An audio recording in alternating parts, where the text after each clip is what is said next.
Канечне, гасцінная суполка пагоня. Віталь Тимошченко, яму прывітанне.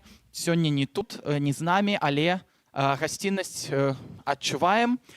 І сёння і заўтра будзем знаходзіцца тут, у беларускай клубоўні.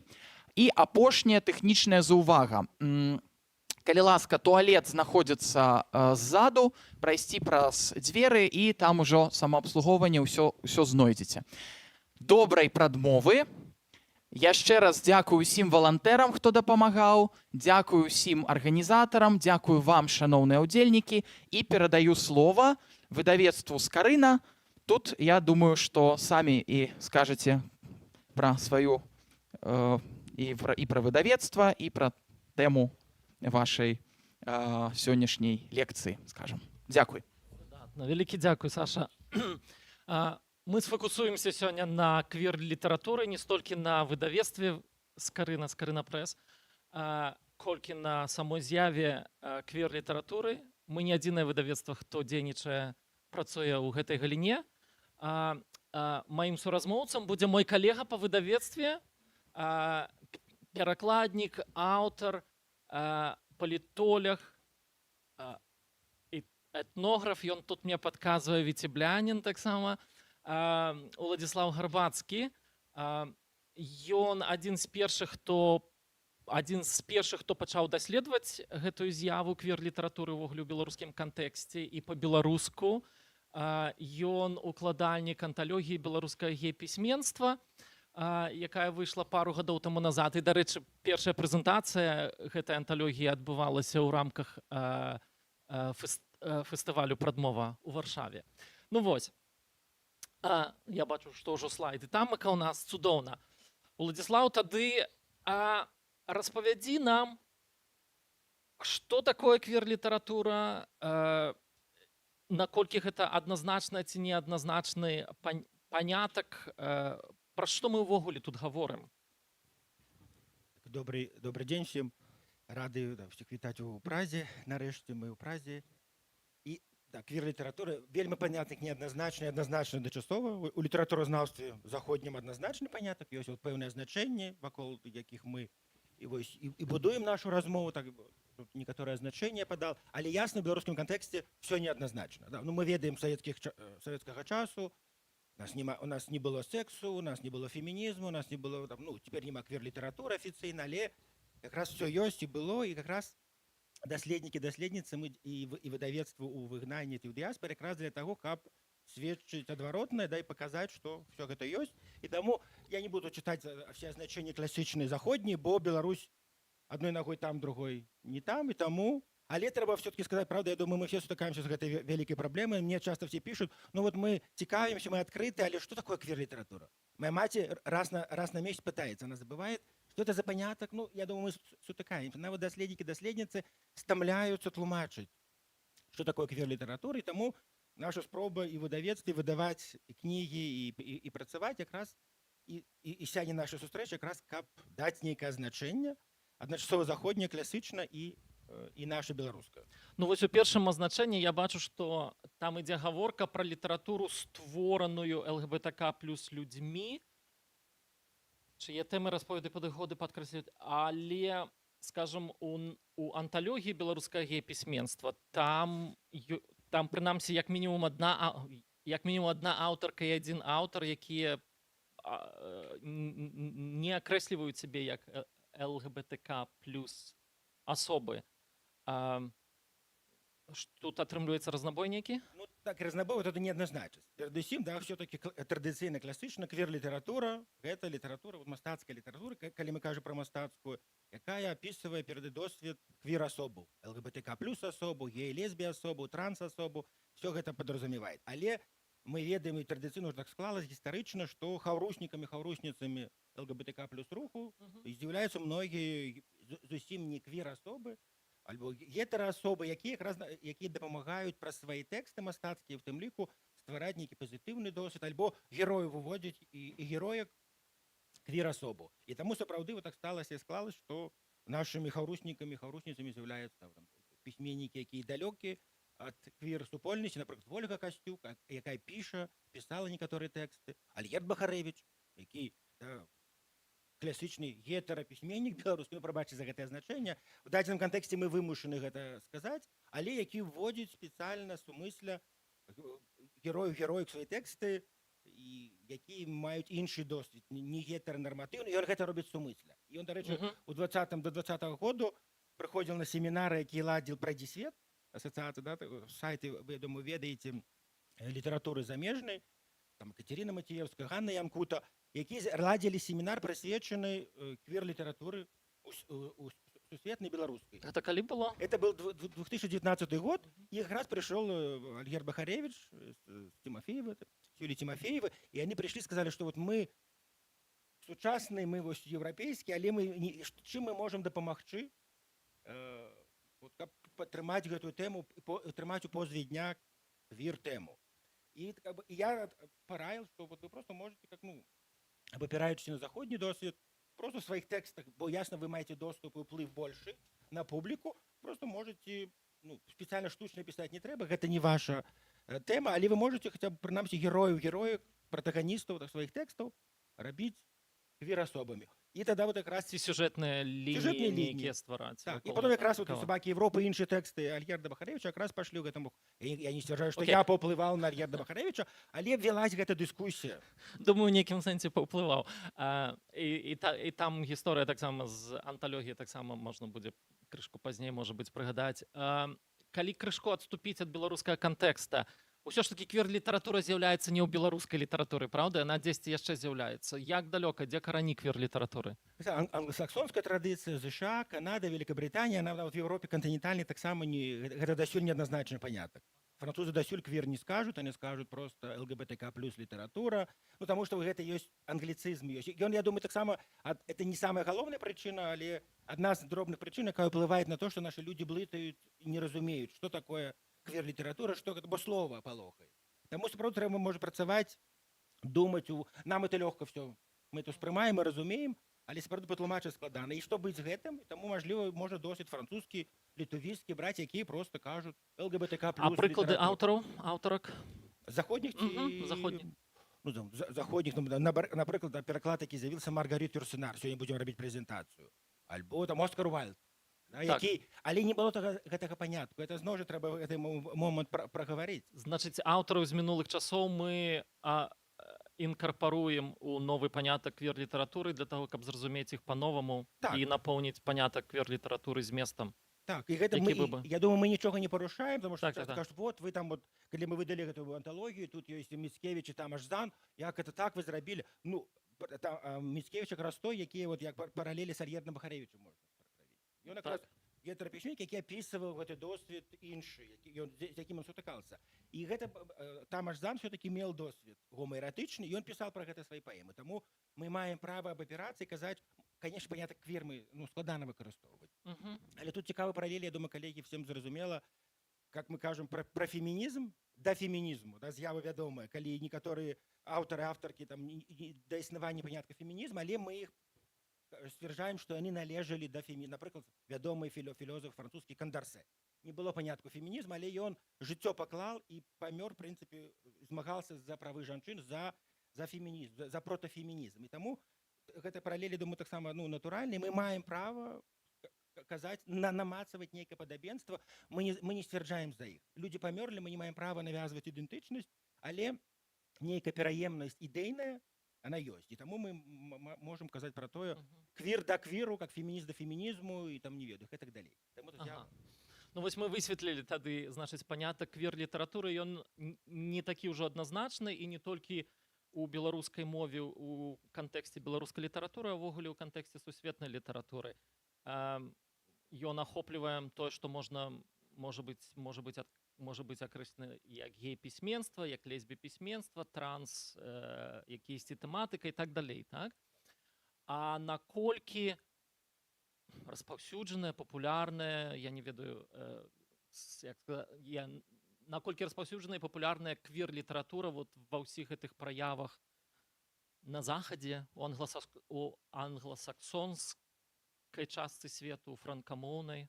Вельмі папулярны. Ну, мы тут ясна паралель, мы потым вернемся да гэтага Беларусі, Захад. Але на захадзе, ну я думаю, калі вы вандруеце, вот пайсці на у празе, мы зайшлі в кнігарню акадэмічную вчора, і там ёсць паліца, таксама фемінісцкая, ЛГБТК плюс літаратура, і там эсэ, але і мастацкія творы. І Так. ёсць крыху чэшскіх, але збольшага, конечно, гэта пераклады. Аскар Уальд, Калет стаіць, там, і там Сімона де Бувар, таксама цікава, што ў Чэхіі, ну таксама. То бок, калі паехаць ще далі там у Францію, ці там у Лондон, у США, то цэлыя блокі, цэлыя кнігарні. Цэлыя кнігарні, Цэлыя- безумоўна, не ёсць. толькі паліца, цэлыя кнігарні. Так. Функцыянуюць, якія вызначаюцца як квір, альбо фемінісцкія кнігарні, в якіх заўсёды ёсць вялікі аддзел прысвечаны квір. То бок гэта вельмі ўжо стала, ну, з'явай такой нармальнай, нармалізаванай, як в поп такім вымярэнні, так і в акадэмічным вымярэнні. Альбо в акадэмічным вымярэнні панята квір уже стаў, ну, просто катэгорія акадэмічнай. Ну, безумоўна, бо ён прыйшоў з акадэмічных дысцыплінаў, Так, так. сацыялогіі. Так, і в літаратуразнаўства он прыйшоў, і вот вядомы беларусіст брытанскі, да, прафесор Арнольд Макміллан, он калі піша пра беларускую літаратуру, апошнія ягоныя публікацыі, прысвечаныя новым павевам беларускай літаратуры, на па-ангельскую выйшла такая беленькая кніга па-беларуску пераклад, і там он піша, там вот беларускай літаратуры таксама прыйшлі з захаду павевы, і развіваецца так званая квір-літаратура, ён піша Насту Манцевіч, узгадвае мяне, там Гарбацкага і іншых, то бок ён таксама ўжо аналізуе, паказвае, што гэта цалкам натуральная.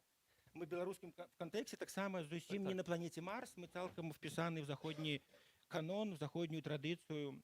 Так.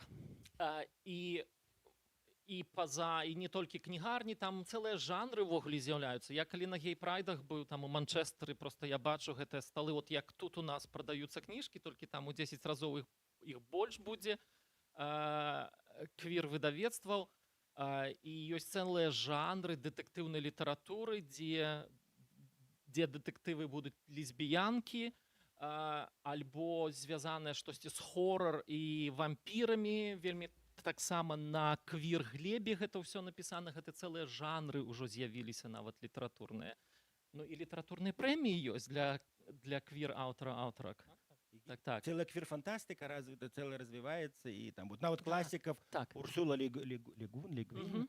она как бы была, ну, феміністка авторка, але вот она памёрла, але цяпер вызначаюць, што она і квір-фантастыку пісала вельмі цікава. То бок, але гэта спецыфіка все-таки заходняя. В Беларусі у нас просто развіваецца тэксты, якія аўтары, аўтаркі ідэнтычнасць сваю вызначаюць і пішуць. Вот, напрыклад, Наста Манцевіч адна з першых Так. на сучасным этапе, якая панята квір уводзіць і якая кажа пра гэта, да, якая выдала, калі потом паказаць можа далей, ейная кніга Праз момант. 2014 год, «Птушкі», я думаю, вы ведаеце гэту кнігу. Таксама такая украінская анталогія выходзіла ў 2009 годзе, і ад Беларусі тут Наста Манцевіч, квір-аўтарка. То бок это ўжо і украінцы, і заходнія даследнікі, даследніцы аналізуюць на беларускую літаратуру, і вот они спрабуюць знайсці, і вот они знаходзяць, Так. якраз Наста Манцевіч адна з такіх, якая просто, она не першая аўтарка квір, але она тая першая, хто выкарыстоўваюць актыўна і гэта азначэнне для сябе. Бо спецыфіка беларуская, пра то, што ты пачала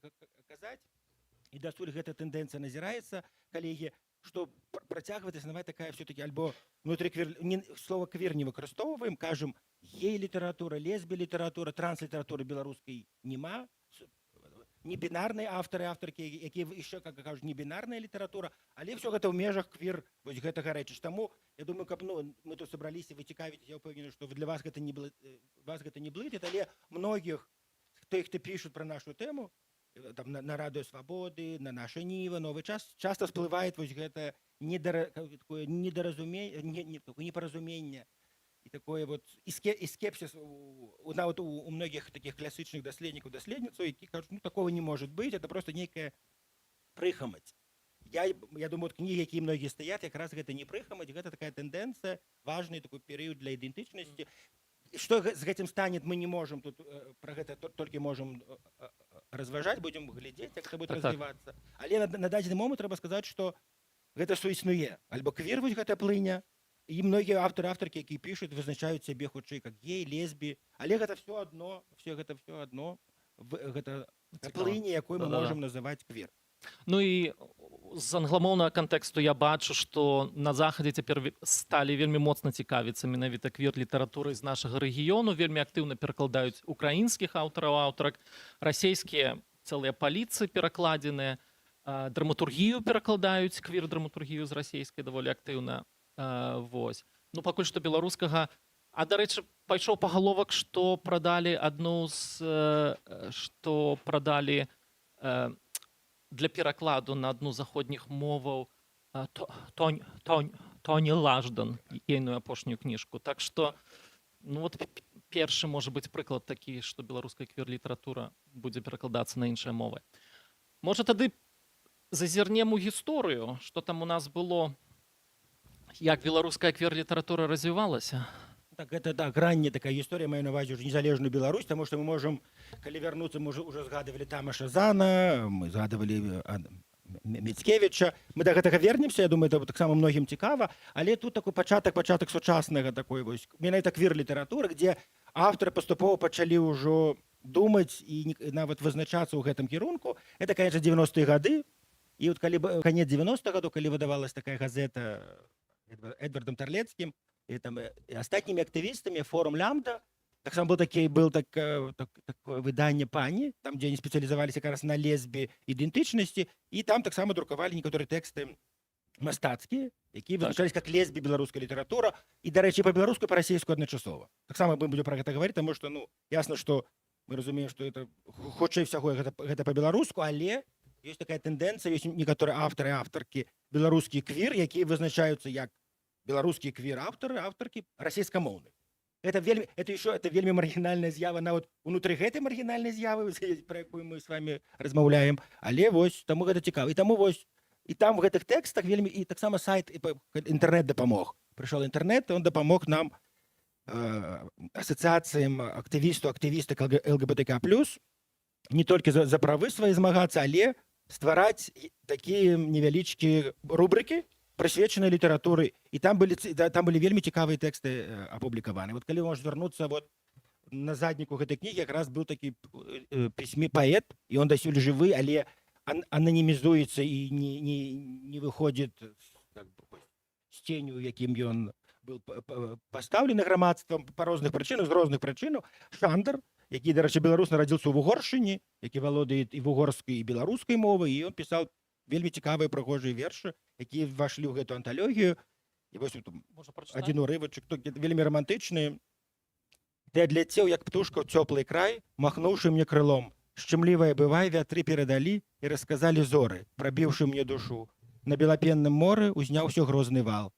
І дзікае цунамі любові і небыцця, мой дружа, паміж намі.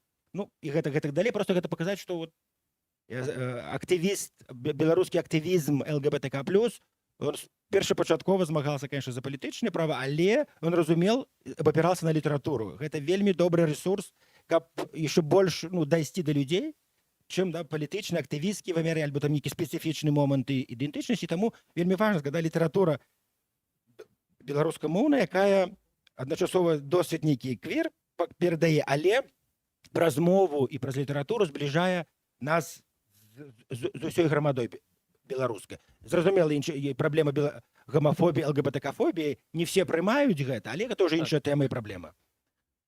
Ну, іншыя прыклады аўтараў, гэта Юрый Гумянюк будзе, правда? Так, вельмі так. Саме Юрый Гумянюк. Можа, я прачытаю крышачку з яго. Гэта верш называецца «Патаемны дар». Сцякло агністае свяціла з патэльні тлустаю ракой, праз ненавостраныя вілы на андрагінны смутак твой. Бо што з таго, калі забыцца на два пачаткі ў галаве? Хай захлынаецца сталіца ў распусным месячным сяйве. Хай праўда ў сметніку зарыта, ты маеш патаемны дар, мужчынскі чэлес і жаночы твар. Зайздросны лёс гермафрадыта. Гэта ў 96-м годзе было напісана. Цікава было б, ці такая паэзія магла б быць напісаная цяпер, ці гэта вот з'ява 90-х гадоў. Але якраз просто цікава пра Юрыя Гуменюка сказаць, што ён друкаваў, але многія вершы он не друкаваў, альбо не выходзілі, не ўваходзілі ў зборнікі, якія выходзілі тады ў 90-х годах і там пры падтрымцы Саюзу пісьменнікаў і гэтак далей. Это еще важная тэма, што аўтары включалі самацэнзуру, они пісалі гэты тэкст, але пасля смерці, конечно, сплыло, і мы смела можам пра гэта казаць, і хто яго ведал, таксама гэтага паэта, літаратара, які таксама гэта смерць рассказывал, гэта раскрывает, нам вяртает Мгм, іншую мгм. спадчыну, часто схаваную. Іншы аўтар, вот вельмі цікавы, прабачце, калегі, будет Пятро Мятла, які беларускі дзеяч Вільні, пісьменнік, актывіст і такі левага кшталту, такой, стаял на камунісцкай пазіцыі, потым сполз хутчэй в сацыялізм, і потым мы ведаем лёс яго, он был рэпрэсаваны, калі ён дакрануўся да рэальнасці і быў, ну, вось, але ён напісаў вельмі цікавы, і гэта был гетера, ну, аўтар, то мужчына, але ён вельмі цікавы ў 20-х гадах, 100 год таму назад, можам уявіць, у Вільні пісаў апавяданні, фельетоны, і дзе выкарыстоўваў тэму гей-шлюбу. Можам мы цяпер, я думаю, не падрыхтаваная Беларусь, ну, мы падрыхтаваны, але Беларусь не падрыхтаваны да гей-шлюбу, правда, там ці да квір-шлюбу, калі жадаеце, а ён у 20-х гадах ужо, ясна, праз жарты, праз гумар, ён уже смяялся, што вот можна нават прачытаць невялічкі такі кавалачак, ён друкаваў свае тэксты пад псеўданімам П.А. Не дзівіцеся, браткі, цяперачкі такія часы, што якраз тое, аб чым чалавека не падумае і нават у ва сне не ўбачыць, раптам маеш і ёсць. Ці мы думалі, што седзячы на вёсцы будзем калісь чуць, як іграюць, пяюць альбо танцуюць у Берліне, Маскве ці Варшаве. А вось цяпер праз гэтае радыё слухай, колькі ўлезе. Дык што пасля гэтага дзівіцца, што мужчына з мужчынам жэніцца. Але ясна, што он выкарыстоўваў гэта, нават можна сказаць, з такім элементам гамафобскім крыху, бо ён такім чынам высмейваў беларускі рух правага кшталту. Он лічыў, што они такие, как паны-паночки, живут, адарваныя ад народу, думаюць там пра салодкае жыццё, пра каханне, пра сексуальнасць, і он такім чынам высмейваў. Але нават праз гэту такое гамафобскае высмейванне важна, ён упершыню загаварыў і выкарыстоўваў да панятак, што беларуская інтэлігенцыя думае в нейкім сэнсе пра гей-шлюб у 1920-х гадах. І прыкладна з таго часу таксама паходзяць тэксты, якія ўвайшлі ў анталогію. Вось мы збіліся на анталогію, я збіраўся пра гэта пагаварыць напрыканцы, ну ладно, ўжо пачалі гаварыць. Юлія Таубіна, гэта таксама як бы аднойдзена, ось той прыклад, што мы прымаем нейкае вызначэнне квір-літаратуры і потым азіраемся назад і інкарпаруем у гэту з'яву кагосьці з мінулых часоў. Так, это еще вельмі цікава постаць, якраз з БССРскага боку, бо мы тут казалі пра беларусаў Вільні ў 20-х гады все адно вальней пачуваліся. Ну, трэба прызнаць, і гэта, незважаючы на всялякія там былі спробы з боку таксама польскай дзяржавы, але тым не менш, мы можам мовіць БССР, але ў БССР сама быў романтычны перыяд, прабачце за это, так і называюць літаратуразнаўства ў 20-х гадах, калі разважалі, марылі пра ўсё, і Юлій Таубін якраз пісаў вершы гомаэратычныя, што мы называем. Мы не кажам, зноў жа, квір, не квір мы не можам выкарыстоўваць, але, відаць, можам. І ён пісаў гомаэратычныя вершы, якія часта забыты. І якраз Крысціна Бандурына і іншыя даследнікі-даследніцы звярнулі на гэта ўвагу. І мы ведаем, ёсць прысвечаны сайт, прысвечаны паэзіі, якраз Таубін. Орг, я не ведаю, прысвечаны якраз... Ён адзіны такі. І таксама тут ёсць просто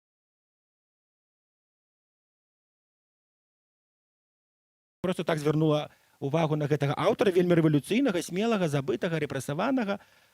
Але гэта дзякуючы гэтаму перыяду романтызму камунісцкаму, калі так можна, это так літаратуразнаўцы кажуць, не значыць, што я веру ў гэты панятак. Карацей, і гэты аўтар, які в БССР пісаў гомаэратычныя вершы, асабліва калі вы пачытаеце вершы пра сяброўства, дзе гэта мяжа сяброўства вельмі хістка пераходзіць ад проста сяброўства да кахання. Калі ты чытаеш верш, нават не ведаючы, я калі прачытаў, не ведаючы вось гэтай гісторыі, пра якую расказвае Крысціна Бандурына, і астатнія даследнікі, я адразу адчуў нейкае, што называецца гомаэратычнае.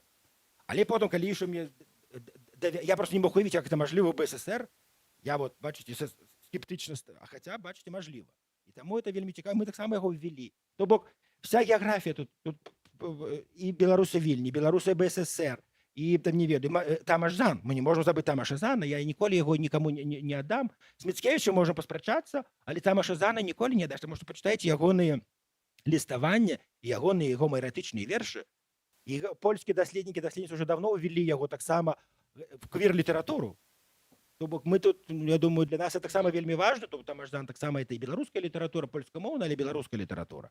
І пачытайце ягоны вершы, я не хачу забегаць і так спойлерить, как это слово кажут, а вы самі все зразумееце, мне падаецца. Таму мы не можам гэта забыць. Гэта вельмі важны этап.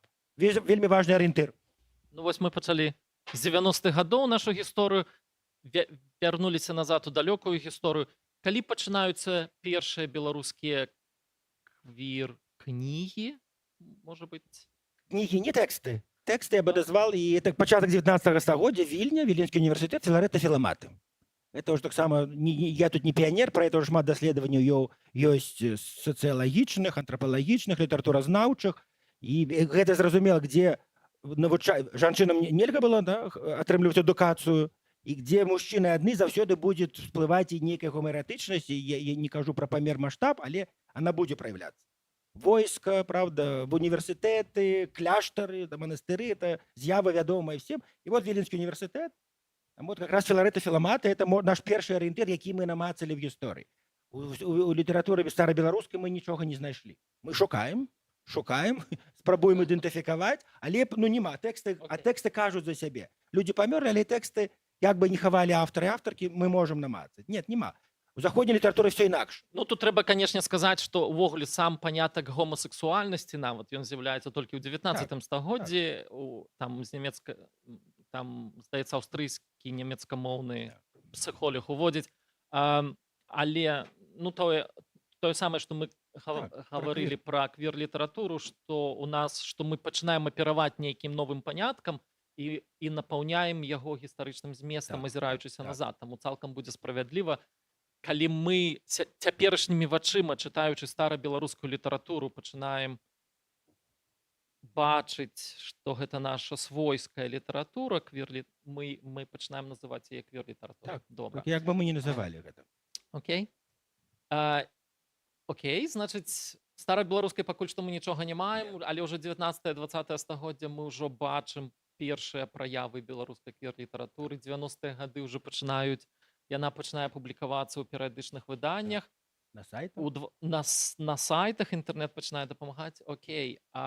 І што у нас там? У нас кнігі з'яўляюцца, так? Уже вельмі важны этап наступны, кнігі, не толькі тэксты раскіданыя недзе ананімна, а вось стадыя, калі ўжо прыйшлі кнігі і выдавецтва пачынаюць не бояться альбо бояться друкаваць гэтыя кнігі. Мы сам про гэта паговорым, ішоў у Беларусі. І вот я спецыяльна паслаў храналагічным парадку, каб вы бачылі тыя тэксты кнігі, якія вызначаюцца як вось альбо квір, альбо гей, альбо лесбі, альбо якія в падтрымку выступаюць, афіцыйна заяўляюць аўтары і аўтаркі пра сваю ідэнтычнасць. І для іх гэта важна не як проста для актывістаў, актывістак, а як для пісьменнікаў, пісьменніцаў.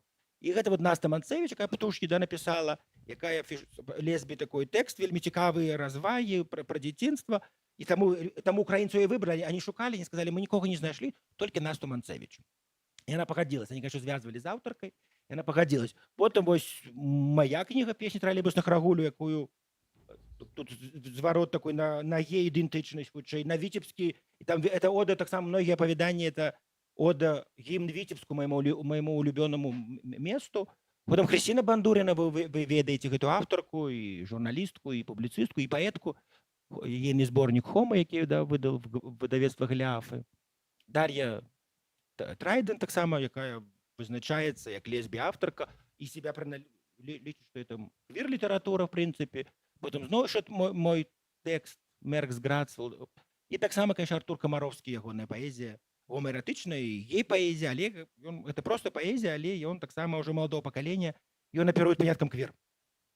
Ну вот наша анталогія, якая хоць і базуецца на гей-ідэнтычнасці, это вельмі важна, просто было так фіналізаваць, абмеркаваць, прааналізаваць гэту з'яву. Это не значит, што мы супраць квір, зусім нет, але был важны этап, калі мы просто прапрацавалі гэту ідэнтычнасць, включились в поле шырокае, і цяпер многія аўтары, аўтаркі, яны как раз таксама перайшлі, выкарыстоўваюць панятак квір. Таксама вот вельмі важны ресурсы, где друкавалась до 20-го года вот Мейкаут, да, вядомый ЛГБТК+, портал, і не толькі. І, конечно, вы, думаю, значок, гэты сімбаль спазналі, гэта «Прайдзі свет», які здаўна існавал, і вот как раз і он дасюль доступны в сеціве, там, і они здаўна публікавалі, перакладалі якраз про то, што мы пачалі, Ігор, з табой, заходніх аўтарак, якія сярэднявечча, 18-19 стагоддзя, якіх уже заходні канон лічить бацькамі і маткамі квір-руху, квір-літаратуры. І они друкавалі шматлікія пераклады, у тым ліку Оскара Уальда, Так, так. Калет, ну і астатні. Там они дасюль доступны, вы зможаце, асабліва пра дзіцят, знайсці цікавую літаратуру. І апошні, дарэчы, 20-19 год, апошні нумар гэтага часопіса якраз прысвечаны квір-літаратуры. І вы там знойдзеце гіганцкую як беларускіх аўтарак, так і перакладныя тэкст. І дыскусію, пра якую я сёння казал, на якую прыйшоў Альгер Бахаревич, Юлій Тимофеевы. Так. Эта дыскусія вся ёсць распісаная, вы сможете прочитать, как она отбывалась. Что же такое квир-літаратура? Мы тут не впершыню, уже в 19 году в Беларуси, в Менску это все отбывалось. Мы збирались и разважали на семинаре, что такое ці існуе квир беларускай літаратуры. Вот так само были пытания, сказали публике, что у нас нема ни сексу, ни квиру. Ну и вот мы показывали, доводили іншае. Я думаю, Так. это добрый прыклад и перакананне того, что мы ёсць. Так, так. Калі я гляджу на гэтыя кнігі, у мяне з'яўляецца ўражанне пэўнай тэматычнай вузкасці, ну, не ў негатыўным сэнсе будзе сказаць, так? Просто хутчэй, калі параўнаць з заходняй літаратурай, там, напрыклад, будзе ўжо вельмі шмат просто забаўляльнай нейкай літаратуры. А тут практычна кожная з гэтых кніг это самарэфлексія, правда? Так. Так, я думаю, что это сведчанне таго, што мы ў самым пачатку. Так. Плюс, да, это и плюс то, что только з'явились, это первые книги, это там початок, плюс вот эта стадия сумные, страшные, вустичные, в принципе, нарратив, часто там ЛГБТК-фобские, квирофобские, все эти гвалты, так само психологичный символиш, они все присутствуют, там мало веселости, хотя есть некоторые истории веселые, тому так, але это да, сведчить того, что мы только на самом початку, але уже поступово починают з'являться тексты, в яких вклинивается квир-тема и з вельмі таким оптимистичным, з гумором.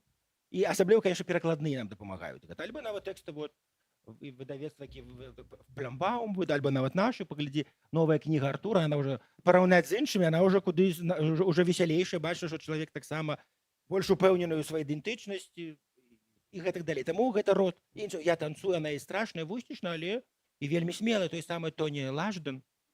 Это так само звязано с поколениями. Генераційний зрез. Так. Чим старі, то это все-таки більш сумно і неупевнено, або тексти, які ви знайдете тут, і про автора, якого треба варто обов'язково сказати, ми, що у нас коли буде час, або не буде. Это Зміцер Олександрович, забитий, але вельми файний автор, білорус бобруйський, який починав писати по-білоруську, але з теми квір його не прийняли, і він з'їхав в Москву і пише, і досі живе в Москві. Але він лічить, що він належить, він білоруський квір-письменник. І він дасюль, і гэта вельмі файны, да, вот вы сможете знайсці тэкст, это, я лічу, что одна з наших залацінак нашай анталогіі, правда, і Лявоніха Нагіла. Я не буду рассказывать про што, але гэта тэкст шэдэвр, які вот, і його, дарэчы, я писал по-беларуску, і там трэба побачыць, якая мова. А потым он уже перешел, его не приняла беларуская супольнасць. Асабліва з-за таго, што он писал на ей тэму. І он, а в Москве яго прынялі. Ну, это уже іншая тэма. Іншы автор, про якого варта сказаць, квір, вот Андрей Бурсов, вельмі такой забытый, недооцененный, на мою думку, вельмі ён квір з усіх бакоў. І па змесце, і па форме. Калі вы возьмете книгу, ён, па-першае, ён з правапісам гуляецца. Ён лінгвіст, мовазнаўца, і ён крытыкует і Наркамовку, і Тарашкевіцу, і як мовазнаўца прапанует, вот как-то Батлов, Ластовскі, іншыя былі такія смелыя, рэвалюцыйныя, а ён прапанует сваю, спачатку ёсць цэлая сістэма, ён тлумачыць, як трэба, што пісаць, і гэта вот, так само, ён мастак таксама. Ён перакладнік, ён на шматлікіх фронтах змагаецца. Ён піша вельмі цікавую квір-паэзію і перакладае. Ён адзін з першых, хто пераклаў, тут нема, але ён пераклаў, якраз далей будзе, тут слайд будзе, ён пераклаў, і вот ягоны зборнік пра знеб'е, таксама яго 3 зборнікі ўсяго, і там вы знойдзеце пераклады. Ён пераклаў якраз вот эту пру, а не пру, ён пераклаў вот гарбатая гара, але ён пераклаў прыгожа больш па-беларуску, і каб не, бо ён з ангельскай перакладаў, гара зламаных хребтоў. Так гучыць гэта па-беларуску, калі перакладаецца ангельскай, і ён пераклаў гэты тэкст, і ён так, то бок ён і праз пераклад, тут важна тэма перакладу, якая нам дапамагае саму как бы упэўніцца, быць больш пэўным і больш весёлымі. Так, так.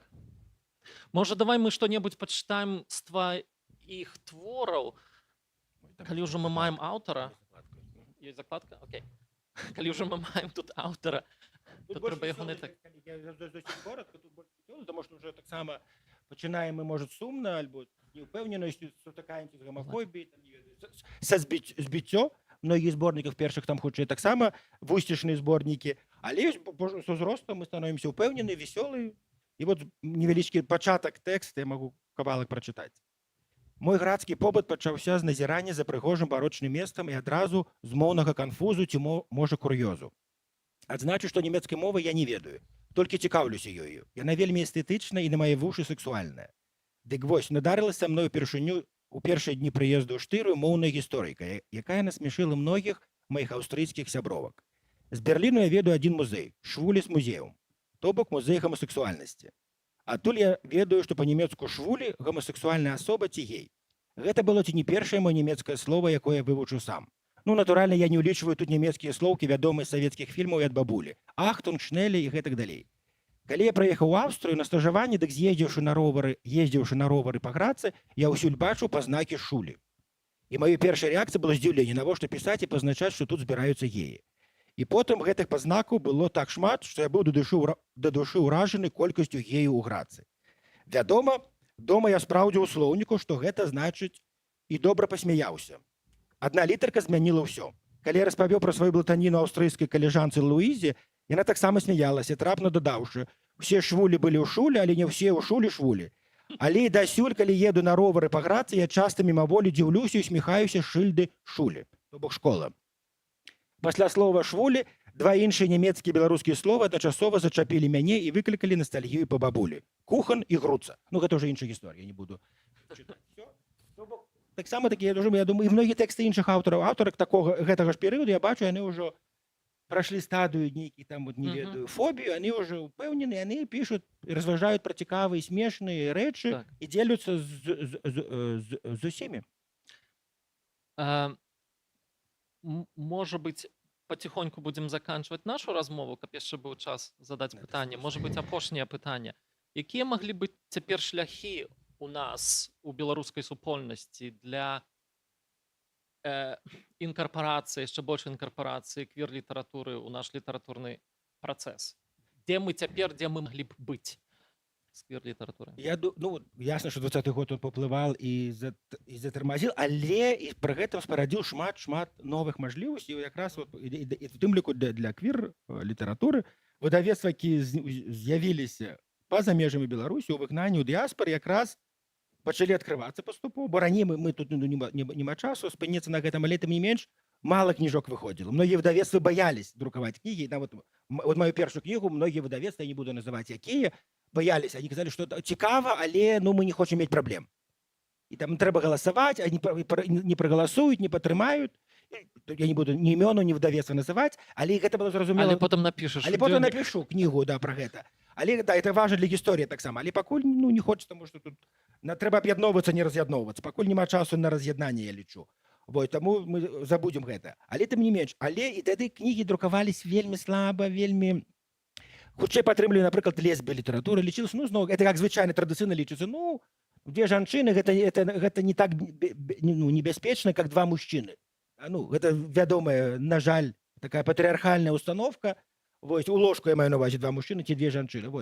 Але выдавецтвы, які стварыліся па-за межамі Беларусі ў выгнанні, я кажу, наша выдавецтва Скарына, зусім мы не квір выдавецтва, правда, але мы блок этот вельмі важны, падтрымліваем, друкуем, адні з першых, хто смела, пастаянна мы гэта робім. В іншых выдавецтвах мы бачым выдавецтва Флёмбаум, таксама падтрымлівае тэксты, публікуюць многіх аўтарак альбо перакладныя. Таксама літувійская лесбі паэтка, квір-паэтка, вельмі цудоўная, найлепшая. А на прынцыпе паэтка, она таксама кажа, калі гэта дапамагае супольнасці, як квір і лесбі паэтка, але проста паэтка вельмі цудоўная. Я пераклаў гэту кнігу, дарэчы, вельмі намучыўся з перакладам паэзіі, але гэта выдавецтва таксама праз пераклад робяць вялікую. То бок пераклад як адна з магістральных ліній, што можна рабіць. Это досыць заходні. Мы на захадзе, мы цяпер апынуліся сотні тысяч у нас. Мы можам вучыцца всему пераходу, транзіту, дэмакратызацыі, в тым ліку в квір-сферы на захадзе. Как это зрабіць? Это часто праз літаратуру, праз квір-літаратуру, праз пераклад. Таксама, я уже сказал, першы самы, конечно, момент, это то, что выдавецтва мы знаходзімся в умовах дэмакратычных, в Великобритании, в Польше, в Литве. Мы маем право і мы смелые, мы упевнены, мы можем себе дозволить то, что не могут дозволить наши коллеги. Наши коллеги, да, многие, да, вот Таубин и інші остатні, вот, там, многие авторы, я не буду называть, знаходяться в Беларусі і не афішуються як. Бо ми ведаем, яка ситуація, які закони, да, апошнім часом приймаються або могут быть прыняты у дачыненні да ЛГБТК плюс супольнасці, таму гэтыя аўтары не афішуюцца. Але яны пішуць, то бок няма на дадзены момант ніводнага выдавецтва, якое в Беларусі, якое могло б выдаць. Магло б собі дозволити. Ну, це Так, зрозуміло. Законодавство просто не дозволяє. Так. І тут роля, і тут обов'язок ляжить на діаспори, Так. каб запевняти ті прогали, які свідомо робить, створяє режим там. Так. Таму мы бачым, што якраз квір беларуская сучасная літаратура, яна існуе не ў Беларусі.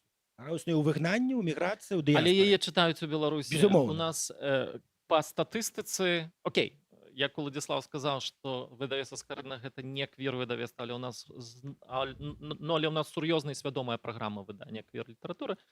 І більшість наведників на нашому сайті, це з Білорусі статистично, коли глядеть, набивають менш, тому ми стараємося публікувати, принаймні, фрагменти наших книг задарма у самих різних формах, у різних місцях, каб люди, у тим ліку в Білорусі мали доступ. Так, я думаю, что у нас еще есть крышечку, застається часу. Сябры. А то, что мы позднее. Ах, у нас ще 15 Мы просто хвилин. пока подключались, калі дискуссия, каб не только мы говорили, мы можем шмат казаць і про пераклады, Так. про все астатняе, але асноўнай тэндэнцыі, я думаю, все, да, здаецца у нас. Я думаю, що так. Уже так. Всё. Таму мы можем про пераклады казаць, таму што пераклады это, я ўпэўнены, што акрамя таго, што аўтары аўтаркі пішуць, гэта важна, але пераклад мяне супакойвае, дапамагае і масты будаваць з нашымі калегамі на захадзе. Так. І таму мы таксама тэмы некаторыя такія, якія табу забаронены, нават на захадзе іх не чапаюць, але вось якраз праз пераклады мы мы можам сабе дазволіць класікаў нежывых. Што мы не зачапілі, гэта драматургія. Так. І паідзём сказаць. Так, для нас было сюрпрызам, калі мы атрымалі дзве п'есы Мікіты Ільінчыка, якія мы апублікавалі у анталогіі. І, от, дарэчы, з драматургіяй крышачку інакш адбываецца. Мікіта Ільінчык атрымаў некалькі вельмі сур'ёзных прэмій міжнародных. Ён у Польшчы хіба што самы вядомы з беларускіх нашых драматургаў. Яго цяпер пачынаюць перакладаць на іншыя мовы. У яго кожны год у Польшчы прынамсі 2-3 п'есы ставяцца, і там пастаянна ў яго прысутнічае якаясьці квір-тэма альбо увогуле на квір-тэмы. Ну от з драматургаў, здаецца, ён пакуль што адзін такі, але квір-павестка беларуская гучыць дзякуючы Мікіту Ільінчыку. Так што калі вы ў Варшаве, паглядзіце, дзе ідуць ягоныя п'есы. Цяпер Анпакін ідзе ў драматургічным тэатры, літаральна каля чыгуначнага вакзала. У сакавіку будуць ставіць ляльку. Таксама ён піша у Познані, дарэчы, дзе будзе прадмова. У Познані ў яго ідзе Пігмаліён. Не квір-п'еса, але там цікавыя ідуць элементы, квір-элементы. Вот. Это новинка самого, ну, это не наше выдавецтва, але выдавінка Плёмбаум. Мы как раз у Вільні зусім недавно презентовали, мел гонор мадыраваць эту дыскусію з аўтаркай, да, Марыя Пархімчык. Вот, я думаю, і па вокладцы, і па змесце вельмі квір тэкст, і аўтарка сама себе вызначае і прытрымліваецца гэтага кірунку якраз. Таму вось новинка. Таксама вот аўтарка інша вядомая, да, Анка Упала, сама вельмі тэкст. А як бы ты вызначыў квір-тэкст? Ты кажаш квір-тэксты, што гэта пра квір-людзей, квір-паэт? Квір, так, альбо там абавязкова прысутнічаюць герой, альбо герой-пратаганістка, якая квір-ідэнтычнасць мае, альбо манера пісьма. Манера пісьма, вот, напрыклад, аўтарка, пісьменніца, паэтка, да, Віргінія Кульвінскайце. Вельмі полюбляю гэты тэкст. Гэта, она гетера аўтарка, але ее все критики вызначают манера письма квир. Что это мається на увазі? Бачите, понятно, квир пошел гулять. Это не только уже с идентичностью квир-особов звязанных, але и с манерой такой смелой, вот как мы казали про у нас бурсов, альбо вот Што гуляцца з мовай. гуляться з мовы, парушаць там нейкі табу, адкідаваць там правил, там она піша все з малой літары. Пунктуацыя амаль няма. Ну гэта было і да гэтага, правда? Мы можем в многих авторах, там, Моник Витиг, іншие, там, вспомнить, там, французская, британская литература, але в нашем регионе это мало кто робил. И вот как раз манера вот такая, ее часто критики называют, вот она квир-манера письма. И это одразу было очень негативно, але теперь это стало уже перешло в позитивное. Это как комплимент в Литве звучит. Квир-манера письма, это значит, что вот она не только вводит героев, некий сквер ідентичності, але там зовсім мало героїк, але там досить просто такий феміністський. І манера письма. Тому манера письма так само, як і Андрій Бурсов. Тобто квір пішов гуляти, ми бачимо, як це еволюціонує, як це міняється від змісту в форму. І тепер там у 2025 році ми можемо, то саме тут, насамреч. Тобто, якщо у нього герой тільки один, там, гей, остатні центральні герої гетероособа, але почитайте текст, манеру, як вона гуляється з мовою, это так само можно сказать, поставить в один шерах. Квір-стиль, так само мовний квір-стиль, який випрацьовується в нашому регіоні, які літературознавці, так це не я, можна було мене обвинуватити, правда, я у предвзятості, тут. Але це критики так, як маю право, але літературознавці, критики класичні гетеросексуальні особи, які так визначають. Тому так само вельми цікаво, що вони так усприймають і глядять на цю з'яву. Дякую, великий Владислав. Сябры, у нас яшчэ ёсць крышку часу, задавайце пытанні.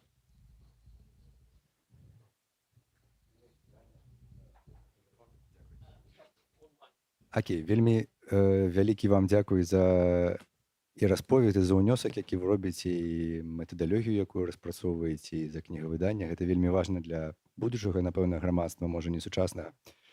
Пытанне такое, можа, вы ведаеце, што адрознівае беларускую квір-літаратуру ад сусветнай? Ну, мы только крыху, да, дякую великие за пытанне, мы только крыху это окреслили.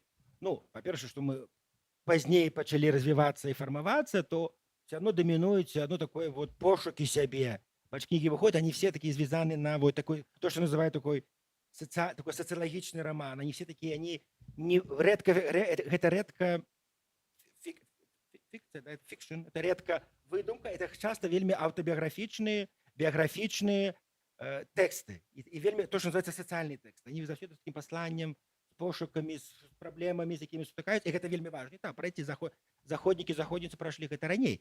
Але теперь они перешли, вот мы уже казали, на іншую стадию. Это там квир-фантастика, квир-детектив, квир-кваски. Вот. Так. Квир-светаў. Так. И на захід, навіть Литва, вот побач Литва, ну, я з Вільні, и мы бачим, что там так само, они, конечно, они как белорусы развивались, але все одно, дякуючи этому я развивали всему, они это пересягнули хутко, и у них уже выходит, и в Вильні книгарні квир-каски продаются. Вот мы, до речі, в видавецтві будем перекладаємо і будемо видавати квир-каски литовські, Нерінгі Дангвіді, яка, ви чули, я впевнений, эту авторку, яка померла, на жаль, в 20-м году от раку, але вот она, это была скандальная книга. И то вот Литва, у них уже есть квир-каски, то каски, там, з темами такими вельми, ну, не гетеронормативними, не гетероцентричними. То бок, это вот нас можно порівняти Беларусь, Литву, мы бачим, что уже веселей, смелей, и они уже фикшн, да, слово, стварают, то бок выдуманные тексты. Они уже гуляются, вот нават уже певне нечто можем побачить тут. Только перші спроби, крок. То бок мы уже починаем, але все одно в целом мы застаемся. И это наше основное отрознение, что мы еще не вышли со стадии самоанализу, пошуків своїх і вирішення своїх проблем з ідентичністю. На Заході вже амаль що бо вирішено, може не вирішено, але на політичному рівні вирішено. Прави досягнуті, і вони вже сяганули далі. От це принципове відрознення. Ну, виглядає на те, що травматична історія і травмованість все ж таки нас затрымлівае у тым ліку літаратуры. Але гэта, ведаеце, вельмі важна сказаць апошні момант, і калі дазволіце дадаць, потому что апошні, я делился с коллегами с выдавецтва, апошние реакции с Беларуси, які мы атрымліваем, мы бачим, что мы на добром шляху. Ну, я и так это веду, пробачьте, але тут, калі ты атрымаешь листы от анонимных людей з Беларуси, шумели на полацах, Витебск, мне пишут хлопцы и кажут, дякую, там, мы некоторые книжки ваши нашли, то, что мы можем делиться. Але мы не все, они кажут, где набыть ваши книги, мы не можем набыть. И для нас мы можем, там, ну, Витебск, Менск, что мы как раз с коллегами казали, что там теперь отбывается. а можем увидеть, что такое провинция и вёска, и где живут квироособы. И вот как раз люди, какие мне пишут, то я так сам не могу назвать имена, некоторые анонимные, некоторые кажут свои имена, пишут и по-беларуску, и по-расійску, і на трасянцы, такая вот такая з'ява вельмі цікава, якія кажуць дзякуй, што вы ёсць, што вы робіце. Просто праблема, мы не можам набыць все ваши кнігі. То бок мы бачым, што гэта патрэбна, і гэта працуе, вот, ну, на жаль, ну, такая как гуманітарная місія яшчэ застаецца. То, што ну, на Захадзе давно-давно прайшлі. Вот яшчэ Ну, правда, на спецыфіка. Захадзе літаратура, квір-літаратура стала вялікім бізнесам, а у нас гэта актывізм усё ж такі. Правда. Можа, яшчэ якія пытанні? Дзякуй вялікі. У мяне пытанне канкрэтнае і агульнае. Канкрэтнае гэта ці бачыце вы творчасць польскамоўнай пісьменніцы Марыі Радзевіч у кантэксце квір-літаратуры і ці можа быць складзеная агульнае пытанне гэта ці можа быць складзеная аналагічная анталогія лесбійскай прозы?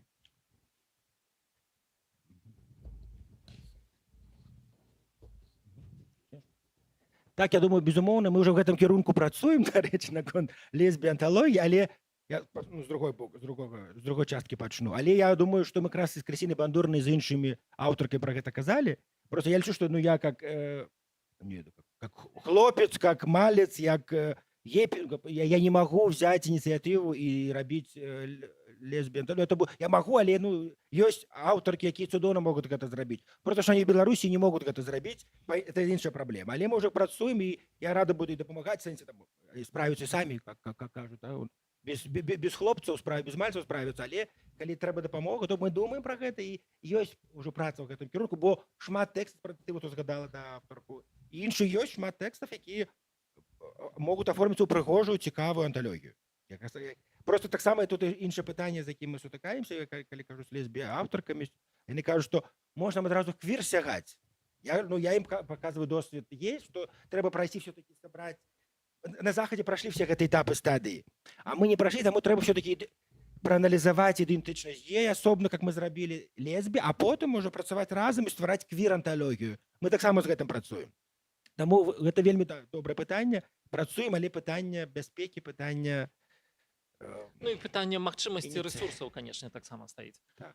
І аўтарка таксама, да, таксама пра аўтарку Радзевіч, так. Я просто таксама, ну, это класікі ты маеш на увазе, да? Ты прымаеш тут. Так, безумоўна, і літувісы, дарэчы, в гэтым кірунку добра працуюць. Они нават пераклалі на літувіску, бо там карані ёсць і літувіскія, а напісала нават тэксты некаторыя цалкам пра Літву, і они вот таксама ўжо з палякамі спрачаюцца, нават у них уже как бы, што вот она ідэнтычнасць і літувіска, але і квір. Нават квір альбо лесбі это досыць, і іншых многіх іншых аўтарак можам таксама назбіраць польскамоўных, якія адной нагой все-таки звязаныя і з намі, і Кшывіцкая, і Крывіцкая, і іншы.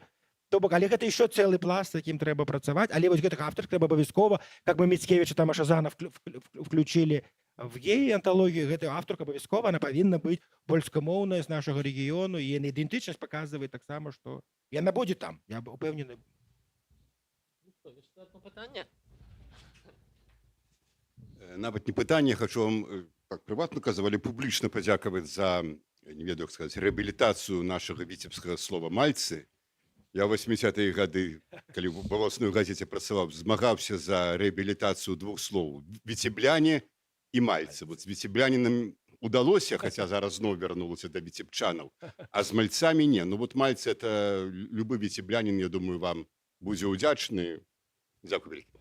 Дзякуй вялікі. Да, это такой код-ключ, які адразу все разумеюць. Конечно, тут з Полацку, з Могілёва таксама соршы крыўдзіцца, кажуць, это і наше слово, але зразумела, ну, з гэтага рэгіёна, але все адно это такой класічны, пра гэта мовазнаўцы, дыялектолагі напісалі ўжо шматлікія даследаванні, што это віцебскае слово перадусім. І гэта сапраўды, гэта вельмі моцна прыцягвае, гэта стала фішкай нейкай такой, калі гавораць пра беларускую гей-літаратуру.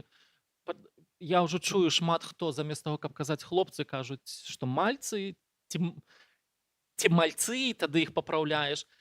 Калі мы зразумелі, што віцеблянізмы ў уладзікавых тэкстах выклікаюць рэакцыю,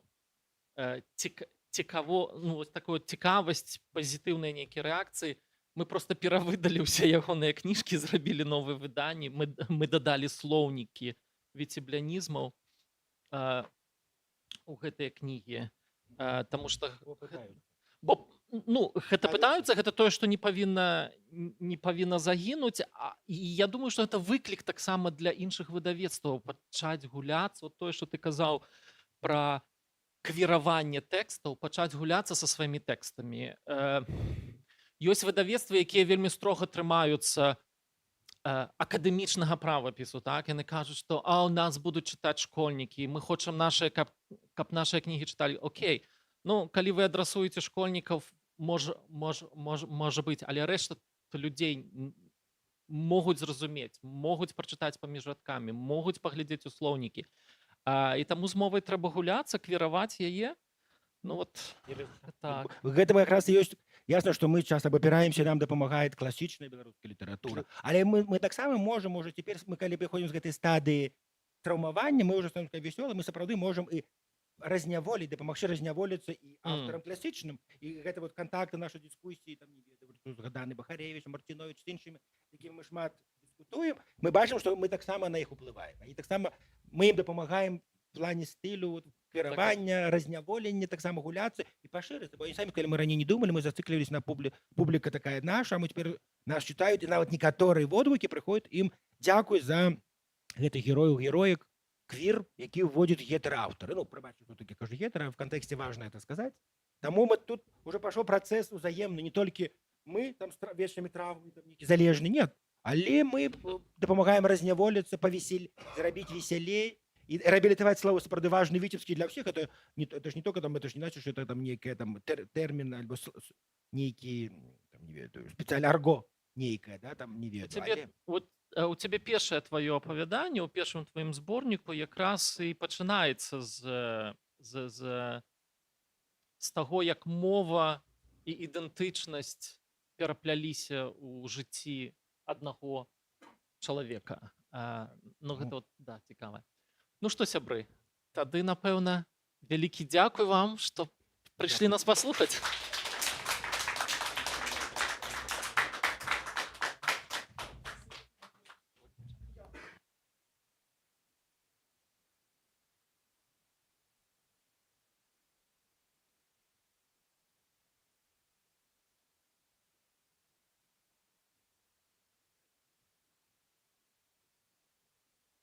Так, ну я пакуль лакальна. У нас зараз можа появіцца трошки выяваў з моей спиной. Мяне зовут Ігор Юхневич, я графічны дызайнер, я ўжо шмат гадоў гэтым як бы занимаюся, і вось зараз так выпадкова неяк атрымаў спецыялізацыю вось гэтым менавіта кніжным дызайнам. Ну, anyway. Давай, так, пераходзіць. Так. Размова сёння будзе галоўным чынам з Ігорам. Я не дызайнер, я таксама прадстаўнік выдавецтва «Мяне няма», вокладкі і увогуле ўвесь дызайн, які ў тым ліку робіць Ігор Юхневич, таксама Александр Пажытак. Ну і сёння мы будзем разбірацца, што такое дызайн, што такое сучасны дызайн і што такое кніжны дызайн і чаму гэта важна. Вось у Ігора вельмі шмат досведу у гэтай тэме. І ну, мне ўвогуле здаецца, што гэтая тэма асабліва не кранаецца ў нашым беларускім кантэксце. Можа, не ўсе да канца ведаюць, што такое дызайн. Давай, напэўна, пачнем з агульных такіх характарыстык, каб мы разумелі, што гэта за звер і пра што вядзецца гаворка. Дякую. Так, сапраўды, тут такое пытанне, што ў нашай культуры слова дызайн, яно неяк так размыта, так разумеецца. А гэта я бы патлумачыў проста. Гэта праца над разуменнем. То бок гэта, ну, ёсць такое лацінскае слово «дезігнаре», да, я не ведаю, як яго чытаць, але яно азначаюць нешта вызначанае, так, пэўна зразумелае. І вось дызайн гэта і ёсць праца пра як мы вчора казалі, замысел, так, ці нейкі такое слово можна падабраць. І в гэтым сэнсе першапачаткова гэта тое, каб дызайнер разумеў, як гэта будзе працаваць, так, то бок якая гэта там, які карыстальніцкі сцэнар можа быць, то бок гэта кніга, калі размова пра кнігу, яна там вялікі настольны альбом, ці гэта нешта, што чалавек можа ўзяць з сабой у кішэню. Ну, карацей, вось першапачатковы дызайн гэта праца над разуменнем, так? То бок давай менавіта ідэйна гэта акрэслім. Гэта упакоўка ідэі, ці гэта сама ідэя і ёсць у гэтым дызайне? Як бы ты гэта назваў? Паведамленне? Зараз мусіў слайд появіцца за моей спиной такой, але ну нічога. Тут хочу працытаваць такую ўжо стагадовую як бы тэзу про тое, што па-ангельску, што medium is the message. Да? Гэта тэза Маршала Маклюэна, такога тэарэтыка камунікацыі. І я гэту тэзу інтэрпрэтую як тое, што месседж, то бок нейкі сэнс аўтарскі, да, ці нейкі там тэкст, ён ніколі не знаходзіцца ў абстрактным вакууме. Ён заўсёды недзе захоўваецца. Нешта служыць гэтым медыумам, так? Чалавек, ці кніга, ці вэб-сайт, ці што заўгодна, самі літары алфабету, гэта таксама з'яўляецца медыумам у гэтым сэнсе. І медыум заўсёды вельмі ўплывае на месседж. Так? Немагчыма зрабіць месседж, які бы быў самастойны. І, на жаль, я часцяком бачу сітуацыю, калі, напрыклад, пісьменнікі лічаць, што тэкст гэта галоўнае. І уже там не важна, як ён будзе надрукаваны, як ён будзе зверстаны. Типу, вось трэба выдаць кнігу. Все. Типа, мы ее выдаем, і типа, гэтага дастатковага. Я лічу, што гэта не так. Таму што той спосаб, в які вы выдаеце гэтую кнігу, як кампануецца тэкст і так далее, ён пачынае ўплываць на месседж, ён становіцца часткай месседжу. І, ну, на маю думку, некаторыя спосабы прям перашкаджаюць успрымаць гэты месседж. То бок, ну, напрыклад, я не магу сур'ёз успрымаць нешта, што просто плохо зроблена. То бок, як я магу сур'ёзна аднасіцца да тэксту, да сэнсаў, які заклаў аўтар, калі гэты сэнс, гэты месседж не данесены, ну, адэкватна. Гэта тут просто слайд-шоу. Мы пусцім некалькіх карцінак. Добра, дзякую.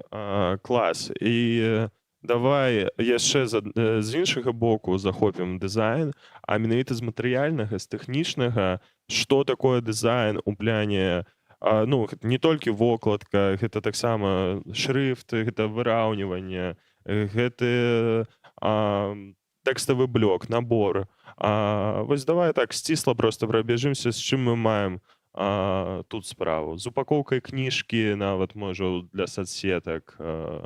Ох, гэта бездань, слухай, я зараз з якога боку лепей пачаць? Слухай, давай так, ну, наведу у сэнсе, каб гэта мы разглядалі ў комплексе. Вось з чаго складаецца гэты стыль кнігі, што тэкставы блок, вокладка, вось на што мы мусім звяртаць увагу і наколькі яно ўсё сувязана. Окей. Слухай, ну, папярэдняя тэза пра тое, што medium is the message, да, как бы з яе вынікае такая сітуацыя, што усе кампаненты тэкста, ну, у данным выпадку як бы кнігі, да, яны усе ўплываюць на ўспрыманне гэтага месседжу. І тут я хочу сказаць трошки з іншага бока, што заўсёды ёсць чытач, так, які будзе інтэрпрэтаваць ваш тэкст. І гэты чытач, ён, ну, калі казаць пра мэты дызайну, то вось нам трэба зразумець, хто наш чытач, як ён будзе чытаць гэтую кнігу, у якіх умовах, да? Ну, тое, што я ўжо казаў там пра настольную кнігу ці пра кішэньную кнігу, да. Напрыклад, сам характар вокладкі. Вот цвёрдая вокладка альбо мягкая. Вось гэта такая як бы фундаментальная рэч у тым сэнсе, што, напрыклад, наша выдавецтва, людзі пытаюцца, а калі ў вас будуць кніжкі з цвёрдымі вокладкамі? А мы адмыслова робім іх з мягкімі вокладкамі, так, бо гэта такі фармат. То бок нашы кнігі і той кшталт літаратуры, які мы выдаём, ён не прадназначаны для вось цвёрдай такой акадэмічнай класічнай кнігі, так? Нашы макеты, яны вельмі хуткія, яны сучасныя, ну, там выразныя, можа быць, і так далей. То бок, ой, карацей, пра карыстальніка я зараз кажу, да? Пра тое, што в умовах ён чытае. Гэта, напрыклад, інтымны тэкст, і ў такім выпадку гэта хутчэй будзе больш маленькі фармат, і чалавек будзе бліжэй з этой кнігай. Ці гэта, наадварот, энцыклапедыя, ці гэта нешта, што можа стаяць на вітрыне, та? Ну, і вось трэба шукаць адказы на пытанні ў кожным выпадку, таму што, ну, усе кнігі розныя, як бы, да, і гэта і ёсць та праца над разуменнем, да, па разуменні, што трэба выявіць, хто аўтар, які тэкст, як гэта будзе распаўсюджвацца, хто чытальнік, як ён будзе чытаць. І ў такім выпадку, калі на гэтыя пытанні будуць знойдзены адказы, то ёсць верагоднасць, што у вас атрымаецца добры, рэлевантны медіум для вашего месседжа, так? То бок вельмі як бы важна, каб медыум быў рэлевантным для вашага месседжу. Так, добра, дзякую. А вось зачаплюся, ты казаў пра нашы дызайны, у выдавецтве мяне няма, сказаў пра іх, што сучасны дызайн, і давай таксама тут раскрыем, я хутенька дам першае пытанне, што такое сучасны дызайн і ўвогуле, наколькі ён адрозніваецца ад нейкага класічнага дызайна, у якіх умовах існуе зараз кніжны дызайн. І таксама у той жа блок, насамрэч, хацеў бы з табой паразмаўляць пра імпульсіўныя стымулы, то есть кідкая. Это уже хай будзе асобна. Ну, добра, давай тады. Добра. Што такое сучасны дызайн? Так, окей. І чаму мы лічым, што наш дызайн сучасны? Ну, цікавае пытанне. Пачну з іншага боку. Што такое, як бы, больш традыцыйны, да, падыход? Гэта калі у вас, ну, вось, напрыклад, Гутенберг, да, гэта, ну, типа, супер традыцыйны падыход. То есть у вас ёсць паласа набора, у вас ёсць адзін шрифт, да, які вы зрабілі, і як бы ёсць папера, ёсць тэхналогія, да, да гэтага друку, і гэта ўсё уплывае на макет, да, уплывае на форм-фактор кнігі, на тое, як яна набіраецца, якія літары у вас там набіраюцца і так далей, і так далей.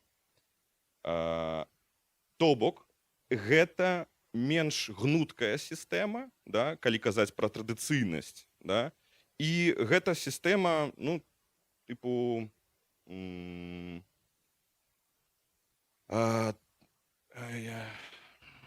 вось, напрыклад, вось гэтыя тамы, да, сверху, яны адмыслова такія, як бы, класічныя, таму што гэтыя тэксты будуць існаваць вельмі доўгі час, да, і трэба, каб усё гэта выглядала аднолькава, да, і гэтыя тэксты ўжо прымаюць форму гэтага медыума, таму што гэты медыум жорсткі. А наш медыум, ён пластычны. Напрыклад, нават змест у кожнай кнігі у нас унікальны. Ну, як бы, я тут хочу паказаць, вось прыклад.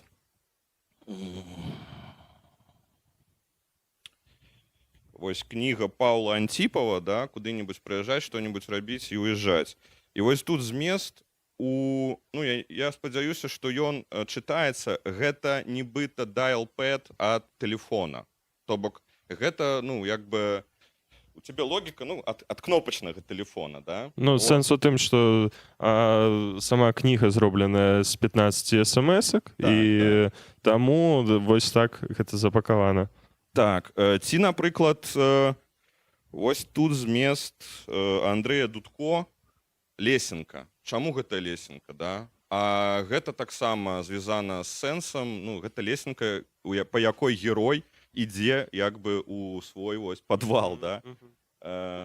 Ці я асабліва ганаруся, вось у нас ёсць такая вельмі незаўважнае выданне ананімнай аўтаркі, і гэта дзённік 21-22 год, значыцца, і тут вось вокладка з датамі з календарных сетак, дзе ёсць запісы, і, напрыклад, змест тут выглядае таксама, як гэтыя календарныя сеткі, і тут засталіся толькі лічбы тых дзён, дзе ёсць запісы. То бок тут няма нумароў старонак, так? Гэта такі артыстычны, паэтычны макет. І, ну, вось гэта тое, што я называю, як сказаць, свойствамі. Уласцівасцямі, дзякуй. Тое, што я і называю уласцівасцямі больш сучаснага падыходу, калі мы можам, ну, больш сэнсаў закласці, калі у нас больш гнуткая сістэма і калі мы шыбка працуем і як бы яшчэ сказаць. Ну, карацей, усе гэтыя выразныя рэчы, так, яны не могуць працаваць у больш у гэтай класічнай традыцыйнай сістэме, напрыклад, да? То бок для гэтага можна назваць гэта больш сучасным. Класна, класна. Вось і выраўлілі акурат яшчэ на тэму давай з стымуламі. Так хуценька пройдземся, таму што мне здаецца, што гэтае размежаванне вельмі важнае ў разуменні складанасці працы дызайнера.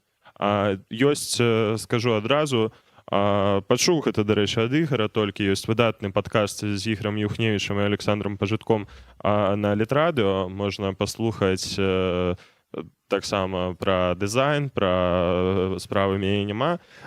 Ну і хутка перакажу. Імпульсіўны стымул — гэта хуткі, кіткі, это тое, што прываблівае шмат увагі, але такія стымулы не працуюць доўга. Яны зазвычай вельмі актуальныя, але і маюць вельмі кароткі тэрмін прыдатнасці. І ёсць рэзанансны стымул, ён складаней, ён не так лёгка дэшыфруецца, але ён працуе ў доўгую. Гэта класнае размежаванне, і вось тут у сутыкненні з нашым як бы пластычным дызайнам, які ў розных кніжках змяняецца, які, здавалася бы, заўсёды вось ён такі зменлівы, вератлівы, але ён мусіць працаваць у доўгую, нягледзячы на тое, што вось у нас такія белыя прыгожыя кнігі, але гэта працуе. Як? Можа, давай так каротенька. Вось які тут, ну, канцэптуальны падыход, як гэта працуе менавіта ў доўгую? Так, ну, пра стымулы ты сам распавёў, так? Як зрабіць, каб гэта працавала ў доўгую? Такое пытанне? Так. Вось як адмовіцца ад надзённасці, нейкай хуткасці, як зламаць гэты бар'ер і быць і пластычным, і працаваць у доўгую? Окей. Тут, бачыш, ты так размаўляеш, што ў цябе гэтыя два падыхода, яны як бы ўзаемавыключаючыя, так? Але гэта не зусім так. Ты заўсёды стаіш перад гэтым выклікам зрабіць нешта больш, напрыклад, цікавае і заўважнае, да? Ці, напрыклад, больш бяспечнае і ціхае. Да? Гэта ж, ну, кожны вырашае, гэта не толькі пра дызайн вокладкі, там, типу, з кем мы там камунікуем, нават проста ў размове. Вось мы з табой зараз можам быць бяспечнымі і, як бы, ну, нецікавымі, а можам зараз тут аторвацца і нешта накінуць, так сказаць, да? Вось. І гэта і з вокладкай таксама. Ты мусіш шукаць гэты адмысловы баланс у кожным выпадку, і, напрыклад, сапраўды, ну, так как мы робім камерцыйныя кнігі, якія мусяць прадавацца, таму ўсё ж такі імпульсы должны быць. Мы не можам зрабіць вокладку просто там сінюю і напісаць на ёй загаловак, так? Хаця гэта працавала б, і это нармальна, да? Нам недастаткова гэтага, таго, што нам трэба, каб добра выглядала вітрына, так, каб людзей таксама был нейкі, ну, там, отклік, так.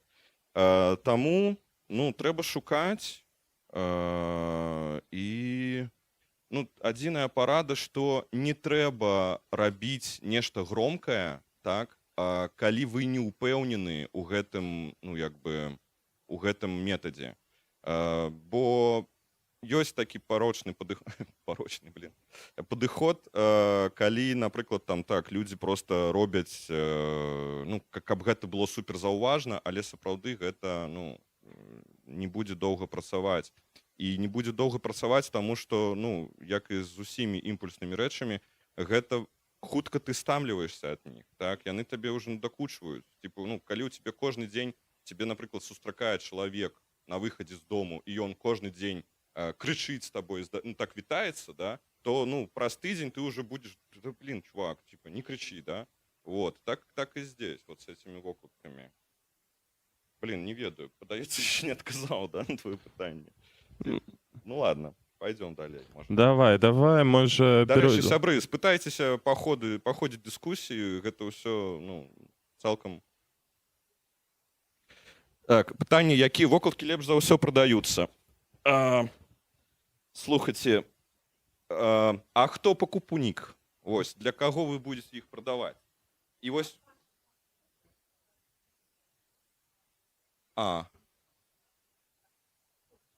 Окей.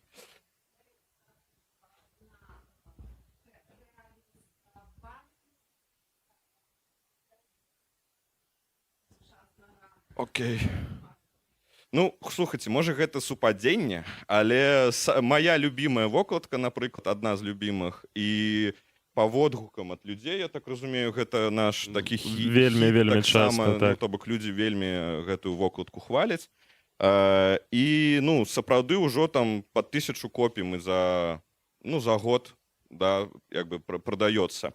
І чаму я, напрыклад, ганаруся? Таму што, ну, гэта фатаграфія вітража, якую зрабіла аўтарка Тацяна Заміроўская у сябе ў Нью-Йорку ў Бушвіку, так, і, ну, тыпу, яна просто даслала нам гэта як бы як варыянт, як нешта, што ёй падабаецца, тыпу, што з гэтым можна рабіць.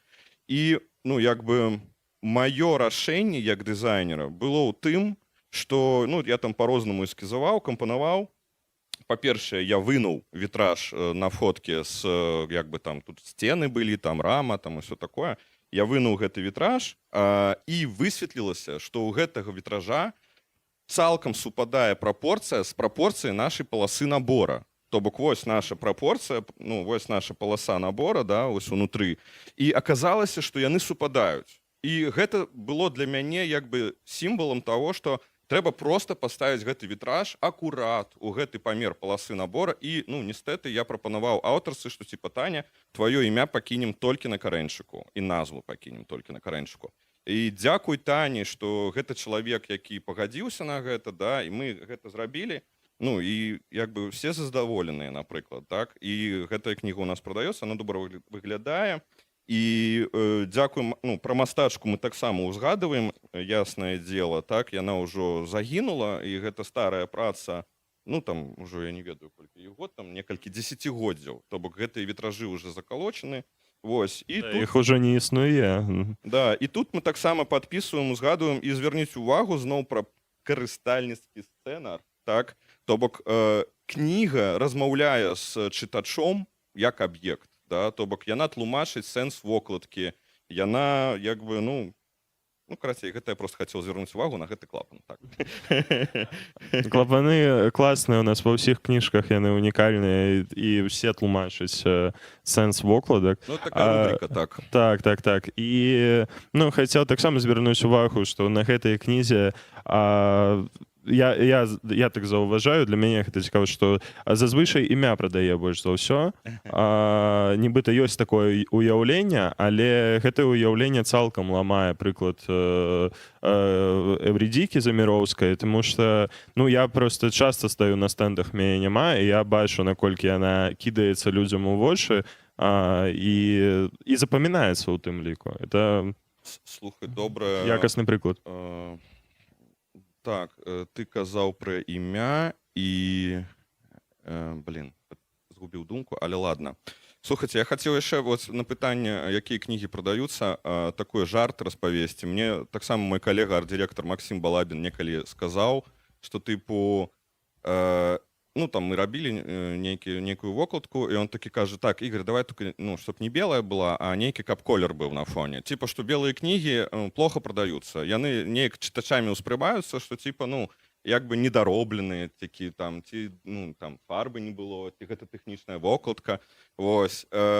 І я узгадаў гэты яго камент, калі мы ўжо, не ведаю, ну, больш за год выдавалі кнігі, да, і яны ў нас усе белыя, просто таму, што нам падабаецца папера, і як бы ёсць такі прынцып фарбы, што типу, ну, калі ты можаш той самы сэнс сказаць меншай колькасцю фарбы, то лепей сказаць яго меншай колькасцю фарбы. Вось. І, ну, так і тут. То бок нашы кнігі белыя, і другі звязаны з гэтым момант, што нашы кнігі вельмі уражлівыя, так? Уразлівыя. Уразлівыя, да. У сэнсе, што, ну так, з імі трэба абыходзіцца акуратна. Таму што калі вы такую кнігу просто кінеце на мокры стол, да, там, ці там кінеце в сумку, і яна там будзе драцца з іншымі рэчамі, да, то яна хутка будзе выглядаць ужо такой, ну, зменшонай, как бы, да, вось, і стомленай, да. Таму, як бы, ну, таму вось мы так парадаксальна дзейнічаем, і, ну, я бы, скончывая адказваць на гэта пытанне, я бы прыйшоў, што трэба просто не хлусіць нікому, быць, як бы, як мага хутчэй, ну, як мага больш разумець свайго чытальніка, абставіны, і, ну, і вось, і рабіць больш просты, больш, як бы, такі, ну, іскренні, як бы, прадукт. Шчыры, дзякуй. Слухайце, і яшчэ, так, зараз закончу, вось я узгадаў, што я хацеў сказаць пра імя. Глядзіце, вось, што такое зноў сучасны дызайн? Чаму мы можам убраць імя з вокладкі, так? Таму што сёння кнігі прадаюцца ў іншых, ну, як бы, маркетплейсах, напрыклад, ну, лічбавых, да? Там заўсёды ёсць імя аўтара, ну, побач, так? І заўсёды ёсць загаловак. І гэта ўжо произошло у музычнай індустрыі. То есть зараз самыя такія гітовыя, як бы, рэлізы, яны часцяком увогуле без якіх словаў на вокладках. Там нейкая фотка, ці там малюнак, там, да? Вось. Чаму? Таму што, блин, ты будзеш гэта слухаць у Spotify ці где, і там у себе на ўзроўні інтэрфейса ўсё гэта будзе прапісана, навошта гэта дубляваць на вокладцы. Вось. І таму таксама у нас, напрыклад, на нашым сайце ці на іншых сайтах нашых калегаў, ну, заўсёды ж напісана, там ёсць аўтар і так далее, таму няма праблемы прыбраць гэта з вокладкі, і гэта робіць, ну, бачыш, больш сучасныя, як бы, умовы распаўсюду, яны ўплываюць на твой медыум, і ты ўжо можаш з гэтым гуляцца. То бок ты ўжо можаш не ставіць імя аўтара, напрыклад, да? Вось, чаму не? Так. Прабачце. Пытанне такое, на 6 кіндлаў гэтых электронных кніг, якое, ну, выглядае, конечно, просто по факце, забівае все тое, чым вы робіце, бо там чысты тэкст, там, здаецца, просто, ну, вот чысты тэкст, больш нічога. Гэта для вас, ну, вот вас это пужаеце, это, наадварот, адкрывае вам як дызайнеру нейкія перспектывы у тым плане, што вось папяровая кніга, яна як у свой час, скажем, кіно не забіла тэатр, так, але яно вывела тэатр у нейкія іншыя соцыумы, зрабіла, можа быць, яго больш элітарным, прымусіла рэжысёраў шукаць нейкія формы. Вот такія вы тут тэндэнцыі можаце бачыць. Дзякуй вялікі, так, цікавае пытанне. Сапраўды, добрае параўнанне з тэатрам, так, там, з гуказапісам можна так далей сказаць. Гэта ўсё было. І так, я лічу, што друкаваная кніга – гэта зараз элітарны медыум. То бок трэба вельмі адказна ставіцца да свайго жадання нешта надрукаваць. Таму што, ну, там, як бы, як сказала польская калега Анна Наленска тоже, што, ну, фотографам, якія збіраюць фотокнігі, типу такая, што, слухайце, ну, калі вы не ведаеце, какие фоткі вы дакладна хаціце ўставіць ці не ўставіць, там, да, і вагаецесь, то, ну, типу, узгадайце пра дрэвы. Типу, што менш фотак, больш дрэваў, да, типу, ну, застанецца. І што гэта, як бы, сэканоміць паперу. То бок, сапраўды друкаваная кніга гэта элітарны медыум. Я не пужаюся электронных кніг. Ну, я, шчыра кажучы, я карыстальнік электронных кніг. Вось учора на наш Kindle там полрадка прачоў. Карацей, што сапраўды там ідзе такая кантролю амаль няма. Ну, для мяне, як для дызайнера, так? Толькі структурны кантроль, што каб усё там было там загалоўкі, стылі, да? І, ну, вокладка ясен пень, яна таксама на месцы. Но, напрыклад, некаторыя кнігі, якія мы выдаем, іх немагчыма проста выдаць у відзе EPUB. Проста таму, што, напрыклад, складаная вёрстка паэзіі. І вось там уже, ну, ты не можаш, просто у цябе пераносы радкоў будуць так, што гэты тэкст будзе ну, як бы, не атрымаецца чытаць. Ці, напрыклад, беспрацоўнае дрэва, гэта таксама, ну, у лічбавым фармаце не будзе працаваць, так? Таму гэта я адношу таксама вось да пытання гэтага рэлевантнага медыума, так? І, ну, мы зараз, дарэчы, узгадаю, пачалі рабіць лічбавыя адаптацыі нашых кніг, і тыя макеты, якія, ну, як бы прыгодныя для гэтай адаптацыі, мы іх адаптуем. Напрыклад, няма пытанняў, вось там калдун тамат, там ці Пашына кніга, ну, дарэчы, Пашына больш складаная, там ёсць нейкія там ну, карацей, кастомная такая вёрстка, ці Еўрыдыка, усё гэта мы ўжо выдалі ў лічбавым фармаце, ось паралельна, і можна таксама зайсці, купіць там, і можна, напрыклад, купіць нават бандл. Бандл у сэнсе, што лічбавую і друкаваную кнігу са зніжкай, і лічбавую ты атрымоўваеш, ну, імгненна, проста она табе адразу на пошту прыходзіць, а, ну, друкаваную там, напрыклад, забярэш, калі ў цябе будзе аказія, ці атрымаеш па пошце там праз 2 тыдні, праз 3 тыдні, колькі там пошта ідзе. Ну, я вось тут хацеў сказаць, што тыя кнігі, якія ў мяне няма, ўжо выйшлі у лічбавым фармаце, таксама не шаблонны універсальны прадукт. Это таксама выраб дызайнерскі, і падгружаюцца таксама нашы шрифты, стыль афармлення тэксту, ён таксама прысутнічае унутры файла, які мы прадаем на сайце. То бок, ну, тут таксама ёсць, ну, не ўсё так, не толькі тэкст. Тут яшчэ застаецца таксама дызайнерскі прадукт. Ну так, стылі там, ось гэта такая структурная, больш на вёрстку, дарэчы. Похоже, дарэчы, Алексей Черенкевич у нас тут прысутнічае эксперт па EPUB і па вёрсткам, які нам дапамагаў з гэтым усім. Слухайце, я яшчэ хацеў заўважыць такую цікавую штуку датычна элітарнага медыума. Не толькі пра элітарны медыум, увогуле пра карыстальніцкі сцэнар. Друкаваная кніга — гэта друкаваная кніга. Яна працуе, яна стаіць на палічцы, яна нас перажыве ўсіх, 50 гадоў гэтыя кнігі будуць, ну, захоўвацца, так?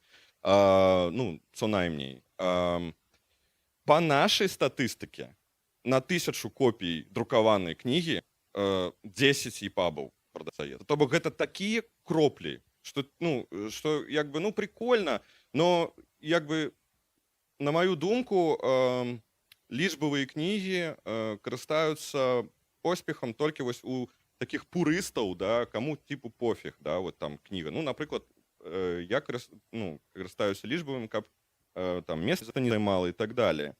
Вось, але адносіны з кнігай гэта нешта большае, чым толькі адносіны з тэкстам. І таму людзі купляюць кнігі друкаваныя. Людзі іх купляюць, і некаторыя не чытаюць адразу, ці чытаюць там праз 5 год, ці там яшчэ штосьці, ці там хтосьці прыйшоў да яго ў госці і забачыў яго палічку, і проста ён бачыць палічку, і гэта палічка ўжо, ну, як бы сведчыць аб чалавеке, які, ну, гэтую палічку, як бы, трымае, да? То бок, гэта вельмі такі комплексны падыход, да? І адносіны з друкаванай кнігай — гэта не толькі чытанне гэтай кнігі. Вось, гэта жаданне з гэтым медыумам паўзаемадзейнічаць, купіць яго, трымаць у руках, там папера можа тебе падабацца ці не падабацца, вокладкай, панюхаць, дарэчы, таксама. Вось, на жаль, мы пакуль не карыстаемся афсетнымі накладамі, гэта трэба, каб ад 2000 копій было, таму нашы кнігі амаль не пахнуць. Так, я з гэтага моцна пакутую. У сэнсе, што, ну, я спадзяюся, што мы такі наладзім і прыйдзем да ўжо гэтых іншых маштабаў, каб, ну, напрыклад, там хаця бы 1000 адразу друкаваць просто там аднім накладам.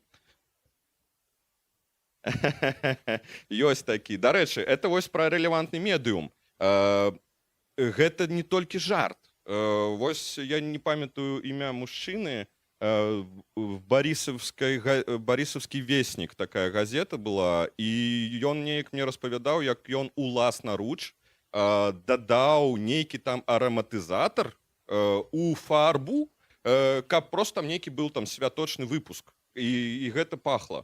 Вось, і гэта вось вам медыум, разумееце, гэта ён зразумеў гэта, і ён гэта зрабіў, і ён в гэты момант быў дызайнерам сваёй газеты. Ну, очевидно, ён як глаўрэд, ён і дызайнер, і маркетолог, і ўсё так. Так, Ігор.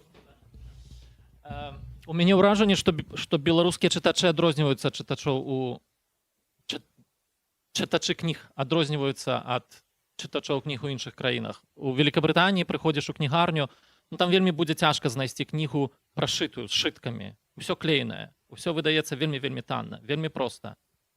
І кніжкі, канешне, каштуюць, ну, брытанскія кніжкі не каштуюць так дорага, там, як французскія ці нямецкія, может, потому што падаткі ў нас ніжэй на кніжкі, але неважна.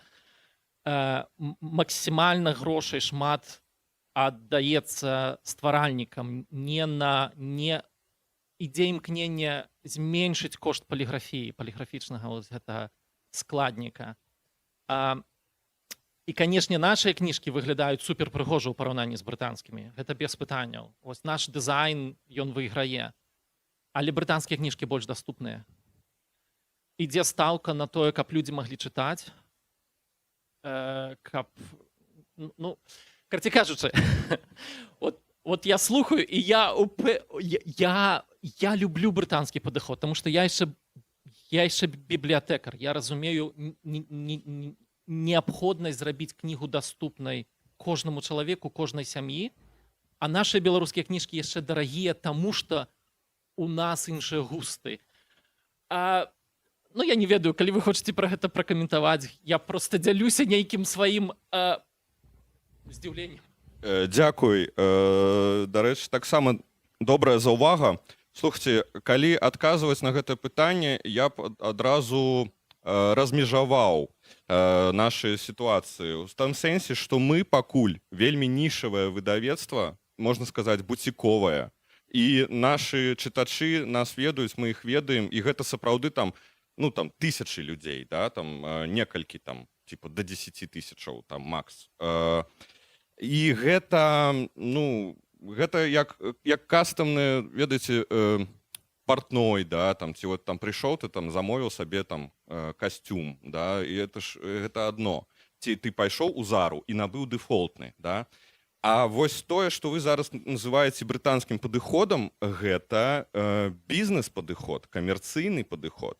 І ясна, што мы таксама камерцыйныя ў сэнсе, ну, у тым, каб кнігі там акупаліся, каб аўтары атрымоўвалі свае там заробкі, але ўсё ж таки мы пакуль у гэтай малюсенькай нішы вось такого як бы крафтавага выдавецтва. Калі мы, магчыма, я не ведаю, праз некалькі год ці што там дойдзем да вось гэтай практыкі бестселлераў, вось грамаднай дыстрыб'юцыі, да, каб у кожным там краме, каб у кожнай гэта ўсё было, ці мае улюбёныя кніжкі прадаюцца на пошце, ці на нейкіх такіх, ну, як бы аказіянальных сітуацыях на касе просто, да, ці там у супермаркетах. Гэта іншае, гэта вось супертиражная дыстрыб'юцыя камерцыйнага падыходу. І там ужо лічбы, ну, тыпу, трэба прадаць паўмільёна кніг. Ясен пень, калі я дайду до таго, што я буду рабіць кнігу, якая будзе разыходзіцца паўмільёнам, там, да, ці там нават некалькі тысячаў копій, ну, я ўжо таксама скажу, ладно, не будзем сшыткі рабіць, да, будзем рабіць клеённую. Вось, ну, таму што проста гэта будзе акурат уже новая як бы сітуацыя ў гэтым праекце, і я як дызайнер буду прымаць рашэнне, ну, больш рэлевантную форму шукаць, потому што зараз мы, напрыклад, плоцім, там, я не ведаю, ну, дакладна колькі, там, ну, альбо, ну, у кожным асобніке нашай кнігі еўра альбо 2, гэта просто, ну, типа экстра, надбаўка за то, што у нас сапраўды сшытыя кнігі. Гэта вельмі для мяне, як бы, важна, каб, ну, каб яны былі ну, яны праз гэта больш пластычныя і так далей. То бок, калі мы 1000 робім, для нас гэта урон на 1000, карацей, там, еўра. А калі гэта будзе 500 000, ну, то гэта будзе ўжо іншы вынік. Вось. Так, добра. Класна паразмаўлялі. Давай, напэўна...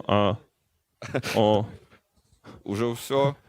Ужо так. Ну, уже асобна. Так, дзякуй так, вялікі ўсім за ўвагу, вельмі цікава. Дзякуй, дзякуй.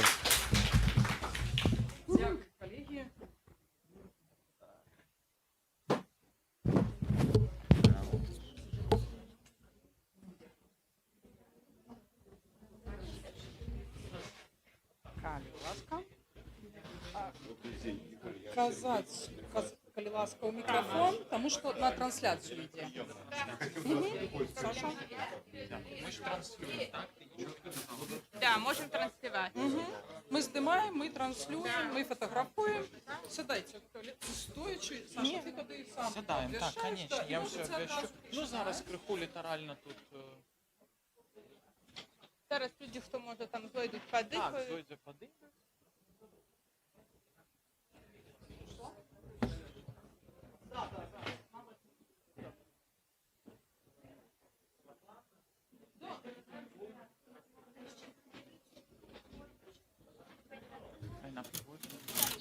Проблеми нема. Все убрали.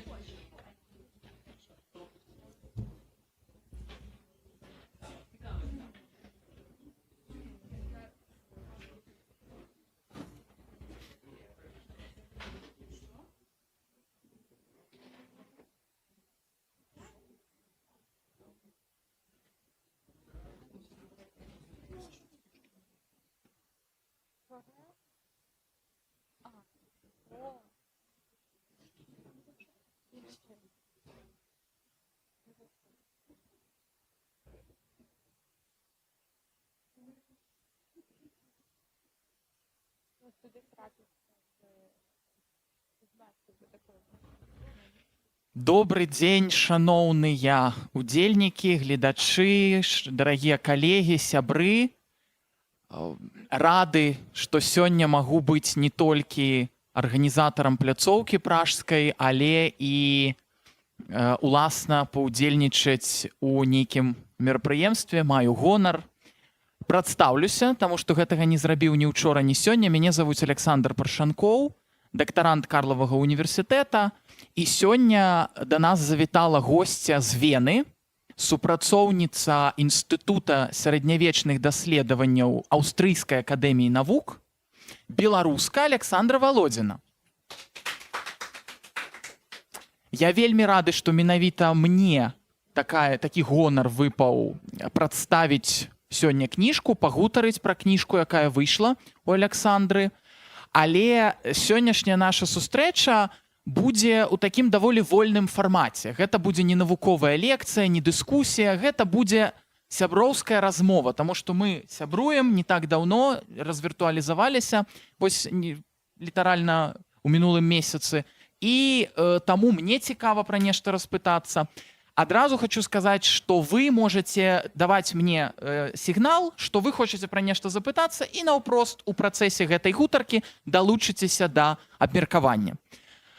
Тады я папрашу, Саша, можа, ты можаш пачаць з такога уступнага слова, распавесці пра гэтую кніжку, распавесці пра тое, чым ты займаешся, ну а я пасля ўдакладню і пяройдзем да нейкіх пытанняў. Добра ўсім шчыры дзякуй за тое, што прыйшлі. І некалькі словаў пра кнігу і, уласна кажучы, пра сам канцэпт ерасі трошкі больш словаў, таму што я думаю, што для часткі гостей это слово не так зразумелое, не так вядомое, не так важное, но это відавочна нейкая ерась. Так, что мы кажем про ерась, что это нейкая... Выбач, давай я скажу, як называется книга, да, тому что мы крыху подзабылись. Книга называется «Вальдэнсы» у канцы 12-го, пачатку 15-го стагоддзя паміж еретычнай сектай і народнай рэлігійнасцю. Увогуле для беларускай навуковай літаратуры, на мой погляд, феномен. Гэта быў у пэўным плане такі выклік, чэлендж, калі я вырашыла займацца тэмай заходнееўрапейскай ерасі, будучы ў Беларусі, я і скончыла і абаранілася ў Беларускім дзяржаўным універсітэце ў Мінску, і гэта моцна перапрацаваная і расшыраная мая кандыдацкая дысертацыя. Калі хто ведае, у Беларусі кандыдацкая дысертацыя па гуманітарных навуках 120 сторонак, а тут 440. Это такая моцна пашыраная версія, таму што тут не толькі пра тое, хто такія вальдэнцы, чаму і як, але добрая палова кніжкі, а то і больш за палову, гэта мае пераклады з лаціны на беларускую мову розных крыніц, адкуль я это ўсё ўзяла. Вось што я это не прыдумала, і чым я асабліва ганаруся, калі раптам хто будзе лістаць кніжку, там у асноўнай частцы, дзе ідзе гаворка пра самих еретыкоў, там знизу стаіць спасылка на тое там лацінскае, французскае ці так далей нейкае выданне, дзе ёсць крыніца, а пасля стаяць нейкія незразумелыя лічбачкі. Это не рандомныя лічбачкі. У другой частцы, дзе стаяць пераклады, усе пераклады пранумараваныя, і вы можете разгарнуць і паглядзець, адкуль я гэту цытату, адкуль я гэту спасылку ўзяла, таму што вельмі часта самыя распаўсюджаныя цытаты, якія трапляюць да нас праз нейкія сацыяльныя сеткі, гэта нейкі кавалак абсалютна вырваны з кантэксту, а калі адкрываеш кантэкст, то там усё можа быць зусім па-іншаму. Дык вось, каб пазбегнуць такой сітуацыі, каб не ўводзіць сваіх чытачоў у зман, каб вы маглі самі паглядзець і згадзіцца або не пагадзіцца з маімі высновамі, для гэтага ёсць другая частка. Абсалютная большасць крыніц, не хочу казаць усе, таму што я не ўсе правярала, але абсалютная большасць, яна не перакладалася раней ні на адну ўсходнеславянскую мову, таму для людзей, якія не чытаюць на лаціне, а ў Беларусі відавочна не так шмат людзей чытае на лаціне, это не Італія, дзе пачынаюцца школы вучыць, ім, канешне, прасцей. Вось у плане такой канкурэнцыі за пасады ў Еўропе і ў сэнсе італьянцам, ну, але я рабіла кніжку, відавочна, для беларускага чытача. Мы зробім так, давайте перададзім адзін асобнік, каб Так, людзі можна- маглі паглядзець, і ведаеце, што вы можете сёння набыць гэтую кнігу тут. Ну, я привезла с собой на продаж, я скажу шчыра, 2 штуки, вось, тому что это ўжо фактычна конец. Вось, конец накладу. Ты заўсёды, калі выдаеш за свае, а пасля прадаеш, то заўсёды вялікая такая...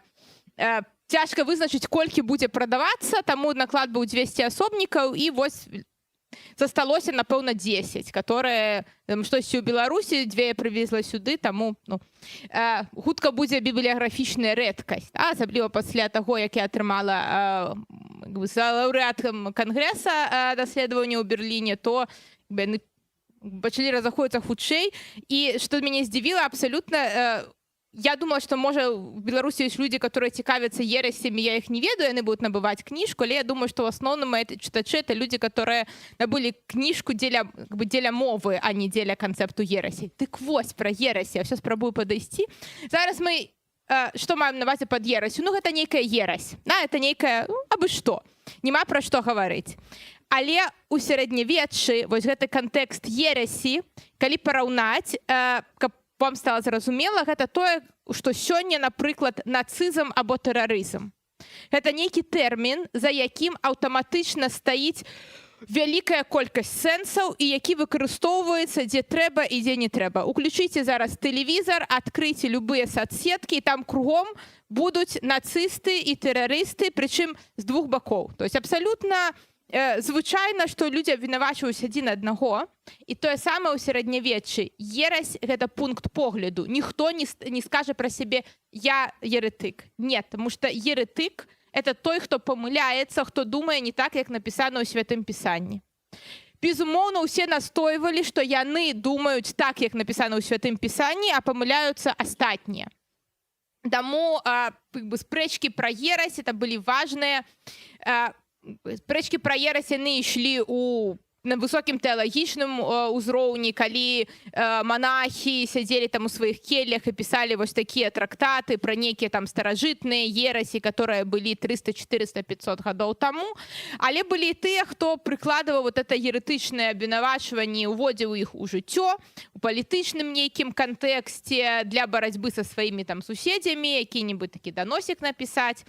І каб зараз, каб придаць майму расказу такой штодзённасці, я вам раскажу про то, як адбывалася абвінавачванне ў ерасі, напрыклад, на поўдні Францыі, якім-небудзь пачатку 14 стагоддзя, у такім бытавым кантэксце. Калі ў каго-небудзь зараз узнікнуць паралелі, флешбекі, усе супадзенні выпадковыя. Мы іх абмяркоўваць, тым болей на запіс не будзем. Вось, калі вас абвінавачылі ў ерасе, это вельмі сур'ёзна.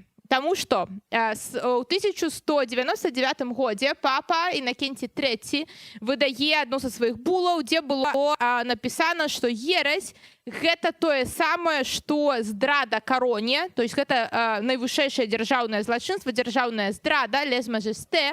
Это не проста лез-мажэсте, это лез-мажэсте дивін. То есть гэта здрада Богу.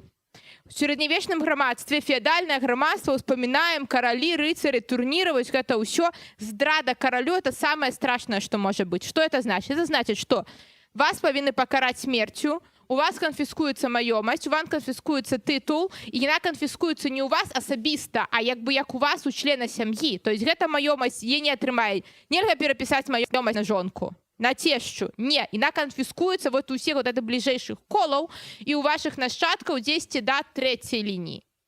Вось, ну і вас відавочна караюць смерцю, а паколькі это лез-мажэсте дивін, то вам не проста вас павесяць і адсякуць галаву, вас спаляць. Чаму это горш? Не таму, што мы не будзем абмяркоўваць, наколькі там балюча, не балюча, а таму, што я нагадаю, што будзе ў нас хутка апошні суд, пасля уже вот хутка, да? Конец света близится, и это адчуванне, оно заўсёды прысутнічала ў сярэднявеччы. І пасля гэтага апошняга суда ўсе праведнікі павінны ўваскрэснуць. А калі вас абвінавацілі ў ерасі, калі вас спалілі, то ўваскрэснуць вы не можете. Всё, вас, у чым сэнс хрысціянства? У тым, згадаем сімвал веры, што мы верым у пасмяротнае ўваскрэшанне, у тое, што Ісус Христос нас усіх выратаваў, і дзякуючы гэтаму ягонаму ўчынку у нас будзе вечнае жыццё. Гэта маленькі адрэзачак, які мы жывём, ён не так важны, галоўнае то, што будзе пасля. Дык вось, калі вы еретык, калі вас прызналі еретыком, калі вас спалілі, то вось гэтага самага галоўнага сэнсу вы пазбаўляецеся. Таму абвінавачванне ў ерасе это вельмі страшна. Таму як это ўсё адбывалася, сярэднявечны суд, ён патрабаваў доказаў.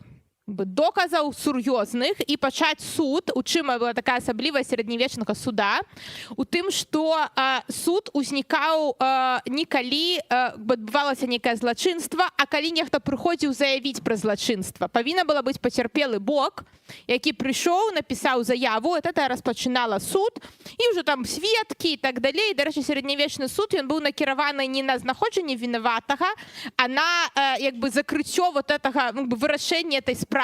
А можна тут такое невялічкае пытанне на ўдакладненне? Вось падача гэтай справы адбываецца, да? Просто любы чалавек мог прыйсці і заявіць, што мой сусед, напрыклад, размаўляе там з жабамі ці такого кшталту. Вось... Зараз да гэтага мы дойдзем. У тым-то як бы адрозненне, што класічны суд это там у мяне скралі, мяне пабілі, ёсць нейкі пацярпелы бок. Або сям'я пацярпелага, калі яго забілі. І ўпершыню узнікае канцэпт таго, што можна пачаць суд без пацярпелага боку, насамрэч, калі адбываецца барацьба за пад'ём маральнага нораву кліра, і калі царкоўныя суды спрабуюць змагацца з клірыкамі, з біскупамі, святарамі, манахамі, якія маюць палюбоўніц. Вы разумееце, у гэтым выпадку пацярпелага боку фізічна няма. Калі клірык паводзіць сябе неадпаведна, але пра гэта ж ходзяць чуткі. Вот, што хтосьці чуў, што і там бачыў, што яна туды зайшла вечарам, або ён выйшаў. І вось упершыню ўводзіцца насуперак вось гэтаму правілу пра пацярпелы бок, што можна пачаць суд за фама, за славы. Ну, мала фама, за дрэннай славы пачынаецца суд супраць распусных клірыкаў. І ўжо ад распусных клірыкаў вось гэты суд на мала фама, просто пра нейкіх чутак, бо няма пацярпелага боку у ерасі, акрамя Бога, які сам не заяўляе. Таму мы можам пачаць суд, таму што вот чуткі. Павінна быць, ну ўсё роўна яго трэба неяк пачаць гэты суд.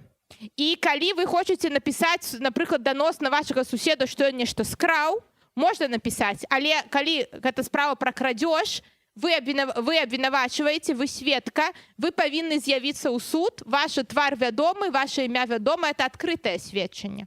А ў судах пра ерась можна было пісаць, это адзіныя суды такія ў сярэднявеччы, можна было пісаць ананімныя даносы, і не было, было правіла, што гэтыя асобы не рассакрэчваліся, яны не павінны былі з'яўляцца на суд. Хто пісаў? Удакладнім, з якога стагоддзя прыкладна? Вось, з якога Мы стагоддзя зараз пачынаючы? гаворым пра 13-14 стагоддзя. Вот это суды супраць ерасі, чым займалася інквізіцыя, яны пачынаюцца адкрыта з 13 стагоддзя.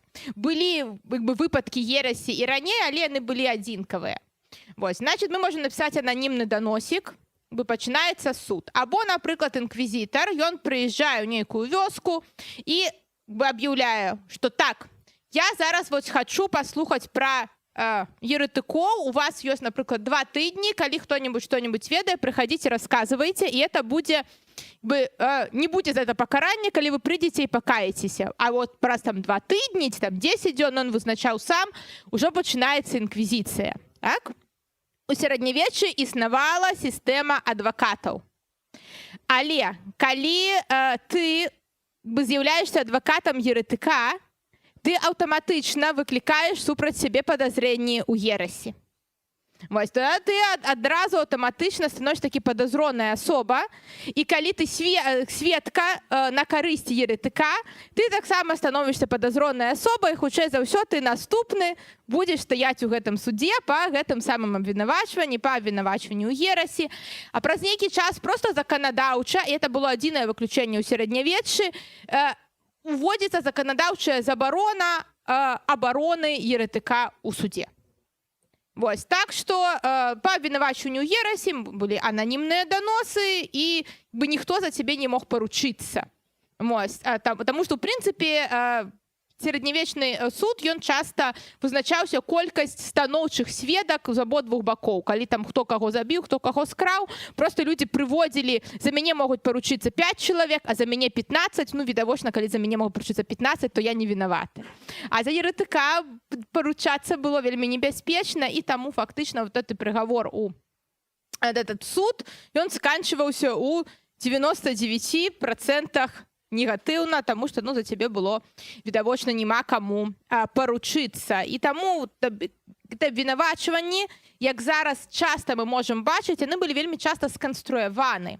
Напрыклад, сярэдзіна 13 стагоддзя, поўдзень Францыі, прыязджаюць 2 інквізітары, і яны за вельмі кароткі тэрмін апыталі проста 1000 чалавек па справе ерасі, і там знайшлі пэўную колькасць еретыкоў.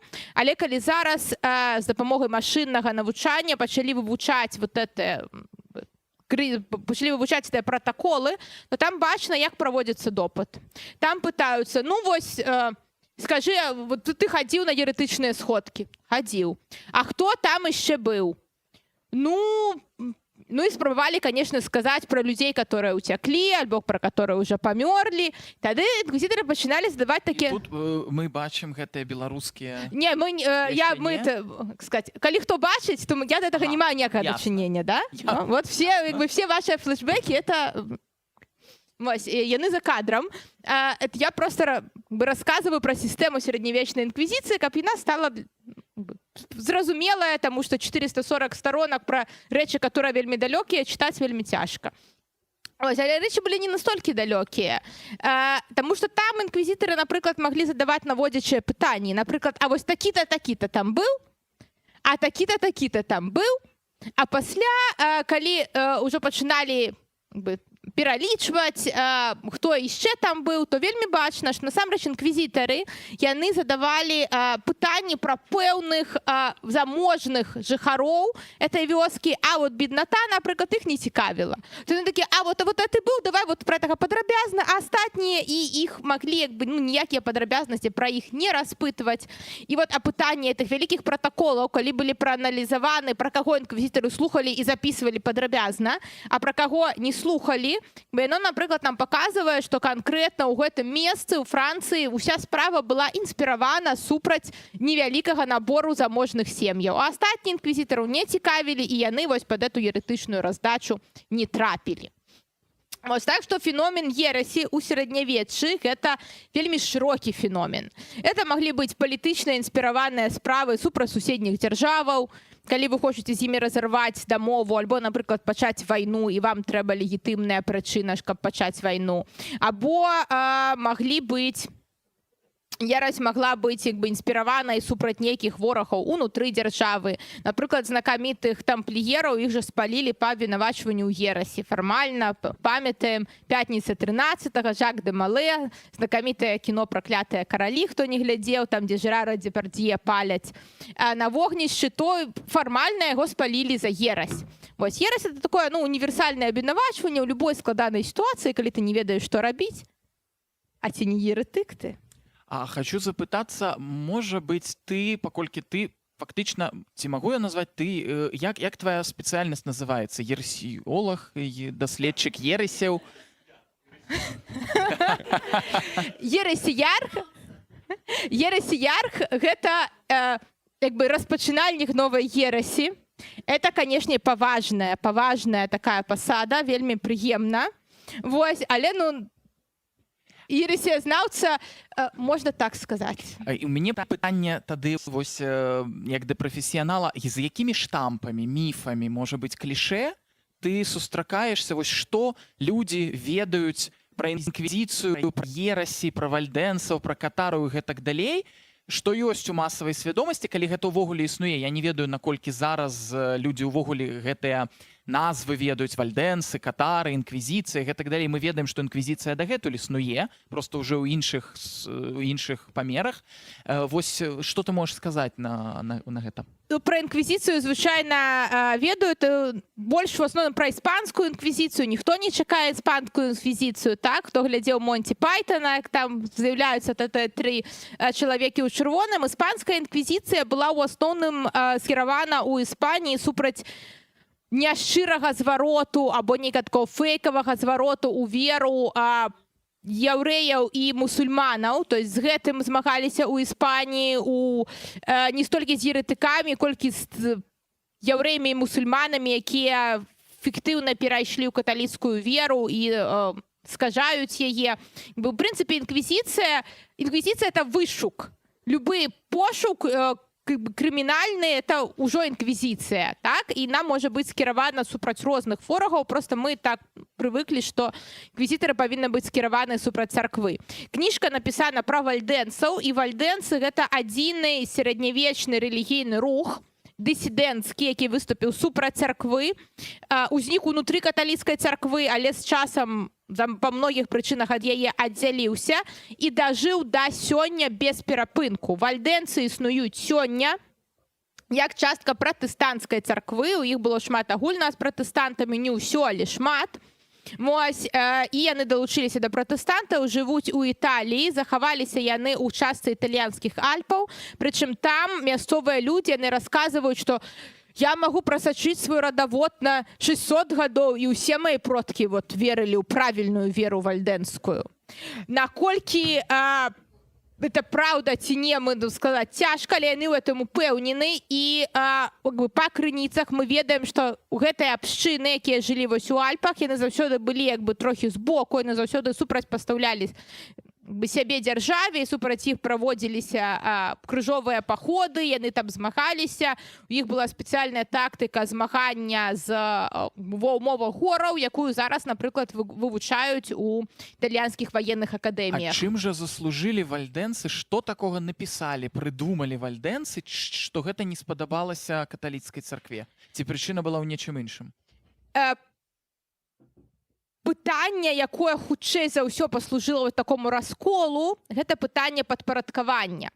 Так? Таму што пачынальнік руху Вальдо, зараз у Вікіпедыі можна пачытаць, што яго завуць Пётр Вальдо, але Пётр — это пазнейшая дапіска, калі рух ужо спрабаваў, ведаеце, такія алюзіі, там Пётр, святы Пётр. Пётр — это дапісачка, звалі яго Вальдо. Магчыма, это нават не імя, а такое як бы з Вальдо, да, там з кантона Во, ці з нейкая, то Вальд — это ўвогуле лес. Ці там, нехта як з лесу, як мянушка такая. Ён быў відавочна міранін, багаты міранін, ёсць спрэчкі, хто там быў па прафесіі. У пэўны момант у яго адбылося такі як бы зварот да Бога па розных прычынах, розныя ёсць крыніцы, ён пачаў прапаведаваць. Будучи миранинам, ён пачаў прапаведаваць Слово Божие, што выклікала зайздрасць у каталіцкай царквы, у іерархаў, таму што ён не проста прапаведаваў шлях Хрыста, ён яшчэ і практыкаваў. То есть ён раздаў сваю маёмасць бедным, вось там штосьці вылучыў жонцы дочкам, каб іх аддаць у манастыр, не ведаю, ці былі дочкі таму шчаслівыя вельмі. Вось, а сам жыў на вуліцы, прасіў ежу там на вуліцы і так далей, у процівагу, напрыклад, леонскаму архібіскупу, які жыў у палацы. Вось, і людзі пацянуліся відавочна да практыка, чым да тэарэтыка, это выклікала зайздрасць у каталіцкай царквы, і яму спрабавалі Вальдо забараніць пропаведь, на што Вальдо сказаў, што прапаведаваць сказаў мне Бог, я вось яго чуў, а падпарадковвацца трэба спачатку Богу, а потым чалавеку. Таму я не буду, вы мне забараняеце то, што мне Бог загадаў, я не буду, і вот за гэтага пачалося разыходжанне першае, а пасля, вы разумееце, слова, якое перадаецца вусна, так як Вальдо вучыў, чым вылучаліся вальдэнцы ў сярэднявеччы. Першае, яны вучылі Біблію на памяць, яны ведалі вось цалкам на памяць, нам это зараз вельмі цяжка ўявіць. Вось, і у Бібліі ёсць шмат рэчаў, якія мы не практыкуем. Асабліва не практыкуем у сярэднявеччы, напрыклад, у Бібліі напісана чорным па беламу не кляніся. Вось, не кляніся ні воласам на галаве тваёй, бо не можаш зрабіць яго чорным, а не белым, не кляніся ні тронам маім, і так далей. Там цэлы як бы спіс, чым нельга клясціся, і няхай будзе слова тваё толькі так ці не. Это написано ў Бібліі. Але я нагадаю, што сярэднявечнае грамадства, оно ж заснавана на клятве, на вот это на амажу, на васальнай клятве. І вальдэнцы казалі, не, мы не будзем. Там у судзе ж кляліся кругом, і у сэнсе вы не будзеце. Як бы так за нас заведено. Вальдэнцы казалі, нет, у Бібліі написано не клясціся. І вот это стало одной з прычын, што вот яны як бы уперліся вот на як бы за літару, а пасля вот этот час, конец 12 стагоддзя, адкуль усё это пачынаецца ў кніге, это час з'яўлення дагмату пра чысцец. Вот, чысцец, тое место каталіцкае, такое прамежкавае паміж пеклам і раем, дзе можна ачысціцца ад грыхоў, а пра чысцец у Бібліі няма. І вальдэнцы адмаўляліся. Вось, і як бы яны сваім жыццём стараліся ісці за Богам, так як яны это разумелі, але яны супрацьпастаўлялі сябе каталіцкай царкве вельмі моцна, ну і што, канешне, у сярэднявечным моцна іерархізаваным грамадстве, ну, не выклікала разумення. Пытанне ўлады, пытанне ерасі, это вельмі часта пытанне ўлады. Вось, чыя ўлада, то як бы то правільны пункт поглядаў, чи як бы каго няма ўлады, тыя еретыкі. Насамрэч, у гісторыі у нас ёсць толькі адзін прыклад, калі моўныя еретыкі перамаглі, гэта іканаборства ў Візантыі. Вось, калі імператор сказаў, будзем змагацца з іконамі, іконы — это ідалапаклонства, а вось іншае цячэнне сказала, што нет, іконам трэба пакланяцца. Вот адзіны прыклад. Усе астатнія тых, каго мы ведаем еретыкі, яны былі там або загнаныя ў нейкія горы, або там спалены і так далей, і так далей. Але, ну, это мы зараз іх так называем еретыкамі, а можа, каб яны не каб это была іх перамога, то еретыкі былі б відавочна супрацьлеглы пункт погляду, таму што то, як мы вывучаем, это тое, што мы бачым. Таму вось вальдэнцы дажылі да сёння, з імі можна сустрэцца сёння, але яны ў Беларусі відавочна невядомыя, да? А вось жывыя-то яны да сёння, а вось калі мы можам паставіць кропку ў іх такой кіпучай дзейнасці, якое гэта стагоддзя, калі іх там больш-менш перамаглі, спалілі і загналі ў горад? Яны б не пагадзіліся, таму што супраць іх пастаянна там нейкія былі актыўныя акцыі, але такі пік — это канец 14 стагоддзя. Самы блізкія к нам кропкі, дзе я сустракала вальдэнцаў, это Галіч, Вроцлаў, Шчэцін. Вось, а на супрацьлеглым баку это Піренеі. То есть вот на ўсім гэтым абшары вы маглі сустракаць вальдэнцаў, але вось канец 14 стагоддзя, моцныя пераследы. Вось, і з аднаго боку, то есть реально шмат актыўных дзеячоў руху спалілі, астатнія просто сышлі ў падполле, або там сказалі, добра, я все, буду каталік. Я зразумеў, я каталік, зараз сапраўдны каталік, і плюс 15 стагоддзя это час чаго? 15 стагоддзя это час з'яўлення гусітаў у нашай частцы Еўропы і ў крыніцах, тому што мы ведаем адкуль пра еретыкоў, калі за імі ганяліся католікі. Вельмі груба, вельмі спрошчана, але католікі пачынаюць ганяцца за гусітамі, гусіты становяцца праблемай, і проста вальдэнцы, як бы яны патанаюць на ўсходзе Еўропы ў гусізме, а на захадзе Еўропы ў вядзьмарскім руху. 15 стагоддзя это час, калі вельмі часта вальдэн становіцца, асабліва ў Швейцарыі. У Швейцарыі, дарэчы, было адно з самых страшных паляванне на ведьму, это швейцарцы. Мы палили просто огромная колькасць людзей. І часам там ведьмарство, вальдызм, это ўсё вот у адным месцы. Напрыклад, першы ў гісторыі выява жанчыны на мятле, вось якая ляціць, і он падпісаны як Вальдэнка. То есть он падпісаны не ведьма, он падпісаны як Вальдэнка. То есть вот гэты вобраз вальдэнцы, як ворага, як чужога, ён зліваецца з этой ведьмай, яны там вальдэнцы трымаюць рапух пад... Значит, як добра, што мы не еретыкі. От я вам раскажу, хто хоча падрабязна пачытаць, ёсць. Значыцца, чым займаліся ў адной з сектаў уяўных, мы не ведаем, ці праўда это, но як бы на допытах можна і не такое расказаць. Карацей, была такая мудрая жанчына ў адной секце.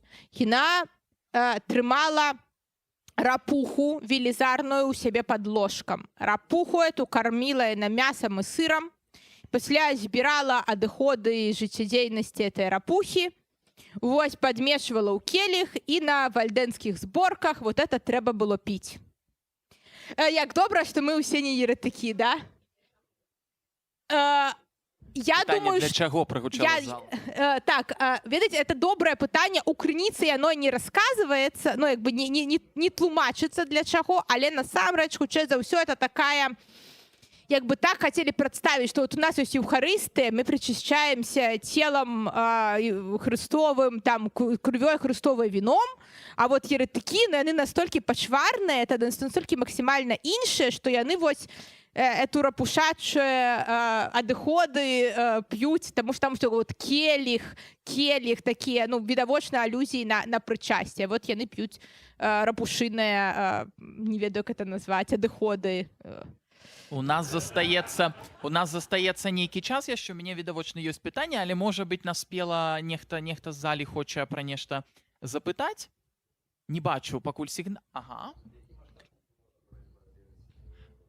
Які маштаб набывала барацьба з ерасямі ў Еўропе? Гэта я кажу, каб у трансляцыі было таксама чуваць. Это хорошее пытанне, насамрэч розныя, і як бы гаворка ідзе пра як бы дапытаных сотні тысяч чалавек. Калі не браць супраць крыжовыя паходы супраць альбегойцаў, дзе за адзін раз там відавочна, ну, это вайна, там тысячы ахвяр, то калі адбываліся вось гэтыя працэсы прысуджаных к смерці, вельмі ў сярэднім каля 10%. Асноўныя пакаранні это пілігрымкі, прычым чым далей, ну, як бы чым цяжэй, тым далей. Вельмі мала прысуджэнняў да пажыццёвага зняволення, бо гэтых людзей трэба дзесьці трымаць, а турмаў тады проста столькі не было. Штрафы, канфіскацыі, выгнанні. Ну, таму агульна, як бы цяжка сказаць, я ніколі не сустракалася, ну, гледзячы дзе. Тут, дарэчы, у Чэхіі вальдэнцаў спалілі па колькасці больш, чым Бернард Гі спаліў у Францыі. Вот недавно палічылі, то есть гаворка ідзе, ну, як мінімум пра некалькі тысяч чалавек. Але я дакладна, ну, просто не скажу. Але напэўна, ведьмаў спалілі, ведьма это ж адзінкавая такія акцыі, калі палілі, это не як паход, але, ну, это таксама гаворка ідзе пра тысячы ахвяр. Дзякуй, ёсць яшчэ наступнае пытанне. Скажы, я пасля перакладу.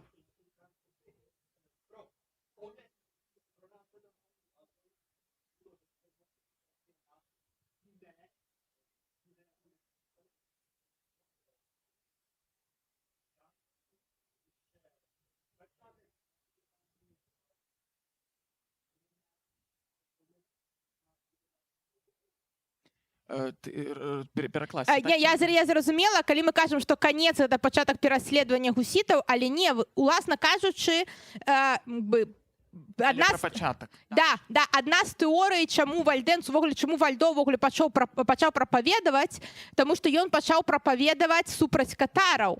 Так, тому і вот у это 1170-е гады, там Ліон, Тулуза і так далей, тады там яшчэ была адносная свабода, і маглі собирацца дыспуты сярод таго, каго мы зараз называем катарамі. Это не сама назва, это наша назва.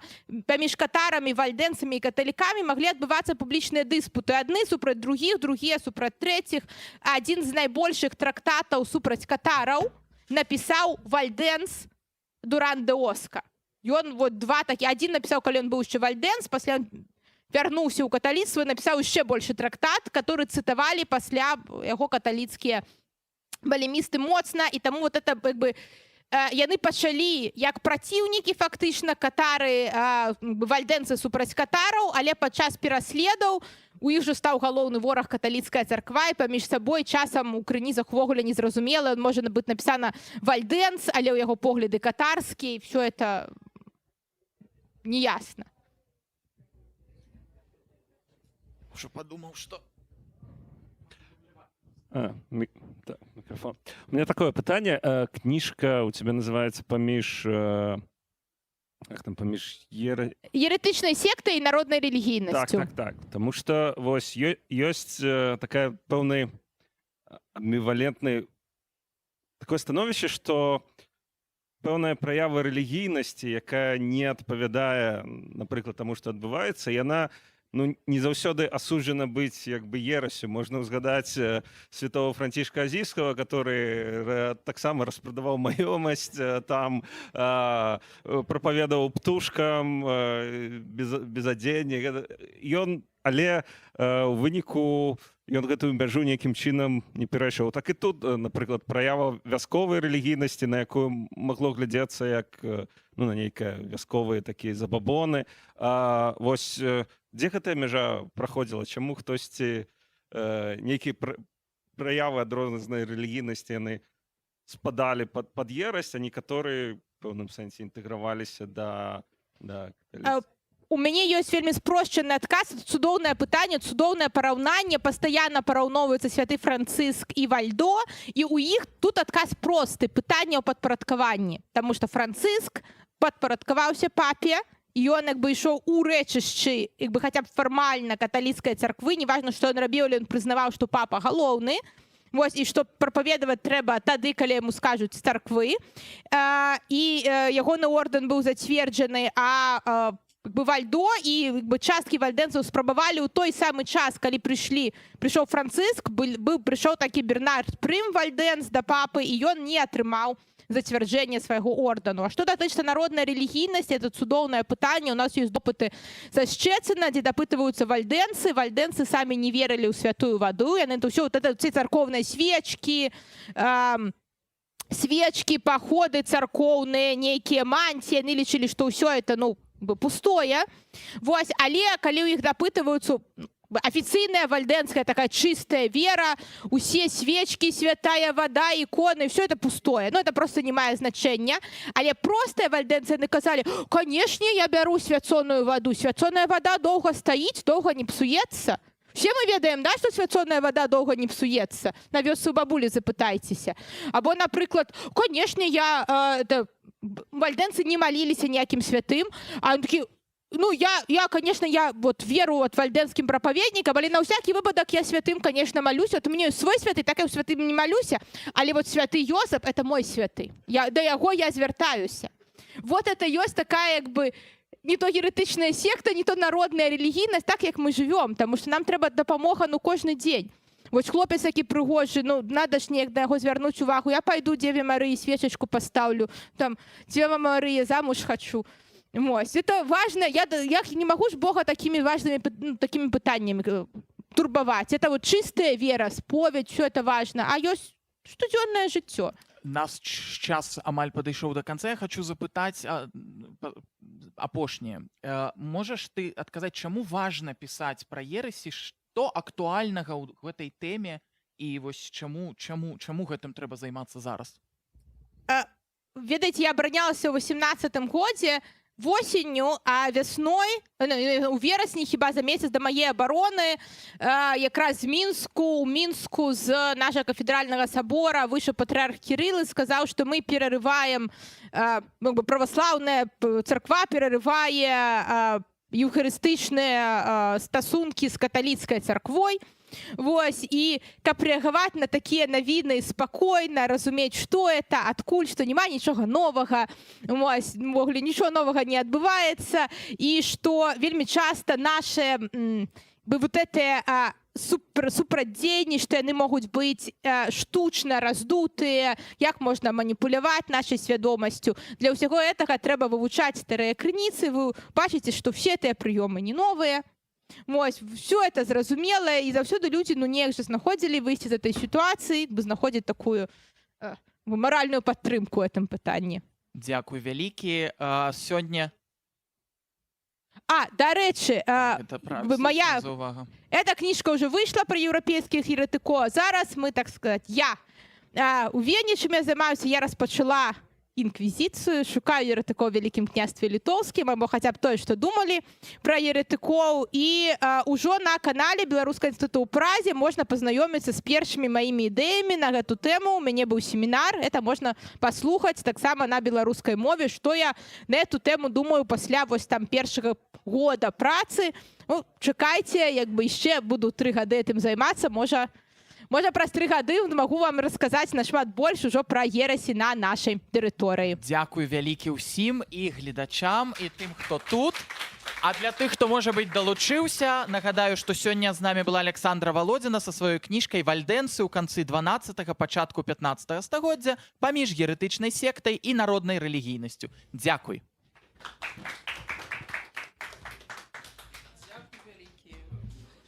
Я теперь разумею, як накладно 200 особников просто взлетел. Потому что пишете вы просто по-боску. Да. Дякую, сябры. А я нагадываю, что у нас тут литерально чисто змена декорацию, и зараз почнется наступная імпреза. Будьте, коли ласка, кто-нибудь Владислава Горбатского, потому что наше наступное мероприятие — это презентация Ярослава Маргариты от выдавецтва Скарына, и мы чекаем тут Владислава Горбатского.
Я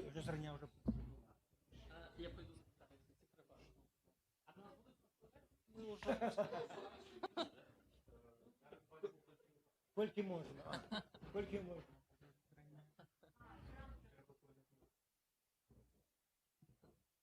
Можна на Ігоря? а то ми не трапляємо.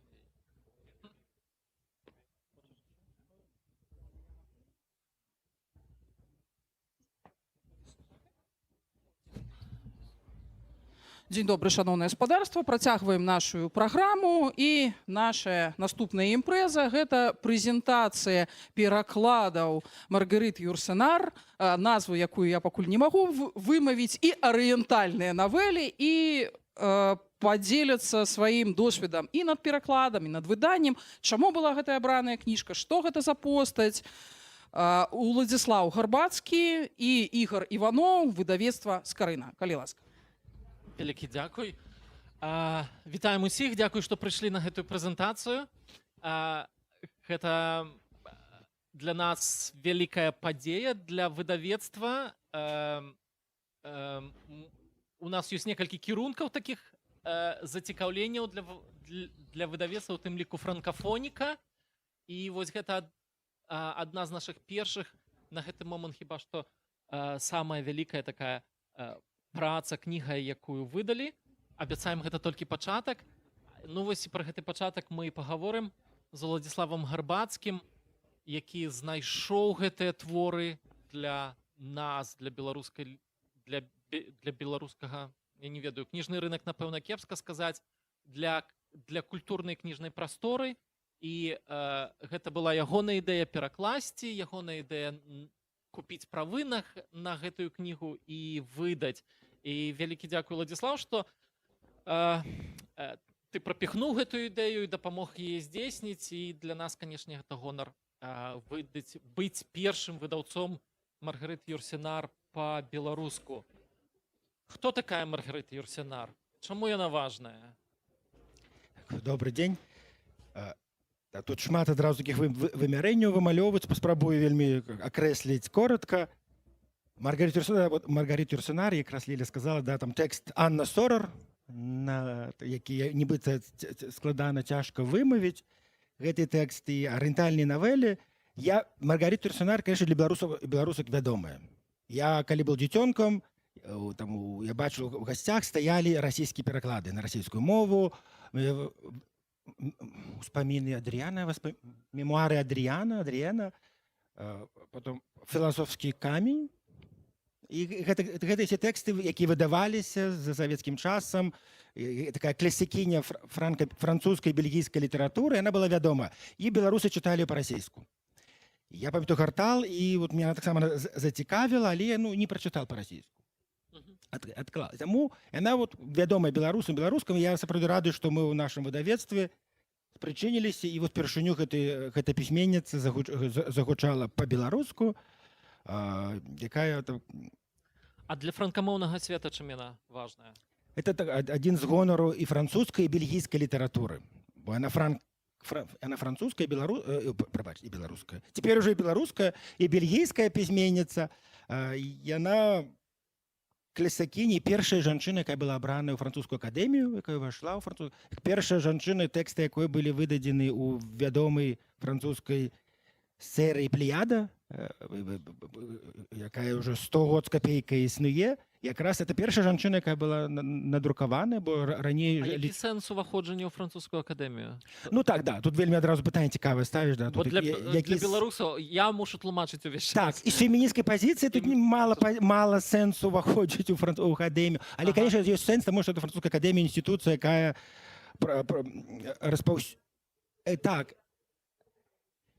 Так. Але калі взяць такой класічны падыход, то это акадэмія, інстытуцыя, якая распаўсюджвае французскую літаратуру і дамінуе, і кантралюе французскую ввогуле літаратуру і мову. І таму это, з аднаго боку, да, это вельмі патрыархальная інстытуцыя, але тым не менш, якая пачала мяняцца, это 1980 год. І це знову ж політика, тут стоїть президент Жескар д'Естен тоді був, якраз який тискав шмат тиснул на Академию французскую, сказал, что я хочу выиграть выборы, и треба быть мне погуляться с публикой, с электоратом жанчынами. І гэта только за гэтага французская академія зрэагавала. Гэта не азначае, што Маргарит Юрсенар не адпавядае гэтаму ўзроўню, гэта трэба ёсць крытэрыі. Ты павінен пісаць універсальную літаратуру, французскую мову развіваць, і гэтак далей. Таму гэта, в прынцыпе, таму і я прабачу еще один важный момент, які ты за яго пачала, мы адразу пераскачылі. Это, насамрэч, другая книга з французікі, з франкафонікі нашага выдавецтва. Пачакай, Ты уже пакуль просто што... пачал говорить, что это первая книга запатентованная. Вот. Пачакай, пакуль што... Я хотел поправить. Давай спынімся яшчэ пакуль што на Юрсенар. Значыць, яна жыла ў Злучаных Штатах, так? Она жила всюду, она жила в Европе, она с Бельгии, с Брюсселя, в Париже, она вела вельмі багемны лад жыцця паміж Першай і Другой сусветнай вайной, але потым, калі пачалась вайна, яна как раз напярэдадні вайны пазнаёмілася са сваёй партнеркай, каханіцай і амерыканскай прафесаркай, якая яе за вайны канчаткова перацягнула в ЗША. І тут как раз таксама важна гэта разумець, она такая еўрапейка да ідэі еўразвязу. Она размаўляла на шматлікіх мовах, она на лаціне, на старагрэцкай, спакойна нават пісала і магла там пісаць лісты сваім каханіцам на гэтых мовах.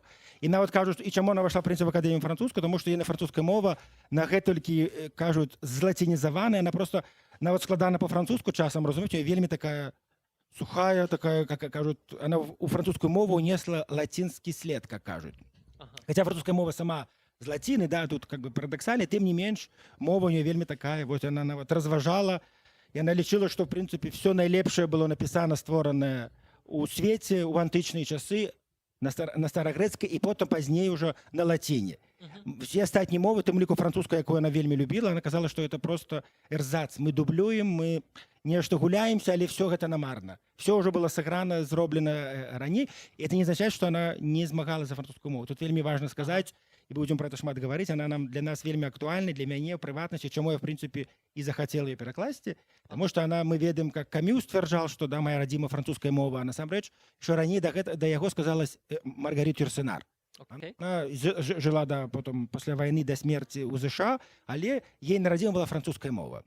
Она выбрала эту французскую мову. Я думаю, для белорусов, особенно после 20-го года и нават до 20-го года, мне это было актуальное послание ейное. Я бачил, что моя белорусская мова, я был у Сибиру, я был у Франции, але моя родима была белорусская мова. И я это ведал до Маргарит Юрсенар и до Камю, потом я прочитал их, и я зразумел, что вот.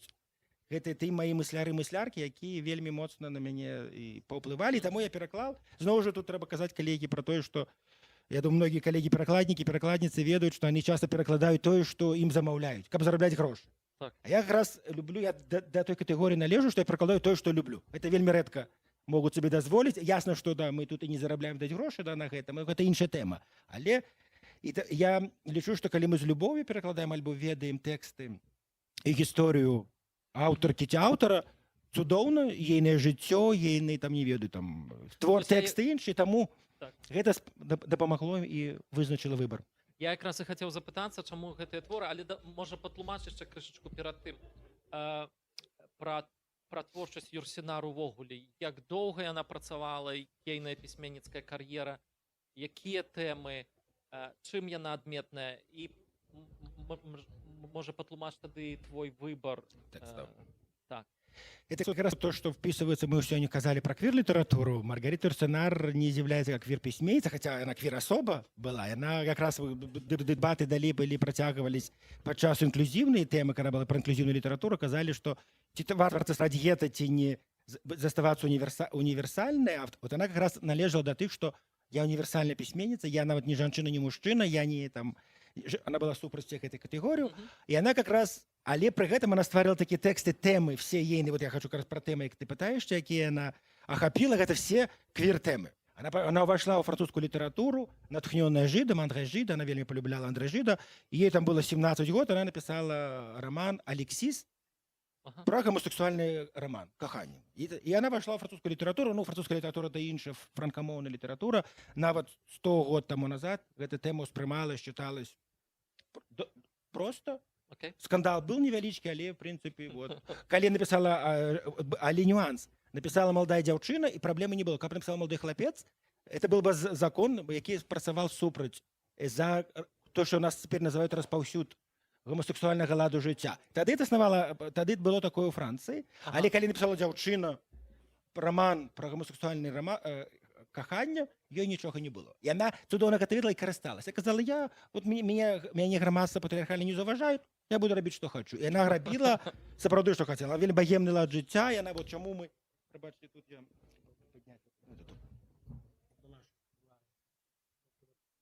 Якраз мы з прадзісветам супрацоўнічалі, і першы тэкст да перакладу Маргарет Юрсенар, які написала, якраз написал невялічкі тэкст, эсэ, артыкул «Жанчына, што кахала мужчыну, які кахалі мужчыну». І якраз працяг вот этой квир-тэмы, как авторы класічныя, замежныя могуць быць для нас арыентырамі. Вот она адзін з тых арыентыраў. Яна была, тому будем расказваць потым паступовую тэму, якія яна ўздымала, і тэмы, якія в беларускім кантэксце варта таксама разумець. Все яны тэксты это про каханне, гей-каханне, бісексуальных герояў, і все, яна сама падкрэсліла сваю бісексуальнасць, і потым і таму тэма такі вот кахання в гістарычнай перспектыве, в сучаснай перспектыве, все яны гістарычныя раманы, успаміны Адріяна, про Антіної, про імператора Адріяна, якраз про кахання.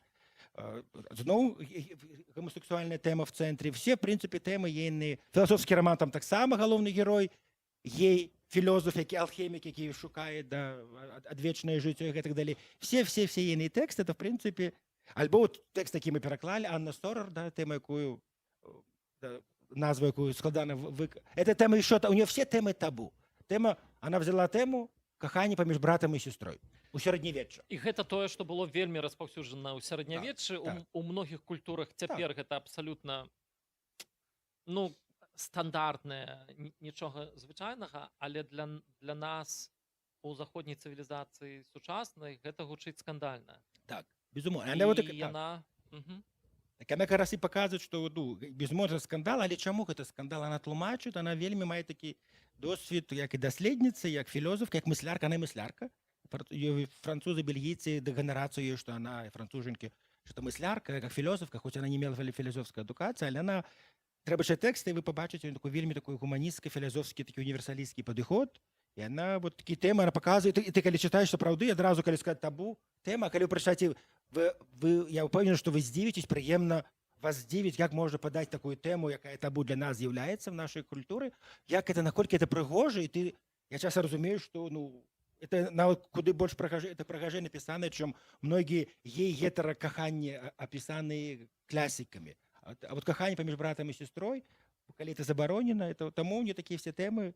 І гэта, конечно, выклікае і адразу праблемы, і чаму я напісаў гэта эсэ, адразу хацеў бы патлумачыць, таму што калі я таксама... Не было тэкста па-беларуску Маргарет Юрсенар, але мы пісалі некаторыя тэксты, вот гэта эсэ, і я таксама вікіпедыст, мы шмат ствараем тэкст у Вікіпедыі, я напісаў тэкст, это как раз другі тэкст у Вікіпедыі, это шмат год таму назад, 12. І я напісаў тэкст про Маргарет Юрсенар, і мне вечар адразу выправілі адміністратора. І гэта мне захоўваецца PDF, тэкст, это трэба про это говорить, пісаць, якраз тэму квир-літаратура, квир. Я якраз там пишу, что вот она там, ейные все герои, она была бисексуалкой, все ейные герои бисексуальные особы.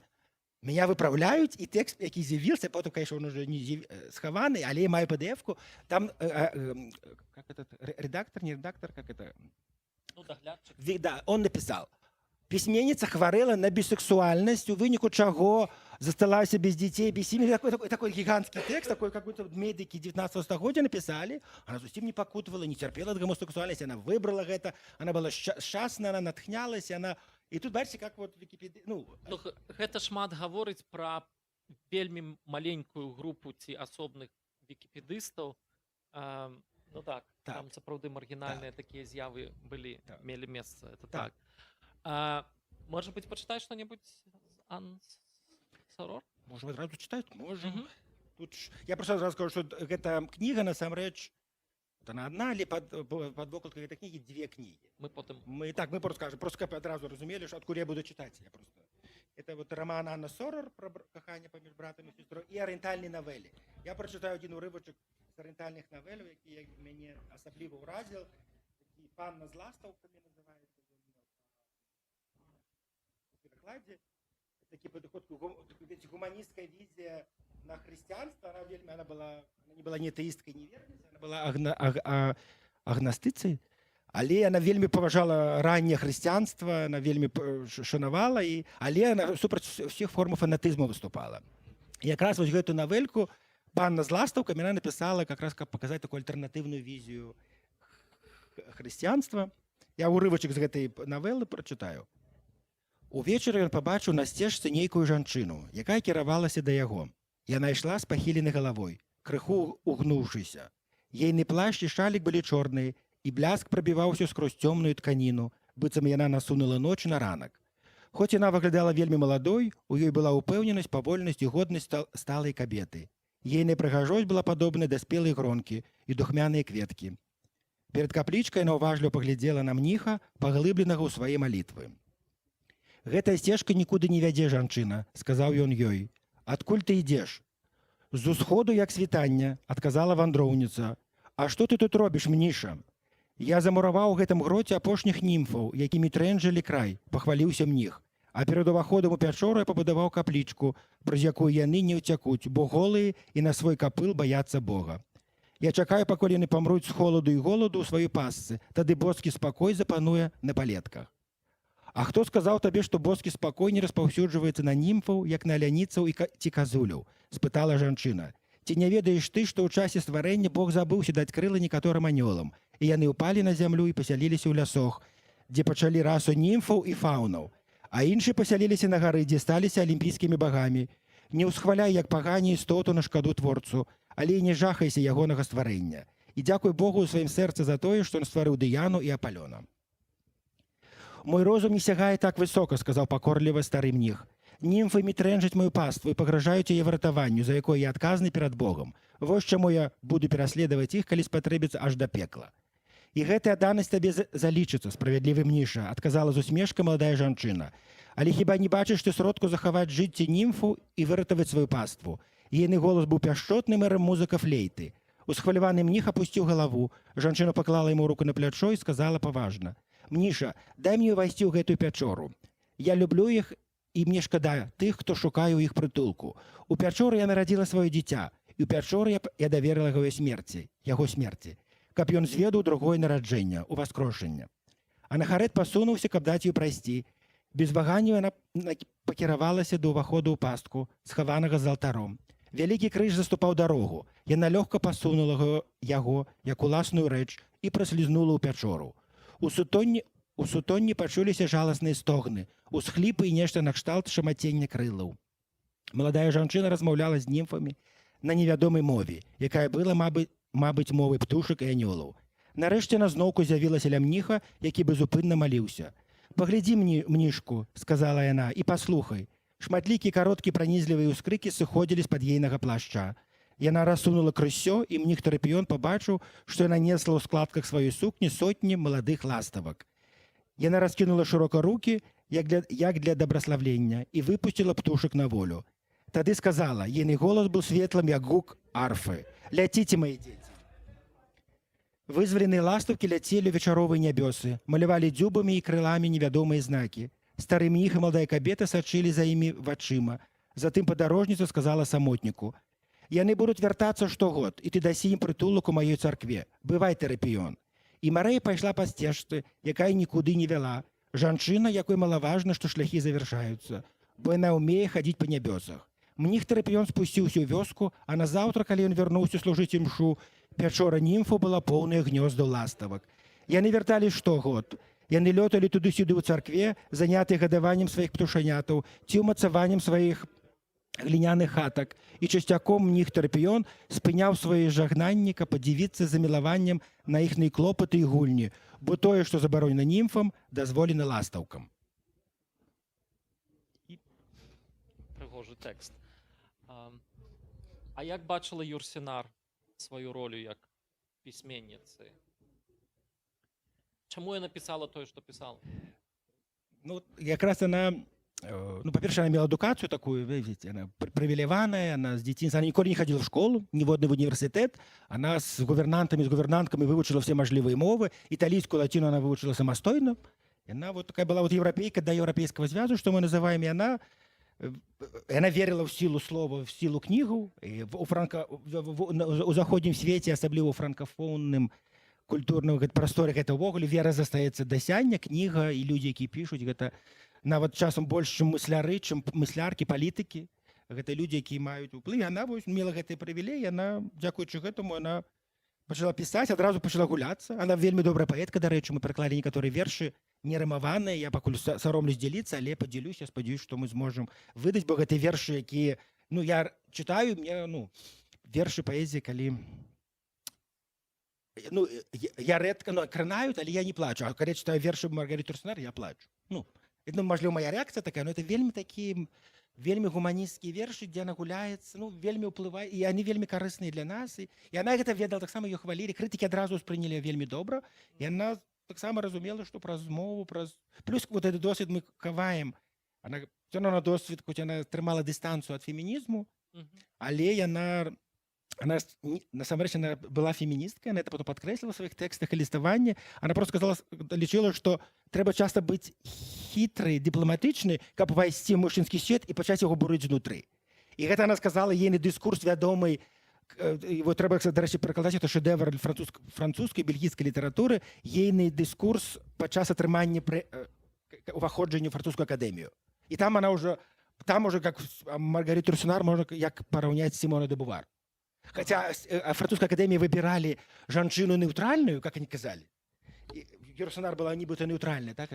Так. Они самі не чакалі ейнага спіча, ейнага дыскурсу падчас. Это трэба вельмі цікава. Так, она пачала там фразы там цікавы просто про тое, што мужчыны Францыі, французскай акадэміі, мужчыны французскія так паважаюць жанчыну, што паставілі яе на п'едэстал, а просто забылі просто падставіць і проста сядзенне. Мы стамілі стаяць. Стагоддзя, она сказала. І она паказвае таксама там, как, ну, я тая жанчына, мажліва, не я павінна была тут быць першая, там Жорж Санд і шматлікі іншыя павінны былі вайсці, а вы іх не толькі таму, што яны жанчыны, вы іх не запусцілі. Таму яна, насамрэч, яна карысталась гэтым сваім веданнем, што она добрая пісьменніца, добрая перакладчыца, она шматмоўная, она пісала на всех мовах мажлівых, она па-ангельску, на нідерландскай, на італійскай, на грэцкай, на новай грэцкай, она на всех гэтых мовах спакойна разважала, пісала, казала, што вот я еўрапейка. Потым она закахалась у Місіму і вывучыла японскую.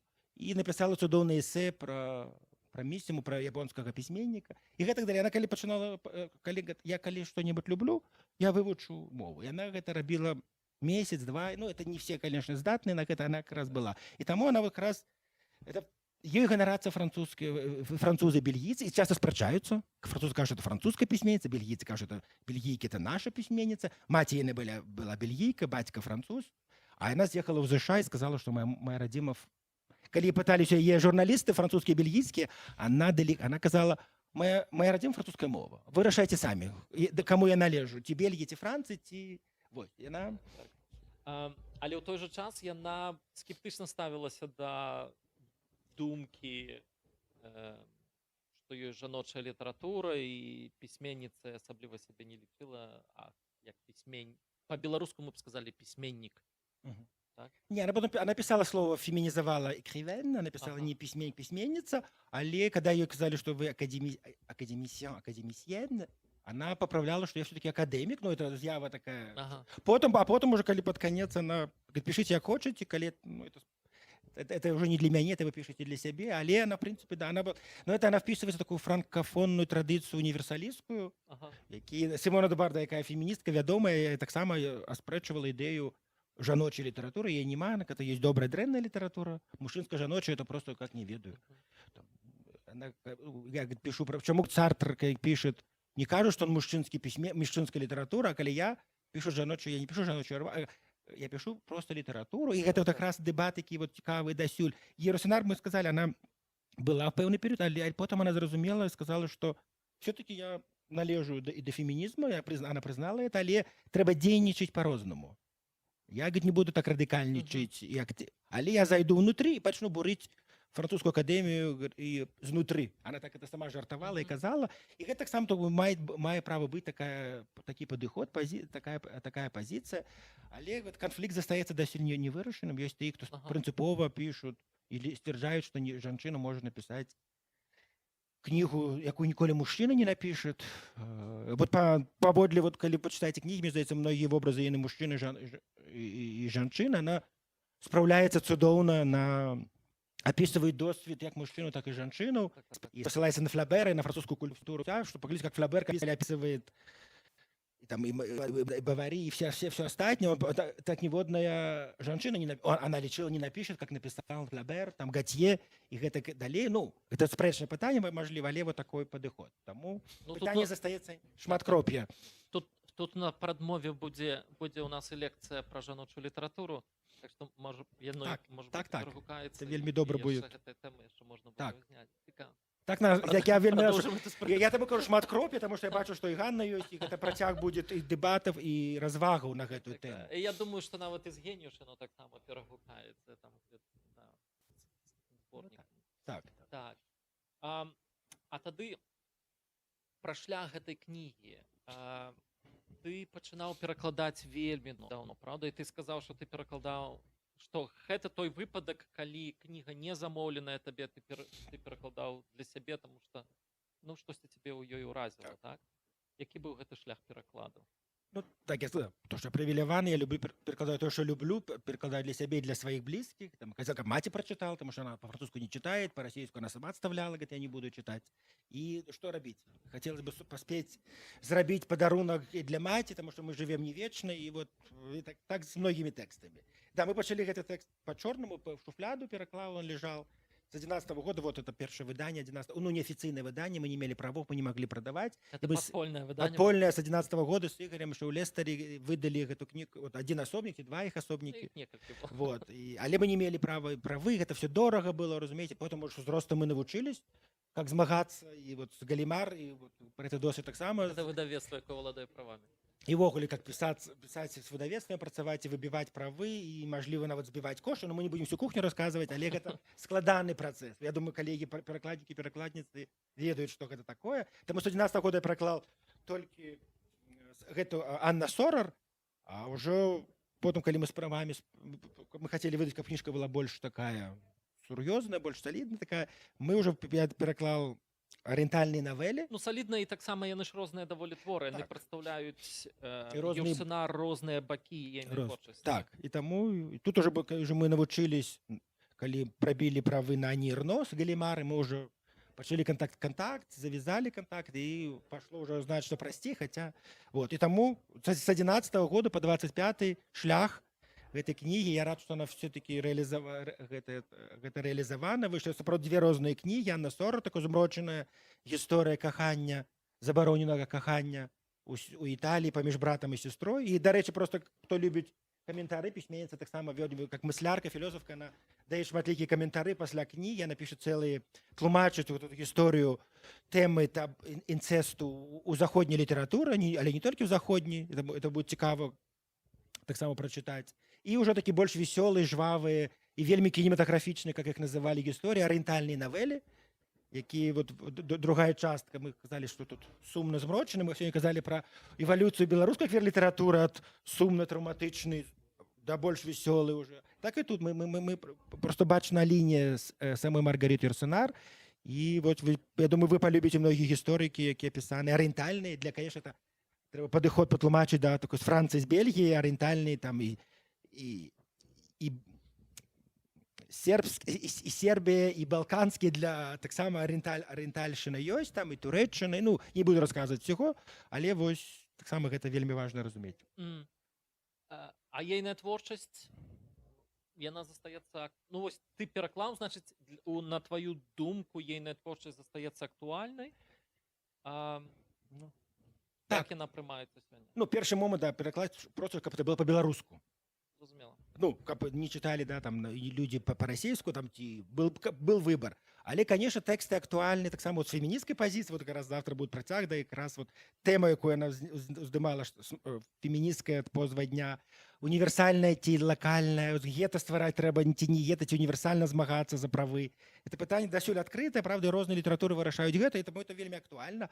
Экалагічная тэма, она была вельмі змагалась за экалагічную справу, там, не ведаю, шматлікі грошы таксама выдаткоўвала, падтрымлівала там і Greenpeace, і, ну, в той момант. Змагалась таксама з Брыджит Бардо, за правы за ведаць супраць вынішчэння маленькіх гэтых тюленятаў, такі белыя прыгожыя, якіх вынішчалі, і яна гіганцкую асацыяцыю стварыла гэтай грош, сама была вегетарыянка, не веганка, вегетарыянка, то бок шматлікія аспекты, якія она ўжо там не ведаю. Да вайны, на другой сусветнай вайны ўжо гэта праяўляла. Актывістка была. Актывістка такая, але она ніколі не падкрэсліла, што она не казала, што она актывістка. Она гэта жыла, рабіла, пісала пра гэта, а цяпер мы часта, правда, шукаем нейкія арыентыры. Вось она адзін з тых арыентыраў, ну, прынамсі для французаў і бельгійцаў, она арыентыр. Все там эссе, калі пишут на выпускным іспыце по французскай літаратуры, абавязкова будет текст Маргариты Юрсенар. Правда? Абавязкова. И потому что она такая вот, что она вошла, не только первая женщина, да, але еще ранее она вошла в Бельгийскую академию королевскую литературы. Бачите, Бельгия куда больше открытая, она в Гоголе проблемы не робила. Сдавна в Бельгии в Королевскую академию литературы и мовы можно было женщин, там николи не было этого обмежевания, как у французов. Тому тут такие вот аспекты. Она про это сказала, что французы хвалятся своей... Это еще одна из критиков в бок академии. Франция в Гоголе, говорит, Франция хвалится своими правами человека, а про женщину она забыла, про правы женщин она просто забыла. А бельгийцы, вот давайте поучимся у бельгийцев моих, и она как бы користалась, гулялась, потому что она бельгийка. Тому шматлікі теми досюль актуальні. Плюс, конечно, тема, чому я, бачите, зреагував еще до текста, до перекладов Маргариты Юрсенар, шапку показать, чему я специально поставил вот эту назву и она и провокационная, але и правдивая. Ее часто называют, и французские журналисты, журналистки вот после смерти выдают книги, знайшли книги, успаміны ліставання знайшлі, якое не друкавалось. Пасля как памерла ад раку ейная партнерка амерыканка, прафесарка, яна потым там звязала зноў з маладымі мужчынамі, з геямі, якія суправаджалі яе, якія памерлі ад сніду. Якраз вот калі снід пачаўся ў свеце, она першая ў франкамоўным свеце напісала цудоўнае эсэ супраць стыгматызацыі, ввогуле панікі вакол этой хваробы, как называлі, да, гейскі рак. Я как раз перша выступила. И голос, конечно, ейный почули, там, и многие журналисты, и газеты, и выдания, французская академия. Потом так само, то бок это 80-й год, как раз и потом эпоха, когда выбухнул СНИД, и она перша написала цудоўны тэкст, які варта перакласць, так само я лічу, гэта эссе про СНИД.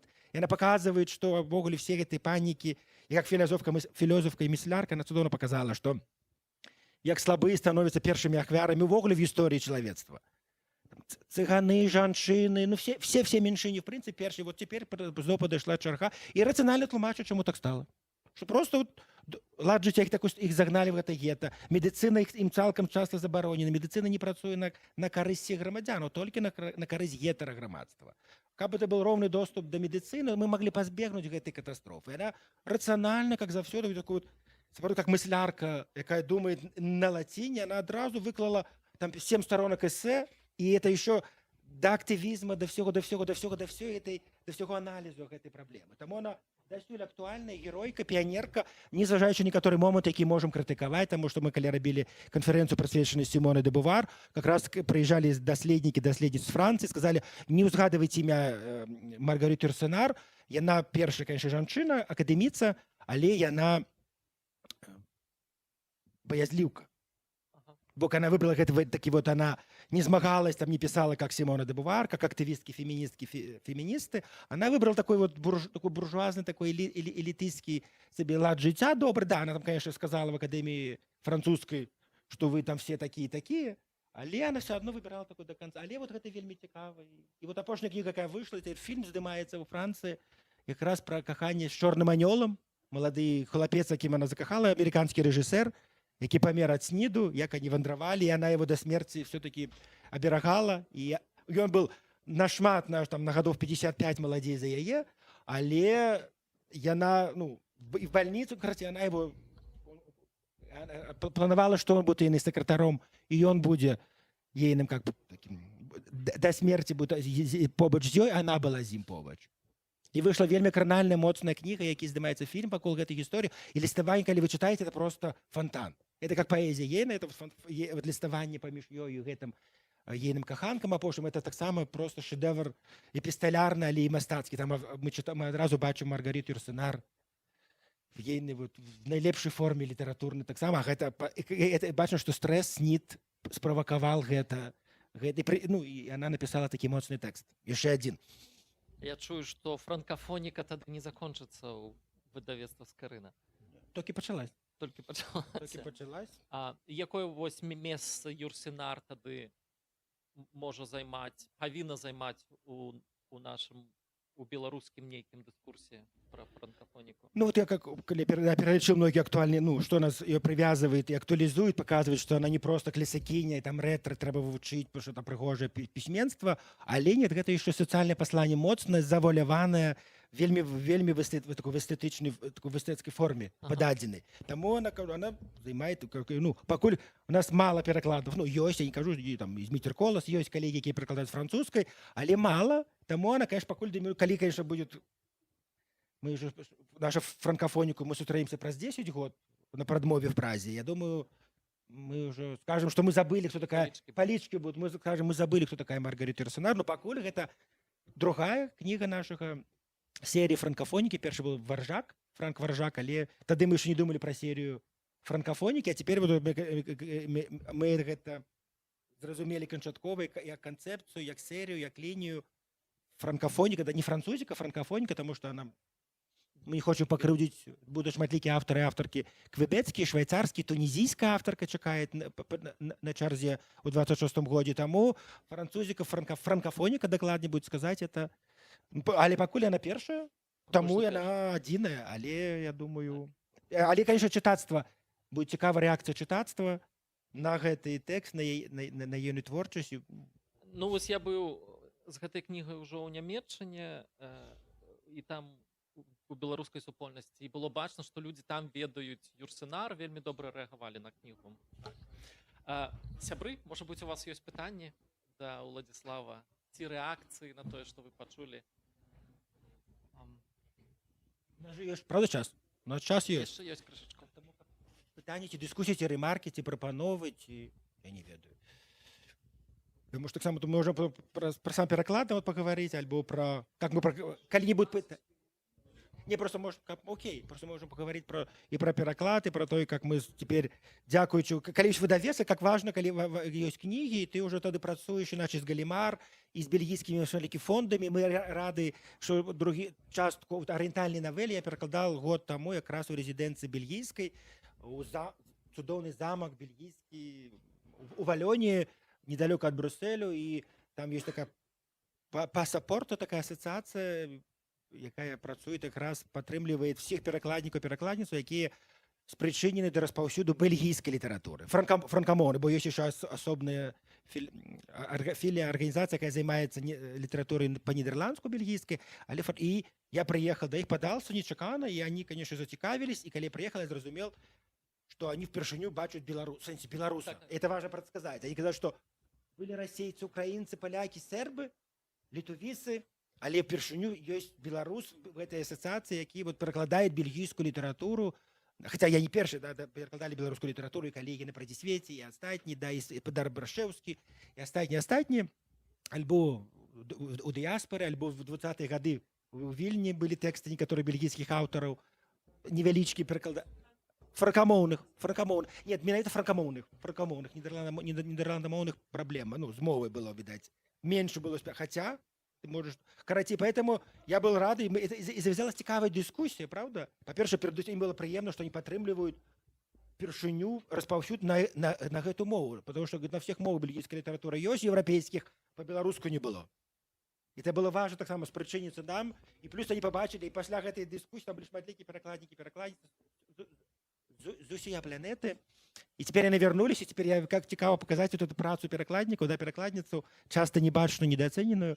И теперь все поправляют, как правильно писать по-французску, по-бразильску, по-италийску, на всех іншых мовах. Назву країни Беларусь, там, le Беларусь, там беларусян, не белорус. И особливо отдана и так по-дикунску амаль змагається моя коллега бразильская перекладница, якая там войну, революцию робит в бразильской культуре, якая поправляет всем выдавецтво, пишет и показывает, как треба писать правильно Беларусь и приметник Беларусь. Так, обовязково. Она бразильская перекладница как раз. Вот, и будет один бой. Тому это все завязалось в этой резиденции, это было важно. Теперь эта резиденция для ўсіх адкрыта, хто перакладае французскай, калі ласка, падавайцеся, яны будуць рады падтрымаць асабліва беларускіх аўтараў, перакладнікаў, перакладніцаў. І вот такой контакт завязался, и это резиденция. Вот. Сам это вельмі важно. Пытанне, ці цяжка набыць у Галімара правы? І так і не, доўга. Гэта вельмі бюрократычная машына, французская, з бельгійскімі, дарэчы, значна прасцей, але правы Юрсенар перададзены Галімару, Францыя валодае гэтымі правамі, і таму гэта вот такой... Але, кажу, дзякуючы гэтаму досведу, і калі ёсць выдавецтва, і они уже бачаць гісторыю, што там выйшла Нірно, там на-на-на, і они уже, конечно, адразу рэагуюць і пішуць, і працуюць, але все адно гэтым часам мы чакаем доўга. Ігор таксама уже был далучаны да гэтага ліставання. Это бюрократычная французская машина працует марудна. Я думаю, вот мы коллеги казали про пераклады малюнков в Пломбаум, книги, якую ты пераклал, да, Беллы Шагал, там таксама это основная проблема была из-за атрымку французаў, з французамі звязаны. Таму это вельмі непросто, але працуем. І это таксама цікава, што Галімар таксама меняется, теперь они, конечно, видите, опираются на французскую академию, а теперь, когда ты шмат год пишешь им «Le Belarus» и «Беларусien», они уже сами, как не покрыўдзіць, а бачат, што у іх выбор. У нас дилемма, у нас есть французская академия, и вы, Владислав, и мы не ведаем, что выбрать. И они пишут, как меня не покрыўдзіць, уже пишут супраць нормы французской академии, и пишут, как я, и кажут, что, блямба, мы робим уже помылку за вас.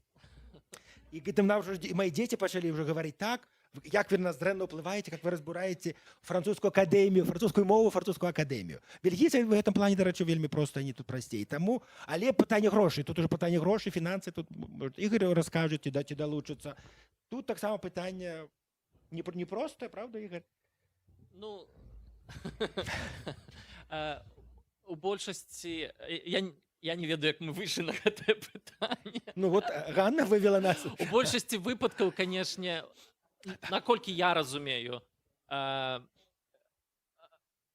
перакладнікі, перакладніцы шукаюць крыніцу фінансавання на тое, каб зрабіць пераклад. Так. Мы не скажем сумму, мы не скажем грошы. Ну, тут вось прыклад таго, што просто чалавек Уладзіслаў зрабіў пераклад просто з любові, пачаў перакладаць Юрсенар з любові, а потым, калі з'явілася выдавецтва, гатовае выдаваць, паўстала пытанне, што калі мы паспрабуем шукаць крыніцы, напрыклад, рэзідэнцыю, якая б дала магчымасць просто спыніцца ад нейкіх там ад штодзённых клопатаў. Сколькі ты быў у рэзідэнцыі? Месяц, роўна месяц. Вось, дзе просто можна было не працаваць, там тебе кормили, так, да. забаўлялі, так. І тусоўка такая, якая спрыяе творчай працы. Так.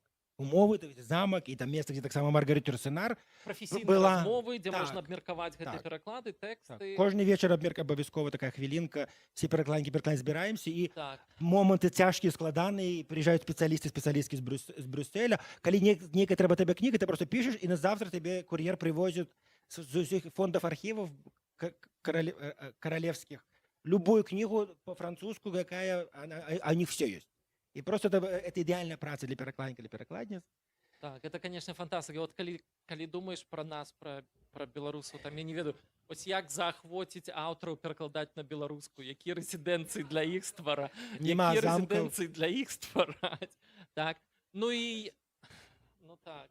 Альбо наши кватэры, кампутары, сидзім і...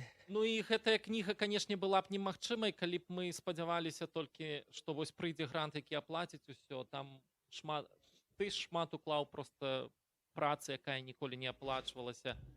Редакторы, все, это коллективная праца. Так, і карэктура гэта вялікая праца. Альбо цалкам задарма, ці на нейкіх вельмі за нейкія сімвалічныя кошты рабілася. І, ну, я думаю, ну і гэта не адзіная кніга, якая такім чынам з'явілася, і практычна кожная кніга ў нашым выдавецтве такім чынам з'яўляецца. Гэта просто вот наша ідэя кніжка з Карыны была. І плюс можна дадаць одну рэч. Раз калі з выдавецтвам лістуешся, это дасюль застаецца. Ну, Галімар уже навучыўся, але астатнія выдавецтва, якія не сутыкались з беларускай рэальнасцю, они, я думаю, это целая война, такое змаганне і перакананне, і они рэагуюць адразу, как на Нірно і на Маргариту Юрсенар адразу так зрэагавала Галімар. Беларуская мова, рэдка, экзатычна, значит, адразу кошты высокія, адразу французскі, ну, у них свой там каштарыс, і все. И тут вот год-полторы ліставання, это было не про літаратуру, уже не про Маргариту Юрсенар, не про Нерно, а просто, и как, ну, тут им рассказываешь, какая ситуация с белорусской мовой. А у них это іншая логика, экзотична, редкие наши специалисты, это одразу бумс, шалёные гроши. И ты поступово, ну, давайте мы вертаемся до питания гроши, мы не расскажем сумму, але мы збили. Значно збили, але это потому что, ну, и они были здивлены.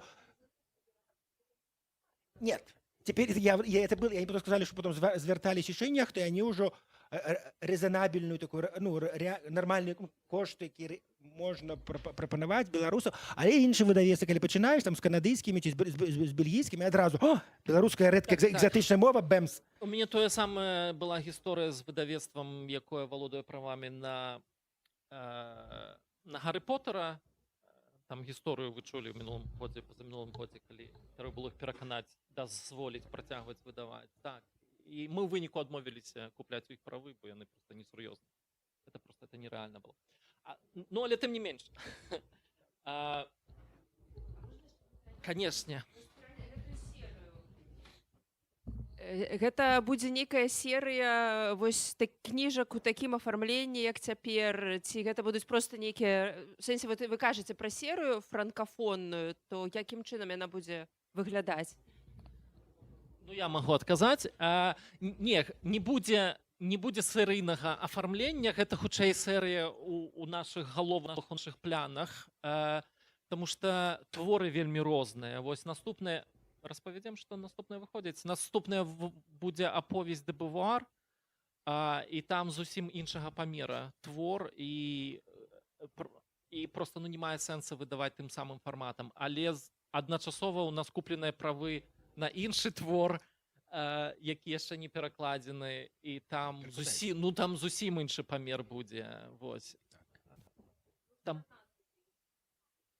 Ну, у нас есть франкофоника, але пакуль што франкафоніка не прыдумалі. Мы идем услед за Маргариту Юрсенар, она сказала, это моя родимая французская мова, а мы тут просто, ну, не родимая, але вот за этой серии просто все тексты, которые будут прокладаться у нас с французской мовы, розных жанров текст, это будут франкофоника. У пэўным сэнсе ў гэтую франкафоніку ўпісваецца і Бадантэр, Элізабет Бадантэр, эсэ, што у нас выйшла. Панове? Паднапружцеся. Панове, паднапружцеся. Вось, пару месяцаў таму назад. І зноў жа зусім іншага памера твор, і проста трэба было неяк іншым прадставіць. І ў выніку мы вырашылі, што Бадантэр, напэўна, больш пасуе быць першай кнігай у серыі эсэ, некага афармлення эсэ, але адначасова яна сягае і ў сферу франкафонікі. Так, безумоўна. Калі просто одна цытата, мы пра працяг, ну, калі вернуцца, да, Юрсенар феміністка ці не феміністка, але калі вы читаеце яны тэксты, яны дыскурсы, і вот тут одна з цытату, таксама, якая сведчыць цудоўна, што она все жыццё ў ўсіх сваіх тэкстах, у ёй заўсёды ёсць крытыка мужчынскага свету, яна ганарыцца, падкрэсліваць, што она і жанчына, і фемінісцкае пасланне завуалявана ва ўсіх яных цытатах, і паэзія асабліва. Я думаю, калі ўдасца нам выдаць ее, это просто вельмі, просто, ну, там Юрсенар феміністка. Хотя она адмаўляла і не казала, не выкарыстоўвала, але там просто кожны радок это просто моцнае такое пасланне, якое пакажа там іншы бок Маргарит Юрсенар, жанчыны, якая кахала мужчыну, які кахалі мужчыну, які кахалі жанчыну, і можа працягнуць гэты такі шэраг, але такой. Калегі, пытанні, нейкія рэакцыі у нас? Тады вялікі дзякуй, што прыйшлі на сустрэчу, і былі ўдачнай аўдыторыі. Дзякуй.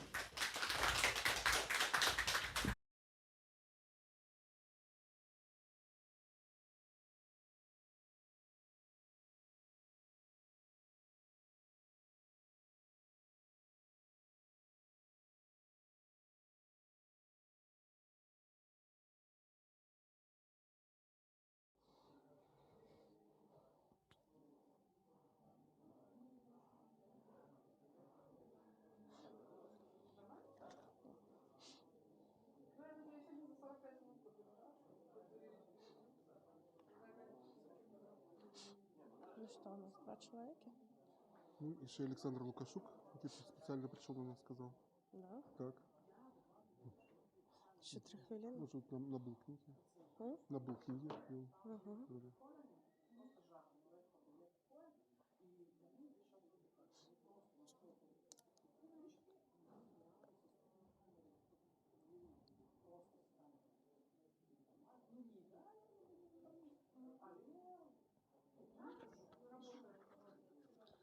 Так, я туда закладу 34-й. Ну, знову ж у нас аудиторія велика про відео буде, тому думаю, міміка, да. Мгм. Не хвалюсь. Слушай, ну у них тут библиотека такая уже. М? Библиотека такая. Ну, уже так шмат книг досить. Да. Уже. Ну, там.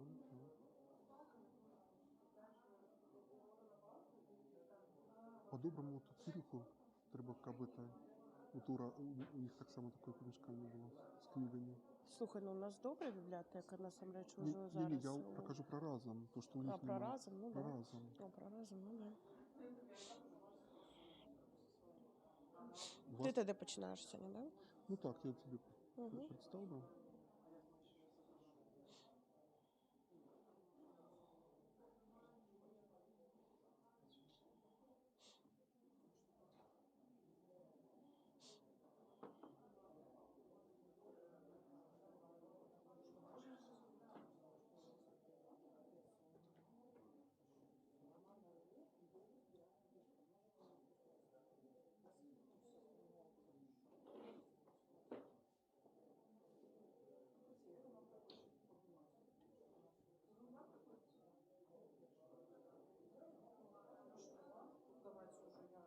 Угу. Так. Ага, все. Угу. Що, дорогі сябри, ми протягуємо нашу програму. І я щиро рада анонсувати нашу наступну імпрезу. Це презентація романа Дмитра Вишньова «Я – твоє м'ясо», яку приготував Зміцер. Книга, яка вийшла у межах акції «33 книги для інших Білорусі». І тут у імпрезі беруть уділ Зміцер Вишньов, власне, автор, і одна з заснувальниць, натхняльниця і чоловік, енергії якого і живиться шмат у чим ця акція, Ірина Герасимович. Скажіть, ласка, Дякую. Дякую. Ну, перед тим, як презентувати книгу, я все ж таки хотів представити Ірину Герасимович. І ми хотіли б трошки представити акцію «33 книги для іншої Білорусі». Іра перекладчиця, літературознавця, культурна активістка, яка організовує різні проекти, мероприємства. Вона вельми активний чоловік у сфері культури. І я думаю, що вона розповідає про акцію «33 книги» і розповідає, що це таке і з чим це їдуть. От уже м'ясо є. Ну, насамрэч, я думала, што гэта ты распавядзеш пра акцыю 33 кнігі як выдавец, таму што уласна на такіх людзей, як ты, выдаўцоў, якія не могуць працаваць больш у Беларусі, наша акцыя і разлічана ў першую чаргу. То бок, калі ў Беларусі пачалі зачыняцца выдавецтвы, адно за адным, калі ты быў вымушаны з'ехаць або не змог вярнуцца ў Беларусь, тады акурат Андрэй Янушкевіч трапіў за краты. Гэта быў такі стан абсалютнага адчаю, таму што было зразумела, што штосьці перакульваецца, што сцэна знішчаецца. Я вось, дарэчы, у Вільні вельмі ўзрадавалася, што яна абсалютна не знішчаная і вельмі ганарылася гэтай жывучасцю беларускай культурнай сцэны. Гэта мне вельмі сімпатычна. Вось. І паўстала гэтая акцыя «33 кнігі для іншай Беларусі», якая кіруецца думкай, што, уласна, чаму беларуская літаратура павінна выдавацца толькі ў Беларусі. Яна можа выдавацца у іншых выдавецтвах. І мы беларускія кнігі па-беларуску спрабуем выдаць у супрацы або з беларускімі выдавецтвамі ў дыяспары, або з беларускімі выдавецтвамі у выгнанні, або з іншымі еўрапейскімі выдавецтвамі. Як, напрыклад, вось сёння у нас абсалютная прэм'ера, шаноўныя сябры. У нас кніга, якая выйшла у чэшскім выдавецтве «Маратон». Беларуская кніга, вось толькі што мой калега Ёзеф Шэбак, якому мы увогуле і абавязаныя гэтай кнігай, бо гэта менавіта той чалавек, які вельмі трапна зразумеў, што такое наша акцыя. Мы адмыслова называем гэта акцыі, а не, скажем, праектам, потому што да акцыі можа далучыцца кожны. Акцыя гэта такая адкрытая прастора. Вось. І Йозеф, з якім мы пазнаёміліся ў Вене, ён быў на нашай дыскусіі, дзе мы размаўлялі. Вось абсалютна вось тая самая сітуацыя. Людзі ў зале, ён сядзеў у зале і сказаў: ты ведаеш, мне здаецца, што ты зробіш не 33, а 333, таму што мне ўжо захацелася пабегчы і рабіць якую-нибудь беларускую кніжку ў чэшскім выдавецтве. Ну, так шмат хто кажа, але Йозеф сапраўды наладзіў кантакт са сваімі знаёмымі ў выдавецтве «Маратон», якое вельмі шмат усходнееўрапейскай літаратуры выдае. Вось сёння літаральна я пазнаёміла Йозефа Шэбека і Сергея Шупу, і ўжо я чую размовы вядзецца пра тое, што чаму б не выдаць Бахарэвіча, напрыклад, у гэтым жа выдавецтве. То вось так гэта функцыянуе. І мне здаецца, што гэта такая вельмі жывая сетка кантактаў. То бок наша акцыя гэта вельмі жывая сетка кантактаў і вельмі такая інтуітыўная. Там у нас няма плана, у нас няма нейкіх там, не ведаю, у нас няма editorial board, да, у нас няма нейкай камісіі. Гэта, напрыклад, я і моя калега Сільвія Заса, прафесарка Цюрыхскага універсітэта. Мы две асобы, якія ўтвараюць ввогуле ядро, так скажем, гэтай акцыі, але да нас могуць далучацца вельмі розныя людзі. У нас ёсць такі флаер, на жаль, пакуль што толькі па-нямецку. Кнігі, мы робім кнігі, якіх не павінна быць. І вось гэта ўжо наша 11-я кніга. Зараз мы чакаем 12-ю, 13-ю бліжэйшым часам за апошнія 2,5 гады. А цяпер раскажы, калі ласка, што гэта за кніга, бо кніга выйшла. Тут ведаеце, што ў мяне ёсць амаль што guilty pleasure у акцыях. Я вельмі люблю, ну, это реально круто. Па-першае, гэта прыгожа. Тут стаіць лагатып «Маратон», а тут стаіць лагатып «Галіафы». Выдавецтва, якога няма. Ну, это сапраўды просто мурашкі па скуры. І стаіць наш лагатып нашай акцыі. Вось. І гэта кніга, якая ўжо была падрыхтаваная, завярстаная у выдавецтве «Галіафы». Ну, я вот вельмі рада, што гэтая кніга выйшла. Тут і моя карціна, між іншым, трапіла. Ну, перед тым, як вот распавядаць пра кнігу, я яшчэ хацеў сказаць, што я вельмі рада, што сёння Александр Лукашук прыйшоў. Мы выдавалі ягоную кнігу ў «Галіафах. Вяртанне нацыяналіста».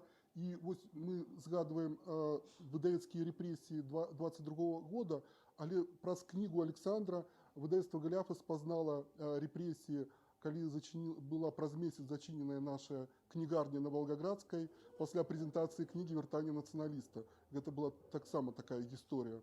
Таму я вельмі рады, і все ж таки «Галіафы» працягваюць працаваць у межах гэтай акцыі. І, на мой погляд, гэтая кніга – это адна з лепшых кніг у галіне прозы беларускамоўнай за апошнія некалькі гадоў. Я лічу, што это адзін з лепшых аўтараў. Таму звярніце ўвагу. Першая ягоная кніга «Нарысы сучаснага краязнаўства», якая выходзіла ў «Галіафах», была практычна цалкам весь наклад разышоўся. Гэтая кніга – гэта такая палітычная сатыра. Палітычная сатыра і вельмі такая напружаная, дынамічная проза. Проза, я бы сказал, не масавая. Аўтар балансуе на стыкі сур'ёзнай і несур'ёзнай літаратуры. І гэтым ён вельмі такі адметны і цікавы. І я думаю, што это просто вот такая разынка сёлета. І я думаю, гэтая кніга мусіць прэтэндаваць на все лепшыя беларускія прэміі. Мне здаецца, што вось гэта вокладка вельмі добра адлюстроўвае тое, што характар гэтай кнігі, вокладку з карцінай Дмітрая Вішнева зрабіла Таня Дзівакова. Вось яна менавіта такая. Гэта такія пераходы ад такой вельмі шчыльнай прозы, як тут вось гэты жывапіс, да такой амаль што графічнай прозы.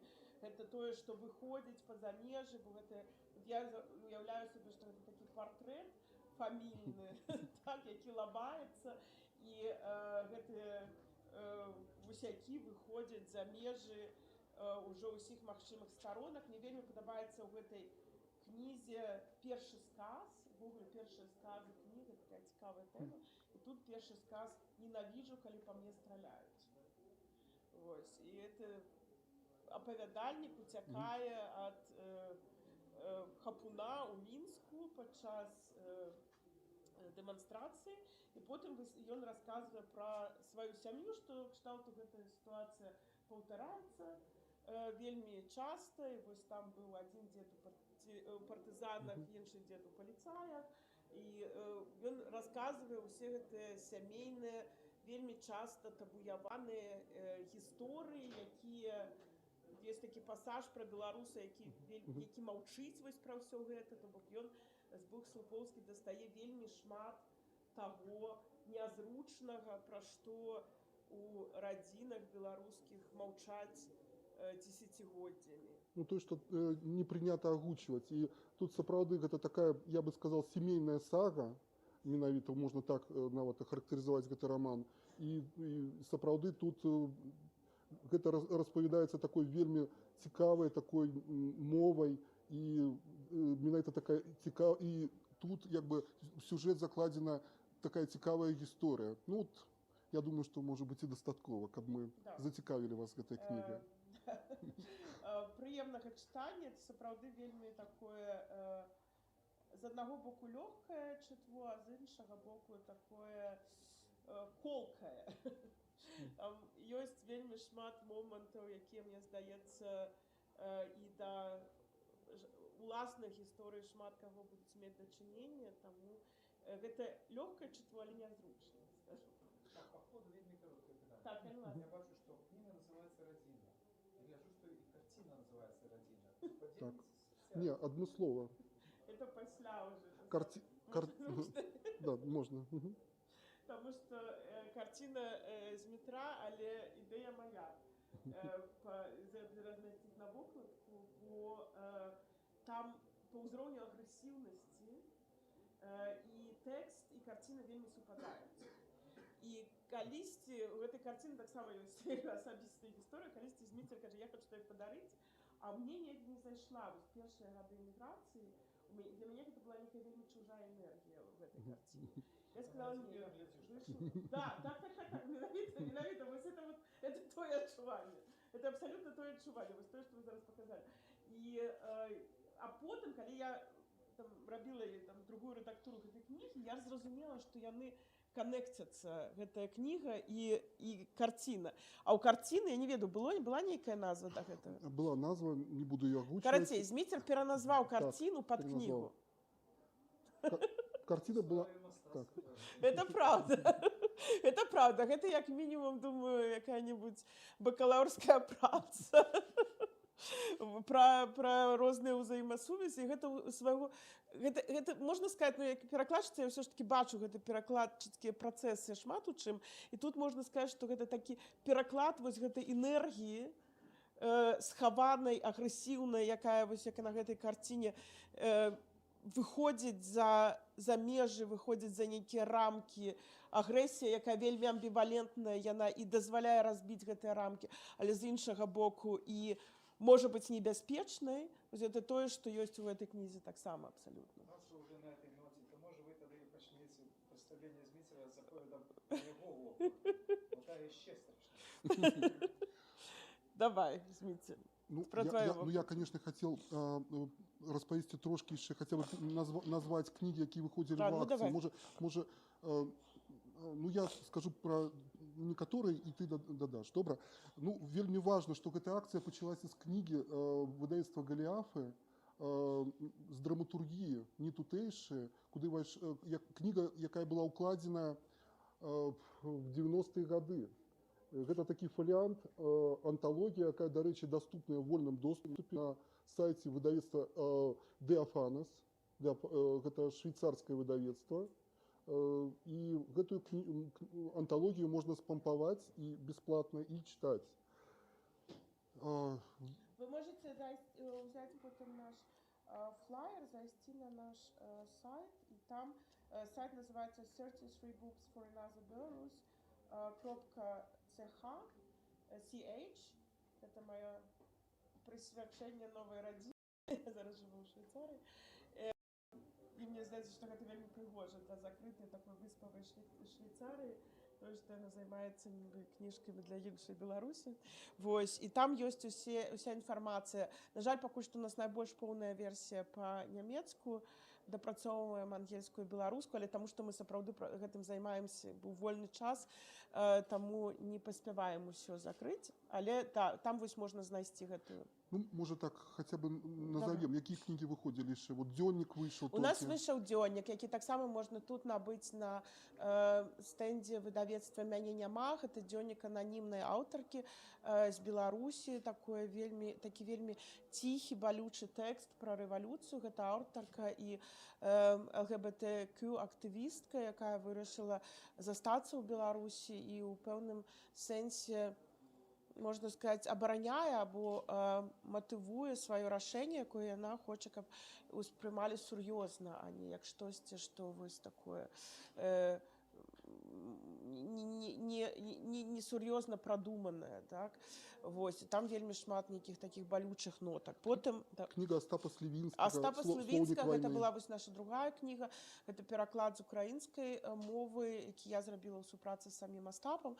Остап Слівінскі выбітны украінскі перакладчык і паэт, і ён у першыя дні вайны у Львове збіраў гісторыі людзей, якія вымушаны былі пакінуць свае гарады. І гэта такія словы, якія мы ведаем у штодзённасці, але якія праз вайну набываюць нейкія новыя значэнні. Слоўнік вайны называецца кніга. Таксама можна набыць дзе? Тут няма, але можна набыць, напрыклад, у нямецкім выдавецтве «Эдыцыён фототапета». Гэта было таксама выданне Гальяфаў і «Эдыцыён фототапета». У нас ёсць двухмоўнае выданне нямецка-беларускае, называецца «Распытванне на нулявым пункце», з шматлікімі інтэрв'ю, тэкстамі пра сітуацыю пасля рэвалюцыі. У нас ёсць, это таксама такі прадмет гонару, кнігай Акудовіча «Шолах моўчы», таксама галяфаўская, якая выйшла ў паўночна-македонскім выдавецтве «Готэн Паблішынг». Таксама першая беларуская кніга ў паўночна-македонскім выдавецтве. Падкрэсліваю. Зараз мы робім вось з Логвінавым, літаральна гэтыя дні сканчваем кнігу пераклад на рускую мову, але ўжо вось літаральна зараз мне напісала Сільвія Заса, выбітная насамрэч інтэлектуалка, прафесарка нямецкамоўнага свету, якая сапраўды і пра пытанні сучаснасці вельмі часта выказваецца. Яе кніга «Перакулены свет. Карнавалізацыя ўлады». Мы зараз рыхтуем з Логвінавым. Што ў нас яшчэ ёсць? Давай же нарэшце пра твой роман. Вось, ну мы нарэшце, часу у нас мала, таму не застанецца на мой роман. Ну, вокладка, гэта зрабіла цудоўная дызайнерка, она тут под псевдонімам, вот, потому что она вот побоялась, она вот ставить прозвище свое на мою книгу, прочитавши ее. Тому это так само, я бы сказал, так само политичная сатыра, и ну только в іншым жанре. Я бы назвал это аутофикшн, фантастычны аутофикшн, скажем так. Тут я сустракаюся ў гэтай кніжцы ў падземным тунэлі, які пракапалі ў часы ГДР, з памерлымі, з ценями, это с Янком Брылёвым, с Джойсом, с Улденсом Берзиншем, с Кириллом Пшеничным, с Олесем Родиным, с Захаром Кудиным и гэтак далей. Ну, вот як бы, ну, ёсць такі персонаж, сучасны такі Вергілій, Курт Дупель. І тут вокладка, насамрэч, гэта лабірынт, і гэта, можна сказаць, што гэта роман, гэта такая, гэта сапраўды тут вось на вокладцы таксама вынеслі роман «Лабірынт», які нагадвае адначасова падарожжа Данты ў пекла, плаванне Адысея дадому і камп'ютарную гульню блукаўку. Насамрэч, вось у нас у Цюрыху у мяне ёсць студэнтка, якая вельмі цікавіцца беларускай культурай. Калі яна шукала тэму для сваёй бакалаўрскай працы, яна хацела працаваць з тэмай вяртання.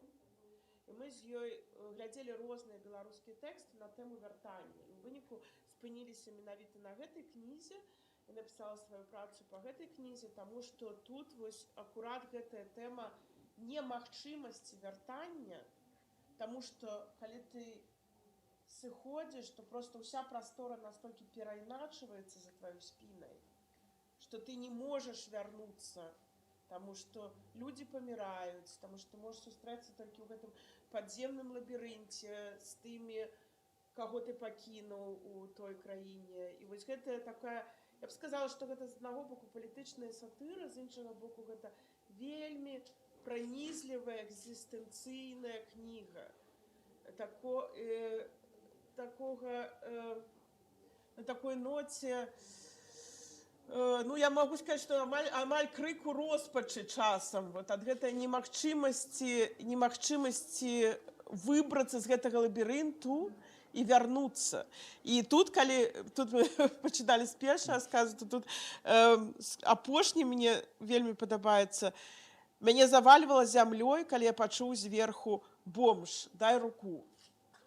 І вось гэта апошні сказ, так?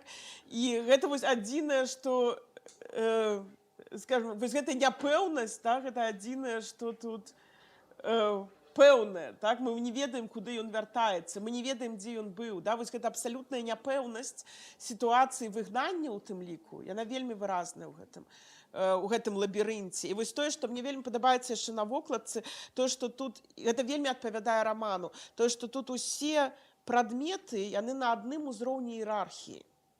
І гэта падкрэсліваецца назвай таксама, бо назва гэта сапраўды фраза, якую кажа свіная рулька. Там паэт пытаецца, ці ты Зміцер еў, бо там вельмі шмат герояў, якія завуцца Зміцер Вішнёў, там яны прадукуюцца на канвееры, паміраюць, і потым зноў з'яўляюцца. І там пытаецца адзін паэт, ці ты еў, і Зміцер кажа, еў, я прыгатаваў сабе мяса. І тут з'яўляецца свіная рулька і кажа, я тое мяса, якое прыгатаваў Зміцер. То бок вось гэта, калі ўсе повязі страчваюць сваю актуальнасць, і ты абсалютна не можаш арыентавацца. Вось гэта, я думаю, усіх, хто, калі сярод вас ёсць людзі, якія зведалі вось эту міграцыю, нечаканую міграцыю, выгнанне, вы ведаеце, ёсць заўжды такі момант, дзе ты не можаш арыентавацца, да? Ты адчуваеш сябе як маленькае дзіця.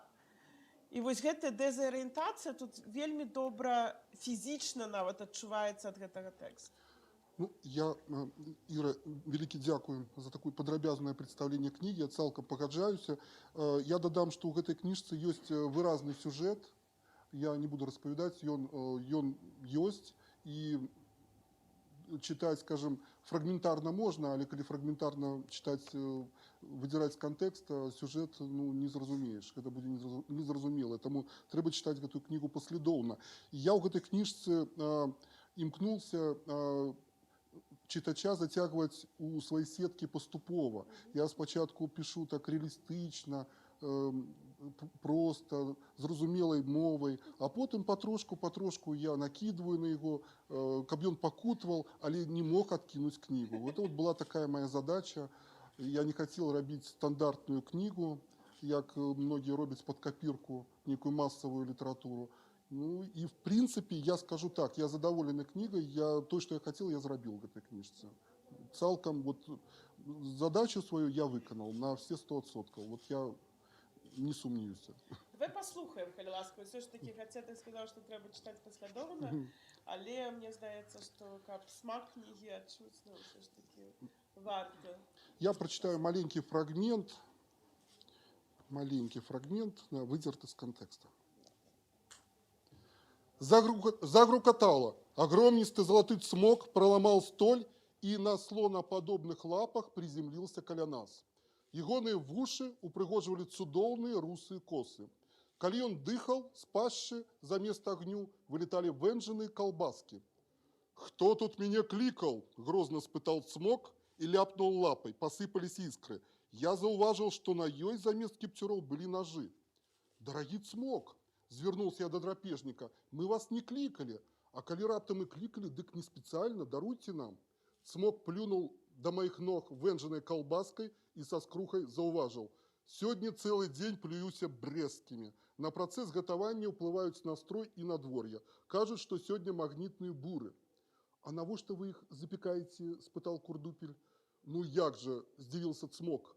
Гэта бесперепынная вытворчасць, конвейер. Трэба склады заполнять. На во что склады заполнять? Спытал я. Теперь вегетарианство в моде. Про свободу кажешь? Знов здивился Цмок и уздыхнул. Были у меня утеки от самого себе, хотел збегчы ўначы. Як памятаю, я тады тихенько выскочил праз окно, боялся побудить детей, якія спали у суседнім покое. Жонка попередняя одобрала ключи, каб я не мог сойти. Курдупель Цмоку. Адразу варто расставить акценты. Цмок протягнул. Зрэшты, я тады выскочил не у окно. Я выскочил у придуманную реальность. Я летел самым счастливым Цмоком на свете. Зорки осветляли мой шлях. Курдупель с поразумением кивал. Реальность кусается, гэта правда. Цмок признался. Часцей за ўсё на колбасы я перепрацоўваю оппозиционеров. Мне загадали, я и полетел у места призначения на перепрацоўку. Перед заготовкой закидываю пащу специи, цибулю, чеснок, и тады процесс ідзе бойко. А чему только колбасы? Можно и пироги выпекать, зауважил Курдупель. Пироги складаней, патлумачил Цмок. По-першае, трэба тесто замешивать. По-другое, у пащи трымаецца температура больш придатная для колбасных вырабаў.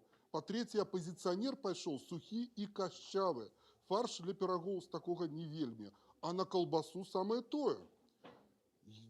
Ну, я думаю, и гэтак далей.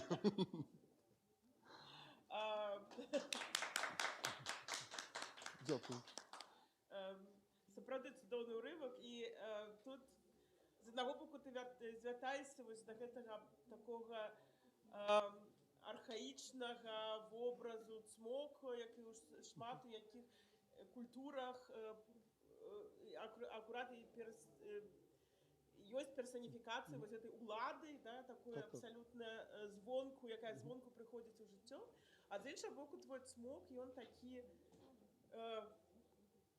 амбівалентны зноў жа. У цябе вельмі шмат такога амбівалентнага. Ён там у цябе далей і Брэхта любіць, і вось як бы ён толькі па загадзе, ён жа не сам.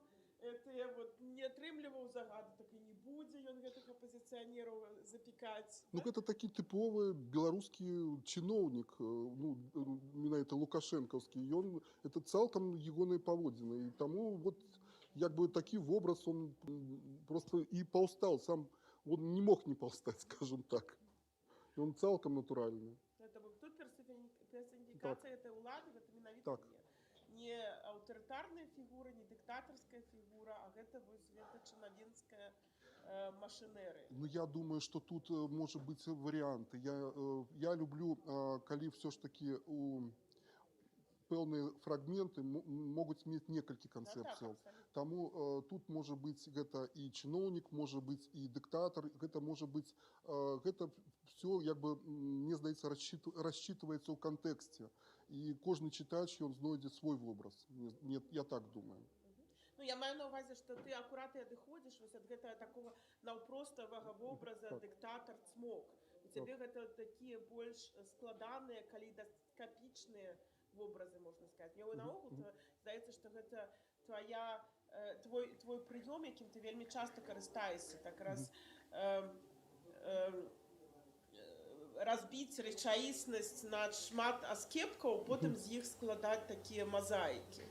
Гэта на мяне ўплывае моя дзейнасць перформатыўная, мінулая, таму што мы заўсёды імкнуліся ў перформансах, калі мы рабілі перформансы са спецбрыгады афрыканскіх братоў, рабіць як бы некалькі канцэпцыяў, і каб это былі такія аскепкі, з якіх можна было так скласці цэлую мазаіку. Але ну, зараз мы ўжо казалі пра мёртвых класікаў, сяброў, па сутнасці ты робіш такое самаархіваванне ў гэтым рамане. Ты вось тую сцэну, да якой ты належаў у Беларусі, ты вось гэтых людзей ты прапісваеш з біяграфіямі, часам з іх знешнім выглядам, то бок па сутнасці ты архівуеш вось гэтую сцэну беларускіх 90-х, 2000-х, 2010-х. Так, Што я... Да. так, я вот тому и додам. Тут як бы нельга сказать, что это цалкам фантастика. Янку Брыля я ведал асабіста, и я многие сапраўдныя гісторыі я просто уплетаю вот як бы фантастычную мозаику. И я згадываю памерлых сяброў и сапраўды привожу прыклад нейкія сапраўдныя гісторыі и их характары, знешнасць. Я спрабую впісаць гэтую фантастычную гэтую рэчаіснасць, скажем так, фантастычную. Ну, гэта сапраўды можна назваць дакументальнай фантастыкай, такім абсалютна у пэўным сэнсе новым жанрам дакументальнай фантастыкі. Ну, я не могу сказать, что новое. Ну, хутчэй за ўсё, у беларускай літаратуры не распрацаваны. В сэнсе. Скажы, калі ласка, што у нас казалі ўжо пра сяброў, пра Цмока, пра гэтыя фантастычныя фігуры. Ты казаў пра Курдупеля, гэта таксама вельмі цікавы персанаж. Давай яшчэ, калі ласка, вось эту мапу персанажаў троху пашырым. Каго мы тут сустракаем? Каго тут мы сустракаем? Тут есть такі вельмі важны персанаж сантэхніка. Я яго калісьці спрабаваў выпісаць у сваім рамане «Замак пабудаваны з крапівы», но гэта недапрацаваны, на мой погляд, твор, і я вот все ж таки да яго вярнуўся, і ён тут цалкам выпісаны. Ён перыядычна з'яўляецца, і ў выніку гэты сантэхнік весёлы, такі дзядзька, і ў выніку все тонуць, дзякуючы гэтаму сантэхніку. Вот, і таму вот это ввогуле такая нават трэшавая такая гісторыя з сантэхнікам. Ну, але вельмі натуральная. Раскажы, калі ласка, пра гэты такую нават цэлая гронка персанажаў, якіх лічуць Зміцер Вішнёў. Ну это самая цікавая лінія. Ну, гэта зноў жа не новая ідэя, але мне здаецца, она тут просто была неабходная, таму што гэта той, куды я трапляю, гэта такая капсула часу, не просто туннель. І там як бы галоўны герой Зміцер Вішнёў, які вот распавядае, і он трапляе ў завадскі цэх, дзе выпекаюць ягоныя копіі. І вот ён назірае за гэтым працэсам, як выскокваюць гэтыя аголеныя вішнёвыя, і яны паміраюць, там падыхаюць, і здараюцца з імі нейкія новыя гісторыі. Ну вот это такая цалкам фантасмагорія. Чытачу сумна не будзе, вот я вам абяцаю. Давай, калі ласка, ўсё ж такі пра это Курдупеля яшчэ літаральна некалькі слоў, таму што гэта зноў жа такі ключавы персанаж, і мы працуем зараз з Нінай Велер, з перакладчыцай на нямецкую мову над перакладам, і мы думалі, як жа яго назваць у нямецкай мове, і ўрэшце мы пакінулі слова Курдупель. Дзякуючы твайму раману у нямецкай мове з'явіцца новае слова для Курдупель. Вось, і таму што вось калі мы зрабілі апытанне у нашых калег, сярод нашых калег і сяброў, яны сказалі, ну это такі баварец. Такі стаіць грунтоўна на зямлі, але такі і хітраваты, а з іншага боку ўвогуле не зразумела, што ад яго чакаць. Вось гэта цікава, тое, што асацыяцыя з Баварыяй, яна атрымалася вельмі трапнай. Нават яшчэ дадалі колхозны баварец. Вот это был такі ввогуле аксюмаран, такі несполучальныя такія словы для баварца. Ну, справа ў тым, што Курдупель гэта такі сучасны Вергілій, і ён мне такі наўмысна, я его так выпісаў, што ты не разумееш пэўны момант, ці ён сябра твой, ці ён КДБшнік, ці ён за табой назірае, ці ён дапамагае, нібыта он таленавіты. І ты не можаш зразумець, што гэта за персанаж. І гэта вот такая асоба, она такой цьмянай застаецца ў выніку ў кніжцы. Ну, гэта было так наўмысна зроблена. Ну, мне падаецца, што гэта насамрэч вельмі рэалістычна, таму што гэтую цьмянасць мы сапраўды вельмі часта назіраем у беларускай сітуацыі, да? Калі ты не разумееш, чаго чакаць у наступны момант, як яна зменіцца, чаго чакаць ад гэтага чалавека, ці ад гэтага, якія гісторыі. Бок здаецца, што акурат Сільвія Заса, з якой мы разам робім лекцыю, гэтую акцыю, яна, ёсць цудоўны тэкст пра тое, што пра хаос дыктатуры, што насамрэч здаецца як бы звонку, што дыктатура это гіперпарадак, а насамрэч не, гэта штосьці вельмі хаатычнае, што акурат адбірае ў людзей глебу пад нагамі і не дае ім магчымасці арыентавацца. Вось мне здаецца, што акурат Курдупель як персанаж ён вельмі добра адлюстроўвае гэты хаос, гэта бязладдзе, гэту немагчымасць знайсці нейкае апірышча, якое сапраўды будзе пэўны час трываць. Ну, і мне здаецца, вобраз Курдупеля вельмі добра все ж таки раскрылся падчас сустрэчы з Янкам Брылём. Мне тады вот ён ввогуле так постаяў такой нечаканай, просто вот ягоны вобраз пачынае просто лунаць над чытачом, на мой погляд. Вот. Ну, дарэчы, кніжак вельмі мала. Выдаўца мае кнігі завіслі ў Варшаве при пересылцы, вот, па ягоных словах, таму вот карыстайцеся момантам, там одна кніга, вось гэтая кніга, і вот уже одну кнігу я ведаю, што здабыў спадар Александр. Але ты, кому захочется яшчэ пачытаць Дмітра Вішнёва, а кнігі не хопіць, так калі ласка, ёсць яшчэ магчымасць. Да, вот вышел новый номер апострофа, тут самая апошняя моя проза, план Барбаросса, апавяданне, вот я думаю, что так само доброе, удалое апавяданне, вот, и тому вот рекомендую, кому не хопіць книги, вот купляйте апостроф. Самый апошний номер, 4.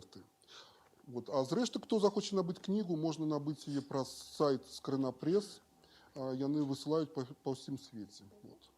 І яшчэ, каб мы пачалі акцыі і потым гаварылі пра тваю кнігу, давай ўсё ж такі звядзем гэта яшчэ раз разам і пагаворым пра тое, што мы, магчыма, зможам прадставіць у Празе ці дзе яшчэ на лета, якія ў цябе планы, над чым мы зараз працуем. Ну, а якія планы у акцыі 33 кнігі? Потому что там шмат выдавецтваў. Голіаф это толькі одно з некалькіх выдавецтваў беларускіх. Мы казалі ўжо пра Скарына Прэс, з якімі мы працуем. Мы зараз працуем з Пахне Чабор, таму сапраўды мы запрашаем да акцыі. Тут яшчэ пытанне, канешне, рэсурсаў нашых, але тым не менш мы запрашаем усіх, у кого ёсць нейкія ідэі, мы гатовы іх прынамсі успрыняць, паслухаць і знайсці нейкія шляхі. Забыліся про важны проект Мінская школа Дмітрія Строцава. Дарэчы, гэта таксама кніга, якую тут можна набыць. Абсалютна цудоўны праект Дмітра Строцава і Дмитрия Строцева, и просто размаўлялі про гэта, як его называть по-беларуску, Дмитрия Строцева. И гэта вось вельмі цікавы момент, потому что калі нас запыталіся, чаму вы робіце рускамоўнае выданне, і я зразумела, як адказваць, напрыклад, калегам, каляжанкам, славістам і славісткам, што гэта руская мова, але ў тым ужытку, які максімальна далёкі ад расійскага, ад гэта цэнтралістычнага. Гэта руская мова перыферыі.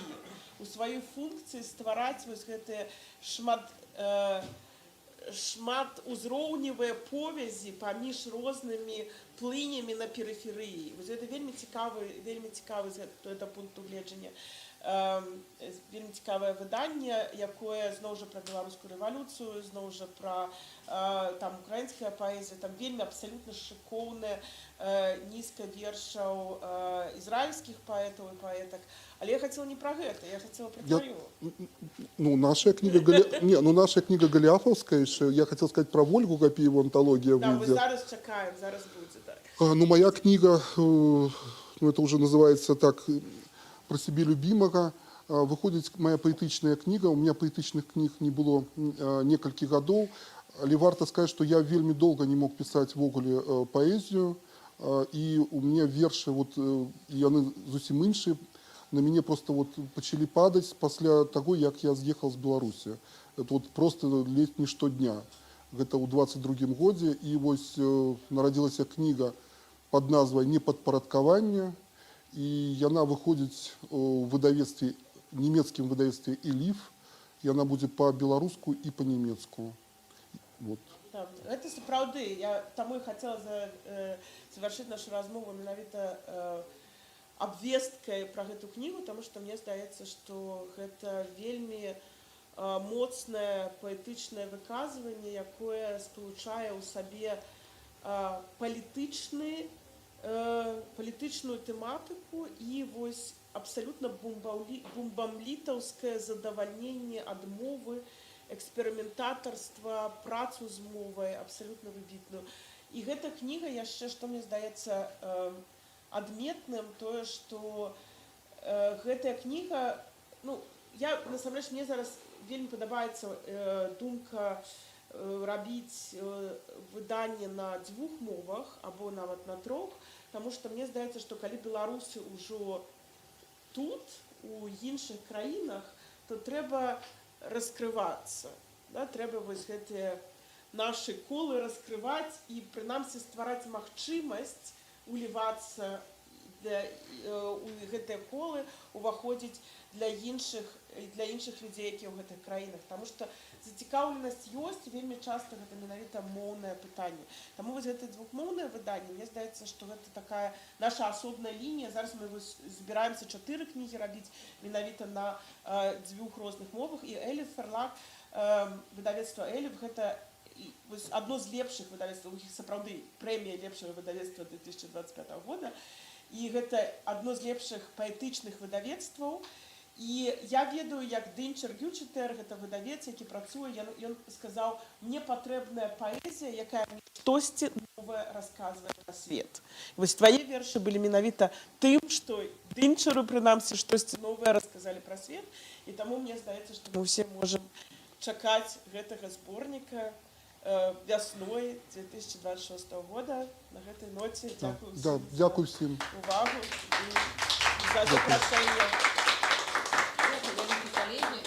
Дякую присутним. Я думаю, коли возникнуть питання, ви зможете задати їх у тим покої, де є можливості порозмовляти і книги набити.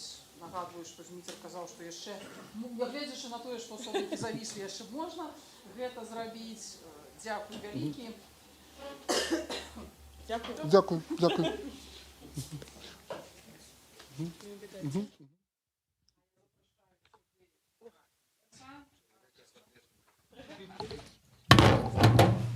Чоловіка, якого я ведаю вельми давно.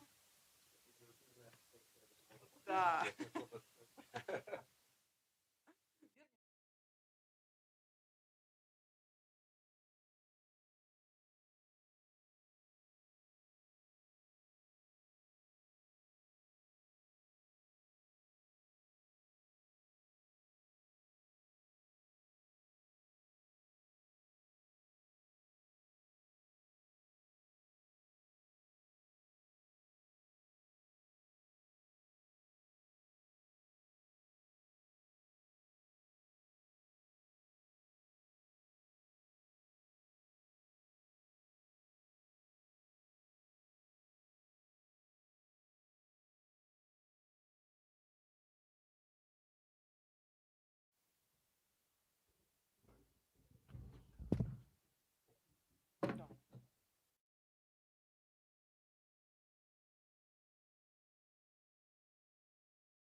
Ну што, будзем пачынаць.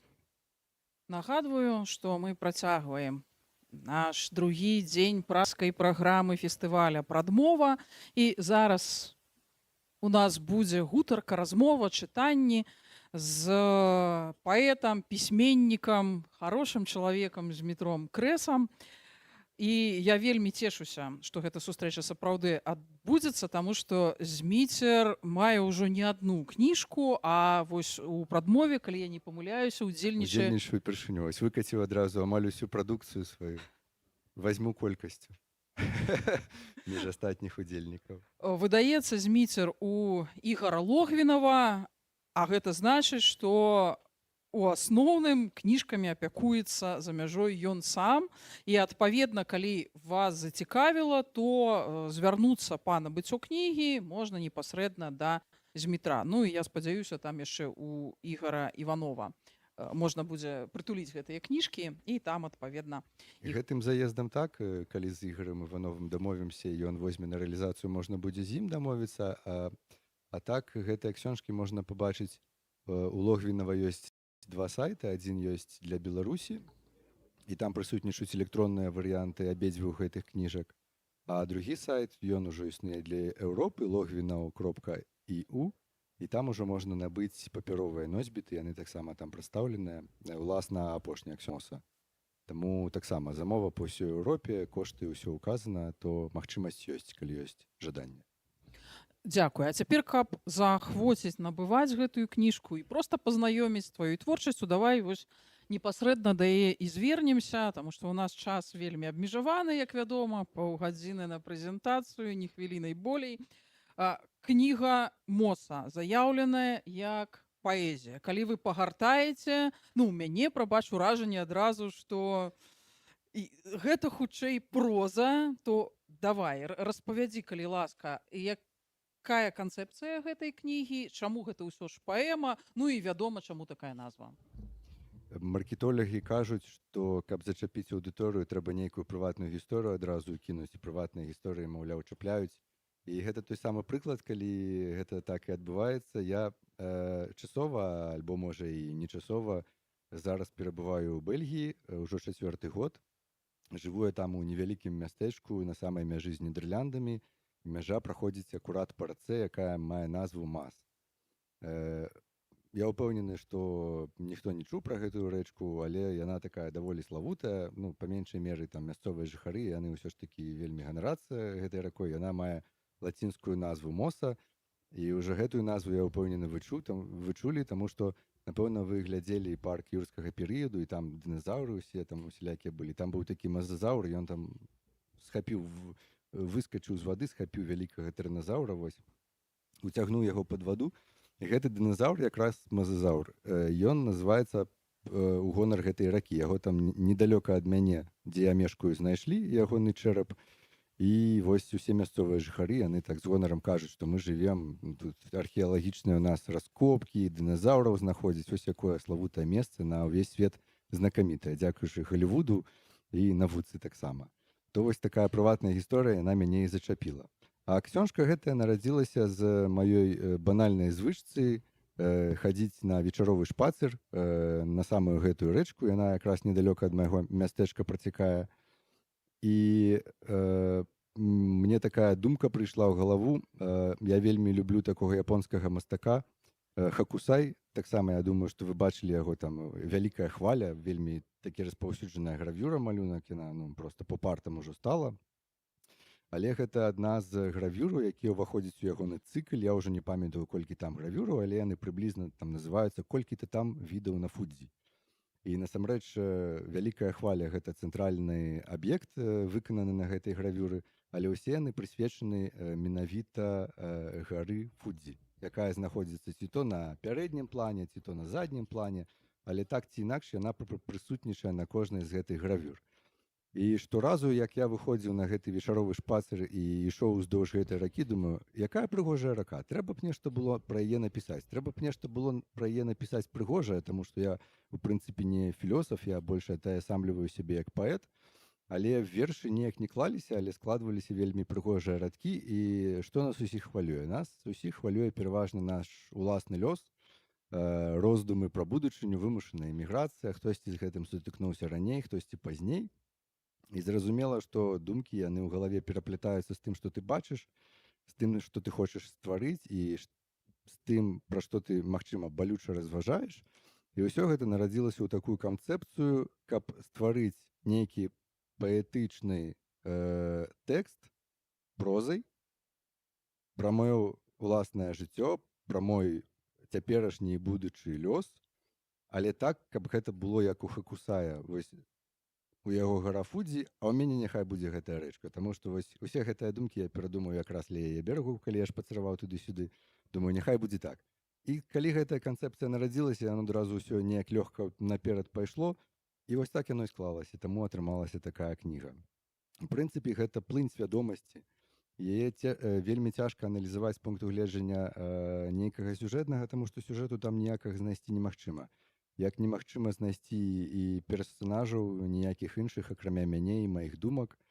І зноў жа такі гэта такі дрыфт у бок паэзіі, таму што такая суб'ектыўная персаналізацыя свайго досведу, яна ўласціва больш паэзіі, чым прозе. Проза ўсё ж такі яна абапіраецца на нейкія факты, на нейкія рэаліі, няхай самая фантастычная, але яна аперуе рэальнасцю. Гэта суцэльны і рацыянальны тэкст, які зацягвае проста мяне самога ў глыбіню сябе самога ж. Спадзяюся, што для тых, хто не я сам, а хто будзе гэта чытаць, яны знойдуць нейкія супадзенні са сваім прыкладам, магчыма, жыццёвым, таму што мы ўсе, ў прынцыпе, так ці інакш агульным нейкім досведам за апошнія гады звязаны. Таму я думаю, што гэта будзе карысна зазірнуць у такое люстэрка і пабачыць альбо не пабачыць там сябе. Гэта таксама быў бы карысны досвед. І вось гэтай плыні свядомасці, у прынцыпе, з пункту гледжання гэтай плыні свядомасці на гэты тэкст і трэба, напэўна, глядзець. А скажы, калі ласка, гэта яшчэ кніга ўцекача ці ўжо кніга эмігранта, які абжываецца? Вось якраз другі варыянт. Кніга ўцекача гэта вось чорна-чырвоная рымская дарога. Там два тэксты. Гэта рымская дарога, гэта кніга леташняя, Моса гэта кніга сёлетняя. І вось там якраз гэта было яшчэ як свежае пачуццё, свежы перыяд адаптацыі, ўсё новае, і ўжо ты спрабуеш неяк уладкаваць сябе ў новае грамадства, ў новыя рэаліі, адаптаваць сваю свядомасць пад гэтыя рэаліі. І там вось яшчэ ёсць нейкі сюжэт. А гэта ўжо гэта наступны этап. Слушна ты заўважыла абсалютна. Гэта кніга, якая ўжо яшчэ пост-уцякацкая, але яшчэ не на той ступені, каб сказаць, што ну вось ужо тая глеба, на якой я стаю зараз, гэта ўжо глеба больш-менш мая.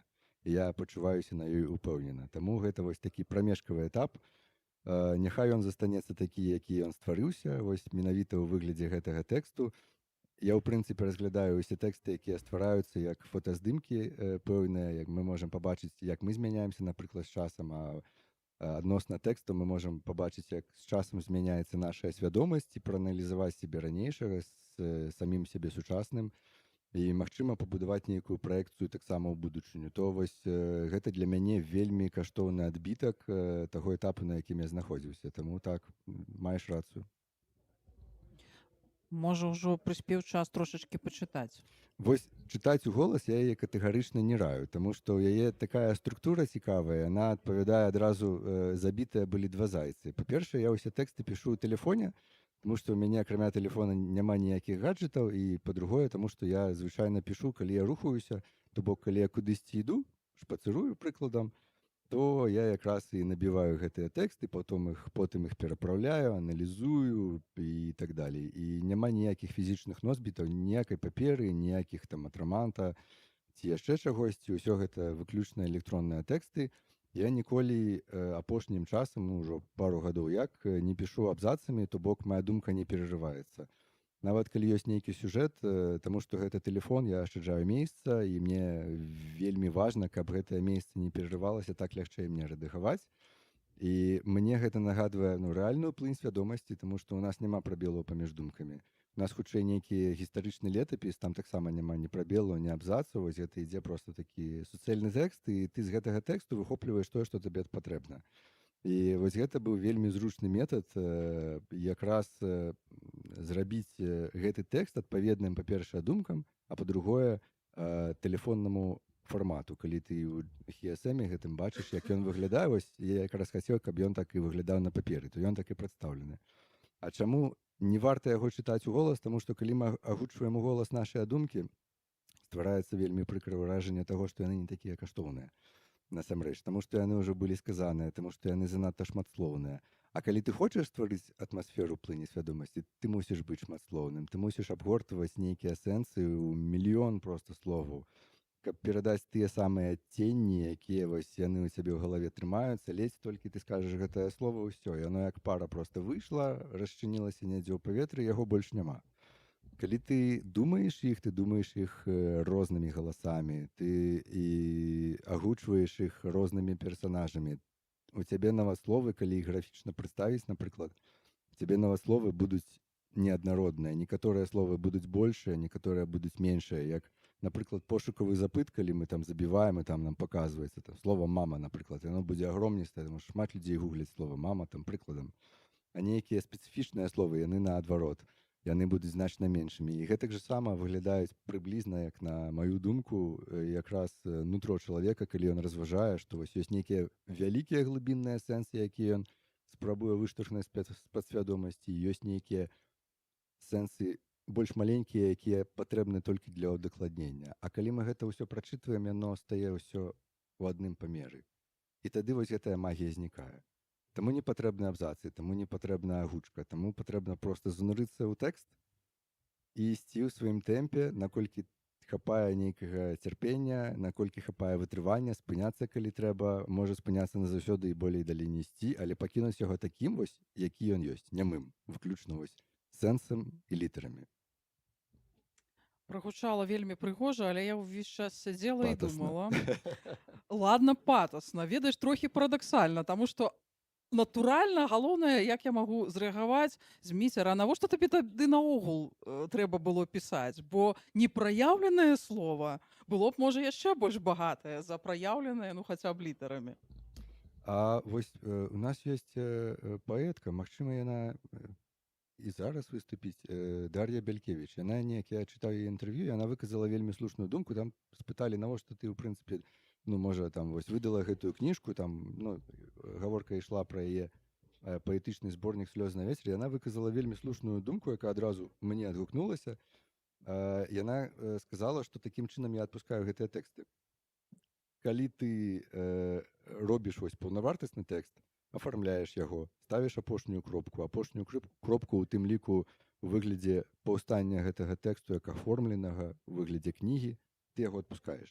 Ён больш не твой, ён жыве сваім уласным жыццём. Таму што калі ты не ставіш гэтую кропку, ён заўсёды застаецца з табой. Ён застаецца заўсёды ў нейкай кішэні, у якую ты можаш запусціць сваю руку, намацаць гэты тэкст, палічыць яго больш непаўнавартасным, напрыклад, альбо зразумець, што ты ўжо даўно змяніўся, але вось ёсць некаторыя рэчы, якія табе падабаюцца, улезці ў гэты тэкст, зрабіць там нейкія праўкі, асучасніць яго і зрабіць яго нешта вось тое, што больш адпавядае цябе сучаснаму. А калі ты ставіш кропку, як вось, ну, можна марыць пра дзяцей, можна рабіць дзяцей, калі дзеці нараджаюцца, ты разумееш, што яны ўжо паўстаюць паўнавартаснымі асобамі. І ты ўжо туды не можаш ніяк улезці, ты не можаш зрабіць ніякую праўку, ўсё. Тваё, можа, ўмяшальніцтва гэта хіба толькі прыкладам, што вось глядзі, я магу рабіць так, вось паспрабуй таксама, яны за табой паўтраць. Але яны паўнавартасныя асобы ўжо, ўсё, з таго моманту, як яны нарадзіліся. Прыблізна тая ж самая карціна, я думаю, што і з ксёнчкамі, ледзь толькі яна паўстала, і яна настолькі адасобленая ад цябе самога, яна гаворыць сваім уласным голасам, жыве сваім уласным жыццём. Ты ўжо амаль не маеш да яе ніякага дачынення. І потым людзі будуць звяртацца да тваёй асобы праз прызму гэтай кнігі, але да асобы, якую яны пабачылі ў тым мінулым для цябе этапе, а ты ўжо будзеш іншы. І вось такім чынам кніга фармуе аўтара, фармуе і як дагератып, як фотаздымак, яна яго вось так захапіла, і аўтар захапіў гэты тэкст. І яны засталіся адзін на адзін вось такімі нязменнымі ў часе. А ты пакрысе сабе ідзеш далей. Можаш змяняцца, можаш звяртацца да новых тэкстаў. Дзякуй, што ўзгадаў Дашу Бялькевіч, гэта сябра нашага аргкамітэту. Прям зараз Даша мадыруе сустрэчу пра кіно на фестывалі «Бардаўская восень», але я ўпэўненая, хто-небудзь з калегаў, ці нават я сама перадаму ёй гэтую згадку. Для мяне гэта будзе вялікая прыемнасць. Мы асабіста не знаёмыя, але мне цікава проста сачыць за іншымі аўтарамі і за яе тэкстамі, уласна, канешне, таксама. Калі ты казаў пра вось гэтыя там паралелі, згадкі, там кнігі, дзеці, словы, ну ясна, што ты ведаеш, пра што кажаш, у Змітра 3 сыноў і Цэлая куча, так. Чаму я, ў прынцыпе, збягаю на гэтыя вечаровыя шпацыры, і не толькі вечаровыя, таму што калі я прыходжу дадому, яны адразу ўсе выпаўзаюць з усіх куткоў і пачынаецца. Маці ўжо адмаўляецца, не хоча імі займацца. І ўсё. Усе да бацькі, бацька, не, я на шпацыр. Калі ласка, лепш я буду пісаць ксёнчкі. Гэта быў кароткі рэцэпт, як пісаць кнігі ад Змітра Крэса. Як захаваць шматдзетную сям'ю. Гэта ж 3-я кніга, я ж не памыляюся. Першая была паэтычная, Першы яе быў тут няма. паэтычны зборнік, яе няма, я не ведаю, ўсё засталося, напэўна, ў Менску. Таму што мы так выязджалі вельмі ну, збітыя з панталыку, вельмі хутка ўсё гэта адбывалася. Жонка з дзецьмі выязджалі з Украіны, калі пачалася вайна. Я ўжо спрабаваў з Менскую, там санкцыі таксама вельмі цяжка было адразу неяк без шэнгенскай візы пакінуць краіну для жыцця. Але ўрэшце рэшт усё атрымалася, але ну, на жаль, шмат якія рэчы засталіся там і ўжо да іх хутчэй за ўсё не будзе у бліжэйшы час якога-небудзь доступу. Але так, першая ксёнжка паэтычная была, маленькі паэтычны зборнік Вялесава племя. Вельмі цёплая згадка для мяне, таму што гэта першы такі крок у літаратуру. Так, але потым вось адбыўся з руху больш змястоўную прозу, магчыма, але паэтычную прозу. Неяк так. Ну, першая кніга паэзіі, другая кніга прозы, вось апавяданне ну, тут ляжыць, і трэцяя кніга, пра якую мы ў асноўным зараз спрабуем Трэцяя размаўляць. гібрид, так, гібридная кніга, і тое, і другое пад адной вокладкай. І, дарэчы, вось яшчэ дадам таксама, каб не выпусціць з увагі, ксёнжка Моса, якая тут ляжыць, яна з ілюстрацыямі. Асобна скажу пра ілюстрацыі, яны мне вельмі падабаюцца, таму што ну, цяжка расчытаць чужыя думкі, асабліва калі яны ідуць у прынцыпе бессюжэтна, вось такім шыхтом. І Сергей Шаматульскі, які аздабляў і вокладку, і які працаваў над ілюстрацыямі, ён зрабіў вельмі крутую, насамрэч, файную працу, таму што ён гэтую ксёнжку расчытаў, і калі ён паказваў мне гэтыя ілюстрацыі, у прынцыпе, ўсё было слушна, я дзіву даваўся, што такі гэта можна прачытаць. Я думаў, што гэта такі квест, што вось, ну, сам напісаў і сам бы наўрад ці прачытаў. А ён усе гэтыя, ну, збольшага ўсе гэтыя сімвалы ён выхапіў, і ў гэтых ілюстрацыях ён іх адлюстраваў, і яны чорна-белыя, яны дужа, ну, як сказаць, чорна-белыя ілюстрацыі, але дужа каларытныя. Але вось так і адбываецца, што ты бачыш іх, што ты бачыш гэты суплёт сімвалаў, які закладзены ў гэтыя тэксты, і ты бачыш, што гэтыя ілюстрацыі, яны не толькі раскрываюць тое, што напісана, яны яшчэ і дадаюць. І, ну, гэта асобная асалода, проста вось глядзець, што цябе прачыталі. І ты гэта бачыш. І вось гэта такі сабе доказ вельмі прыемны. Таму таксама упэўнены, хто возьме ў рукі, атрымае задавальненне ад тэхнічнай мастацкай працы Сергея Шаматульскага. Ён майстра. А вы неяк з ім раіліся, ты яму нейкае там ТЗ, кшталту такога даваў, ці ты ўжо пабачыў гатовы прадукт? І у мяне было жаданне проста замець нейкія ілюстрацыі. Ён папрасіў мяне нейкія прыклады. Я сказаў, што калі я буду даваць прыклады, гэта ўжо будзе, ну, пэўная дарога, і ты ў межах гэтай дарогі проста будзеш ісці. Я хачу, каб гэта была твая фантазія суцэльная. Вось тое, што ты ўбачыш, няхай гэта будзе так, мне гэта цікава. Мне цікава найперш паглядзець, як яна чытаецца ў выглядзе будучых ілюстрацый для цябе, для ілюстратара.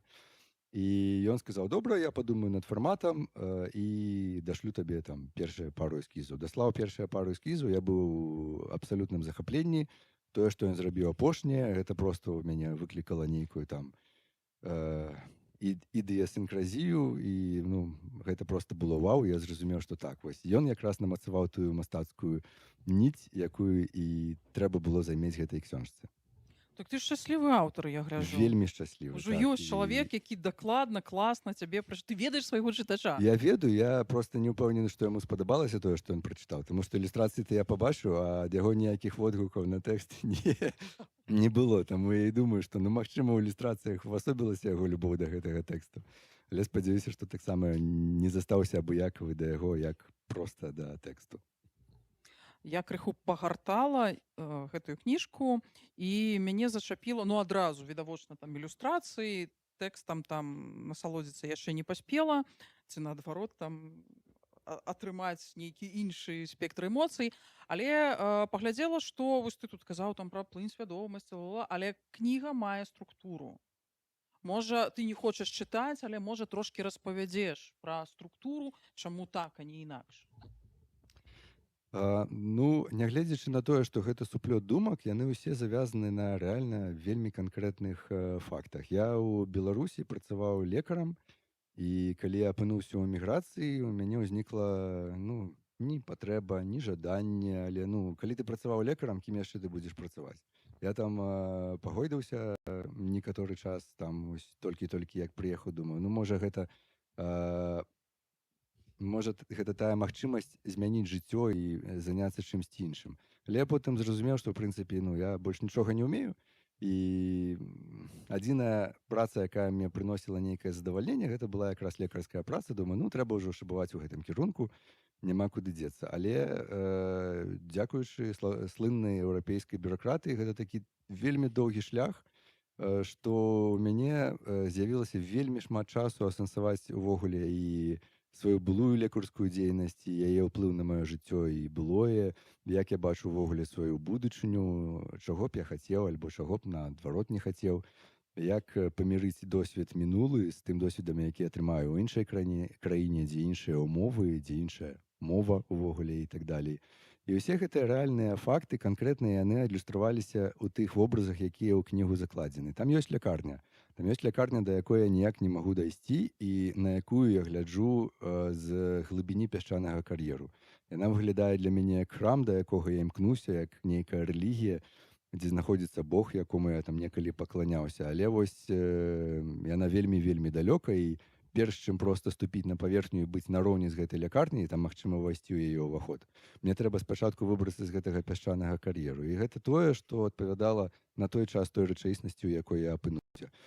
Перш чым стаць увогуле спецыялістам, трэба даказаць, што ты чалавек, маеш нейкія дакументы, ведаеш мову, можаш камунікаваць з іншымі, ну і стаць нароўні ўвогуле з іншымі людзьмі. А ўжо потым неяк даказваць сваю прафесійную здольнасць і так далей. І вось гэтыя канкрэтныя рэчы у перапляценні з маімі разважаннямі пра жыццё ўвогуле, там пра сусвет, яны якраз і выліліся ў тое, што гэта плынь свядомасці, але пабудавана на канкрэтных фактах, якія надалі гэтай плыні свядомасці канкрэтную структуру. Таму так, у пэўным сэнсе яна структураваная. З іншага боку зайду. Ты жывеш не першы год у Бельгіі. Чацвёрты, так. Да, адзін з самых заходніх нашых аўтараў так атрымліваецца, прычым ты стала жывеш не проста там на побыт, на стыпендыю. Ці адчуваеш ты ўжо ўплыў той рэчаіснасці, той зямлі, той традыцыі, той мовы? Я вельмі адчуваю. Я адчуў гэта якраз учора, калі я шпацыраваў па Празе. Гэта, канешне, асобная гісторыя, але проста лічу неабходным з вамі падзяліцца, паспрабую гэта як мага хутчэй зрабіць. Я калі прыехаў у Бельгію, адразу падаўся на прытулак, і разгляд майго пытання цягнуўся 3 гады. І толькі ў пачатку гэтага года мяне выклікалі нарэшце на інтэрв'ю у лютым месяцы, і потым я атрымаў адказ. Дагэтуль я быў невыязны з Бельгіі. Ну, у прынцыпе, я такі ляжачы камень, што мяне пакладзі, я буду сабе там вось ляжаць, і гэта для мяне нармальна. Я і з'язджаць ніколі нікуды не хацеў, таму такое. Але апынуўся, як ёсць. Але я быў 3 гады невыязны, і, у прынцыпе, я падзабыўся ўвогуле, што існуе нейкі свет і ўсё такое. І, канешне, вось гэты досвед майго перабывання ў Бельгіі, асабліва ў тым рэгіёне, дзе я знаходжуся, у памежным рэгіёне, ён вельмі моцна адлюстраваўся на маё ўспрыманне свету, таму што гэта вельмі мульцікультурны рэгіён, і ты там не пабачыш, напрыклад, ну, вось там будзе ісці грамада людзей, ты не пабачыш, што яны ўсе, напрыклад, белыя. Яны ўсе будуць розныя. І для цябе гэта стае такой пэўнай нормай. І калі я учора апынуўся ў Празе, я ўпершыню зразумеў, што я за 3,5 гады апынуўся ў монаэтнічнай краіне, таму што я іду, і ў адрозненне ад Брюсселя, напрыклад, альбо Антверпена, я іду, я бачу белых людзей, пераважна славянскіх абліччаў. Па-другое, я чую славянскую мову, якую я, у прынцыпе, не чую. Я жыву ў маленькім мястэчку, ёсць невялікая дыяспара ўкраінцаў у нас там, мая жонка таксама ўкраінка. Мы падтрымліваем там сувязі, беларусаў там няма ніводнага, хаця таксама была цікавая гісторыя, можа, асобна ў кулуарах распавяду пра чорную метку. І пераважна ты камунікуеш з іншаземцамі, гэта могуць быць мясцовыя людзі, мясцовыя бельгійцы, этнічныя, якія там стала жывуць і так далее. Гэта могуць быць такія ж, як ты, прыезджыя людзі са сваім досведам, альбо гэта могуць быць ужо бельгійцы там у першым альбо другім пакаленні, якія ўжо, здаецца, прыехалі, але яны ўжо свае. І вось ты варышся ў гэтым мульцікульце, а тут ты апынаешся ў такой монаэтнічнай, моналінгвістычнай славянскай краіне, і ты разумееш, што ты раптам пачуваешся ўжо не ў сваёй талерцы. Таму што ты ідзеш, ты разумееш гэтых людзей, і яны табе нешта гавораць, ты ім адказваеш па-нідерландску, і такі думаеш, яны ж не разумеюць цябе, чаму ты адказваеш па-нідерландску, цябе проста звычка. А потым ты пачынаеш аналізаваць тое, што бачыш, там архітэктурныя нейкія плыні, увогуле, як людзі жывуць, арганізацыю іх жыцця з пункту гледжання свайго маленькага мястэчка, у якім ты знаходзішся, дзе няма там ніводнага шматпавярховіка, напрыклад, усе жывуць у прыватных дамах, ва ўсіх ёсць свой надзельчык зямлі, і там яны чытаюць у навінах, у іх там няма нічога, ніякага розгаласу сусветнага ні пра вайну, ні пра нічога, а ў іх там, напрыклад, там з Нямецчыны забег воўк, загрыз авечку. Паніка ў мясцовых фермераў, што рабіць, там трэба шукаць ваўка. І ты, ў прынцыпе, разумееш, што ты, здаецца, і не тамтэйшы, але ты ўжо дакладна не тутэйшы, таму што ты такі вось на памежжы, і не там, і а куды сябе вось інтэграваць.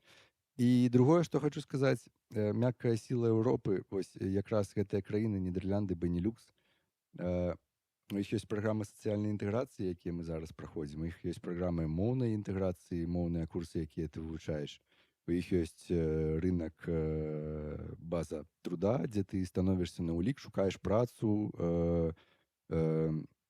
і зразумела, што ты прыехаў без ніякага досведу, ты не ведаеш мову, але ты ўсё роўна мусіш за нешта жыць, ты ідзеш на нейкую нізкакваліфікаваную працу, і ты пачынаеш інтэгравацца ў тамтэйшае грамадства.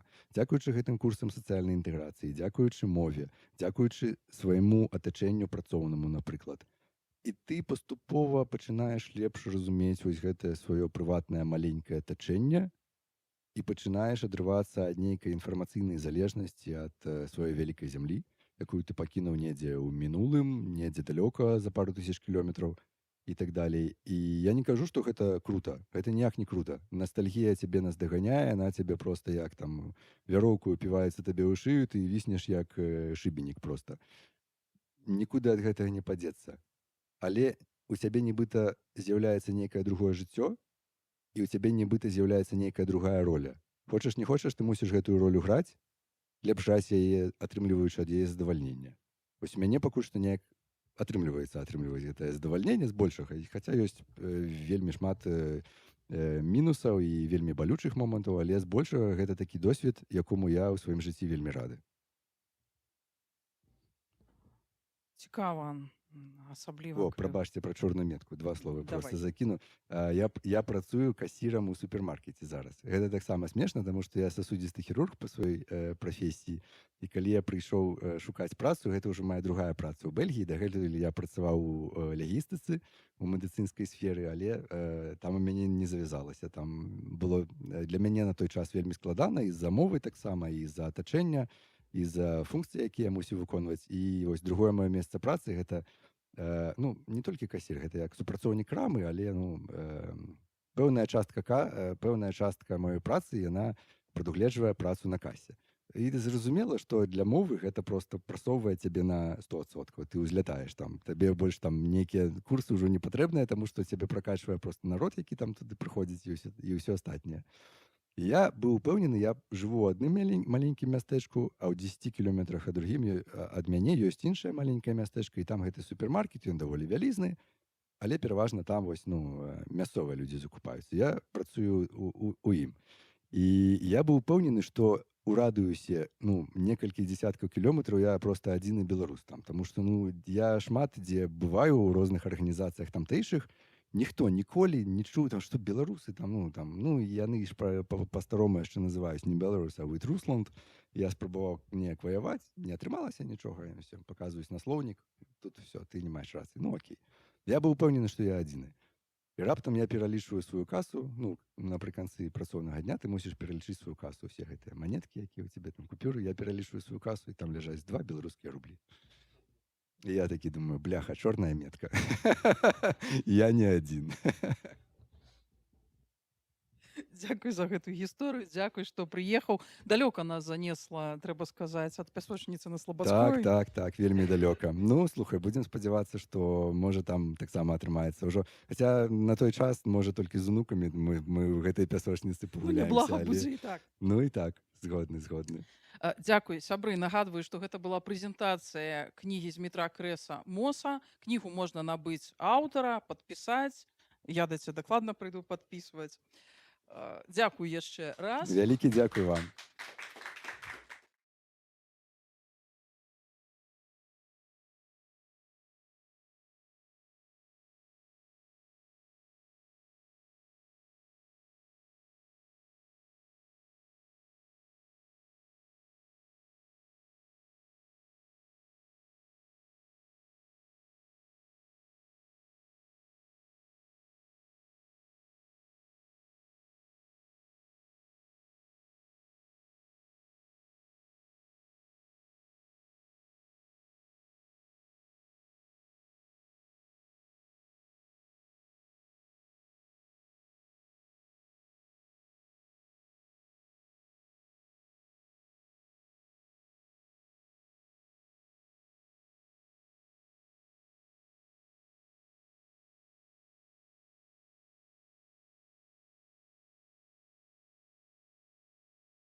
Добрый день. Я очень рад, что есть возможность представить издательство «Хохрот Минск» как издательство, которое занимается переводом, художественным переводом. Но прежде я хочу позвать сюда Ганну Янкуту, потому что она тоже наша авторка. Последняя книга, которая вышла в нашей серии. И вот они только что встретились с книгой. И очень важно, чтобы Аня прочитала свой стих. Дзякуй вялікі. Перш за ўсё хачу шчыра падзякаваць выдаўцу, бо супраца была настолькі прыемная, далікатная і цікавая, што проста магу толькі усім паэтам, паэткам пажадаць такіх выдаўцоў. Прыгожа вельмі надрукаваная кніга, называецца «Надзейны сродак ад прывідаў», ілюстрацыя Волі Франко. І я прачытаю першы верш літаральна. Называецца «Папараць кветка». Калі ў цябе няма ні вялікай легенды, ні згадкі пра шчаслівае вяртанне, бо ўсе вяртанні заканчваліся аднолькава кепска, ні перамогі за стагоддзі, якія ўмяшчае твая памяць, застаецца толькі шукаць папараць кветку. Папараць кветка – батанічны казус, не апісаны ніводнай з прынятых у свеце сістэматык. Казка на ноч, якая цешыць нават не дзяцей знявераных найболей, а іх бацькоў, гатовых учапіцца за апошнюю надзею і бадзяцца з ёю у лесе парадоксаў, лесе рэчаў, лесе, дзе знайшлі прыстанак, затаптаныя ценні і зляканні. Пошук папараць кветкі не дае абяцання, падмацаванага прагнозам ці выпіскамі з хронік, генетычным кодам, добрым словам ці верай, што калісьці тое ж некаму ўдалося.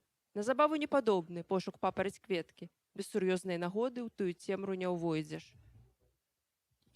Калі я яе сёння не адшукаю, пачынаеш тады адлічваць крокі. Калі і заўтра не знайду яе, спатыкаешся на хітрасплятенні каранёў і думак. Калі хаця б раз у вечнасці яна мне не трапіцца, то ў якіх страхах я сабе прызнаюся, што шукаю тое, чаго не існуе? І застаўшыся сам-насам з гэтай папараць пусткай, ці не запрагнеш ты абачлівасці, ці не захочаш развярнуцца і пайсці іншай дарогай, пакуль міма праплываюць цені і зляканні. Яны не спыняцца, пакуль ты з імгі не выцягнеш недаўяўленае нешта. Увесь цяжар толькі на табе, нікім не прызначаны. Хто цябе вабіў гэты лес? Хто вырашыў, што ты на яго ўскрайку народзішся? Куды не звернеш, непрагляднай ноччу ўсе дарогі ў лесе аднолькавыя. Куды не звернеш, ўсё адно мусіш шукаць папараць кветку. Вялікі дзякуй. Вялікі дзякуй, Аня, віншаванне і добрага лёсу кнізе. А сейчас я хочу пригласить сюда переводчиков книги Юрия Издрика, которые только-только к нам успели с самолета. Вот у них еще язык на плече. Наталью и Олеся. Наталью Русецкую и Олеся Плотку. Присаживайтесь. Дело в том, что это не первая книга в Хохрот Минск, книга переводов с украинского. Первая книга это была книга Сергея Жадана «Иншее имя любови». И я, как издатель, хотел, чтобы открылась какая-то серия переводов с украинского. И, в общем-то, неожиданно ко мне обратились переводчики и сказали, что, собственно, уже переводы практически готовы. И вот не хотел ли бы я рассмотреть вопрос издания. Я с радостью согласился, я очень счастлив, что это у нас получилось, но я, как редактор, к этой книге не имею никакого отношения, поэтому отдаю вот микрофон переводчикам.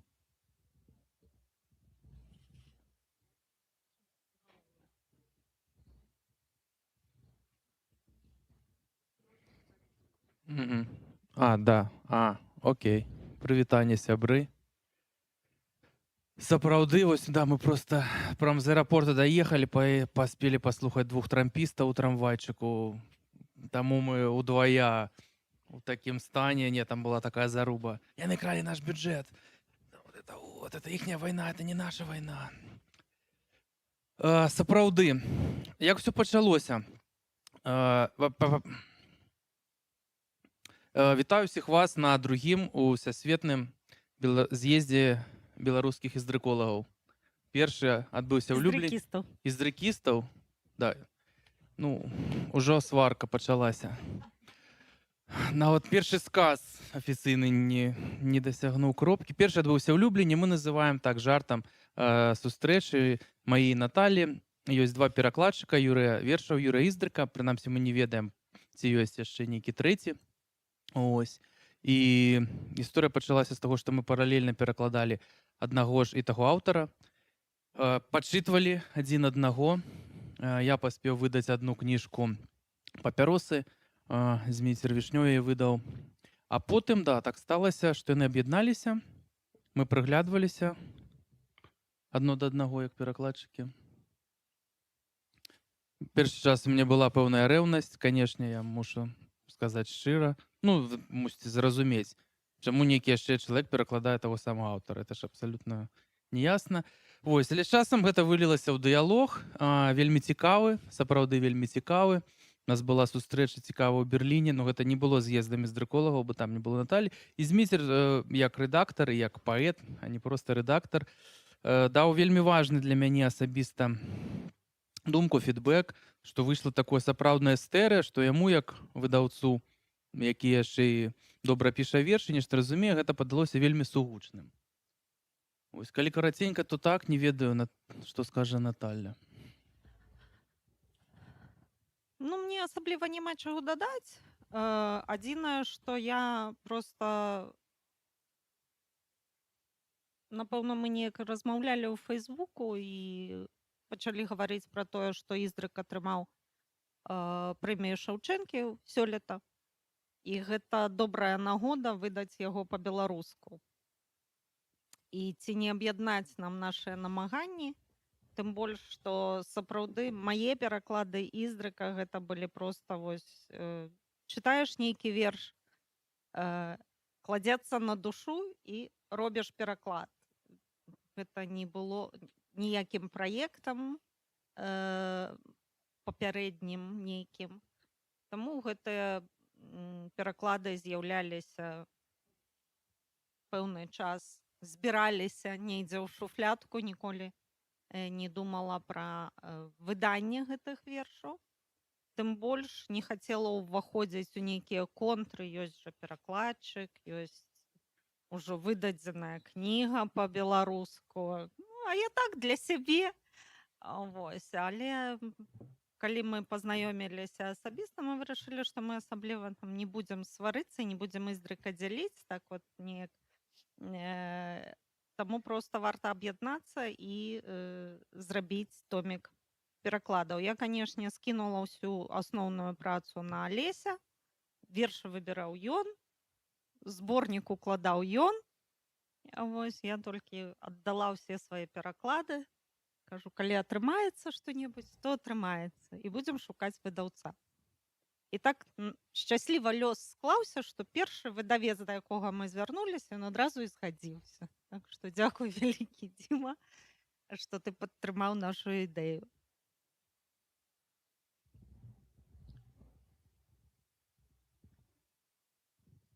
Ну, может быть, пару слов про назву, да, и про змест, потому что все-таки не зусім усё змагло ўвайсці, і над рэдакцыяй гэтай кніжкі думалася цяжка, не ўсе вершы перакладзе Наталі ўвайшлі. На жаль, не потрапілі самыя рамантычныя, самыя лірычныя, тому што быў такі крывавы рэдактар. Ну, насамрэч, трэба было выбудаваць нешта адпаведнае жыццю, і з назвай былі ў нас, канешне, спрэчкі. Як часта бывае, ведаеце, асноўная праблема ўвесь час у нейкіх 5% працы. Напрыклад, як жа гэтую кніжку назваць? У нас пачалася гэта інтэлігенцкая заруба, і я тады аўтарытарным сваім рашэннем чалавека, на якога ўзвалілі, укласці эту кніжку. Пастанавіў, што ў 25-м годзе, калі навокал адбываецца тое, што адбываецца, я не бачу іншай назвы, як Human Right для гэтага зборніка, і таму, у прынцыпе, трошку, ну, там даводзілася за фармата выбіраць, што водзе, што не возьме, і лірыку, я думаю, калісьці мы яшчэ апублікуем, яна выжыве. Мне здалося, што не зусім час для любові, ён будзе троху пазней, і яна сфокусаваная на экзістэнцыйных вершах Юрыя Іздрыка, за што мы яго, у прынцыпе, і палюбілі. Ось, я думаю, гэта асноўны такі. Які, Наталя, любімы ваш верш з гэтай кніжкі? Да гэтай кніжкі, не ведаю, якія тут вершы ёсць, якіх няма, але я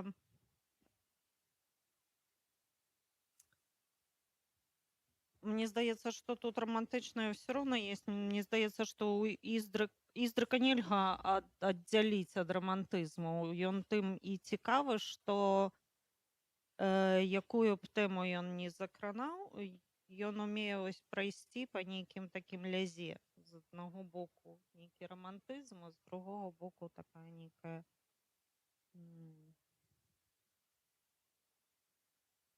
як гэта сказаць, экзістэнцыйная трывога такая. Ну, я ж хацеў, каб ты мяне аспрэчыла, сказаць, што ніхто не выжыў з романтычных вершаў, але не.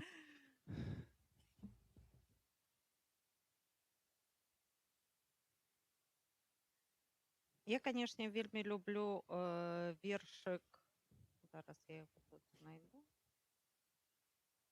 «Выраслі дзеці», который мы чыталі разам на першай нашай сустрэчы яшчэ да таго, як зборнік з'явіўся.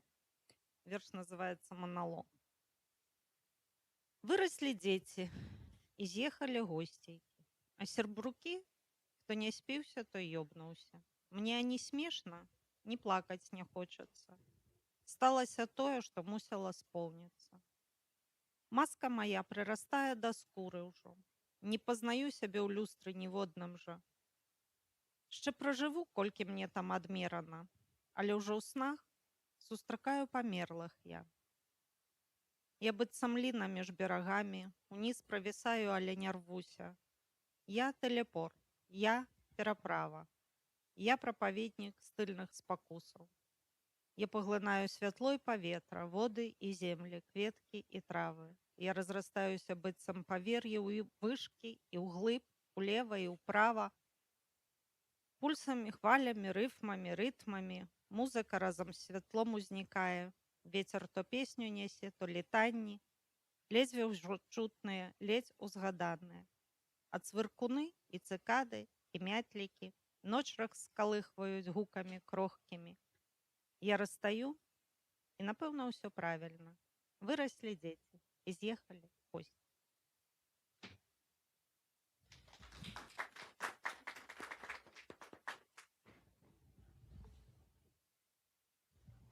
Ну, это мало. Чого мало? Іздрика? Мало іздрик. Мало іздрика? Ну, то тепер твоя черга. А можна удакладніць, у нас які таймінг, каб мы... Просто каб потым не было, як звычайна. У нас ёсць 5 хвілін.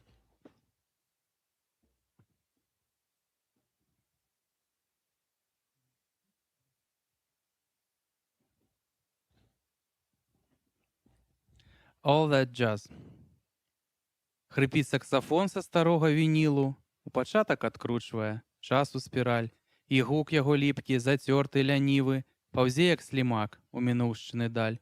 Тут не сантыменты і не ностальгія, тут проста нейронаў, закінуты шлях, так вуліца шэрая золкам віднее, прачнецца знянацку в туманных агнях. З імглы прарастапаюць абліччы старыя, лунаюць іх крокі і галасы, і ўсё так рэальна, як сны залатыя, і глуха пульсуюць ад сэрца басы, і трэмала клавіш шчымліва трапеча, і чыстым глісанда адказвае сакс. І блюз гэты ў сны пранікае штовечар, усё неаспрэчна, усё тычыцца нас. Спіраль нашых дзён на старэнькім вініле звіваецца ў кола, асаджвае час, і круціцца сном чорна-белым увесь той рыпучы затраханы джаз. Стрымае дыханне здыхлік маэстра, каб кода сышла на пранізлівы піск. Але ўсё па новай заводзяць аркестры, зыходзіць як сонца вінілавы дыск. Амаль праспяваў.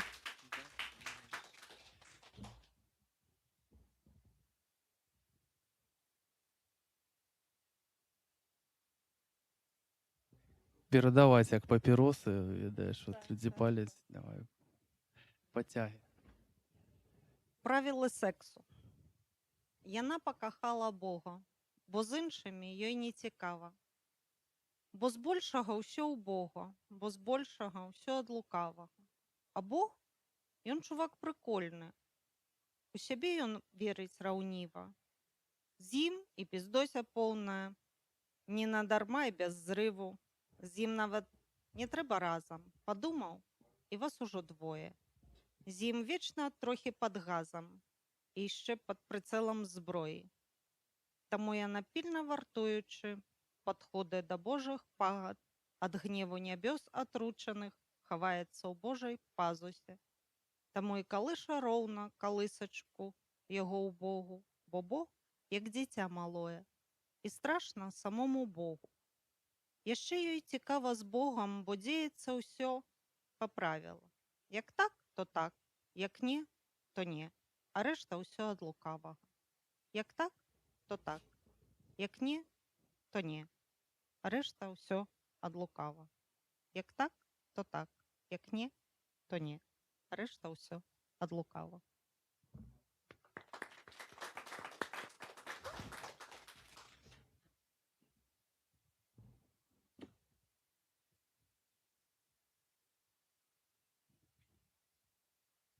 Так мы дакладна яшчэ ніколі не чыталі гэтыя вершы.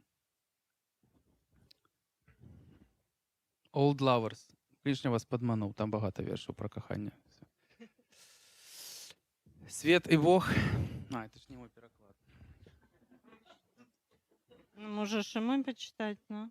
Чему ты думаешь? Это твой, не познал? Гэтыя трампісты ў трамваі проста пасля пералёта Я зразумела, выбілі цябе з раўнавагі канчаткова. Добра, што я па-ангельску не разумела, ехала сабе і прагу разглядала ў вакенцы. Пакутаваў за ўсіх дэмакратаў. Свет і Бог навек развітаюцца, нібы даўнішнія каханкі. Доўгі цень паўзе па фіранцы і знікае ў святле ліхтарным.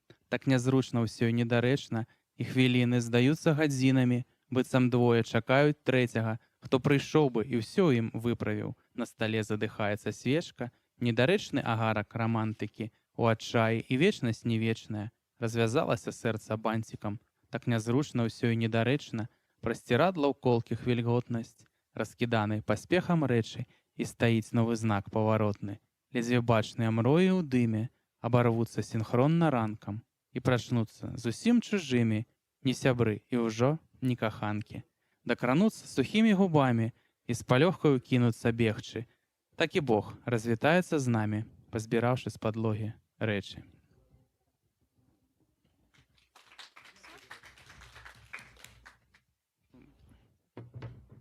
Віншую вас. Другі з'езд сусветны беларускіх іздрыколагаў аб'яўляецца закрытым.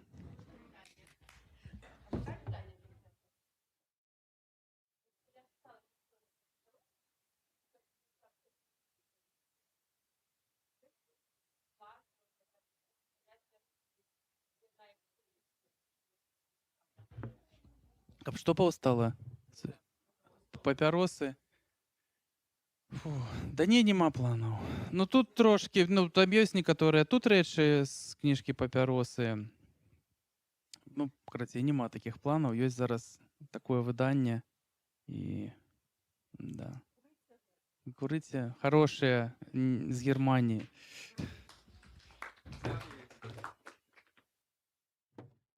Дякую, дороженькі.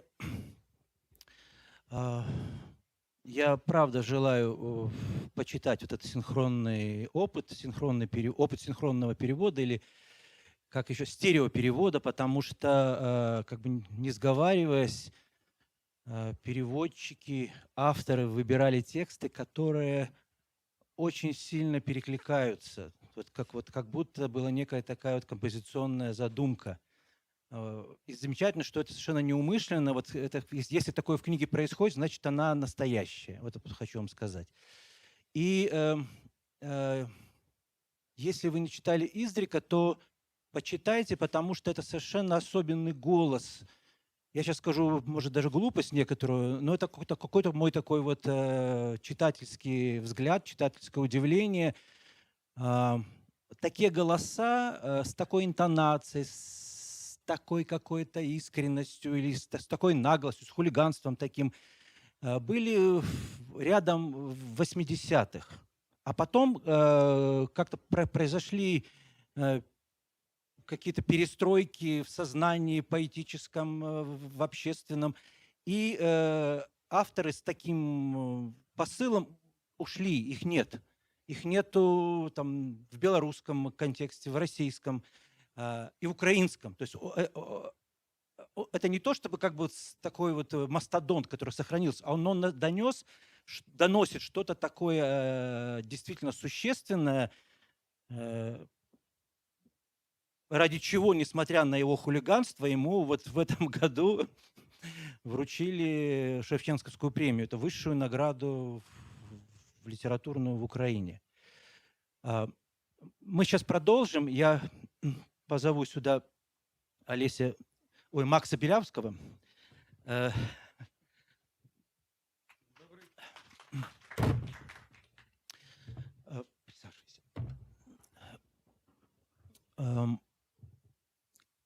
Хочется представить еще одно переводческое направление в Хохрот Минск.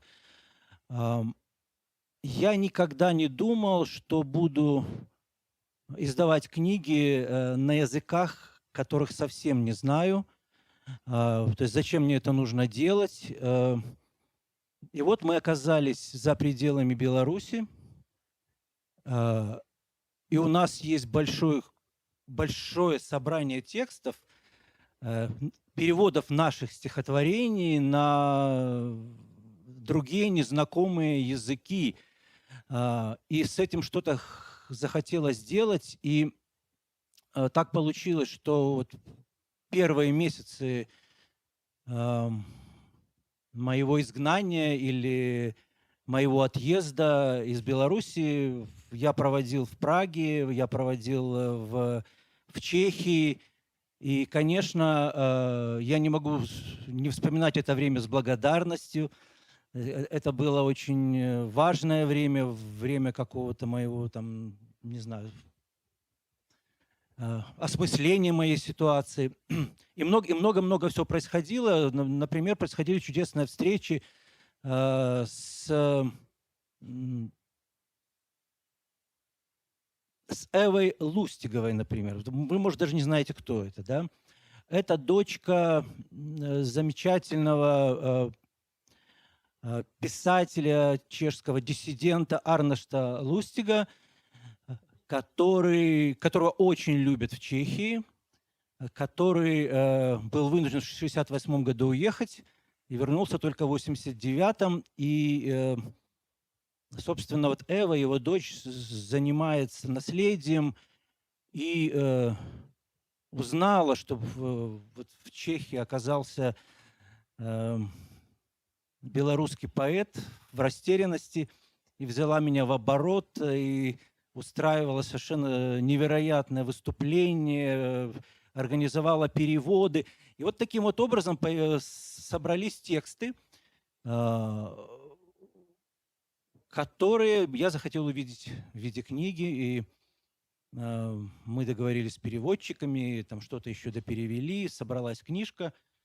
Вот такая вот замечательная книжка. Но в силу того, что это все в основном переводилось не по заданию, а вот, ну вот как Наташа говорит, да, что вот она читает издрика, и ей хочется переводить. Вот так вот нас, белорусов, переводили в 2020 году и какое-то время после. То есть достаточно активно, много. И собрались переводы 4 переводчиков, с каждым из них своя история. Это Макс Щур, всем здесь в Праге известны. Хелена Востры, совершенно неизвестная мне девочка, которая сразу перевела на чешский и немецкий несколько текстов.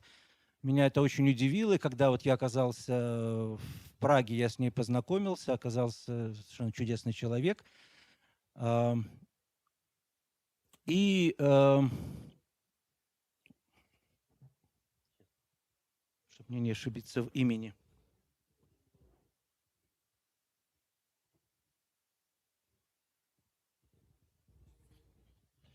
Марция Патон. Марция Патон – это известная, не знаю, литераторка, переводчица, славистка, с которой меня познакомила Эва Лустигова. И Марция для проекта перевела одно мое стихотворение. И как бы на этом наш творческий диалог закончился, но потом Марция мне на почту прислала перевод очень большого и очень важного для меня текста. Сейчас.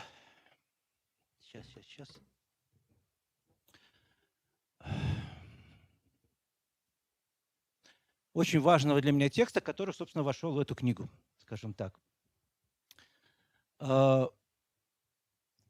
Сейчас здесь с нами нет других 3 переводчиков, и мы попробуем с Максом прочитать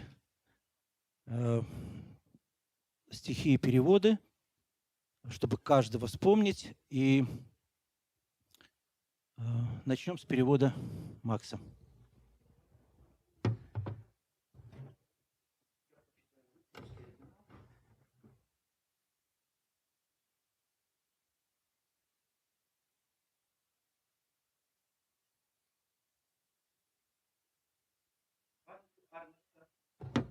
Памяти Арношта Лустига.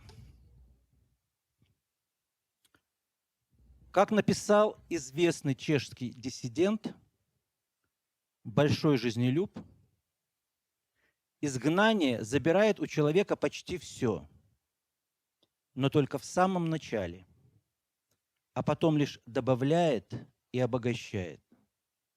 Он уехал из Праги в 1968-м, вернулся в 1989-м. Очень вдохновляют его слова, но утешает то, что вернулся. 15 августа 2022. Jak kdysi napsal známý český disident, milovník života, Vyhnanství vezme člověku skoro vše, ale jen na začátku. Potom už jen dává a obohacuje. On odjel z Prahy v 68. Vrátil se v 89. Jeho slova jsou inspirací. Potěší ale, že se přece vrátil.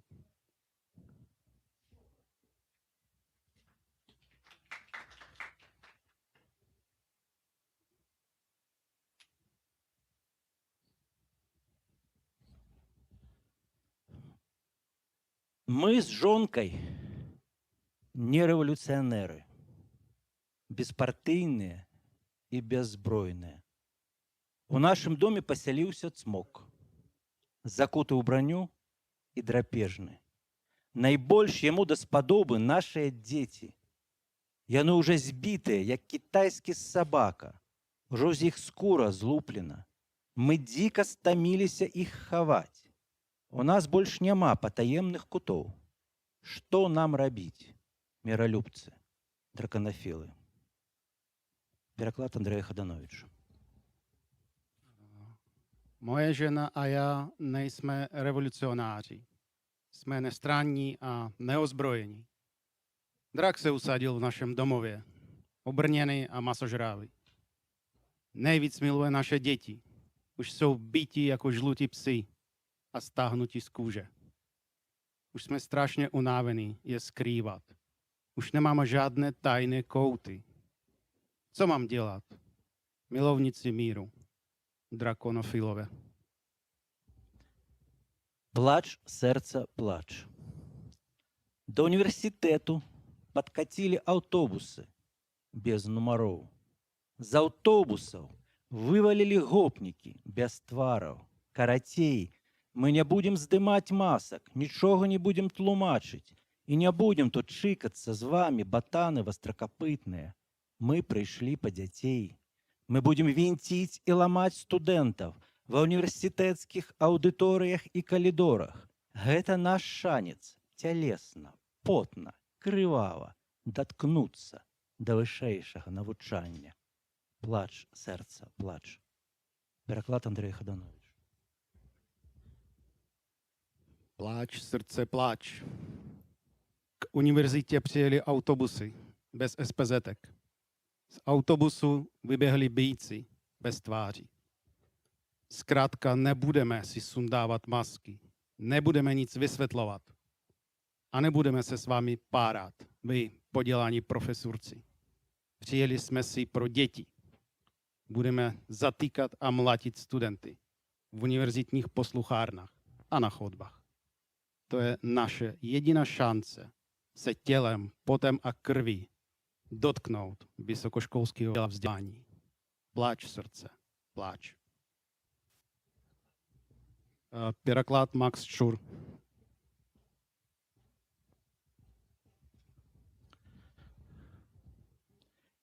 Гэта самы шчаслівы час за ўсё жыццё маё, кажа. Гэта як жыццё пасля смерці, само жыццё замест смерці. Гэта вытлумачыць немагчыма і не трэба. Немагчыма было прадказаць і не прызнаць немагчыма імгненна. Гэта ідзеш сярод мёртвых дамоў, а тут у воскрэсенні мёртвых. Вакол у воскрэсенні мёртвых. Людзі навокал выходзяць з мёртвых дамоў, паўстаюць з магіл і выходзяць. У здзіўленні натоўпам выходзяць і многае мноства жывых.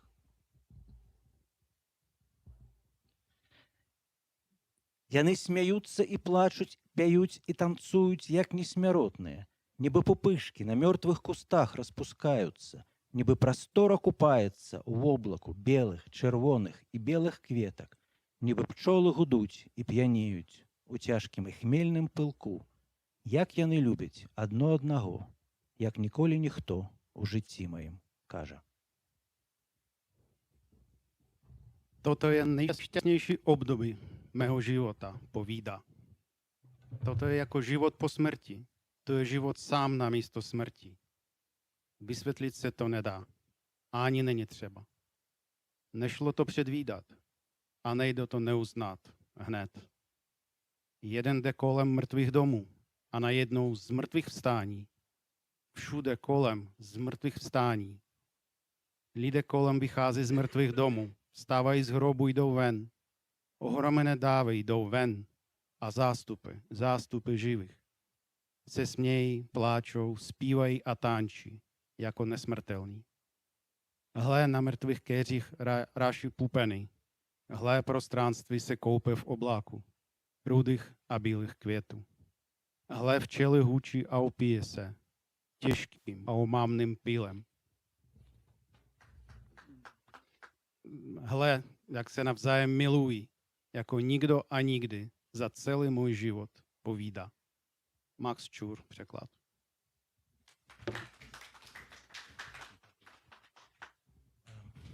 Перевод Уля, Марции Патон мы не будем читать, это довольно большое произведение.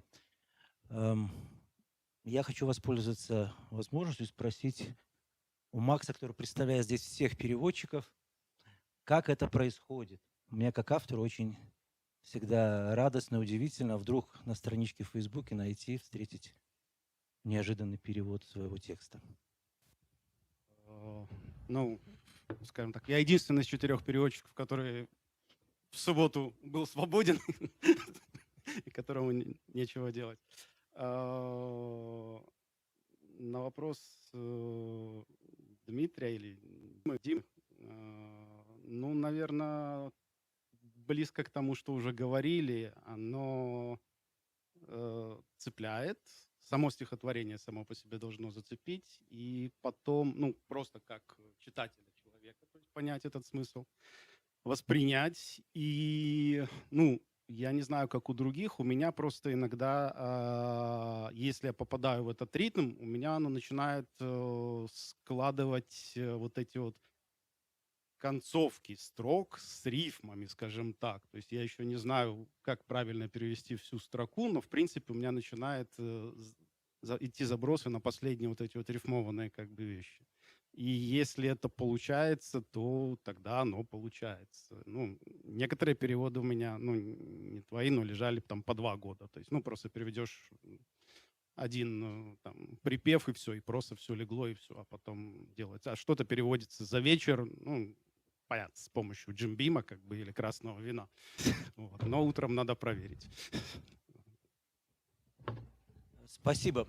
У нас еще есть несколько минут, и я хочу показать еще одну книгу, которая недавно вышла в Хохрот Минск. Это книга Виктора Жибуля на немецком языке с названием, которое придумал переводчик Томас Вайлер. Сейчас скажу. Мюранен Роулинг. Примерно так. То есть это такой неологизм, который означает мурена-подосиновик или мурена-подберезовик. То есть рыба-гриб. Вот. И это соответствует содержанию книги. Вот примерно похожий опыт. Витя находится в Германии. Я выпустил его белорусскую книжку и спросил, есть ли у него как бы вот достаточное количество немецких переводов, потому что ну, опыт показывает, что если у тебя есть переводы на язык страны, в которой ты живешь, тебе немножко легче в литературной среде как-то находить контакты, понимание, общение. Витя собрал подборку, ну, она была достаточно внушительная. Я говорю, давай покажем Томасу. Показали Томасу, Томас молчит. И вот мы встречаемся с ним случайно на Лейпцигской ярмарке. Я говорю, Томас, в чем дело? Он говорит, Дима, это нельзя публиковать. Это такие плохие переводы, что если это опубликовать, то это будет антиреклама автору. Но он стеснялся это сказать про чужие переводы. Просто я поймал его уже. Говорю, что делать? Он ничего не ответил, он просто взял и перевел все заново. Вот такие есть у нас замечательные друзья, вот такие, как Томас Вайлер. Ну, о нем многие слышали. Это переводчик Альгерда Бахаревича, переводит огромными томами прозу. И вот время от времени отвлекается на поэзию. Вот, я думаю, что участие в этом проекте Томаса обещает книге хорошую судьбу. Я думаю, что мы представим его вот на Ляпецкой ярмарке ближайшей, а Томас живет под Ляйциком, он на велосипеде доедет, это все будет просто. Вот, вот и давайте думать дальше, вот кого мы можем из белорусских авторов представлять на других европейских языках. Спасибо большое.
Добрый день. Ну, я спадзяюся, мяне будзе чуваць, не ведаю, можа яшчэ хто дойдзе.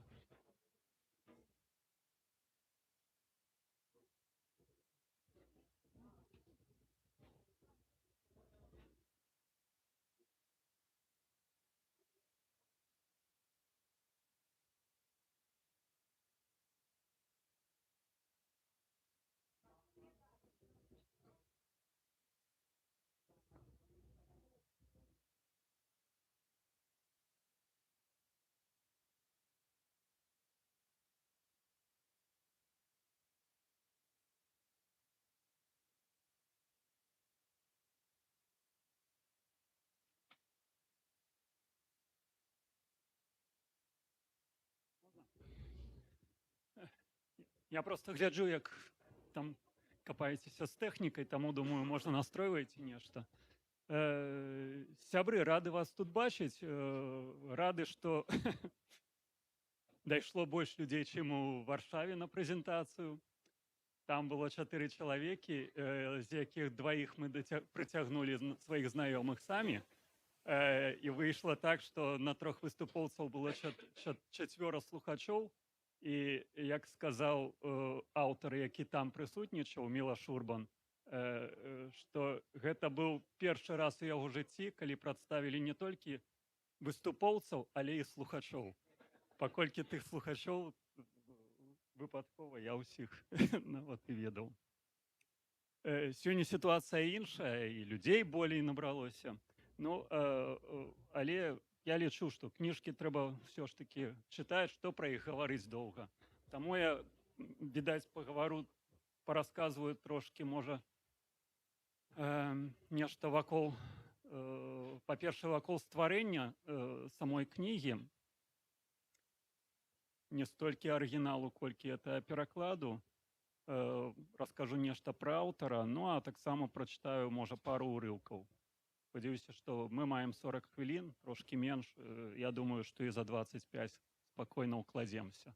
Ну а хто захоча набыць, то пару асобнікаў я прывёз. Я паспрачаўся дома з жонкай. Яна сказала, што прадасца штук 8. Я сказаў 2 або 3. Ну, пакуль што 1. Другі ўжо.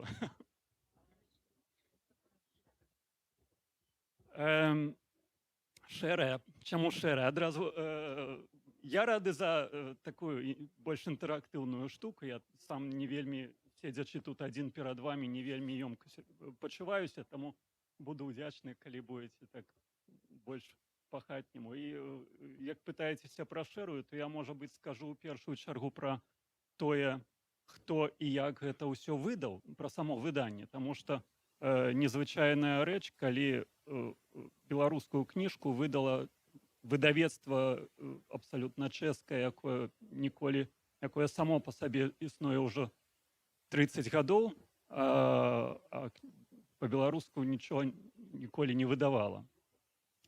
Рэч у тым, што гэтую кніжку для перакладу я выбраў яшчэ гадоў 10 таму і прыблізна ў той час, мабыць, і пачаў працаваць паціхеньку. І тады 10 плюс-мінус гадоў таму выданне меркавалася ў серыі «Чэшская калекцыя», якой я тады дастаткова актыўна займаўся. Магчыма, і тут на паліцах дзе-небудзь стаяць кніжкі з чэшскай калекцыі, не ведаюць, ёсць. Потым можете пашукаць. Ёсць. Ага, бачу. Ну вось, агулам, хто не ведае, то у чэшскай калекцыі, якая выходзіла ў выдавецтве Логвінава, выйшла, ніколі не лічу, але думаю, штук 15 кніжак плюс-мінус. Але ўсё добрае некалі заканчваецца, і ў адзін пэўны момант, пасля таго, як я там выдаў у чэшскай калекцыі пераклад Эміля Гакла, я вырашыў, што больш я з Логвінавым па пэўных прычынах супрацоўнічаць не хачу, і таму ўзнікла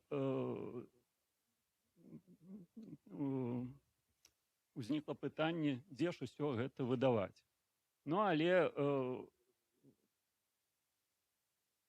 часу было дастаткова, у самога ў мяне. Кніжку я выбраў, значыць, працаваў над ёй.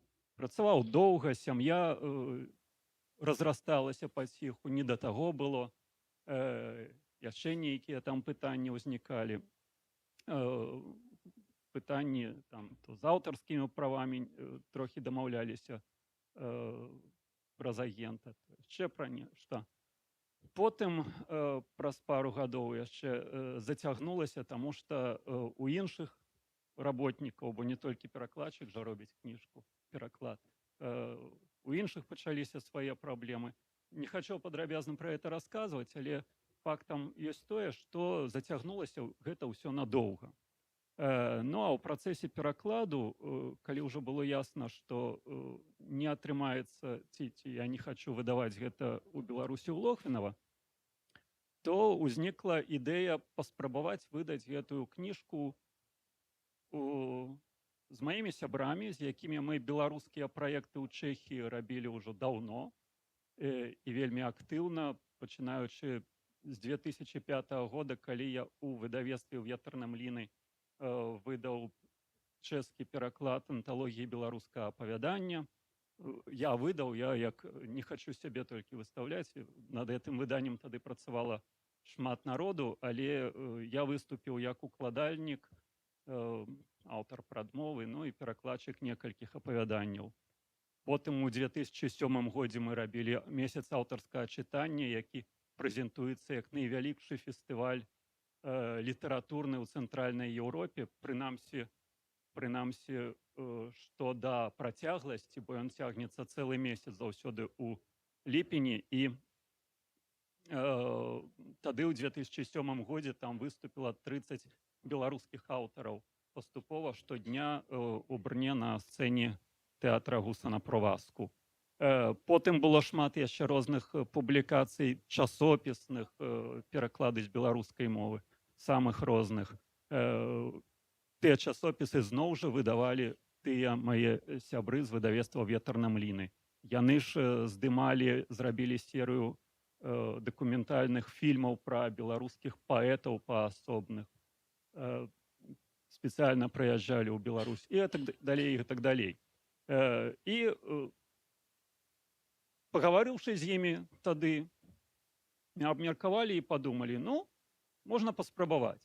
Можна паспрабаваць, падаліся на грант перакладчыцкі, значыць, грант гэты атрымалі. Ну, а потым прыйшоў год 2020, калі не стала ясна, дзе, як гэтыя кнігі дастаўляць у Беларусь, перад тым былі пэўныя дамоўленасці. А у замежжы зноў жа яшчэ не было той сеткі, якая з'явілася цяпер. Таму яшчэ на пару гадоў справа адклалася. І вось гэтая доўгая песня, фактычна 10-гадовай даўніны, сёлета, калі ў красавіку, траўні, даспявалася тым, што нарэшце кніжка выйшла у выдавецтве «Ветрна мліны», ну, але паколькі выдавецтва ніколі не займалася распаўсюдам беларускіх кніжак, то вот у гэтым сэнсе ўсё найбольш і кульгае. Таму я сёння і тут спрабую хоць па адной кніжачцы так вот прадаваць.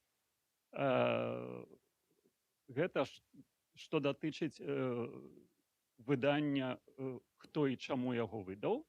А што да афармлення, то выдавецтва «Ветрна мліны» супрацоўнічае, у іх ёсць невялікае кола людзей, з якімі яны актыўна супрацоўнічаюць, і у тым ліку, якія робяць графіку іхным кніжкам. І з такой графікай не раз гэтыя кнігі намінаваліся на конкурс чэшскія найпрыгажэйшыя кнігі Чэхіі. Між іншым, яны вырашылі, што эту кнігу сёлета яны таксама будуць падаваць. Ну, хто ведае. Прынамсі, абмежавання там такое няма. Каб на якой мове кніжка выдадзена. Найкраснейші кнігі Чэшскай Рэпублікі. Найпрыгажэйшыя кнігі. Магчыма, хто не гартаў, хто не бачыў, то яно варта таго, там, акрамя графікі, само афармленне, тут былі спецыяльна зробленыя нейкія ілюстрацыі. Я невялікі спецыяліст у гэтай галіне, але мне здаецца, што папрацавалі над гэтым як след. І таму не выпадае не назваць яшчэ імя чалавека, які эту кніжку зрабіў такой прыгожай, і гэтым чалавекам ёсць украінка, так што выданне такое вельмі інтэрнацыянальнае выйшла. Украінка Олена Старанчук, якая жыве, знаеце такую, жыве наколькі, прынамсі, даўно ад яе нічога не чуў, але, здаецца, ў Кіеве. Ну, вось. Яна рабіла ў Кіеве, ну, рабіць цяпер можна дзе хочаш у сённяшнім свеце. Вось. Так што за гэта ёй вялікая падзяка, ну і я тым больш рады, што яна рабіла гэта афармленне. Проста над беларускай кніжкай папрацавалі і чэхі, і украінцы, а не толькі беларусы. Кніжка мае падзагаловак «Гатычны раман з Прагі». І выбар кніжкі это была ўжо хутчэй мая, як я адразу сказаў, што я для серыі «Чэшская калекцыя» першапачаткова выбіраў кнігі, і гэта было маё рашэнне, што выдаць. працэс выбару кнігі для выдання это таксама вельмі сур'ёзная справа. Не кожная кніжка, па-першае, нешта не перакладаецца, што падабаецца чалавеку. Што перакладаецца, не ўсё зойдзе беларусам, ці не ўсё зразумеюць беларусы, і так далей, і так далей. Натуральна, сам перакладчык павінен таксама мець нейкі сантымент да аўтара і да кнігі, што ў мяне ў выпадку Мілаша Урбана было. І Мілаш Урбан напісаў досыць шмат кніжак, і я разглядаў самае рознае і спыніўся ў свой час на гэтым гатычным рамане з Прагі, таму што з розных прычын. У тым ліку я бачыў гэтую кніжку як такую гайдбук, просто путеводнік па горадзе, калі я вельмі люблю кніжкі, калі можна проста ўзяць кнігу і з кнігай у руцэ хадзіць і пазнаваць месцы, правда? Месцы, дзе пазнаеш, што адбывалася тут. Ага, вось гэты касцёл, вось на прыступках гэтага касцёла, вот там было знойдзена тое і тое.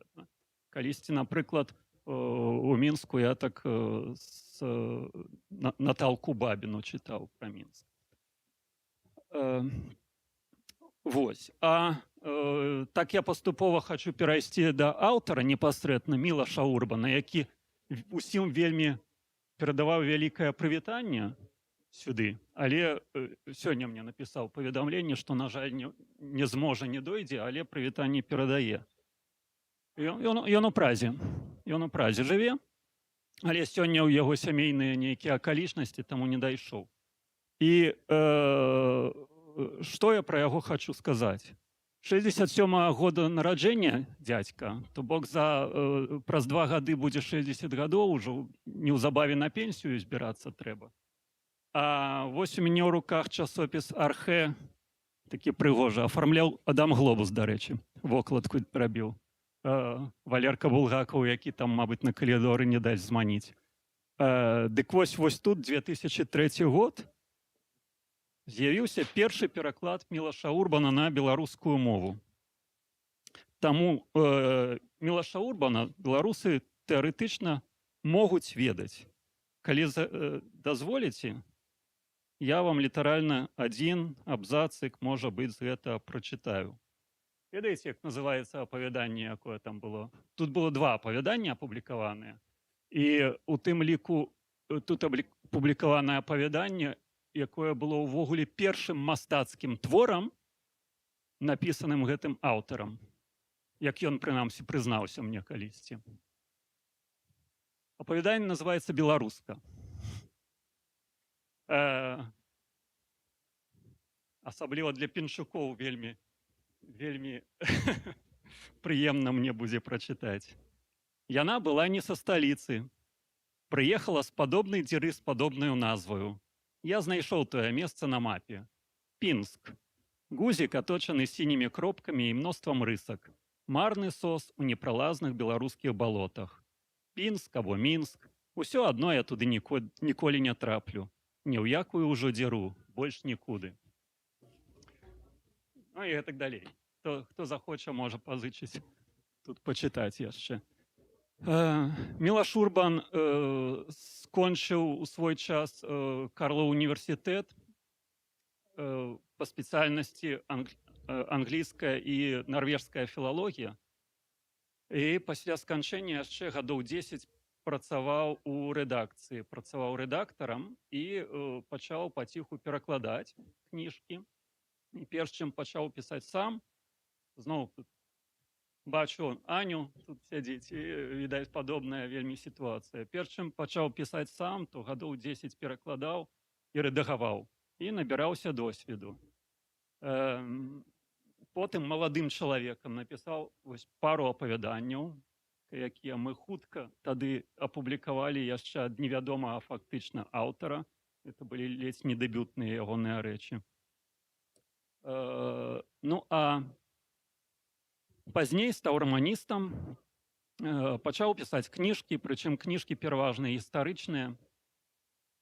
І «Семікасцелі» — гэта яго другая, скажем так, вялікая кніга, якую ён напісаў у прынцыпе. Выйшла яна ў 99-м годзе, адразу ўзбудзіла шмат розных, ці выклікала шмат розных спрэчак, шмат увагі. І падобным кнігам на гістарычную тэму Мілаш Урбан яшчэ вельмі доўгі час яшчэ такімі кнігамі займаўся, сюжэтнымі, з сюжэтам на гістарычную тэму. Але гістарычныя эпохі гэтыя былі вельмі розныя. Ад гатычных часоў да, там, скажам, пачатку 20-го стагоддзя Першай рэспублікі ў Чэхіі. І для мяне было немалым здзіўленнем, што у апошняй сваёй кнізе, пра якую сёння размовы асабліва не будзе, толькі хачу згадаць, што ён ужо звярнуўся ад выдуманых гісторый да сябе і сваёй сям'і і напісаў кнігу пра Альцгеймера,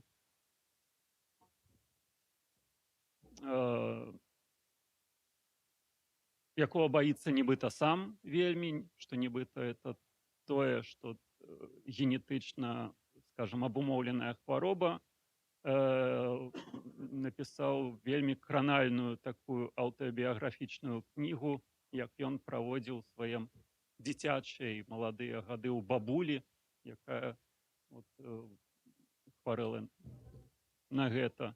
І, як прызнаваўся, дарога да Варшавы была з аўтарам доўгая і назад, таму мы абгаварылі шмат усяго.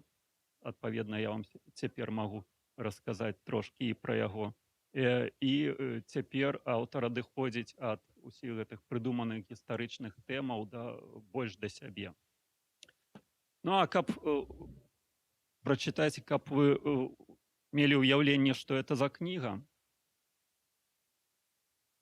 я, дазвольце, маленькі ўрывачак прачытаю спачатку, з самага пачатку. Быў дзівосны ранак на пачатку лістапада. Небывала даўгое бабіна лета, увесь кастрычнік стрымлівала прыход восені.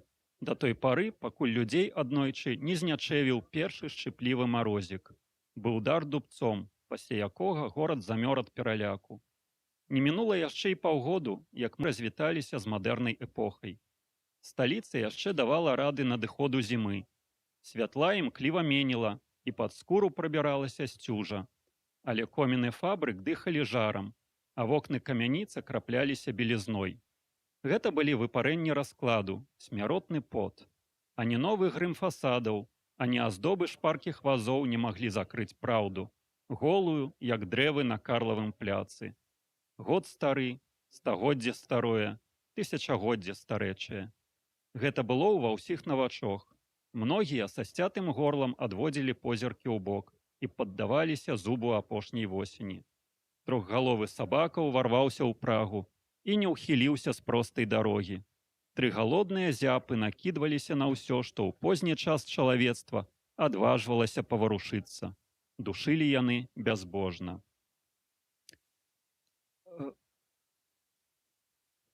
Кніга для перакладу дастаткова складаная была, таму што трэба было знайсці пэўны стыль. Падзагаловак, яшчэ раз паўтару, «Семікасцелі» гатычны раман з Прагі. Гатычны раман — гэта не тое, што пісалася ў эпоху готыкі, а тое, што ўзнікла найперш у Брытаніі, відаць, у канцы 18-го, пачатку 19-го стагоддзя, і тое, што аўтару падчас ягонай вучобы запала ў душу. Але паколькі аўтар жыве у нашу мадэрную эпоху, то да тых раманаў таго часу ён на гэта наклаў яшчэ многа начытанага пазней і напісанага пазней найперш. І гэта і Булгакаў, і Умберта Эка, безумоўна, імя ружы і так далей. І гэта ўсё сталася такім штуршком і галоўнае інспірацыяй для напісання Семікасцелля. Дзеянне адбываецца ў Празе цалкам, таму што і для аўтара гэты горад быў дастаткова чужым. Мілаш Урбан сам нарадзіўся ў Соколове, то заходняя Чэхія, вырастаў у Карлавых Варах пераважна, і потым у бабулі яшчэ ў паўночнай Чэхіі. І ў Прагу фактычна прыехаў толькі ва ўніверсітэт вучыцца. І як ён прызнаваўся, што ён доўга не мог знайсці для сябе Прагу, не разумеў гэты горад. І гэты раман, паводле ягонага прызнання, стаўся для яго якраз такой тэрапіяй, тэрапіяй і пошукам і знаходкай сваёй Прагі. Прычым выбраў ён не тую Прагу турыстычную, пра якую Дэн Браун піша, а Прагу меней папулярную ці меней папулярную сярод турыстаў тых самых, але і мясцовых жыхароў. А менавіта новае место пражскае ад Нусельскага моста, который тут, калі па этой вуліцы ехаць роўненька, я прыехаў з Брна сёння на машыне, вот калі роўна яшчэ 2 кіламетры ехаць, то прыедзем до Нусельскага моста, вот ад яго і пару кварталаў за ім. Цалкам магчыма. Калі я не асабліва ўмешваўся ў афармленне гэтай кнігі, але дзяліўся сваімі думкамі, натуральна, з выдаўцамі, і я прапаноўваў зрабіць такую маляваную ручную мапу, дзе былі падзначаны, прынамсі, тыя месцы, дзе адбываецца дзеянне. Ну, але ў выніку вырашылі гэта не рабіць, тым не менш, это на кожным з чытачоў, кожны можа, відаць, сам дарабіць.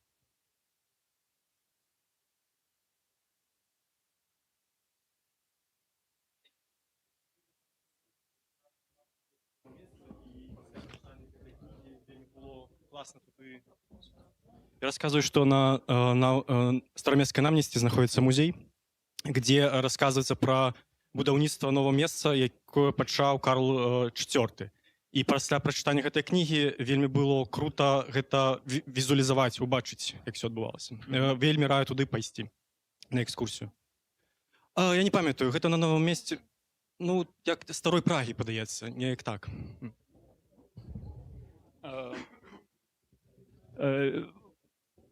Я хочу яшчэ сказаць, першым, магчыма, у вас пару якіх пытанняў будзе, калі змагу адказаць, то пастараюся, ну, не змагу, прыдумаю што-небудзь. Я хацеў сказаць яшчэ апошнюю, можа быць, рэч, што для мяне таксама гэтая праца над перакладам была падобным выклікам, як для аўтара, выклікам тэрапіі, падобна, як для аўтара, зжывацца са сваім горадам, ужо сваім, якое не адчуваеш сам па сабе. Это дапамагло аўтару, па яго прызнанні. Я не вельмі люблю і саму Прагу, таму для мяне это таксама было задачай важнай. Але гэтаксама я, скажем, не вельмі адчуваю і люблю горад, у якім сам да пераезду ў Чэхію пражыў большую частку жыцця, і маю на ўвазе Мінск. І таму дазвольце яшчэ адзін маленькі ўрывак з іншай кніжкі я прачытаю,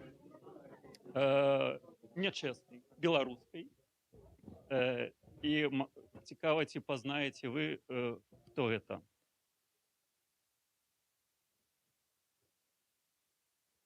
Зараз я падрыхтаваў ўрывак. Вось тут. Але вы ўжо нямала пажылі і ведаеце, што ў нябёсаў няма нічога немагчымага. Вы думаеце пра гэта кожны прыезд у свой горад і ўрэшце з удзячнасцю ўспамінаеце пра нязломнага Зянона Пазняка, тут это не реклама, это не задумывалася. Які неяк сказаў вам за келіхам віна ў праскай гасподзе, усё знясем і ўсё адновім. І вы, прыроджаны скептык і песіміст, раптам далучыцеся да гэтых аптымістычных словаў і таксама скажаце сабе і ўсім астатнім. Не пераймайцеся, няма таго, чаго нельга зрабіць. Кожную будыніну можна разабраць, і кожную вуліцу можна аднавіць. Раней ці пазней у Менску зноў з'явіцца старая вуліца Няміская і з рэчкай Нямігай пасярэдзіне. Замчышча, нізкі рынак з гандлёвымі радамі ды ўсімі яго заблытанымі вуліцамі, завулкамі і тупікамі. Ракаўскае прадмесце, кварталы вакол Казмадзем'янаўскай, абедзве гандлёвыя і гэтак далей, і гэтак далей. Ведаеце, што это такое? Аўтар сядзеў тут паўгадзіны таму. Это Сергей Абламейко, и это эссе «Каханы город». Это эссе я прочитал, эссе 2004 года. Это эссе я калісьці прочитал, калі якраз пачынаў працаваць над гэтай кнігай, і оно вельмі адгукалася. Самы апошні абзац я вам просто прочитаю. Чаму я яго прочитал тут? Бо гэты роман — это містычны, умоўна, містычны дэтэктыў, дзе ніякого адбываецца ў Празе, цяперашняй сучаснай Празе, але паколькі это роман гатычны, то там усё і скіроўваецца да гэтай готыкі. Дык вось.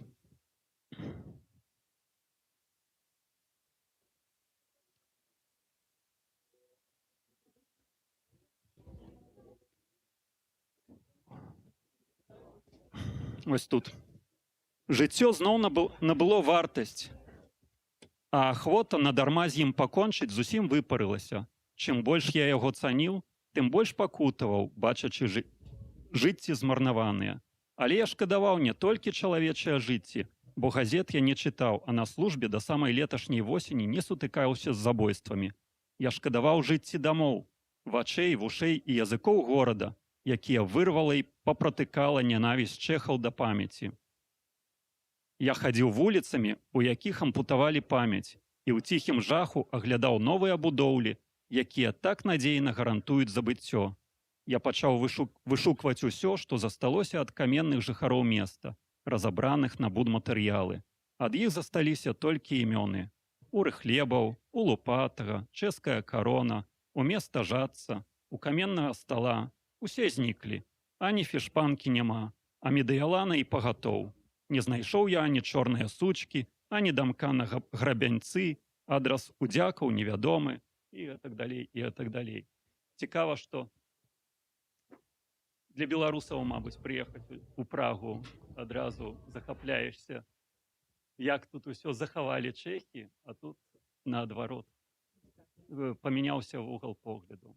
Дзякуй за ўвагу. Мабыць, я нагаварыў не таго, што чакалася, але калі яшчэ ёсць хвіліна на пытанне, то з радасцю. Дзякуй, Сергей. У меня пытанне невялічкае, ты просто пачаў казаць, што аўтар піша там тэкст, вот після яго на першы па-беларуску, што Мінск, Пінск, я ніколі туды не траплю. Ці трапіў туды, ці даехаў нарэшце?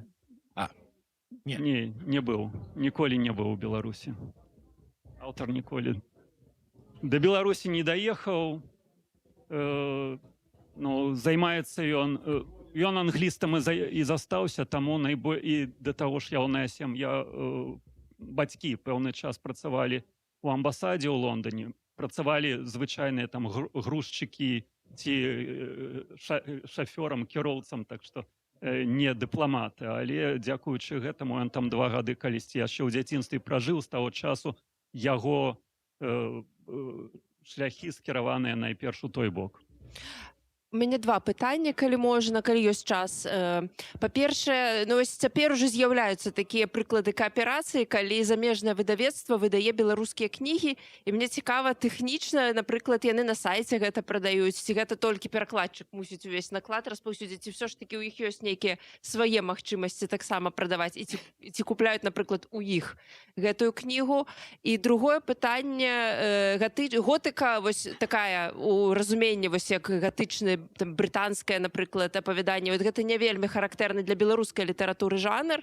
Калі ты казаў, што табе трэба было шмат папрацаваць таксама са стылем, ці былі нейкія беларускія тэксты, на якія ты абапіраўся, можа, там нешта натхнення шукаў, перакладаючы гэтую кнігу?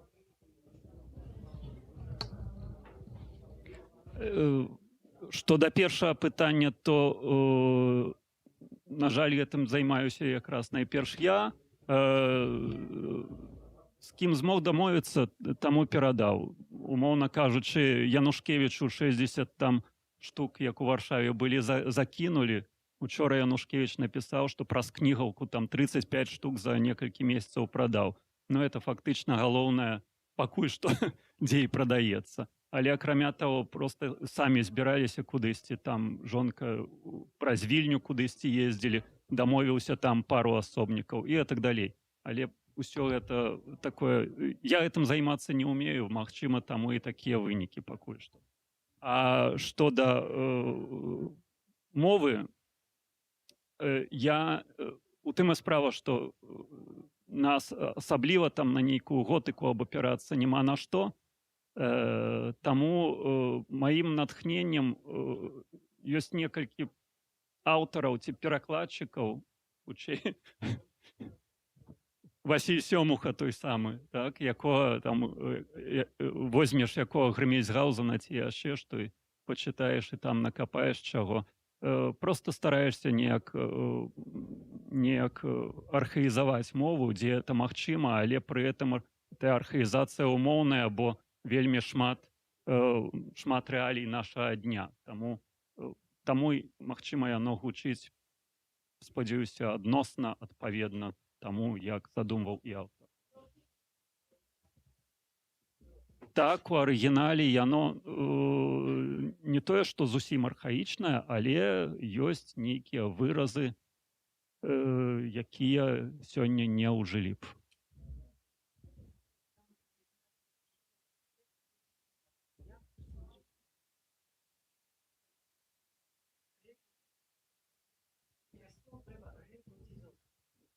Подозраю, што так і напісаў. Асноўную частку пераклада я рабіў яшчэ гадоў 5 таму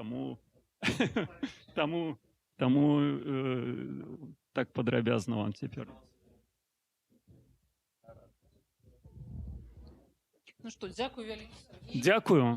Калі раптам ёсць жаданне купіць, то тут прадаецца.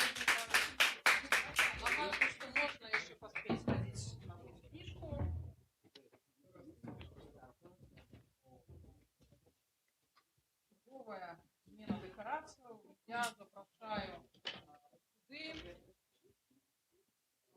чалавека, з якім у прадмовы гісторыя можа і не надта доўгая, але з якім, ведаеце, гэтае выслоўе пра тое, што калі Магамед не ідзе да гары, то гары давядзецца ісці да Мухаммеда. Хаця Макс Шчур прытрымліваецца іншых духоўных практыкаў і, можа, там і рэлігійных перакананняў, але вось з імі з прадмовай менавіта такая гісторыя. Фестывалю давялося прыехаць у Прагу, каб Макс мог узяць у ім удзел. І сёння будзем слухаць размову, аповед пра будызм, пра Беларусі будызм. Мне персанальна таксама гэта вельмі цікава, таму што я спадзяюся, тут будзе не толькі пра нейкія там гістарычныя моманты, не толькі пра пераклады, якія, натуральна, вельмі важныя. У нас не так шмат перакладаў з усходніх моваў, але і пра асабісты досвед. Тое, што, я думаю, усіх прыцягвае, тое, што заўсёды цікавае. Макс, прошу вас потрошку проходить. И нагадываю, что кажем у микрофон. Вы сядайте, как вам зручно. Давайте я лишнее приберу. Глядите, у вас микрофончик? Да? Вы кажите, коли ласку его, потому что это идет запись.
Раз, два, третій. Мене чуваць? Добре, а чуваць? Невядома, да?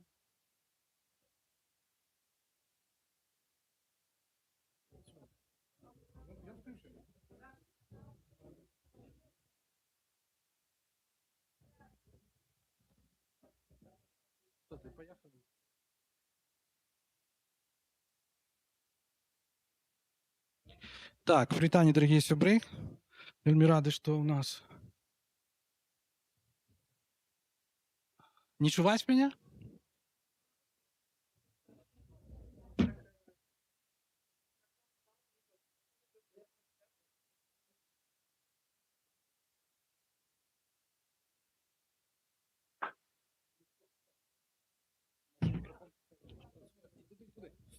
Так, ну што ж, дарагія сябры, я вас рады вітаць. И рады, что у нас такая компания, можно сказать, камерная. Вы поспели уже выучить первую фотку, спадзяюся. Сегодняшняя тема буддизм и аутофикшн.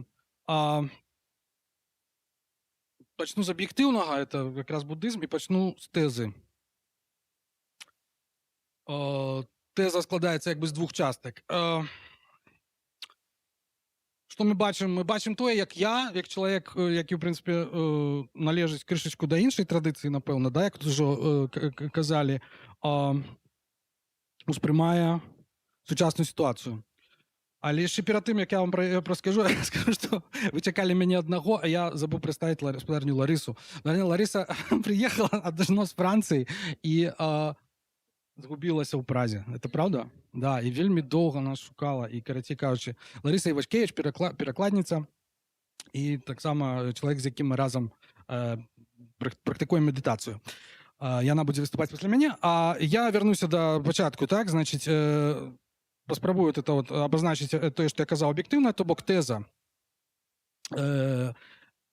Моя теза така, що фактично сучасне інтелектуальне життя, як ми його бачимо, в принципі, як я його сприймаю, з моєго глядача, воно розвивається поводле двох треків.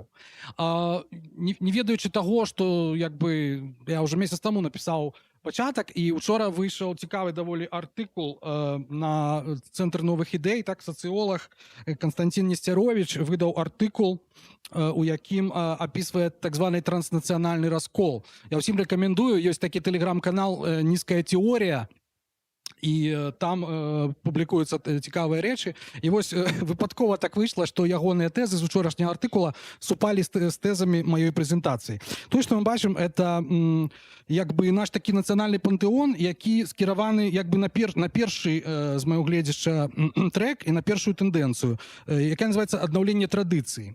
Ми можемо вельми так недокладно її обозначити, як існує паралель якби у сучасній політиці, то, що він каже в артикулі, це TAN, да, вот это вот TAN, такий movement, це значить Traditional Authoritarian Nationalist.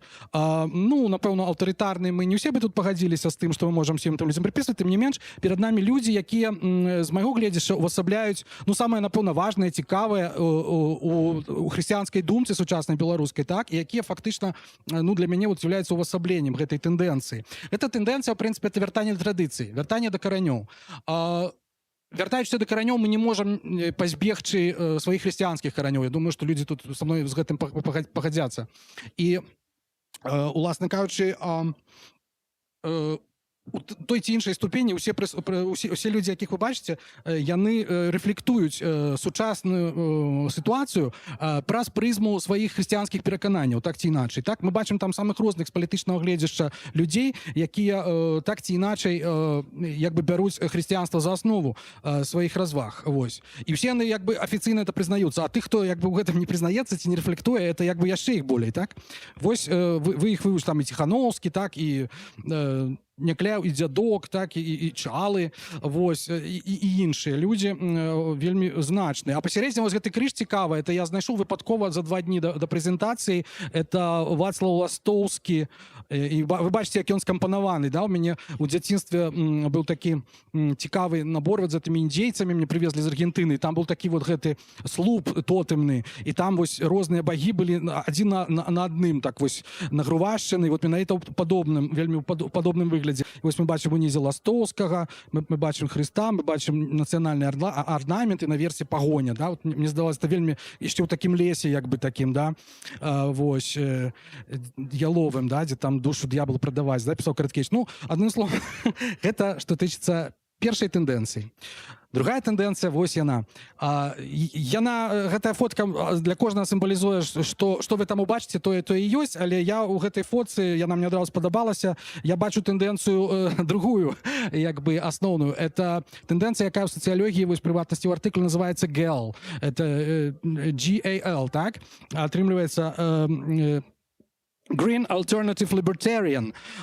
Значыць, я не так падрабязна для сябе я тлумачу, як хутчэй тэндэнцыю нападабняць фактычна і пераймаць самыя такія найноўшыя плыні заходнія, якія нам бачацца як прагрэсіўныя. Так, это не абавязкова адасамляцца там вось з гэтым сцягам, вось, але як бы ну нездарма это называецца гэл, вось нездарма мы бачым толькі жанчын, на папярэдняй фотцы мы бачылі ў асноўным такіх вот патрыярхаў, так, думкі. Тут мы бачым жанчын, і гэта ў прынцыпе тэндэнцыя нумар 2. Я хацеў сказаць, што вот калі я глядзеў праграму прадмовы, я так узрадаваўся, што менавіта вот абедзве гэтыя тэндэнцыі у нас вельмі выразна, прынамсі ў празе, прадстаўленыя. Вось. І я думаю, што ніхто з людзей як бы так, ну, як бы сказаць, не то, што не будзе аспрэчваць будзе, але не будзе як бы пазбаўляць мяне як бы права менавіта такім чынам глядзець на сучасную інтэлектуальную як бы сітуацыю ў Беларусі. Значыць, цяпер антытэза. Антытэза таксама будзе складацца з 2 частак. Першая частка — это стаўленне да традыцыі. Што такое традыцыя?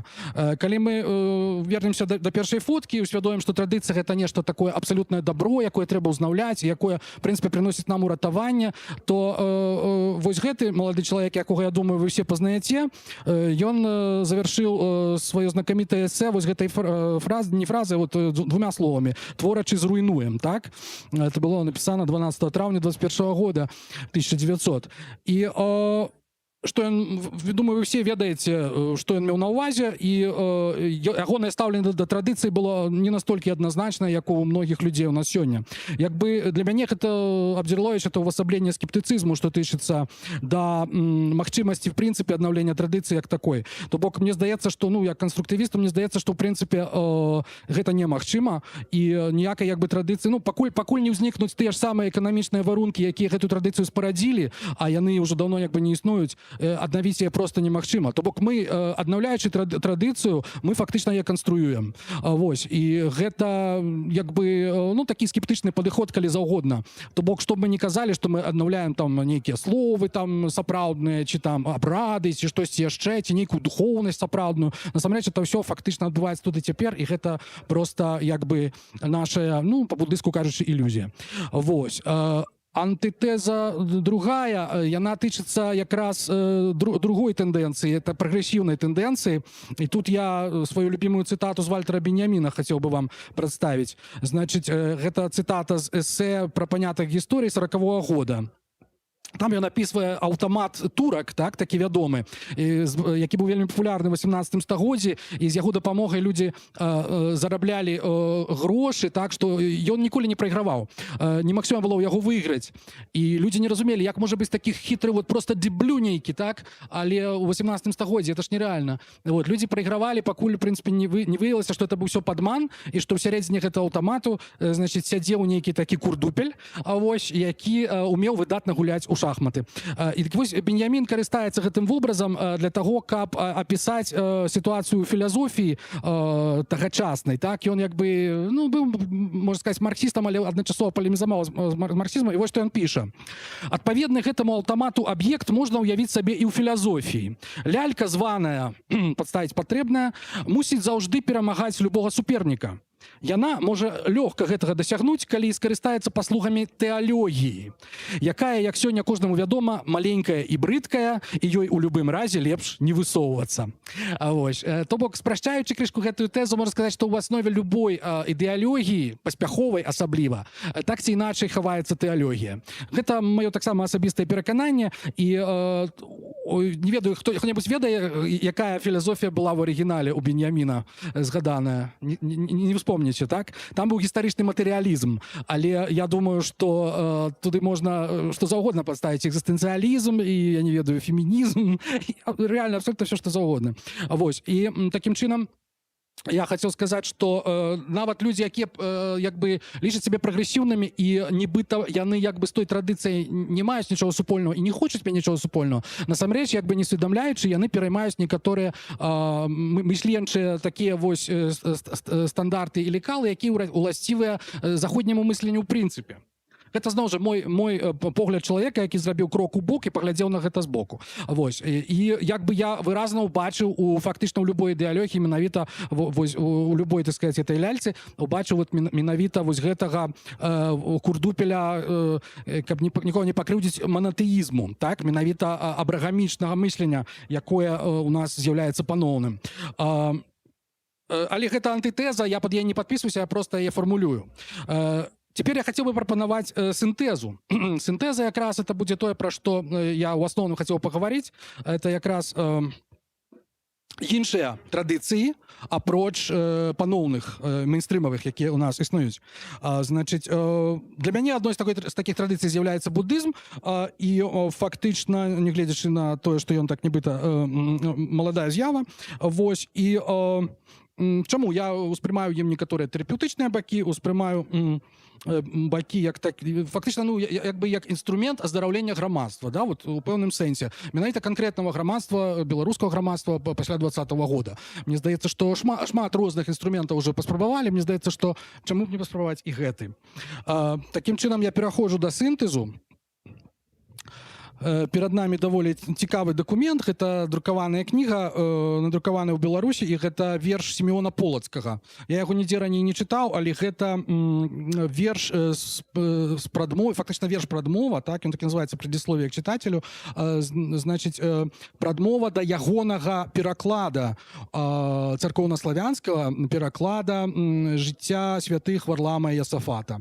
Значыць, гэты пераклад зроблены ім быў на падставе, ну, в прынцыпе, і ведання ўсіх папярэдніх варыянтаў, як лацінскага, грэцкага, але таксама старабеларускага перакладу, які ўжо існаваў на той момант, які на пачатку 17-го стагоддзя быў перакладзены Йосафам Палоўкам і выдадзены ў Воршы, вось, а таксама на падставе ведання польскага перакладу і так далей. То бок, все гэта як бы цудоўна, але чаму менавіта гэта? Гэта жыццё святых Варлама і Ясафата, гэта фактычна адна з хрысціянскіх версій біяграфіі Будды Шакьямуні. Ну, прынамсі, гэта з'яўляецца на сённяшні дзень кансэнсусам навуковым. Гэты шлях даволі доўгі, цікавы, я не буду вам яго расказваць, але як бы фактычна, калі капаць глыбока, мы можам знайсці сляды буддыйскіх легенд, літаратуры у беларускай культуры, фактычна пачынаючы з Кірылы Тураўскага. Раней я не знайшоў, але у Кірылы Тураўскага я знайшоў прыпавесць, якую ён апавядае, прыпавесць об ніщай беларусцы, по-моему. І, значыць, і там это фактычна перанятае з легендай пра Варлама Ясафата, перанятая прыпавесць. ёсць. Зноў жа не буду казаць. І перайду крышку далей да... Вось, на фоне той самай карцінкі мы бачым толькі некаторыя як бы постаці, якія маюць дачыненне да умоўнай буддыйскай традыцыі. Зноў жа умоўнай. Я абсалютна не хочу тут абвяргаць сам сябе і казаць, што традыцыя — это штосьці, што насамрэч можна, да чаго насамрэч можна апеляваць. Значыць, мы бачым тут Язэпа Кавалеўскага, аўтара, напрыклад, буддыйскай касмалогіі, самай першай расійскай, самого першого расійского буддылагічнага даследавання, вельмі перадавога на свой час. І, дарэчы, яно доўга не выдавалася, пра яго ніхто не ведаў, але у апошніх 20 гадоў, здаецца, 2 выданні ўжо былі ў Расіі, перавыданні. Ну, таму што яна не мае аўтарскіх праў. Цудоўная кніга, рэкамендую. Вось. Мы бачым тады Мікалая Мінскага, сапраўдным прозвішчам Віленкін, расійскамоўнага паэта паходжаннем з Глыбокага, які пражыў доўгі час у Беларусі нездарма. Гэта той, который у правым куце наверсе нездарма ўзяў сабе такі псеўданім, таму што ён там вучыўся у Менску, закончыў гімназію, пасля чаго пераехаў у Санкт-Петербург. Гэта чалавек, які з'яўляецца творцам філазофіі мэанізму, пра якую тагачасныя крытыкі выказваліся як пра будда-хрысціянства. Вось. І, канечне, мы можам абсалютна дакладна выявіць, што ён сапраўды буддызмам займаўся, цікавіўся і чэрпаў адтуль свае ідэі. Вось. Мы бачым нашага добрага сябра Ігора Бабкова, вось, які быў адным, напэўна, з першых, хто адрадзіў як бы цікавасць да буддызму у 80-х, 90-х гадах, паколькі ён сам вывучаў кітайскую філазофію, і мы бачым там ягоны тэкст «Цывілізацыя заходняга буддызму» у кнізе «Королевство Беларусь». Як же она там называется далей? «Захаванне руінаў», по-моему, так? Чекайте, як там Ігорова книжка называется?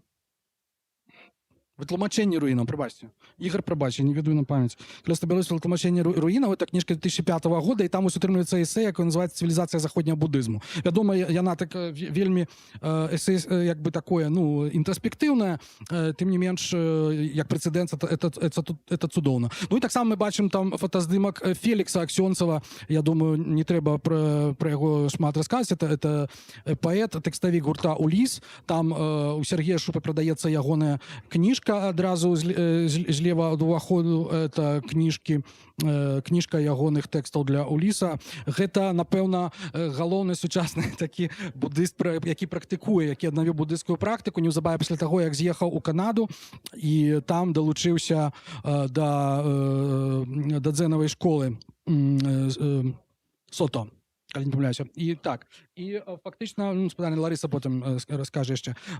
І фактычна, вось у мяне недавно жартам пыталіся, ці ёсць у мяне буддыйскі пашпарт, здаецца, Прылуцкі спытаўся. Дык вось спадар Фелікс всім паказвае свой буддыйскі пашпарт з вялікім гонарам, што ён яго сапраўды ёсць. Это нейкае пасведчанне, выдадзенае настаўнікам ягонай школы, каб, так сказаць, сапраўды даказаць, што это праўда. Так, ну, вось гэта традыцыя. Калі вас цікавіць судачыненне паміж буддызмам і Беларусю яшчэ болей, я рэкамендую вам свой YouTube-канал, у прыватнасці падкаст «Спражніў шуньяту».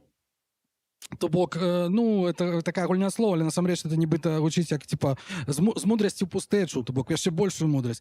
І такім чынам там ужо, здаецца, 17 відэо, это такія лекцыі, там даўжынёй ад 2 до 3 гадзін у сярэднім, і там вот якраз на тэму буддызм, Беларусі буддызм, там мелася быць недзе 3-4 лекцыі, атрымалася 8. І там даволі падрабязна вось апавядаецца тое, што я вам спрабаваў расказаць. Ёсць там, бачыце, буддызм, беларуская нацыянальная ідэя нават, вось, буддызм, сюрреалізм. Апошнія, здаецца, лекцыі былі пра буддызм і Борхеса, вось, і гэтак далей. То бок рэкамендую, калі вам гэта тэма цікавая.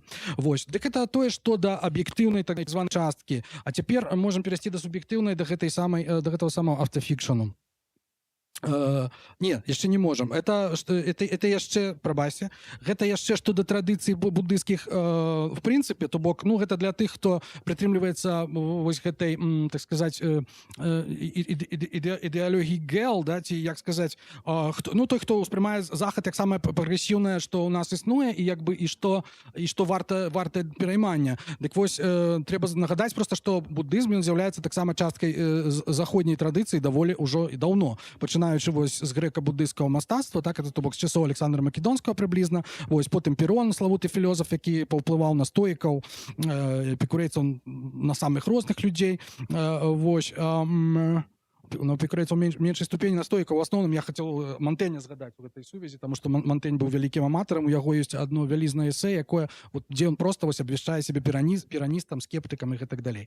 Вось, мы бачым там Шопенгауэра, якога не трэба прадстаўляць маладога, мы бачым там Эрнста Феналосу, які быў фактычна першым, напэўна, заходнікам, які прыняў буддызм. Ён жыў у Кітаі, у Японіі, это амерыканец, вось, іспанскага паходжання, і ягоная роля вельмі важная, таму што ён паўплываў на паэзію, у прыватнасці на Эзру Паунда, і вельмі вялікую ролю згуляў у мадэрновай фактычна паэзіі 20-го стагоддзя. Так, мы бачым там вось з такой цікавай місай, гэта Дхамалока, самы першы заходні манах, які быў паходжаннем з Ірлянды, і што цікава, ён змагаўся, значыць, з брытанскай імперыяй, і яшчэ да Першай светнай вайны стаў манахам, жыў у Бірме, і такім чынам некалькі разоў там быў арыштаваны брытанскімі ўладамі за тое, што ён, так сказаць, выступаў супраць каланіяльнай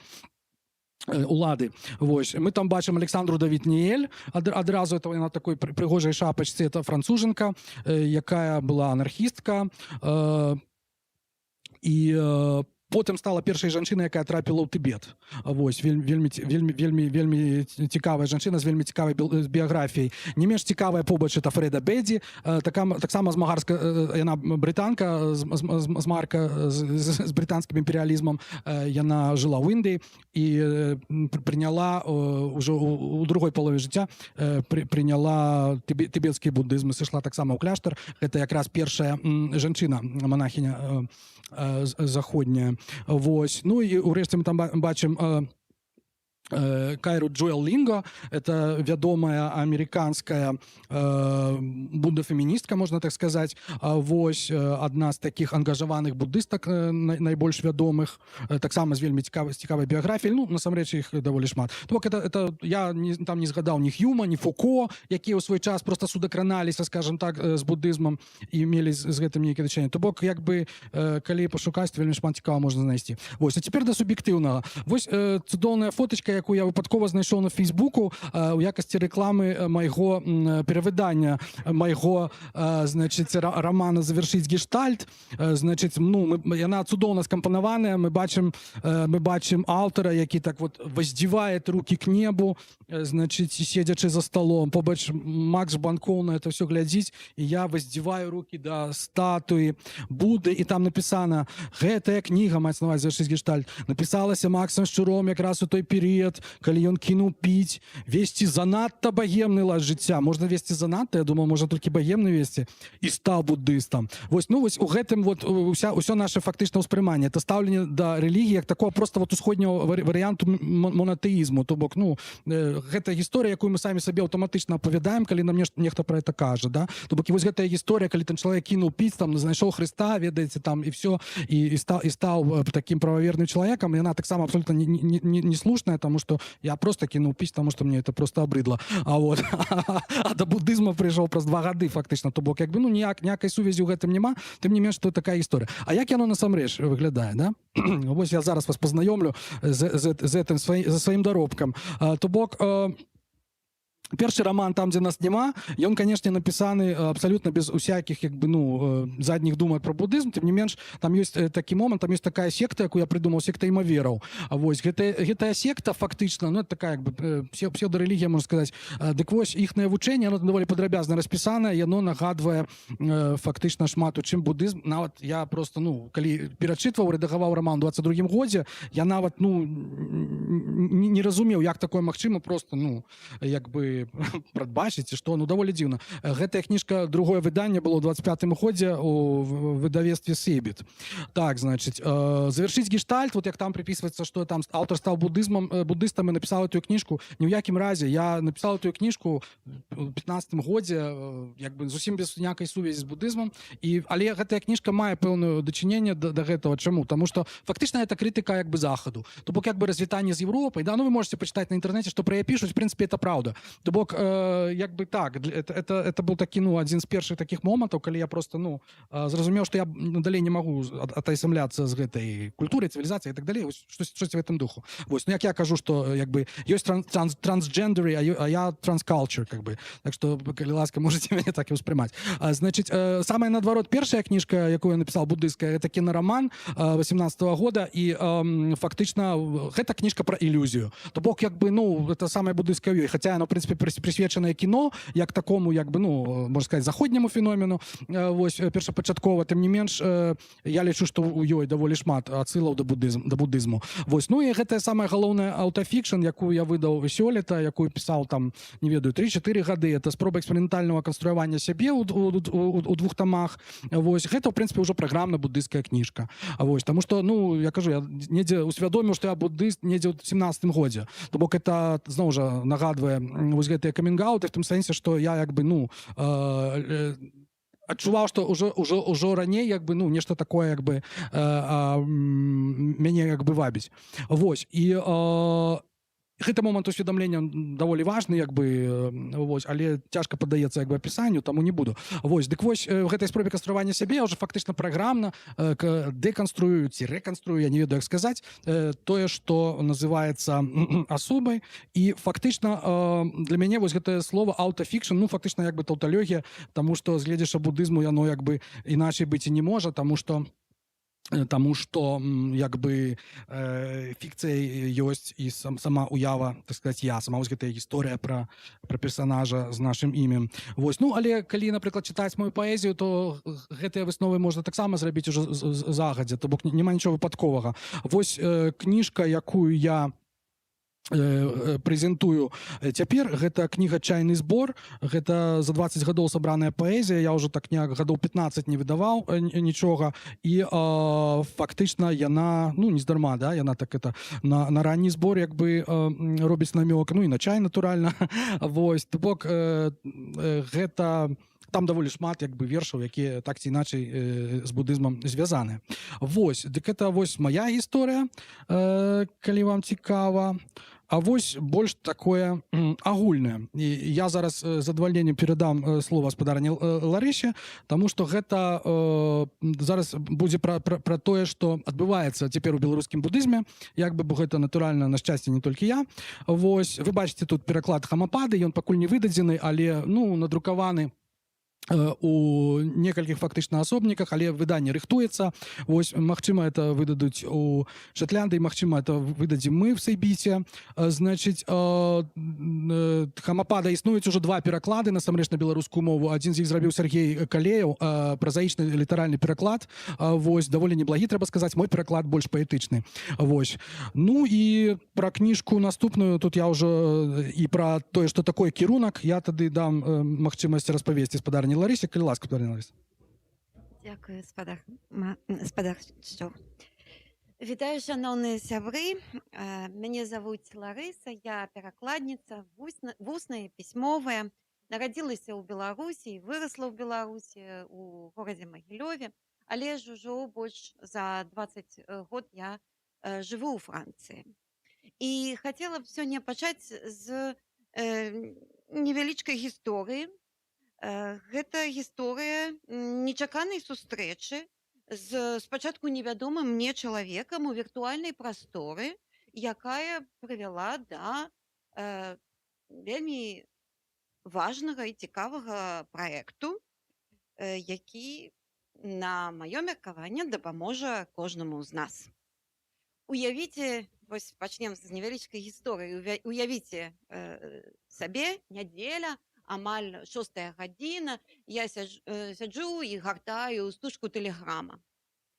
І тут бачу паведамленне, далучайцеся у Zoom на медытацыю, калектыўную медытацыю. Я націскаю, заходжу і бачу на экране чалавека сярэдняга ўзросту, у ідэальнай позе лотаса, позірку, утароплены... Вечара, так. З позіркам утаропленым позіркам у небачны пункт, і здаецца, ён паліў духмяныя палачкі. І вось першае ўражанне зайсці як мага хутчэй, бо неяк мне здавалася, што я трапіла на нейкага гуру. І таму вырашыла націснуць на кнопку выйсці з сустрэчы. Але з другога боку была вось нейкая такая прыемная, нейкая такая інтымная атмасфера, такі спакой, такая шчырасць, ні цішыня, ні шоргату. І цікава, але моя рука адмовілася націскаць на кнопку выйсці з сустрэчы. І вось нейкая нябачная сіла затрымала мяне, і мы медытуем, спадар Макс, я і цішыня. І вось так, вядома, вы зразумелі, пра каго я. Менавіта дзякуючы спадару Максу я потым далучылася да кірунка. Кірунак — гэта група медытатараў. Там не толькі беларусы замежжа, там і беларусы з Беларусі, там і Фелікс Аксёнцаў, пра якога распавядаў спадар Макс. І вось такім чынам, дзякуючы спадару Максу, я пазнаёмілася з асновамі будызма, бо ў гэтай суполцы вельмі шчыра і шчодра дзяліліся вось асновамі будызму, ісцінамі, шляхетнымі ісцінамі. І зараз, праз гады 2 пасля таго, я яшчэ не будыстка, не, я хрысціянка, але я не ведаю, ці гэта прыйдзе да мяне пазней, а можа ніколі, хто ведае. Але гэта сустрэча прывяла да нечага большага, значна большага. З тых нядзельных медытацый нарадзіўся праект, бо мы медытавалі і індывідуальна са спадаром Максам, і у кірунку. Нарадзіўся сапраўды цікавы праект. Вядома ж, я кажу пра пераклад на беларускую мову кнігі Тхіць Няць Ханя «Сэрца вучэння Буды». Гэта асноўная, на мой погляд, асноўная кніга для разумення будызму, бо яна напісана вельмі простай мовай, там вельмі глыбокія ісціны аўтар распавядае простай мовай. Гэта не проста даведнік па будызме, гэта жывое, дыхаючае жыццём слова пра тое, як старажытная мудрасць можа дапамагчы нам усім у сучасным сусвеце. Тхіць Няць Хань — гэта ён вялікі манах, в'етнамскі манах і настаўнік. У гэтай кнізе ён тлумачыць нам асноўныя паняцці будызма: 4 шляхетныя ісціны, шляхетную васьмёркавую сцежку, і тлумачыць усё гэта, быццам ён гутарыць з намі за вячэрняй гарбатай. Ён не чытае лекцый, ён дзеліцца досведам. Ён не патрабуе нейкай адданасці, нейкай веры, ён проста прапануе нам практыку. Ён не адмяжоўвае будызм ад іншых рэлігійных традыцый. Ён будуе масты. І пытанне ўзнікае, чаму нам патрэбна гэта кніга на беларускай мове? Мы беларусы. Мы жывем у вельмі складаны час, у час выпрабаванняў. Беларусы за мяжой, беларусы ў Беларусі. Хтосьці вось з нас у міграцыі. Мы страцілі дом, мы страцілі блізкіх, таксама мы страцілі сябе у нейкім чынам. Болю шмат, боль паўсюдны. І таму сэрца, менавіта сэрца вучэння Буды стае нечым вельмі актуальным, своеасаблівымі лекамі. Для тых, хто ў міграцыі, хацела бы размежаваць тых, хто ў міграцыі і беларусаў, для тых, хто ў міграцыі, гэта вельмі актуальная кніга, бо яна адказвае на шматлікія пытанні.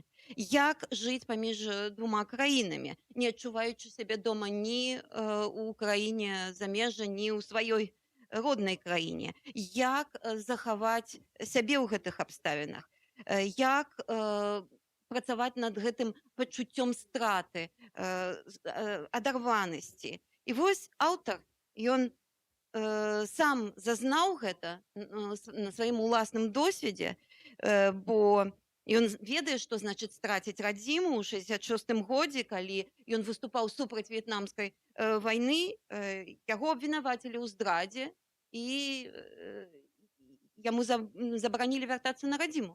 Ён жыў амаль 39 гадоў у Францыі і не маў магчымасці пабачыць радзіму.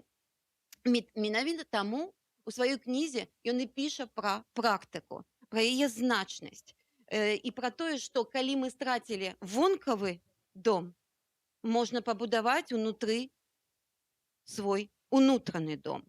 Для тых, хто ў Беларусі, кніга таксама вельмі актуальная. І яна дапаможа спраўляцца з страхам, няпэўнасцю, з абмежаваннямі. Кніга вучыць працаваць з гневам, з адчаем, і не праз стрымліванне гэтых эмоцый, а менавіта праз іх, праз разуменне гэтых эмоцый. Яна паказвае, што нават у самыя цёмныя часы, там, дзе няма прасвету, мы можам знайсці крыніцу унутранага супакою. Для ўсіх нас гэтая кніга пра тое, як трансфармаваць пакуту ў мудрасць, як знаходзіць сэнс у няпэўнасці, як заставацца проста чалавекам, калі увесь свет проста вар'яцее. Што ж мяне прывабіла ў кнізе, якую мне параіў спадар Макс, што мяне прывабіла ў будызме? Па-першае, гэта незвычайна цярпімая рэлігія. Я б нават не называла яе рэлігіяй, а філасофіяй жыцця. Яна не патрабуе адмаўляцца чагосьці ад сваіх перакананняў. Яна не кажа, стань будыстам і зразумей, дасягні прасвятлення. Не. Яна кажа, прыйдзі, паглядзі, паспрабуй і вырашы сам. І будысты прынялі мяне, доказ, яны прынялі мяне, я не будыстка, яны растлумачылі мне асновы будызму. І што самае дзіўнае, яны мне сказалі, табе не трэба рабіцца будысткай. І гэта для мяне была рэвалюцыя ў маім разуменні рэлігіі. Гэта значыць, я магу заставацца сама сабой і знаходзіць нейкія пытанні, адказы на свае пытанні у будызме.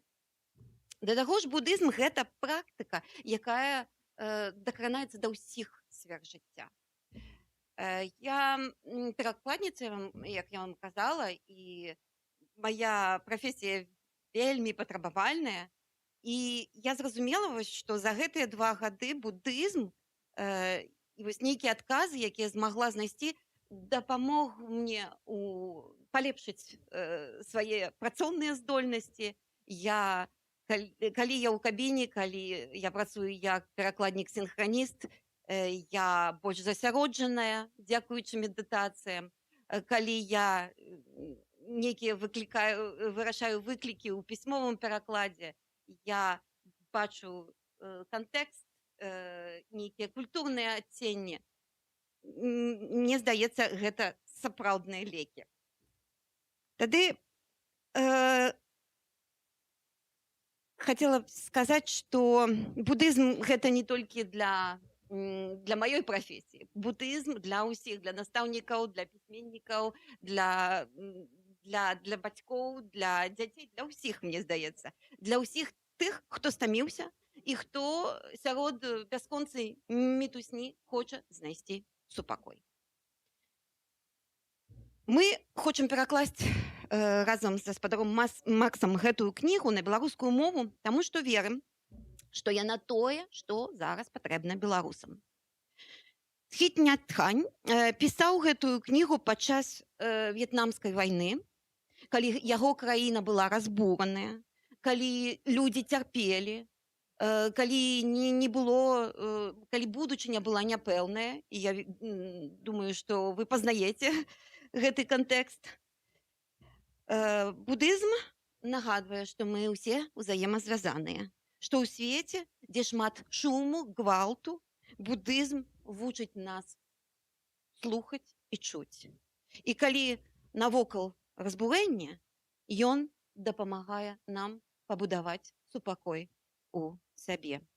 Дзякуй за ўвагу, шаноўнае гаспадарства, і хай кожны з вас знойдзе ўнутраны супакой і свой шлях да сябе, а галоўнае дадому у сваім сэрцы.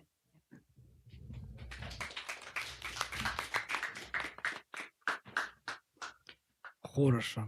Я абсолютно не ведаў, што гаспадарня Ларыса будзе расказваць, але я ведаў, што это будзе цікава. Вось. Наконт кніжкі, сапраўды, мы будзем перакладаць, ужо працэс перакладу ідзе. Вось, і ёсць папярэдняя дамоўленасць з уладальнікамі аўтарскіх правоў на выданне яе па-беларуску у выдавецтве Сейбіт. Напэўна, ну вы ведаеце, што ў нас часта даволі будызм успрымаецца як нешта такое усходняе, у тым сэнсе, што прыйшлае з Расіі, так? Ну, яно як бы немагчыма таму здзіўляцца, як бы з аднаго боку, таму што сапраўды традыцыя, якую дапамагалі засноўваць і беларусы, і традыцыя, значыць, вот это, і Сібір, якую беларусы дапамагалі заваёўваць, значыць, яна як бы сапраўды это частка расійскага досведу, і таму у нас лічыцца, што вот у нас большасць людзей, якія цікавяцца будызмам, наогул усходам, яны як бы рускамоўныя. Вось, але, ну, у Беларусі так фактычна ёсць, я не ведаю лічбы, колькі ў нас там практыкуе людзей будызм, вось, але факт таго, што з'яўляюцца будысты таксама беларускамоўныя, вось, мне здаецца, таксама як бы красамоўны гэта сведчанне вось пэўнага часу, так? Магчыма, гэта сведчанне таго, што, ну, нейкіх, напэўна, траўмаў, так, гістарычных канкрэтных звязаных. То бок, як бы гэта не здарма. Хаця, я кажу, некаторыя людзі ўжо практыкуюць будызм з 90-х гадоў і раней. Вось. Я яшчэ хацеў гаспадарню Ларысу пра кірунак распытаць, то бок як бы гэта рэгулярныя сустрэчы, так, якія адбываюцца, можаце расказаць, ну, прыблізна там без імёнаў, там, якія людзі там удзельнічаюць. Так, кірунак гэта, вось, як я казала, група медытатараў, дзе ёсць вось сярод ёсць пісьменнік, паэт Фелікс Аксёнцаў, і таксама ёсць людзі з Беларусі, я не буду называць імёнаў, ёсць хтосьці з ЗША, ёсць, вось, і гэта рэгулярныя сустрэчы кожную нядзелю а 6:00, і што мы там робім? Мы перакладаем каны, мы перакладаем сутры, потым чытаем іх, і потым медытуем 24 хвіліны, 30 хвілін. Ну, гэта мы ўжо вырашаем на месцы кожную нядзелю. Я хацеў сказаць, што сапраўды там розныя людзі і геаграфічна, і паводле заняткаў, і ўзростаў. Вось. І таксама, што цікава, людзі ёсць даволі спрактыкаваныя ў самім па сабе будызме. То бок людзі з розных традыцый. Но так склалася, што кірунак, ён як бы ён дзэнавы такі, у асноўным. Таму што там людзі, якія удзельнічаюць, яны збольшага маюць досвед з дзэнавымі накірункамі рознымі, такімі як Сото, як Ринзай, вось, такімі як Кванун. У маім выпадку. Вось. Але ёсць людзі таксама з іншых традыцый, напрыклад, з тыбецкага будызма і гэтак далей. То бок я сам быў прыемна здзіўлены, калі вось далучыўся. Это ўжо 2 гады, так? То ўжо столькі часу яно адбываецца. Ну вось. Значыць, будзем спадзявацца, што і многія з вас, якія і тут прысутныя, і тыя, хто пабачыць гэты стрим, яны таксама могуць прынамсі паспрабаваць. Вось. А мы, так сказаць, у Сейбіце будзем, напэўна, працягваць выдаваць кнігі, звязаныя ў тым ліку з будызмам. Вось. І апроч Тхіт Нят Ханя, гэта можа быць Будачаріта, прынамсі, мы вядзем цяпер перамовы з спадаром-перакладнікам, які вось там сціпла прысутны у нас. Вось. убачым, магчыма, удасца такую рэч, як борхесаўскую кніжку «Кейсель буддызму», што такое буддызм, вельмі таксама добра ўводзены перакласці. Перадусім, мне хацелася б, каб былі перакладзеныя кнігі, якіх няма па-расейску, таму што, ну, альбо такая ўжо класіка, так, без якой ніяк, альбо рэчы сучасныя больш, якіх проста няма па-расейску, таму што, як бы, ну, я думаю, што буддысты, у іх такі інфармацыйны голад, што яны, як бы, ўжо збольшага чыталі на іншых мовах некаторыя рэчы, асабліва, калі існуе расійскі пераклад. А вось, напрыклад, гэтай кнігі Тычня Тханя перакладу няма, вельмі дзіўна, насамрэч. Вось, тое самае, я не бачу перакладу Борхеса этой кнігі, то бок будзем глядзець, шукаць і нешта пастараемся прапанаваць людзям для того, каб просто вось як бы гэтую нішу, так сказать, запоўніць, таму што вот адзін з маіх настаўнікаў дзенавых дзяліўся сваім досведам асабістым, ён просто казаў, ну вот як бы у час, калі я пачаў цікавіцца духоўнасцю, як бы я не мог знайсці для сябе адказаў у нейкіх там вот традыцыйных як бы накірунках, так, рэлігіях, такіх як хрысціянства. Вось, і таму, так сказать, адкрыў для сябе буддызм. Вось, ну, такім чынам, я думаю, што это ўсё, што мы хацелі вам сказаць сёння, і калі у каго-небудзь ёсць якія-небудзь яшчэ пытанні, я думаю, што ў нас ёсць хвілінак 10 недзе на тое, каб вы нам іх задалі, і мы адкажам, так, Светлана Ларыса? Так. Вот яшчэ раз вам парэкамендую свой гэты YouTube канал і падкаст, калі ласка.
Я хацеў з тобой пагадзіцца, таму што ў будызме таксама это адбылося яшчэ ў 70-х годах. Вось гэтая тэрапеўтызацыя, это, ведаеш, перайманне практыкі тэхнік без пераймання філазофіі.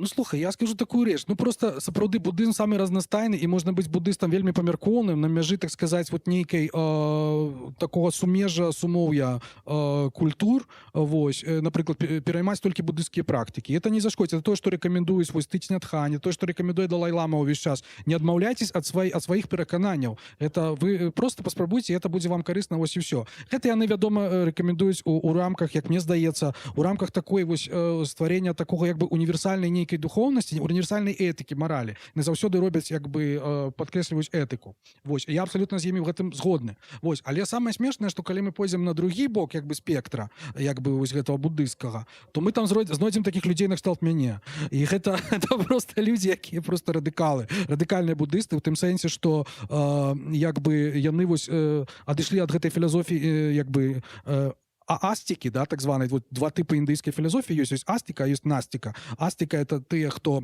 так сказать, грубо кажучи, прытрымліваюцца як бы, ну, тэалогіі, як бы тэізму, як бы існавання багоў, там стварэння свету і так далей. Вось все індуісты, так, брахманісты і іншыя. Вось, а ёсць як бы ёсць, прабачце, нізкі ўзровень заряда тут пишуть. Вось, а ёсць як бы радыкальныя такія накірункі, як джайнізм альбо буддызм, яны як бы лічацца настыка, то бок геретычныя. То есть это тое самае, як калі б мы пераклалі б, напэўна, на грецкую як бы гетерадоксы, дакладней, ортадоксы і гетерадоксы. Вось мы такія гетерадоксы, і гэтыя гетерадоксы стаяць на другім як бы краі. Але з другого, это, ну, што тычыцца філасофскіх перакананняў. Але з другого боку, ты ж разумееш, да, што это все вось так вот закругляецца, як в этом дзенавым коле. І як бы часам цікава сачыць за тым, як вось, ну, просто прыходзіш да нейкіх універсальных як бы такіх высноў, да, як бы апынуўшыся на другім краі спектра. То бок агульная мова паміж вось гэтымі кірункамі, яна просто неабходная, тому што сучасныя задачы, якія стаяць, то бок як бы да, можна быць радыкалам, да, і там патрабаваць немагчымага, да, быць рэалістам, такім люцыянерам, вось, ну, у сярэдзіне, але на практыцы гэта просто немагчыма. Я лічу, што на практыцы наадварот, чым больш супрацы паміж духоўнымі кірункамі, тым лепш, і таму я і вот і кажу, я вот тыя, што прапанаваў тэзу, антытэзу, насамрэч, вот это вот будова ідэя пра сярэдні шлях, сярэдзіны, так, пра сінтэз нейкіх, яна вельмі, по-моему, ну, актуальная. Вось якім бы ні былі б мае перакананні, я як бы ёсць душа, няма душы. У Будды ёсць выказванне даволі вядомае, што якое нагадвае ты савецкі фільм. Есть ли жизнь на Марсе? Нет ли жизни на Марсе? Науке это неизвестно. Вось Будда і казаў это самае. Не займайцеся рэчамі, якія не маюць непасрэднага дачынення да вашага жыцця тут і цяпер. Як бы. То бок няма сэнсу як бы казаць ёсць сусвет, няма сусвета. Быў ён створаны, не быў створаны, як бы это все мы пакідаем, так сказать, метафізікам, тэолягам і іншым. Але ядро буддызму это менавіта практыка. Вось ты кім мы ёсць тут і цяпер, і фактычна я думаю, што гэта вельмі такі, ну вот менавіта этычны як бы падмурак, на якім я думаю, што мы можам паразумецца з абсалютна з усімі як бы філасофіямі, рэлігіямі, прынамсі ў гісторыі буддызма заўсёды так было. Куды б ён не прыходзіў, ён нейкім чынам асіміляваў мясцовыя звычкі і ні ў якім разе не насаджаў нейкую сваю, так сказаць, таму от яго і павыганялі там з Індыі, напрыклад, там з Афганістана і з іншых. Вот, таму вось такая наша пазіцыя, моя пазіцыя. Так.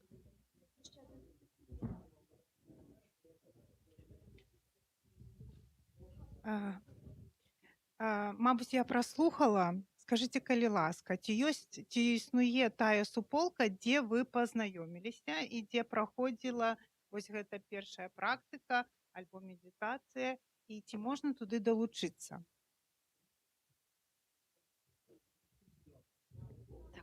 Ну, спачатку калі мы сустрэліся са спадаром Максам, я націснула на кнопку. Гэта я спадзявалася знайсці, ну, пабачыць некалькі чалавек. А сапраўды там быў толькі адзін спадар Макс. І гэта мяне нешта насцярожыла, але вось... Ну так. І... Так.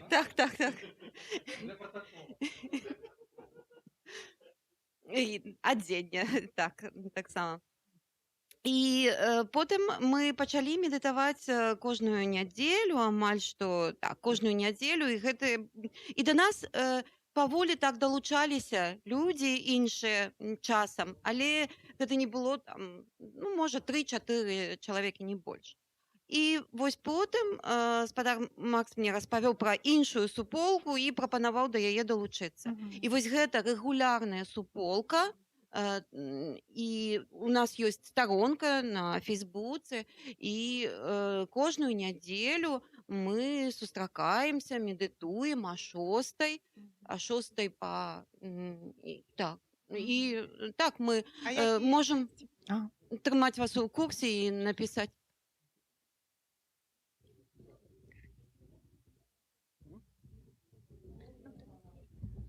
Можна? Так, у мяне яшчэ два пытанні, можа, не па тэме. Я представляю беларускі чытальны клуб ЗША. Я там ужо состаю амаль год, і у нас там вельмі цікава, і мы чыталі, Макс, вашу кніжку. Дзякуй. Пра Гельштадт, так, дзякуй вялікі. Вось, і мяне вельмі цікавіць, ці вы састаялі, ці вы састаіце ў якіхсьці кніжных клубах. Ваш досвед у 2 словах, амаль у нас мала часу, так, але мне вельмі цікава. Я ведаю кавярню АТБ. Гэта, мабыць, кавярня АТБ гэта не кніжны клуб, але ёсць таксама кніжная брамка. Гэта пісьменніца, яна з Новай Зеландыі. Яна зараз нават напісала кніжку. Так, Вольга. І мы нават будзем чытаць кніжку наступная пятніца. Вось яе кніжку і будзем абмяркоўваць з ёю ж. О, дзякуй. А дзе можна знайсці? Брамка, я таксама, гэта ў тэлеграме. Трэба проста напісаць брамка. І тэлеграм аўтаматычна знаходзіць. Дзякуй, вялікі дзякуй. І яшчэ, Макс, маленькае пытанне. А вашу кніжку апошнюю вершаў можна набыць тут? Слухайте, дякую за питання. Насамрэч, яна яшчэ афіцыйна не выйшла. Это нейкія сігнальныя асобнікі, якія фактычна і не прадаюцца, але паколькі вам так цікава, то яшчэ іх парачку ёсць, так. Можна, у мяне. Дякую. Дякую вам за выступ. А зараз запрашаем Валера Булгакова і Алеся Пашкевіча на прэзентацыю выпускаў журнала «Архе».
Бо той, хто цікавіцца праектамі, якімі мы займаліся, зазвычай схільны думаць, што апошнія 3 гады у нас доўжыцца такая вялікая цягучая паўза. На самой справе мэта нашага сённяшняга спаткання з вами расказаць, што не ўсё так кепска і што так, сапраўды, мы трапілі ў пэўны светапоглядны крызіс, але тым не менш праектная праца працягваецца, нейкія прадукты з'яўляюцца і самае галоўнае, мы маем пляны на будучыню. Але, спярша, відаць, самога себе прадстаўлю. Меня зваць Валер Булгаков. Па левай руцэ ад мяне Алесь Пашкевіч. мы прэзентуем тут выдавецтва і часопіс «Архэ». Я хочу сказаць, што мне вельмі прыемна тут увогуле быць у гэтым памяшканні, бо вот, напрыклад, вы бачыце гэтую паліцу, я нават устану і пакажу, ткну сваім пальцам, гэта ўсё нашы часопісы. Вот гэта наш часопіс, гэта наш часопіс. Калі мы падыдзем сюды, вот гэта нашы кніжкі, якія мы выдавалі, папросту яны ідуць амаль адным шэрагам. Олег Латышонак, Андрей Котлярчук, паліталогія, там ёсць такая кніжка. Гэта ўсё плады нашай дзейнасці. Ёсць сёе-тое і па правым баку. Таму у гэтае памяшканне, разумееце, стварае для нас сапраўды нейкі унікальны эфект утульнасці, што мы прыйшлі не ў госці, мы фактычна прыйшлі тут у пэўнай ступені да саміх сябе. Ну і гэта, ведаеце, таксама эфект таго, што хоць я тут першы раз, але я думаю, што тут мы бачым нябачную руку чалавека, дзякуючы якому адбылася такая пераклічка. Гэта святой памяці Юрка Станкевич, энтузіаст беларускага руху, сын вядомага мовазнаўца Янкі Станкевіча. І гэты чалавек...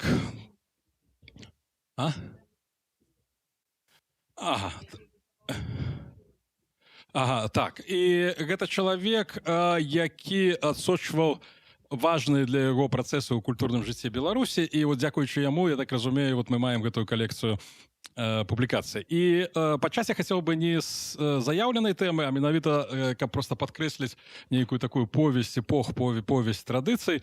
Тут ёсць першае выданне слоўніка Янкі Станкевіча і адно з апошніх кніжных выданняў, якое мы выдалі друкам, гэта беларуска-расейскі слоўнік. Так, вот Ніна трымае ў руках вядомы такі, па-свойму культавы слоўнік, выдадзены в Амерыцы ў канцы 80-х гадоў, а ў 20-м годзе пасля доўгай чарады цяжкой рэдакцыйнай працы мы нарэшце вот выйшлі на гэтае выданне. Так сталася, што гэты слоўнік выдаўся за 2 месяцы, па-моему, да падзеяў жніўня 20-го году. І каб жа ён быў бы здадзены, ці прынамсі падрыхтаваны да друку трошку пазней, я думаю, ён у Беларусі б ніколі б ужо і не выйшаў бы, бо фактычна гэты унікальны збег акалічнасцяў нам дазволіў такі, скажем так, завершыць друкам гэты праект.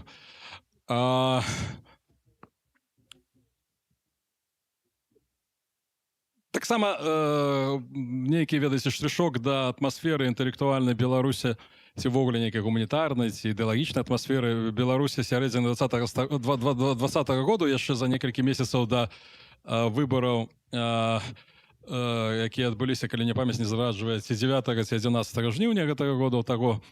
Напрыклад, Белкніга адмовілася браць слоўнік Янкі Станкевіча на дыстрыбуцыю, на рэалізацыю. Здавалася б, як бы разгул мяккай беларусізацыі, папросту адбываюцца нейкія палітычныя працэсы, якія нібыта сведчаць пра лібералізацыю гэтага рэжыму, але тым не менш аддзел цэнзуры, як нефармальна называлі гэта, так скажам, аддзяленне ідэалагічна дзяржаўнага манапаліста ў сферы кніжнай дыстрыбуцыі аб'яднання Белкніга, пасля такога стараннага ўсебаковага вывучэння гэтую кніжку адмовіўся браць на рэалізацыю. Я проста, ведаеце, для тых, хто тут, можа, да канца не ведае, што выходзіла ў фінальны этап нашай дзейнасці ў Беларусі, просто, ведаеце, так, пункцірна, па дыяганалі трошку больш раскажу. Гэта важнае па-свойму выданне. У 21 годзе выходзіць гісторыя гародні Фелікса Акермана, 1991 год, нацыяналізацыя, вынішчэнне, саветызацыя сярэднееўрапейскага места. Чым важная гэтая кніжка? Яна адбываецца гэта апошняя прэзентацыя гэтай кнігі была ў цэнтры гарадскога жыцця Паўла Мажэйкі ў гародні. Ён не пабаяўся правесці гэтую прэзентацыю. Аўтар удзельнічаў не офлайн, а онлайн. І дзякуючы гэтаму сабралася там пад 60-80 у пікавых момантах чалавек. І праз 34 дні да Паўла прыходзяць людзі, яго першы раз арыштоўваюць. Фактычна гэта таксама была цэзура, гэта значыць пэўная такая як бы этапная рэч у жыцці беларускага грамадзянскага асяродка. Фармальная прычына арышту і там наступных нягодаў гэта была выстаўка карцін Алеся Пушкіна, але тым не менш папросту каб вы лепей зразумелі, адчувалі гэты кантэкст Беларусі, гэта другая палова сакавіка 21 году. Павел, відаць, я маю на ўвазе Павла Мажэйку, хацеў прамацаць, празандаваць сітуацыю папросту, ці можна легальна працаваць, ну, в якіх фарматах можна легальна працаваць. І гэта была свайго роду разведка боем. Ну і, ведаеце, вот выйшла так, што выйшла. Ну, і не сказаць, каб гэтая кніжка была прычынай яго турэмнага зняволення, бо вырак быў зусім іншы, па справе зусім іншых арганізацый, але тым не менш, гэта досыць важная папросту публікацыя, якая, дзякуючы таму, што яшчэ заставаліся астраўкі незалежнага такого як бы жыцця, незалежных прастораў на тэрыторыі нашай бацькаўшчыны, на тэрыторыі нашай дзяржавы, яна пайшла больш-менш шырока ў людзі. І гэта таксама важна было для нас, бо людзі замаўлялі, людзі куплялі, людзі пакідалі замовы на нейкія наступныя дастаўкі, гарадзенскія кнігагандляры падцягнуліся, каб заняцца яе дыстрыбуцыяй. І па факце мы мелі вялікае зацікаўленне. Адна з самых апошніх публікацый, якая выйшла ў нас друкам, яна прэзентуе гэта трэцяе выданне гісторыі Беларусі ад сярэдзіны 18 да пачатку да нашага часу, это значыць даведзена да выбараў 20-го года, кніжка беластоцкіх гісторыкаў беларусаў Олега Ладзішонка і Евгена Мироновича.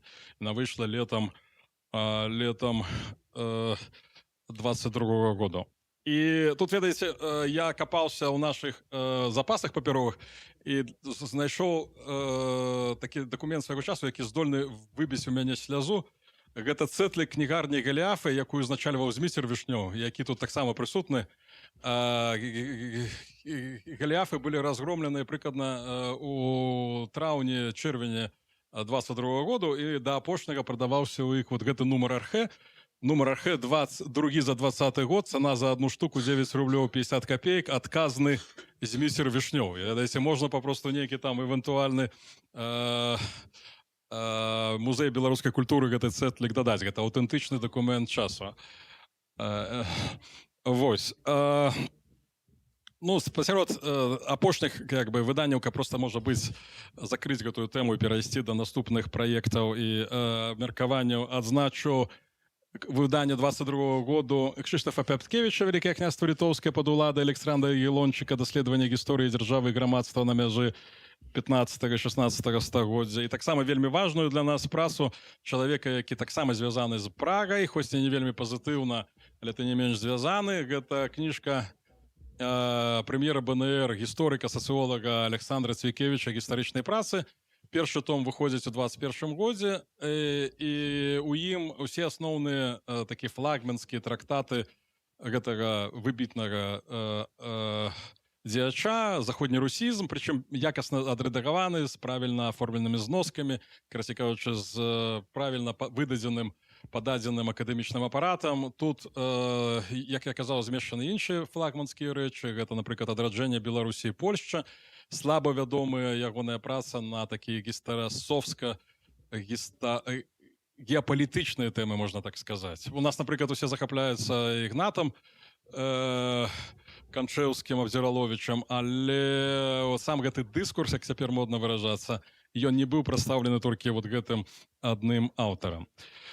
Вось. Ну і што ў нас 20 гады, што адбываецца, якая для нас была ключавая падзея.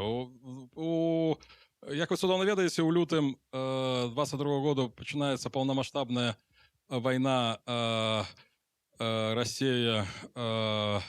Расіі супраць Украіны.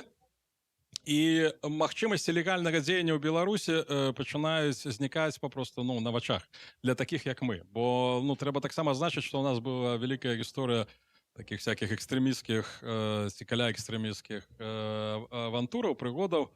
Мы экстрэмісты са стажам, і першыя такія працэсы былі задоўга да таго, калі абвінавачанні ў экстрэмізме сталі мейнстрымам. Карацей кажучы, першыя справы по прызнанні нашай прадукцыі экстрэмісцкай, яны датуюцца 2008-2009 годам, калі здавалася, там, ведаеце, Беларусі все будзе іначай, як бы, чым так, як яно па факце выйшла. Вось. Але асабліва з пачаткам баявых дзеянняў у Беларусі дэ-факта ўводзіцца вайсковая цэнзура. Гэта значыць, хоць Канстытуцыя забараняе цэнзуру, там, у прыватнасці прэвентыўную цэнзуру, але ступень страху пасярод друкароў дасягае такога ўзроўню, што друкары просто бояться не тое, што друкаваць, а нават тыя друкары, якія друкавалі дзесяткі, можна сказаць, сотні нашых публікацый, нават баяцца даць калькуляцыю, бо нават падрыхтоўка калькуляцыі ускосна сведчыць пра тваю патэнцыйную лаяльнасць вот гэтым падрыўным структурам. Тут сёння Александра Володина, я краем вуха чуў яе выступ пра всякія ересі познясярэднявечныя.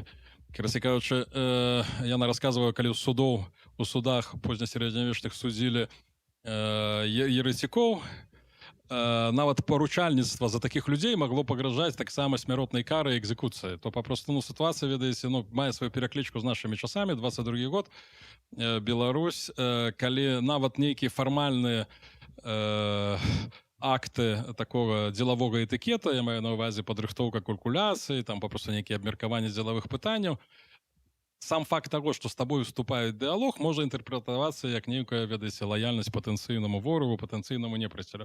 Таму такім, як мы, застаецца, ведаеце, досыць такая парадаксальная дылема. Мы становімся перад парадаксальнай дылемай, ці спыняцца, ці выходзіць за рамкі прасторы Рэспублікі Беларусь. І фактычна у нас застаецца Расія. І, ведаеце, у 22 годзе гэта ўжо як бы расійская перспектыва, яна набывае іншае цвяценне, бо не сакрэт, для дэмакратычнага руху Беларусі доўгі час Расія ўспрымалася як увогуле нейкі патэнцыйны вястун пераменаў, там, Александр, я хочу... уже не буду говорить конкретно про людей по именах и прозвищах, але были политики, якія говорили, что перамены в Беларусь прыйдуць праз Россию, там попросту, что трэба завязывать стасунки и всякое такое. В 22 годзе попросту мы уже становимся перед пэўнай такой, ведаеце, маральнай этычнай дылемай. А наколькі гэта этычна, попросту наколькі гэта маральна.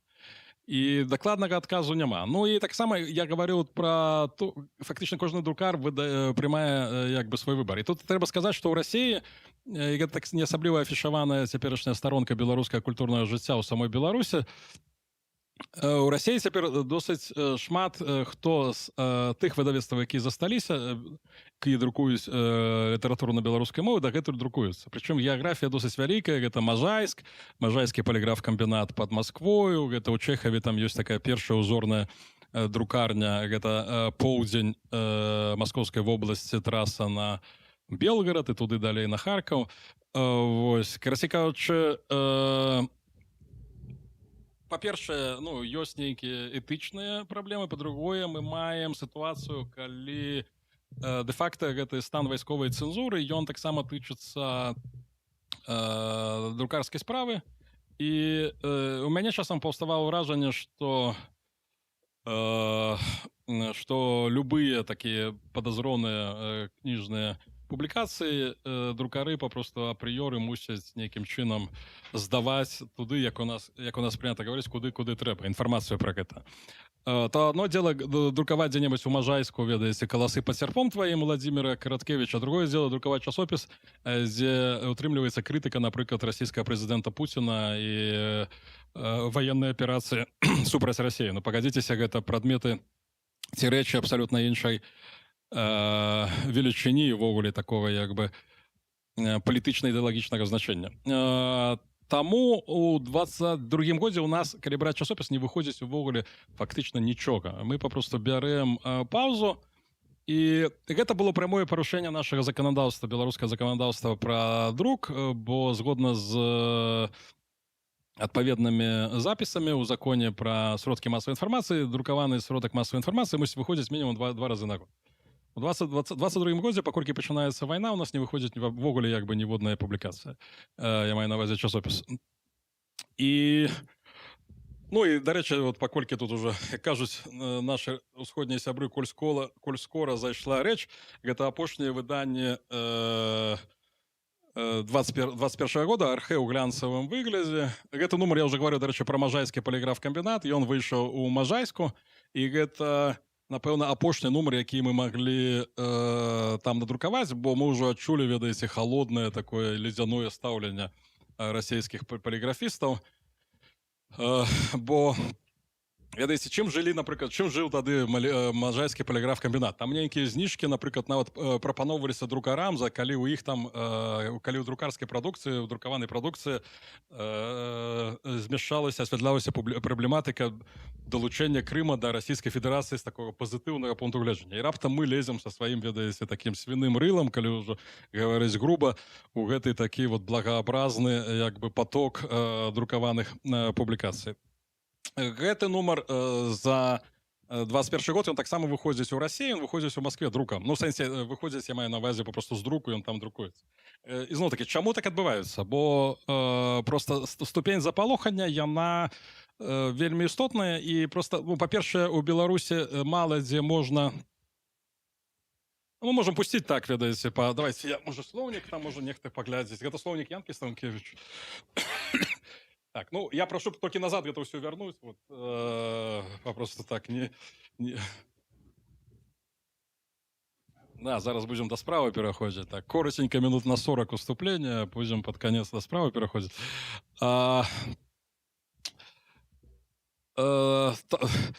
Карацей, мы со свайго боку не змаглі выпрацаваць у новых варунках нейкага такого фармату дзейнасці і пайшлі фактычна на прамое парушэнне беларускага закона пра друк. Але тым не менш, чуткі пра нашу смерць і ўвогуле пра тое, што часопіс перастал існаваць, яны аказаліся, апынуліся перабольшанымі.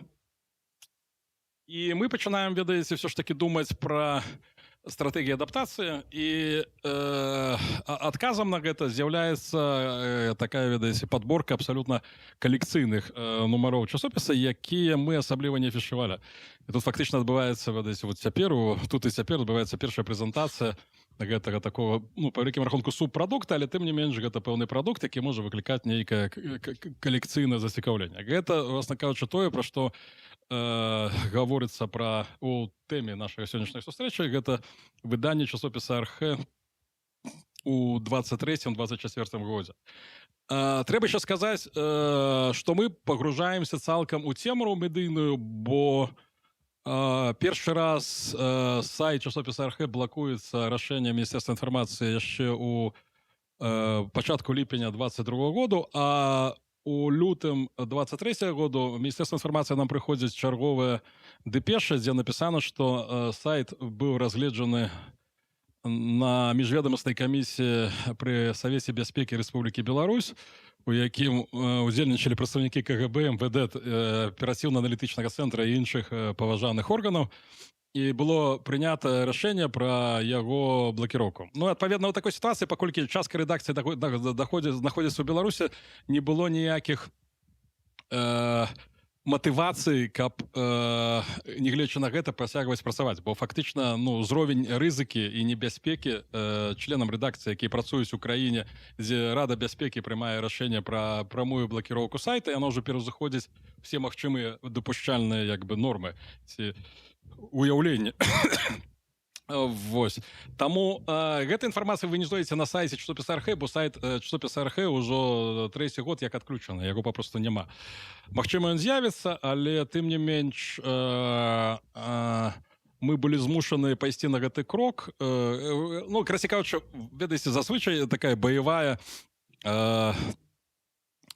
агрэсіўная ці актыўная рэакцыя сродка масавай інфармацыі на блакаванне яго на тэрыторыі Рэспублікі Беларусь, гэта што мы будзем працаваць болей, у нас было 180 навін, мы будзем у дзень, мы будзем рабіць 240, там просто мы будзем змагацца з гэтым вапіющым актам. А ведаеце, мы красікаўчы няма, напэўна, ідэальнай стратэгіі адаптацыі. А паколькі, як я яшчэ раз сказаў, што частка рэдакцыі знаходзіцца ў Беларусі, мы пастанавілі папросту заблакаваць сайт ад свайго таксама імя. І ён, бо наступны крок мог бы быць проста прызнанне рэдакцыі экстрэміскім фарміраваннем, а гэта азначае папросту крах усяго, што папросту што магло яшчэ быць з такіх кепскіх навін. Гэта прамы пераслед крымінальны, гэта арышты ператрусы, гэта, ну, разумееце, гэта папросту вот увесь гэты букет пакаранняў, якія толькі можна уявіць. Вось. Таму мы спрабуем намацаць у гэтых сітуацыі намацаць нейкія, ведаеце, фарматы, якія ўсё ж такі, як нам здаецца, могуць быць актуальныя і не выклікаць дадатковых рэпрэсій у тых цяжкіх варунках, якія мы апынуліся. І адказам на гэта вот з'яўляецца, як я ўжо казаў, калекцыя, падборка такіх калекцыйных часопісаў. Першы нумар за 23 год гэта матэрыялы, прысвечаныя беларуска-польскаму канфлікту ў Жодзішках 25-го году. Для тых, хто не ведае, Жодзішкі — гэта мястэчка на тэрыторыі цяперашняга Смаргонскага раёну. Перадгісторыя гэтага канфлікту была такая, што туды прысылаюць беларускага ксяндза, гарачага патрыёта Беларусі, ксяндза Вінцэнта Гадлеўскага, які уводзіць беларускамоўныя намажэнствы ў мясцовым касцёле, але не ўсе гэтаму рады, асабліва гэтаму не рады мясцовыя чыноўнікі і мясцовая паліцыя. Пачынаецца вострая фаза супрацьстаяння, мітынгі, шэсці, натоўпы, паліцыя прыязджае з кулямётам, на поўным сур'ёзе мясцовая паліцыя прыязджае з кулямётам і гразіцца папросту разагнаць, там, забіць усіх, хто трапіць ім на мушку.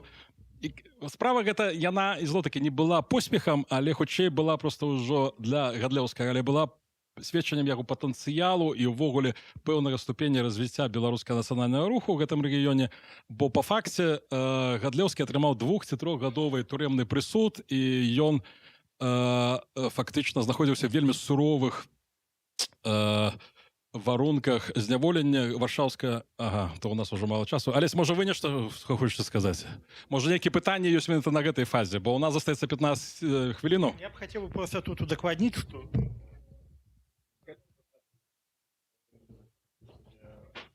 ясно. Ну, я тут просто хацеў бы удакладніць, што калі вось Валер расказваў пра ўсю гэту спецыфіку і нашай сітуацыі, якая там узнікла пасля 22-го года, калі вось пачалася вайна Расіі супраць Украіны, у якую расказалася і Беларусь уцягнутая, што так, як агульнавядомыя рэчы, нібыта расказаў пра гэта расійскі фактар, што вось там уведзена вайсковая цэнзура. Але тут я думаю, што не кожны, далёка не кожны ведае пра тое, па якой схеме мы працавалі гэты час, чаму менавіта для нас аказалася гэта ўсё найбольш важным у параўнанні з іншымі, таму што пасля таго, калі ў 12-м годзе мы сутыкнуліся з рэпрэсіямі такімі у Беларусі, калі, я думаю, хто за намі сачыў, той памятае той момант, калі апынуліся на мяжы закрыцця, там адкрыцця крымінальнай справы, ўсё астатняе.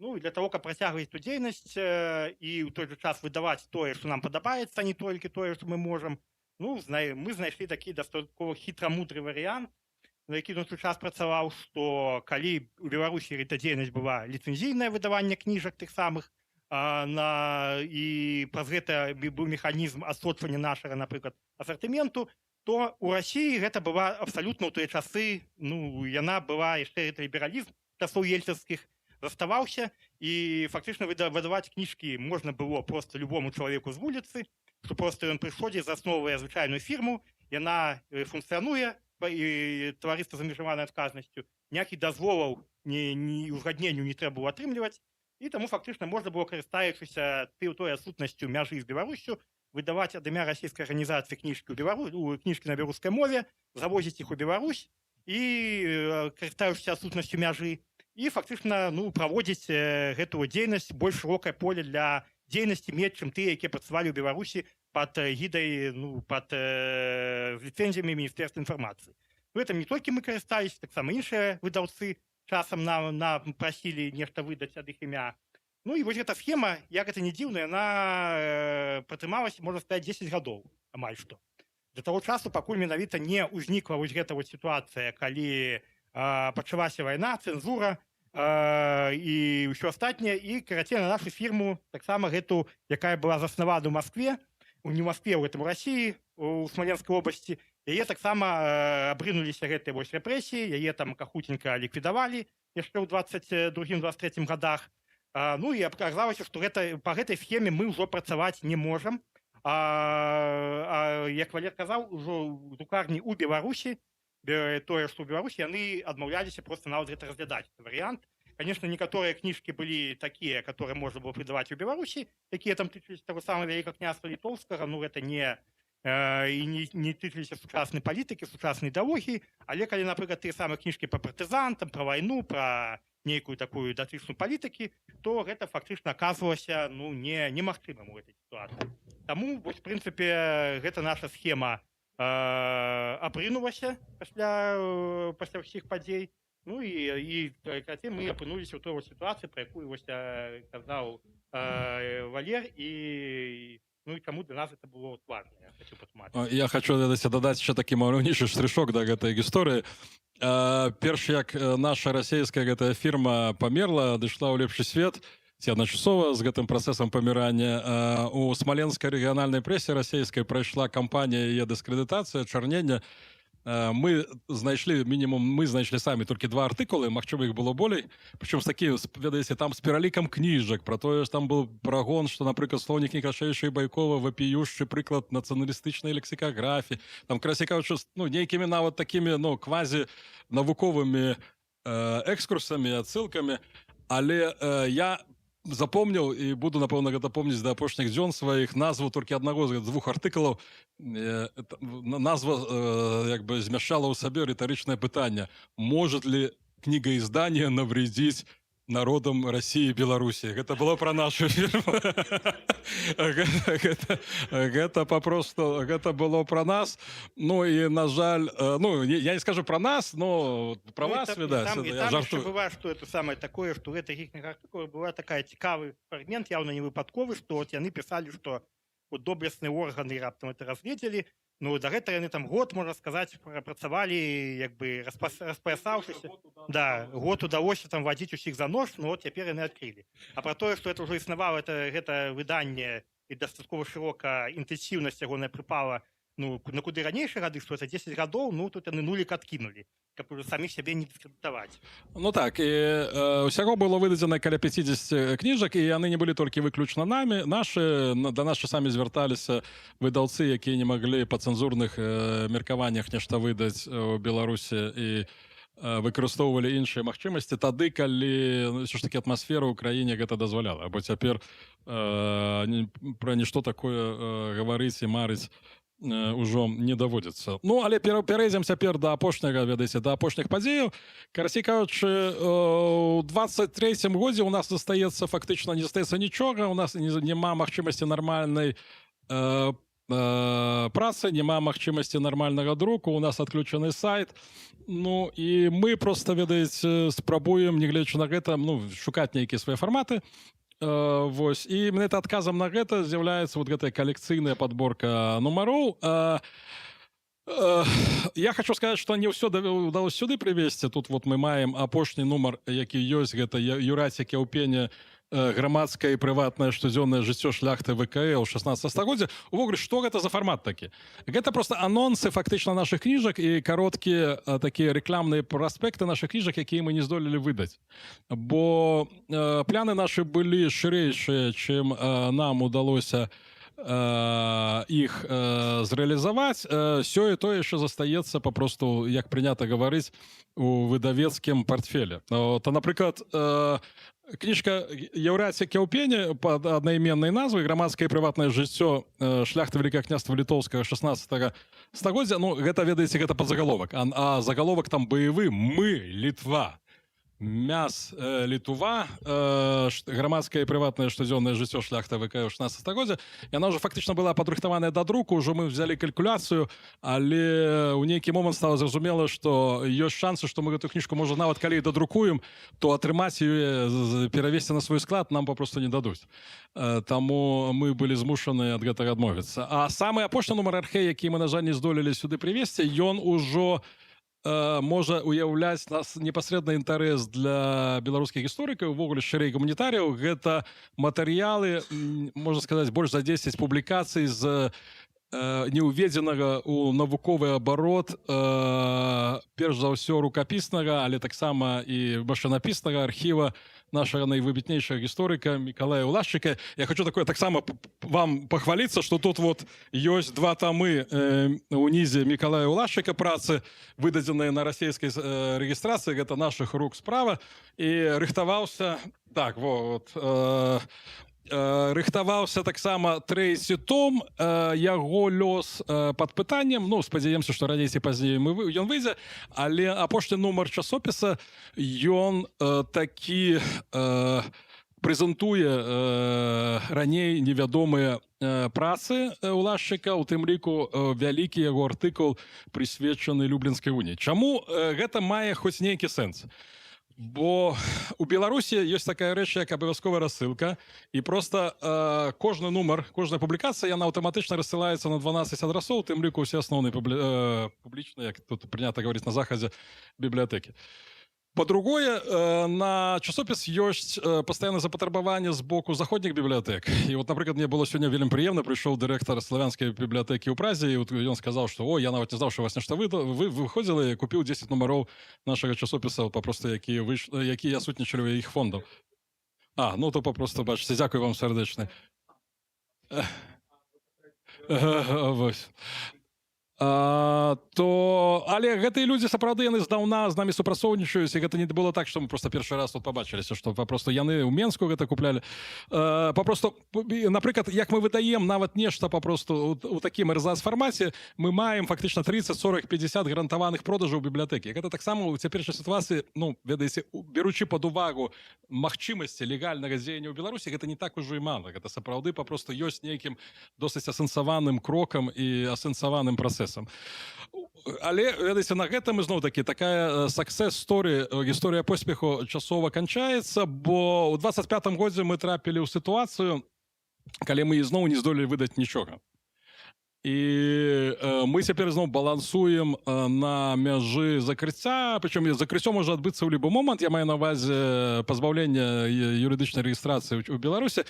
Ну, ведаеце, ввогуле, конечно, ведаеце, пытанне, нафіга вам гэта ўсё трэба, скажам, ці варта, чаму вы за гэта чапляецеся?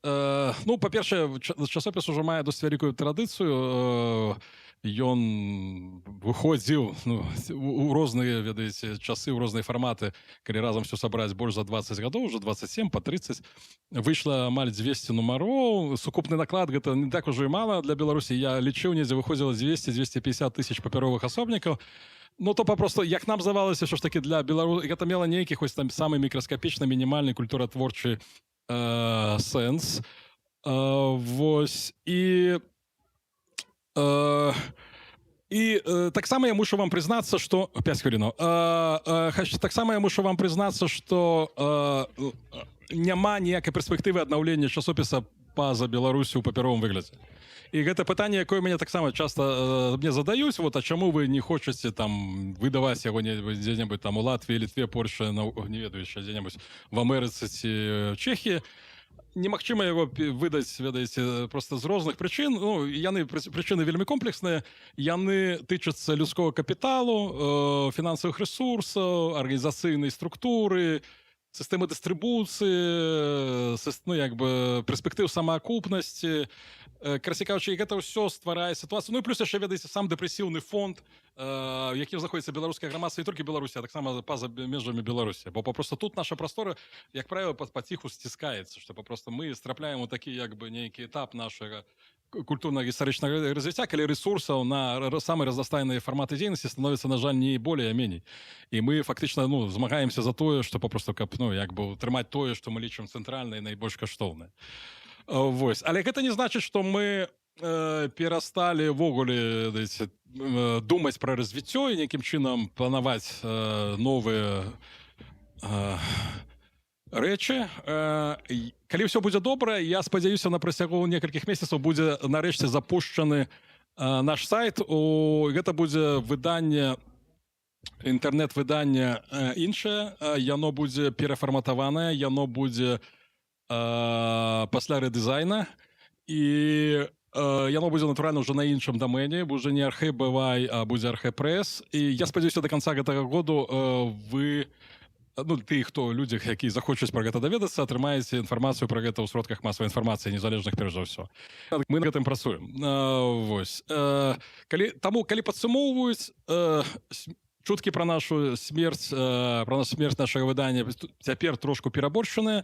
Магчымасці папяровага праекту ў Беларусі фактычна вычарпаны, і хутчэй за ўсё ён, нягледзячы на гэты гераічны у кавычках этап падзеяў, хутчэй за ўсё гэтае папяровае выданне будзе спынена, прычым спынена папросту па юрыдычных меркаваннях, таму што мы не здолеем выканаць вымогі беларускага закону пра сродкі масавай інфармацыі, 2 нумары ў год. Але над намі яшчэ цяжыць груз распачатых, а не скончаных выдавецкіх праектаў.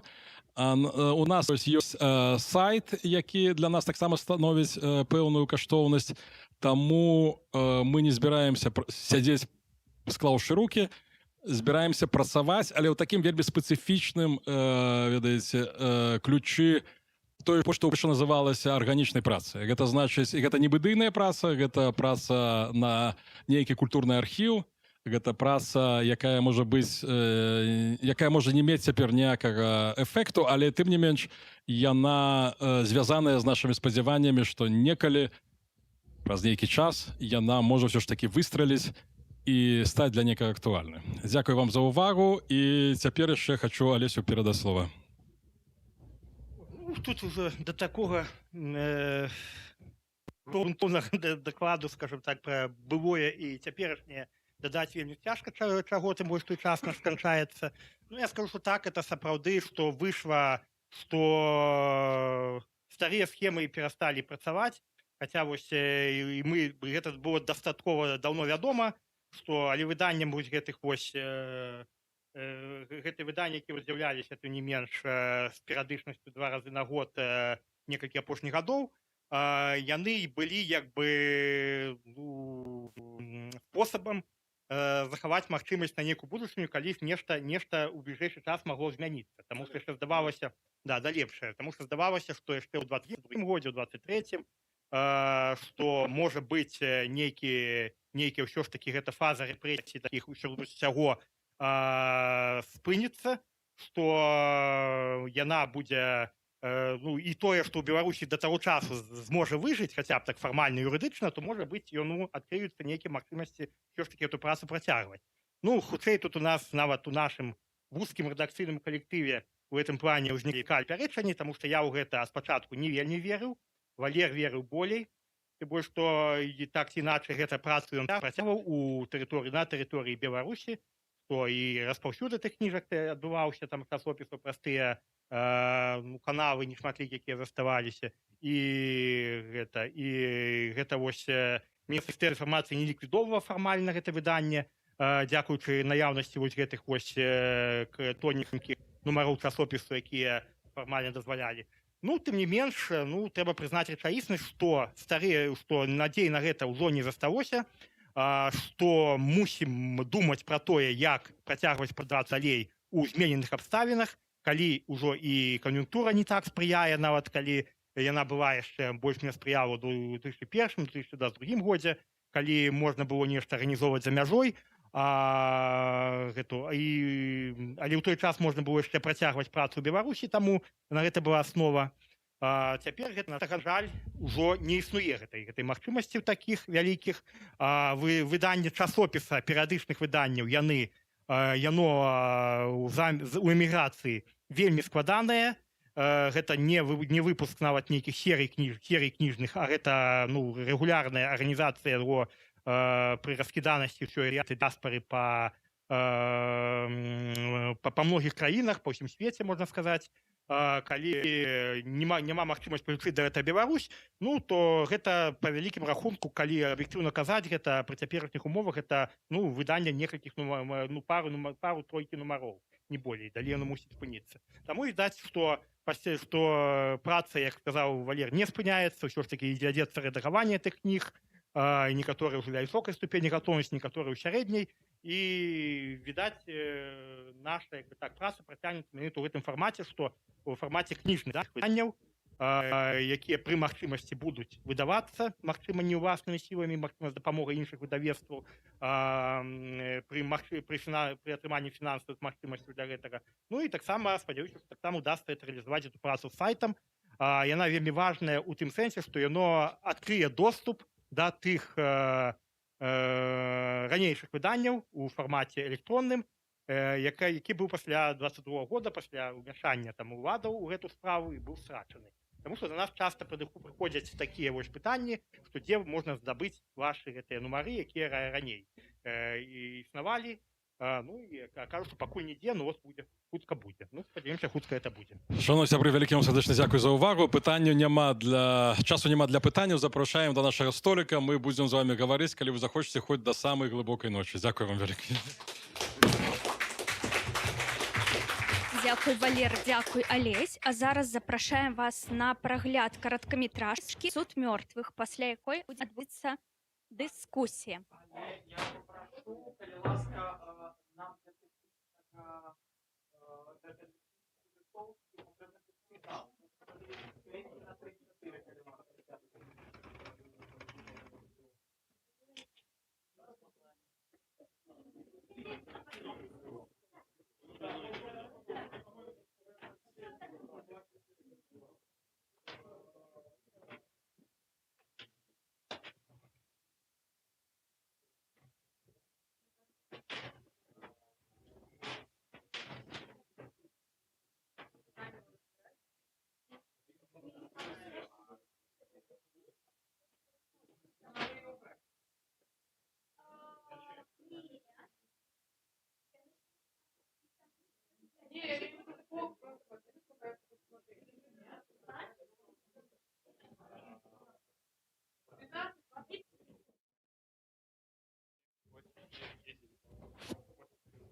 заснавана на рэальных падзеях.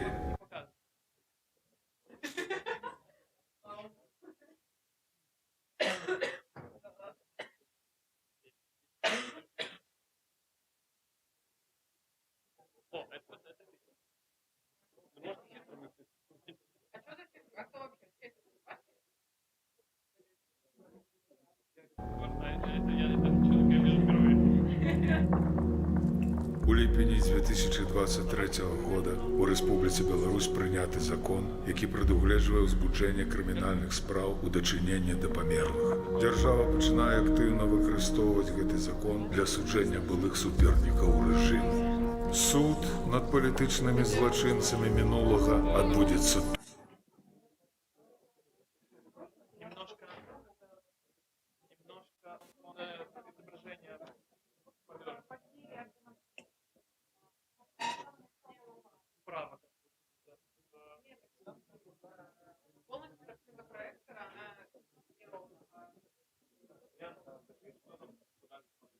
левый угол вниз.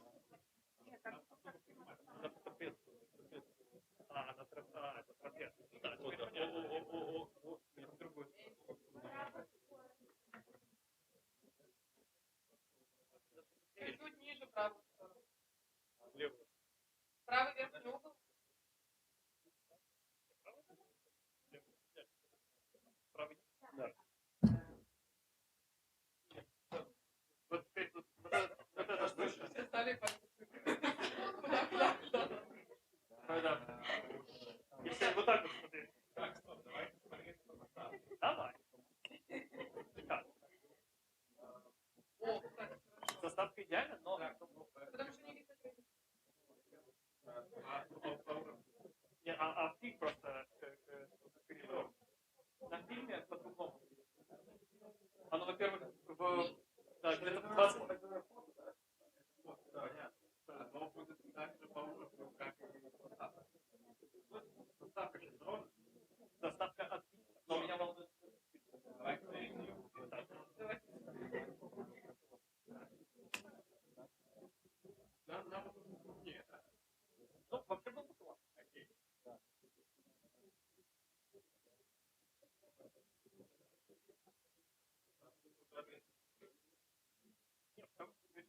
Да, и вот теперь правый верхний угол чуть выше. Давайте, да.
Нет, нет, это последнее слово за это.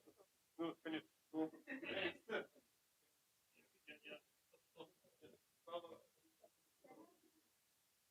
Оно просто было... Можно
что-то поменялось.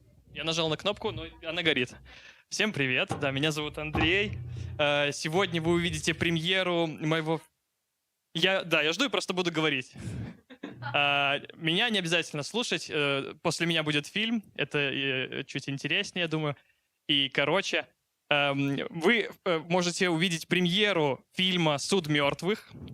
Это жанровый фильм, 15-минутный, поэтому, надеюсь, вы не успеете заскучать. Идеально этот фильм смотреть под попкорн, если организаторы обещали подготовить. Нет, уже нет. В общем, да, заскучать вы не успеете, потому что 15 минут. После 15 минут мы обсудим не только фильм, но скорее сложную тему. Я не в силах ее вспомнить, но это что-то очень важное культурное, поэтому оставайтесь обязательно, важнее даже самообсуждение. И кроме приятного просмотра, скажу, конечно, отключайте свои мобильные устройства, не звоните во время показа, рекламы не будет, фильм начнется сразу. Ну и все. Он основан на реальных событиях. И это событие, это принятие в 2023 году в Беларуси закона, по которому можно судить мертвых. И мы решили поразмыслить над этим в формате короткометражного фильма. И надо сказать, что мы с моим соавтором, который тоже здесь, Михаил Зуй, вы его знаете, мы уже написали полнометражный фильм «Суд мертвых» и ищем деньги на его версию. Вы сейчас увидите, по сути, короткую версию. Так что приятного просмотра. Да. Я режиссер Белорусской государственной академии искусств, президентский стипендиат. Да.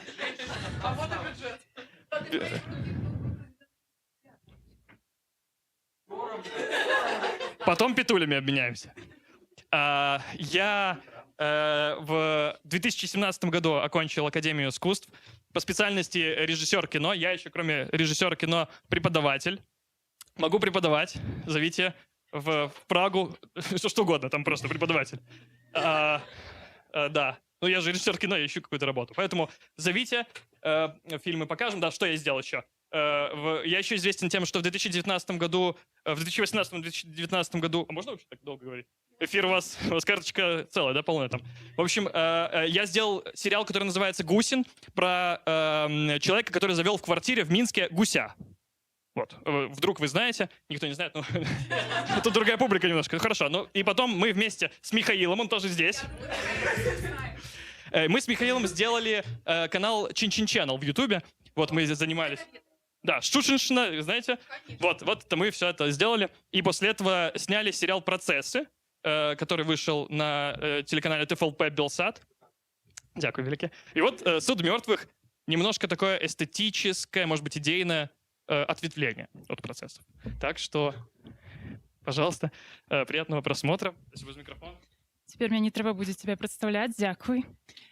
То чекаємо. Сялович, я кінокритиця, культурніцька журналістка. Зараз працюю у представництві по національному адраджэнні адказнай за культуру. Я буду мадэраваць дыскусію пра тое, як падзеі апошніх гадоў у Беларусі адлюстроўваюцца ў мастацтве, пра ролю культуры у прапрацоўванні траўмаў і пра тое, што нам з усім гэтым рабіць, як дапамагчы сваім сябе праз мастацтва.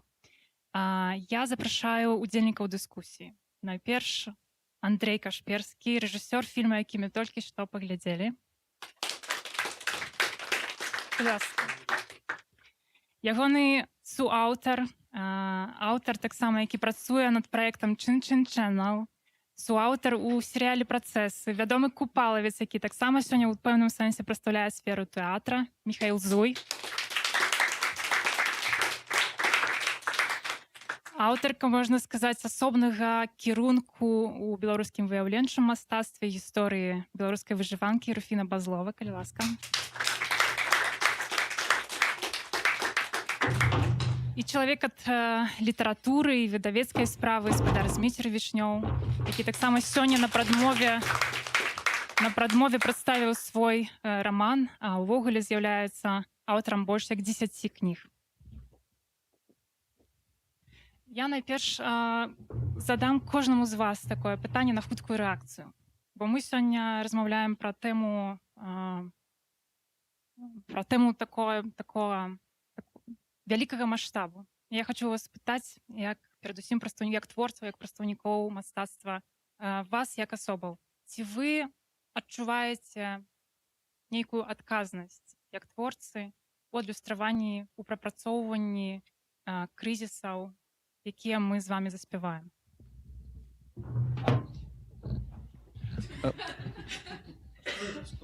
Кнопочки там, что там? Муляж, понятно. Добре. Я не адчуваю. Я не адчуваю адказнасці. Не, правда. Мне падаецца, што ёсць адказнасць перад уласным сумленнем. Вось, найперш. І уласным адчуваннем добрага і дрэннага. А больш вялікае гэта складана для мяне. Я попрошу кожнага выказацца, Зміцер. Я таксама не адчуваю адказнасці. Я думаю, што гэта сапраўды такая індывідуальная справа, і я думаю, што это сапраўды у кожнага ёсць гэты адказ перед самім сабой, і вот я думаю, што сумленне тут вельмі добра адыгрывае ролю у гэтым пытанні. Андрей? Ну, я соглашусь, в общем-то. Единственное, наверное, еще добавлю, что я чувствую ответственность перед участниками своего проекта, но это как бы не глобально. Это вот как бы конкретная часть людей. Так. Соглашусь со всеми. Да, все классно сказали, что я могу добавить. Уже ничего не добавлю. Тоже думал сказать перед своей командой, которая здесь с нами. Здесь еще два представителя нашей команды. Это оператор Егор Ефимов. Извините, что я сразу так вот. Спасибо, Егор. Ну и дублерша Зоя Белохвостик. Марина. Спасибо большое. Вот и перед всей нашей большой командой действительно чувствую какую-то ответственность. Вот зритель сам решит, может ли на него это повлиять как-то или нет. И тут ему решать. Дякую. Я маю зараз питання до кожного з вас. Так само заохочую тих, хто у залі удзельнічаць. Калі у вас ёсць нейкая рэпліка ці пытанне, калі ласка, давайте мне про гэта знаць. Я найперш пачну, власна, за аўтараў фільма, які мы толькі што паглядзелі. Андрей Михаил. Я ведаю дакладна, што вы ўжо, ну, напэўна, адказвалі на гэтае пытанне, але ўсё-такі гумар, іронія, сарказм, хорар. Чаму вось гэтыя формы вы выбіраеце у працы з тэмамі наших крызісаў, наших траўмаў апошніх гадоў? Ну, мне кажется, это все, что происходит в Беларуси, это все вот такие жанры, мне кажется. Я так это воспринимаю. Я даже чувствую здесь какой-то упрек в нашу сторону, в том смысле, что когда кто-то делает драму, никто не спрашивает, почему вы не делаете комедию. Это же, ну, смешно. Мне страшно от того, что происходит с Беларусью, с теми новостями, которые я читаю из Беларуси, с тем, что там делается с людьми, с законами и так далее. Для меня это все иронично и абсурдно, и страшно, и для меня жанр такого ироничного хоррора — это наилучшее сочетание, через которое можно передать действительность. Так, ну смех — это все-таки не вельмі відавочная рэакцыя, не? Хоррор Гэта самае відавочнае. Я апошні раз, у мяне пахаванне было маёй бабулі, я вельмі любіў, мы з сястрой вельмі смяяліся ў пакоі суседнім. Я не ведаю, ну, здаецца, шмат у каго такі досвед. Не мог схаваць смеху. Вось. І гэта, мне падаецца, першасная абаронная рэакцыя. Мне падаецца, лепш, калі ты смяешся, чым калі ты ў ступары. Вось. Ну, я хочу падзякаваць за фільм. Справа ў тым, што фільм вельмі перегукаецца з маім раманам, які толькі вот выйшаў. Я тое мяса, якое приготовал Зміцер, таму што у мяне якраз галоўны герой сустракаецца з памерлымі. Гэта таксама палітычная сатыра, і таксама там ёсць элементы і хорара, і фантастычны аўтафікшн. Ну, але вельмі шмат можна правесці паралеляў, таму дзякуй. Вот мне было вельмі вот цікава, і я атрымаў кайф. Дзякуй. Я тое мяса, якое приготовал Зміцер. Зміцер, калі вы ўжо ўзялі мікрафон, то я вам задам таксама пытанне. Я чула такую правакацыйную думку про тое, што акурат сфера літаратуры быццам бы не дадала у рэфлексіі, амаль не дадала у рэфлексіі пра 20-й год, пра апошнія гады. Што вы пра гэта думаеце? І як вы асабіста працуеце вось з тэмаю 20-го года, з тэмаю увогуле нашага крызісу апошніх гадоў? Бо гэта не толькі 20-й год, ясна, гэта працяглая гісторыя. Ну, спочатку я не про себе, а в огуле скажу. Мне здаецца, зноў жа, это настолькі індывідуальны момант, і тут справа не про геройство, а тут многие просто згубили голос у літаратуры. Я думаю, что не толькі ў літаратуры, увогуле ў мастацтве, а некаторыя атрымалі натхненне. Гэта сапраўды все настолькі індывідуальна.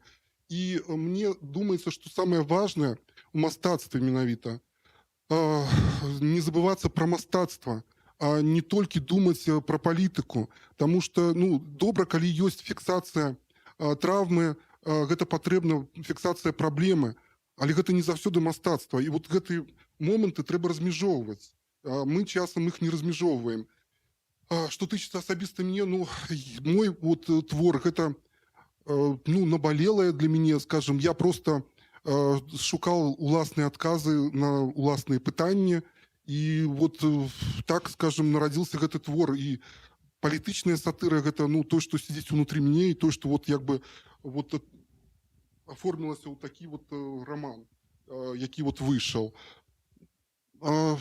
Што тычыцца таго, што мала, я не думаю, вельмі шмат выйшла вельмі таленавітых твораў, таленавітай паэзіі, і зноў жа это столькі індывідуальных галасоў, вельмі такое вялікае шматгалоссе. Вось, напрыклад, Дзіма Строцла, які тут прысутнічае, засвойвае такі жанр рэпартажнай паэзіі, што вельмі важна, і ён якраз фіксуе праз такую вот менавіта праз такія паэтычныя рэфлексіі, дакументалістыку, то, што вот вельмі важна. І мне здаецца, ён вот займае гэтую нішу, і гэта вельмі такі цікавыя, таленавітыя творы, якія адлюстроўваюць падзеі, сённяшняй падзеі. Вышел роман Збыха Слупоўскага, вот літаральна на днях, і ён тут прадстаўлены. «Радзіна» — гэта, на мой погляд, адна з лепшых кніжак апошняга часу, і гэтая кніга мусіць быць заўважаная і уганараваная. Збых Слупоўскі — гэта ўжо другі ягоны роман, першы нарысы сучаснага краязнаўства, і гэта палітычная сатыра, але гэта вельмі добрая мастацкая проза. Зноў жа, можна згадаць Альгерда Бахарэвіча з ягоным романам «Сабакі Европы», які прызнаны экстрэмісцкім. Гэта цудоўны мастацкі твор, першую чаргу літаратурны твор, добрая літаратура. І калі мы читаем добрую літаратуру, мы першую чаргу думаем пра літаратуру, пра мастацтва, а потым ужо пра палітыку, пра траўму. Мне здаецца, гэта вельмі важны момант. Дзякую. Гэта вельмі, я зачаплюся за гэтую рэмарку пра тое, што трэба памятаць пра мастацтва, а не пераходзіць у палітыку, але ці ёсць выразная мяжа? Уласна, ці ёсць любая рэакцыя на тое, што адбываецца вакол нейкай палітыкай адразу? Ці гэта становіцца палітыкай? Реакцыя ёсць, но реакцыя розная. І, на жаль, часам у нас творы слабыя з пункту гледжання мастацтва разглядаюцца як нейкі узор таго, што вот мусіць быць прадстаўленая ў мастацтве, ў літаратуры. Гэта ёсць такая праблема. Гэта як бы зразумела, што это важны, можа быць, важны дакумент эпохі, але гэта не значыць, што гэта важны мастацкі твор. Вот гэтая мяжа, ўсё ж таки варта праводзіць мяжу, і гэта мусіць рабіць крытыкі, літаратурныя, мастацтвазнаўцы, крытыкі кіно. Гэта вот іх задача якраз. Таму што блогеры часам пра масавую літаратуру, пра масавае мастацтва пішуць простымі даступнымі словамі, і яны блытаюць важныя і неважныя рэчы. Гэта вот ёсць такі момант, на мой погляд. Дзякуй. Руфіна, мне падаецца вельмі сімвалічна, што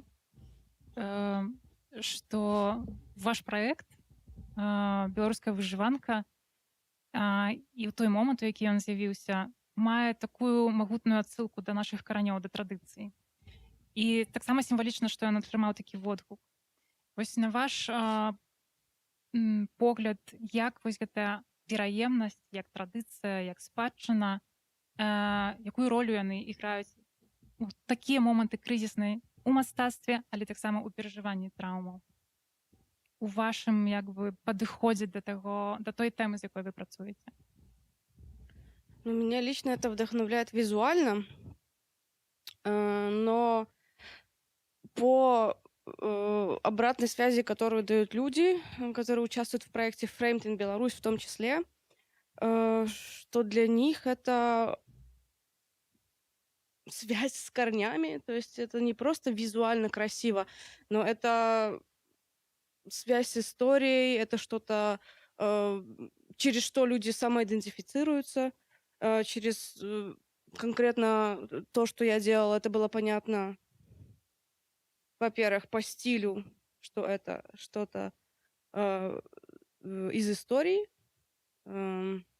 и при этом описывающий современную историю, частью которой являются эти люди. То есть оно, с одной стороны, вдохновлено народным, историческим, а с другой стороны, включает народ, который есть сейчас. И мы вместе, в общем-то, каким-то образом над этим работаем. Додам некалькі словаў. Я хочу сказать про проект 33 книги для іншай Беларусі, про акцию 33 книги для іншай Беларусі, якую куріруюць Ірына Герасимович і Сілія Засца. І вось якраз гэты проект, ён выцягвае на паверхню вельмі важныя такія літаратурныя проекты. І гэта супраца з рознымі замежнымі выдавецтвамі. Кнігі беларускіх аўтараў, якія не могуць сёння выйсці ў Беларусі, выдаюцца у замежных выдавецтвах. Вот, напрыклад, мінская школа, проектам, якім займаецца Дзіма Строцал, выйшаў при падтрымцы аўстрыйскага часопіса і в межах этой акцыі.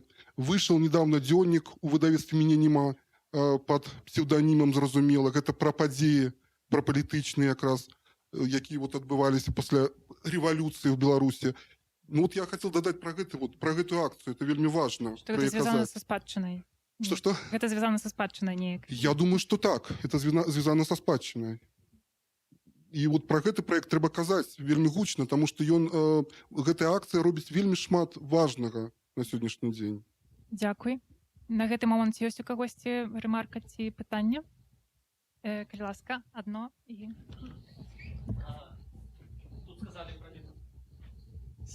Сказали про літаратуру, може бути про того, що є нейкае адчуванне, што літаратура не зрабіла дастаткова ўнёску. У мяне, окей, я выдавец, у мяне такое назіранне, што ёсць даволі шмат аўтарак, якія спрабуюць адрэфлексаваць свой досвед, сваё разуменне і наш агульны досвед.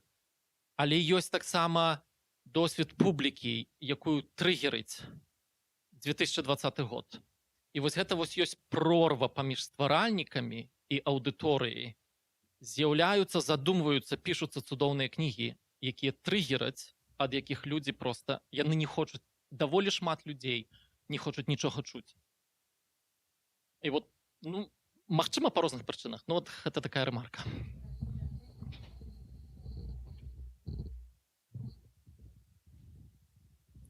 Гэта вельмі важная ремарка, давайте пра гэта паразмаўляем.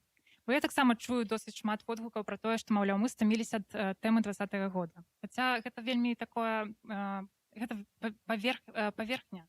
Гэта нават не апісвае ўсяго таго, што ў нас ствараецца. Гэта далёка не... У нас так шмат тэмаў можа быць, якія апасродкаваны, нават не наўпрост тычацца 20-го года. А ўсё, што мы перажываем апошнія гады, нейкім чынам залічваецца вось у гэты 20-й год, ад якога мы быццам бы стаміліся. І я, власна, хацела спытаць, ну, кожнага з вас, напэўна, ці можна стаміцца ад 20-го года?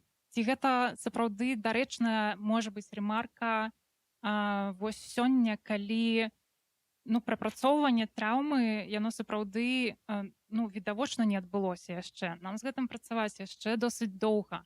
Як можна сёння стаміцца ад тэмы 20-го года? Яшчэ одно правакатыўнае пытанне да кожнага. Мне зноў жа, я паўтаруся, мне здаецца, гэта вельмі індывідуальнае такое пытанне, кожны мусіць сам паставіць сабе. Наколькі я стаміўся ад тэмы 20-го года.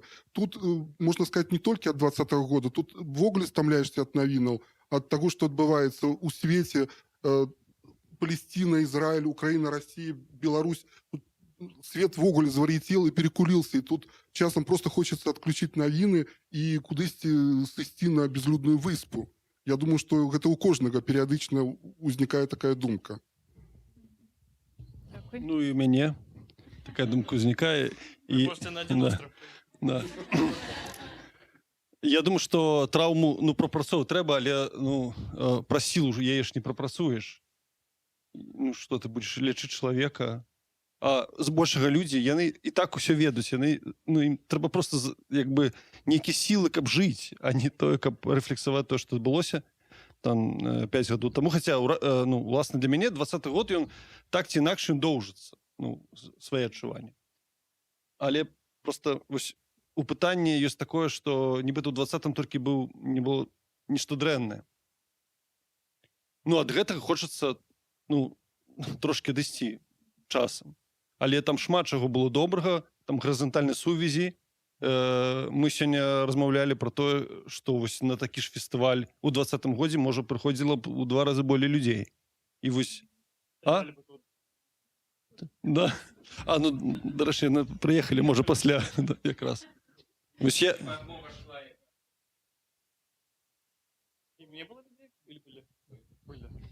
Я бы вось такі 20-й згадував. Ну, вось я кажу, я б такі 20-й узгадываў, да таго таксама звяртаўся, апеляваў. Да, вообще, супер, супер. Но можно, конечно, устать. Я вот как потребитель устаю, конечно, от новостей, от тем, от обсуждений политических каких-то обстоятельств. И хочется во что-то другое телепортироваться, и мне кажется, это можно сочетать. Вот нам всем здесь это легко сочетать, но людям в Беларуси, мне кажется, это сложнее, и они не хотят, не могут, и боятся, и им угрожает реальная опасность. И я знаю реальный случай про мою знакомую, которая живет в Минске, и там в какой-то момент начался сильный ливень, дождь, буря, все начало сметать на улицах, вода. Помните такое, да? Ну, и «Зеркало» про это написало, и я ей пишу: ты видела вообще, что происходит? Как ты там, ты жива, тебя не смыло? Она говорит: я не знала об этом. Я не знал, вот ты мне сказал, потому что я не читаю эти новости. Нельзя же читать новости, правильно? То есть они через... это не вспоминать не только 20-й год, но и современность, потому что это страшно, это опасно. Вот. И я с удовольствием вот, в контексте творчества отходил бы и отхожу от 20-го года в другие разные стороны. И чтобы подтвердить эту свою мысль, чтобы не быть голословным, у нас вот уже скоро, через 1,5 недели, в контексте фестиваля «Полночное зяние» выйдет премьера первой серии нашего нового сериала, который называется «Свингеры». И, спойлер, это никак не связано с 2020 годом. И мы стараемся... Это не «Свингер». Все.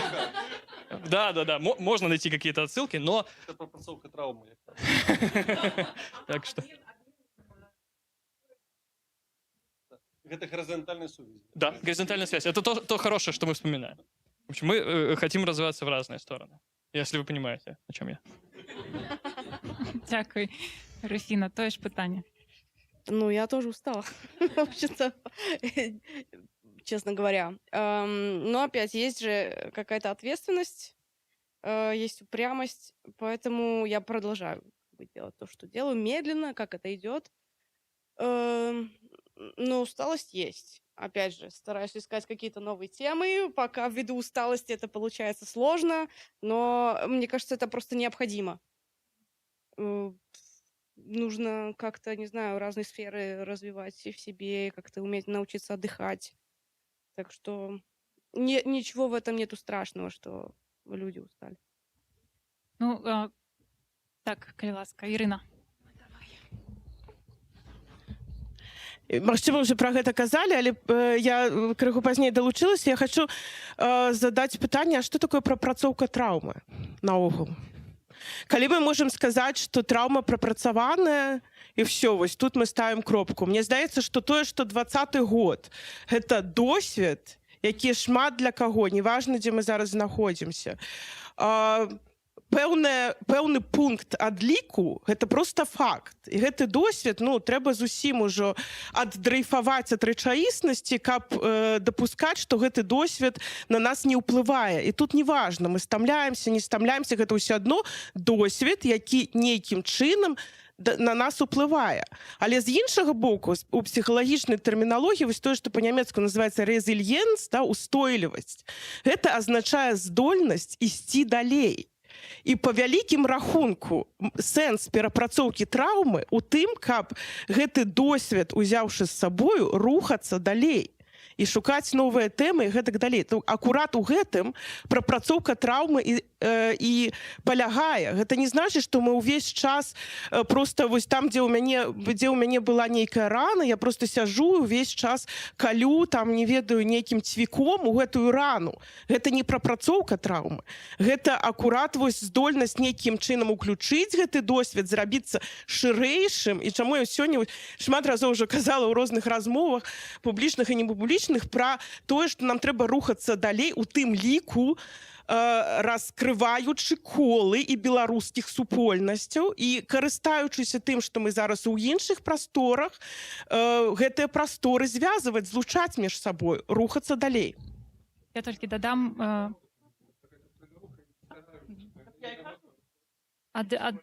адразу.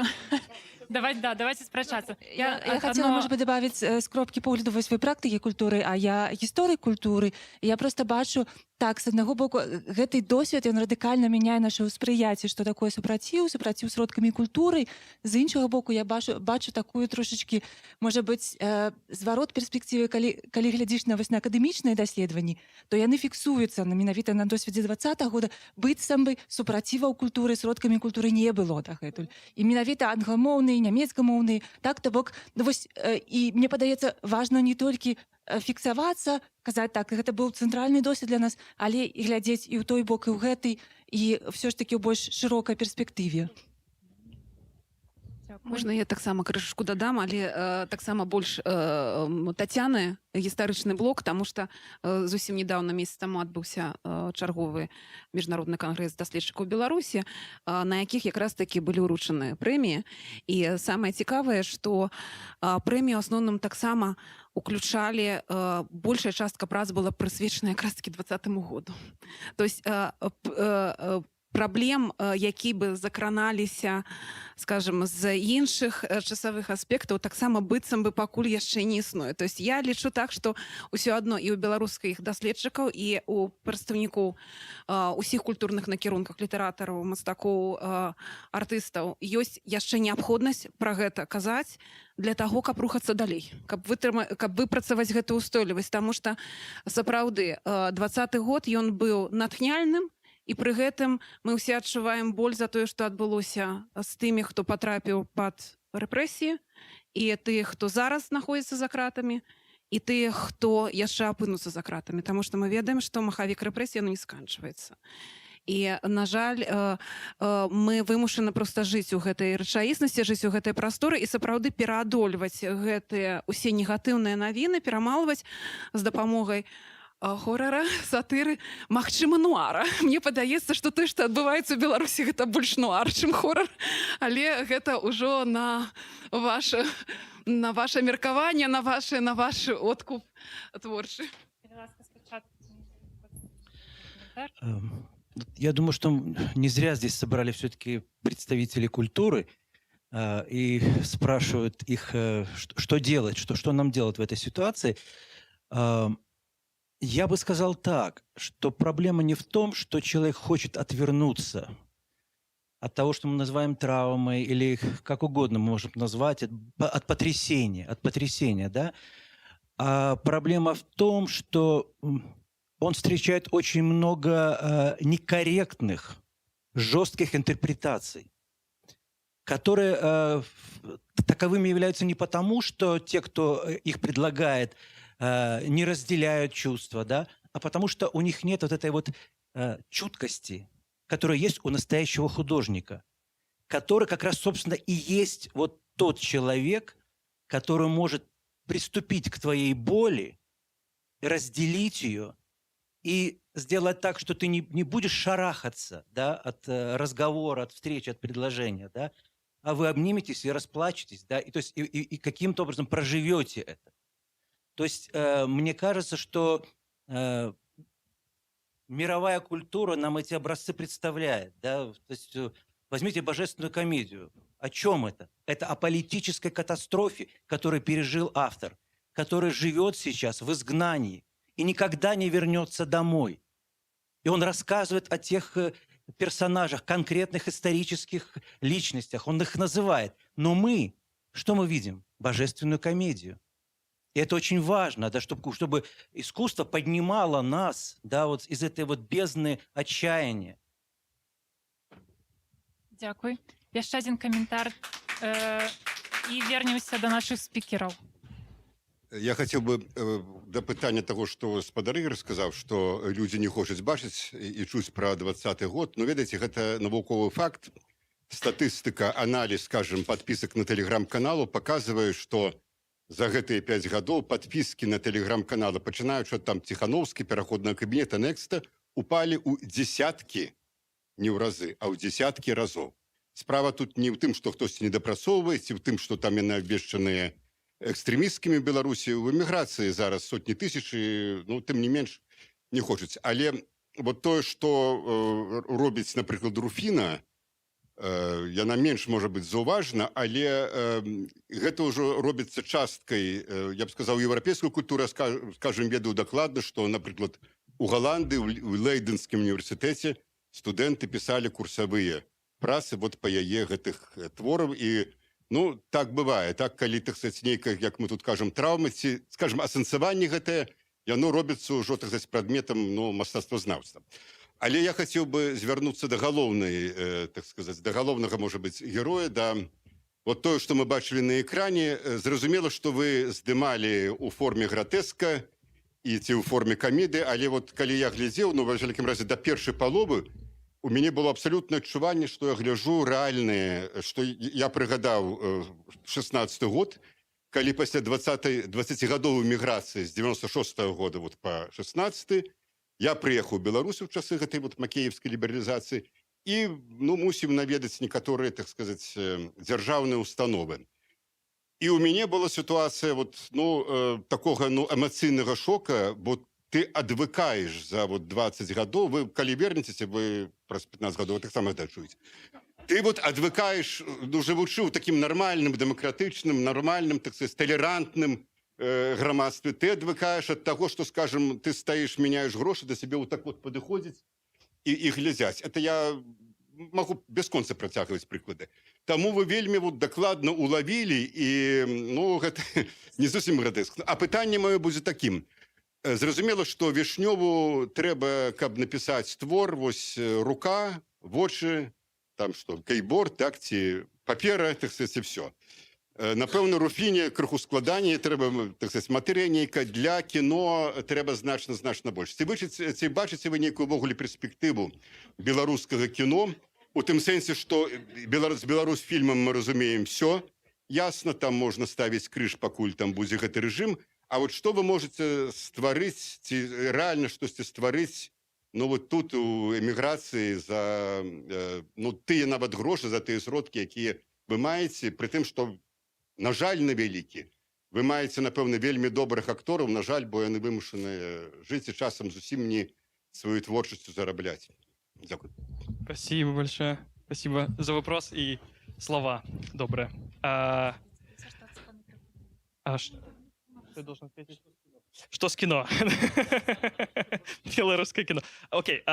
Ну, мы сняли «Свингеров». Вот первую серию мы будем снимать дальше, надеюсь. Мы будем снимать следующие серии. Это первый ответ.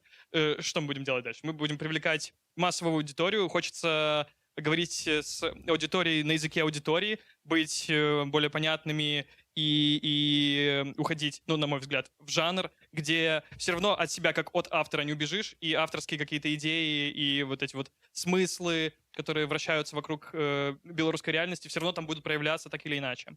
Второй ответ на этот вопрос.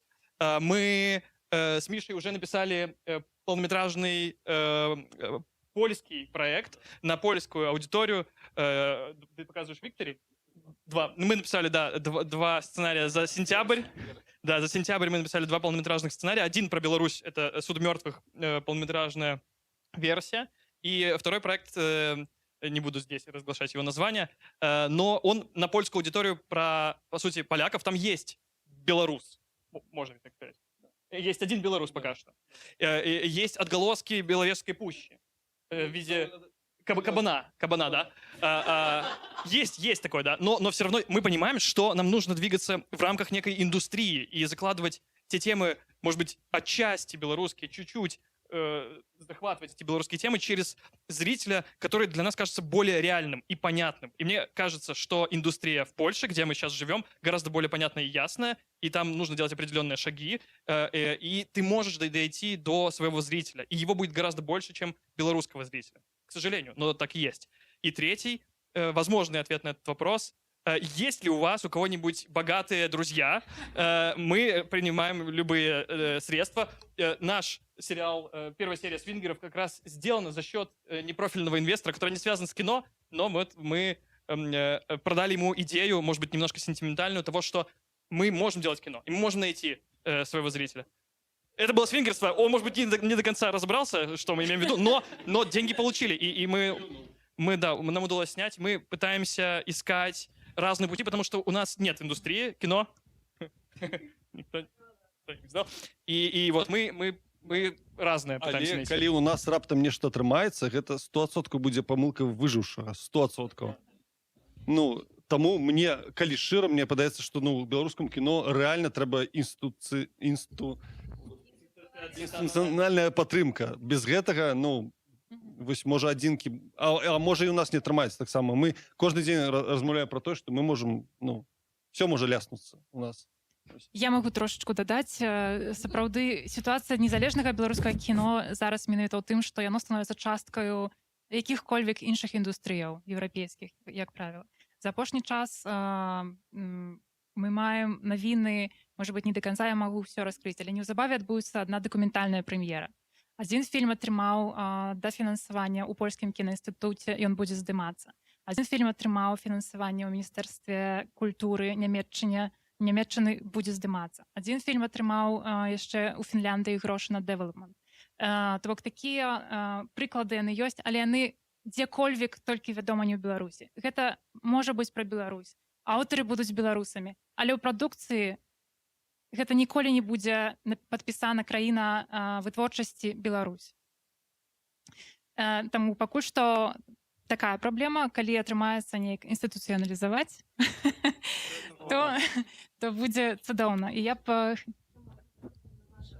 Вось то, што вы рассказывалі, а наколькі важна зараз для беларусаў, каб там абавязкова стаяла, што гэта краіна вытворца Беларусь, калі там будзе беларускі кантэкст, калі падтрыманы беларускія аўтары, беларускія сцэнарысты, рэжысёры, і такім чынам, дзякуючы іншай краіне, усё адно гэты свет бачыць беларускі погляд на рэчаіснасць. Наколькі важна і наколькі неабходна ўвогуле указваць, што краіна паходжання Беларусь, калі гэта не краіна паходжання Беларусь, а толькі творцы паходжаннем з Беларусі. Ну, гэта можа падавацца неважным, але, канешне, такая сітуацыя, калі ты працуеш у Еўропе як аўтар і заўсёды з замежнымі прадзюсарамі, заўсёды на замежнае фінансаванне, ты не прыносіш ад сваёй краіны сваю частку як бы бюджэта. Гэта стварае умовы для таго, каб ты абмяжоўваўся ў правах, аўтарскіх правах у тым ліку. Это не абавязкова, што так будзе заўсёды, але гэта так ці інакш рызыкоўная сітуацыя для аўтараў, і гэта не окей. Ну і, канешне, зноў жа, гэта спарадычныя перамогі, але не такая здаровая нармальная індустрыя. То бок зараз мы кажам пра поспехі, канешне, але гэта, як ты сказаў, памылка выжыўшага. Так. Спадарства, я хацела б все-таки працягнуць размову, таму што мы... Тут прагучала шмат рэмарак пра прапрацоўванне траўмы. Я думаю, што мы, беларусы, можам цудоўна, акурат, мы цудоўна ведаем, што значыць непрапрацаваная траўма, непрапрацаваная траўма савецкіх гадоў і нашай ролі ў тых часах абсалютна як бы увасабляецца ў практыках сёння. Таму вось адсутнасць гэтай працы ў грамадскім дыскурсе, што таксама укладаецца культура, ну і зрабіла нам такі якби вынік, які мы назіраем з вами сёння. Таму у мяне пытанне, калі якби ёсць такая датклівая тэма, вось 20-й год, мы ад яго стаміліся, все складана, невядома, як з гэтым працаваць, донары не купляюць і так далей. Што менавіта ў гэты момант можа патрабавацца грамадству? Ці гэта сапраўды прапрацоўка траўмы ў такім класічным нейкім разуменні? Ці гэта аднаўленне грамадства, нейкіх практыкаў у грамадстве? Ці гэта надзея? То бок, што культура вось менавіта ў гэты ў 25-м годзе можа даць, якую ролю сыграць, як вы думаеце? І гэта таксама якби з вашага досведу з публікай. Што, якби, як вы гэта аналізуеце і якія высновы робіце? Пытанне да кожнага.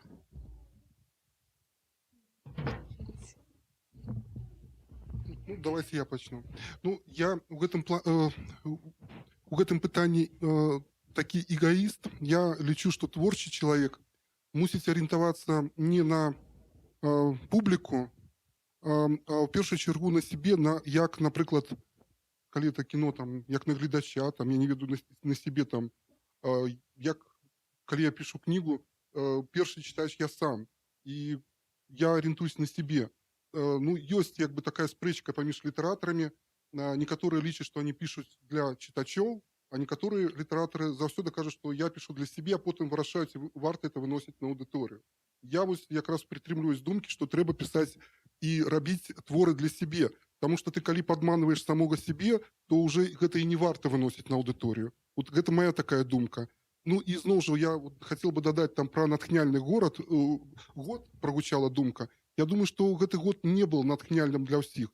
Я зноў жа паўтаруся, вельмі шмат я ведаю творчых людзей, які засталіся ў Беларусі, і яны рэальна згубілі голас, яны нічога не пішуць, альбо переключиліся на казкі, а я не ведаю, сур'ёзныя аўтары пішуць вершыкі для дзяцей, не пішуць у стол. Вот ёсць такая думка, што калі нельга друкавацца, сур'ёзныя аўтары пішуць раманы ў стол. Не ўсе, некаторыя сапраўды дагэтуль знаходзяцца ў разгубленасці. Такіх таксама шмат. Вот таму я думаю, што гэта такі спрэчны год для культуры. Вот моя думка. Дзякуй. Ну, пытанне ўсё яшчэ для грамадства, што культура зараз можа значыць, якую ролю сыграць. Ці гэта надзея, ці гэта прапрацоўванне траўмы, ці гэта аднаўленне грамадства, практык. Вот што гэта можа быць?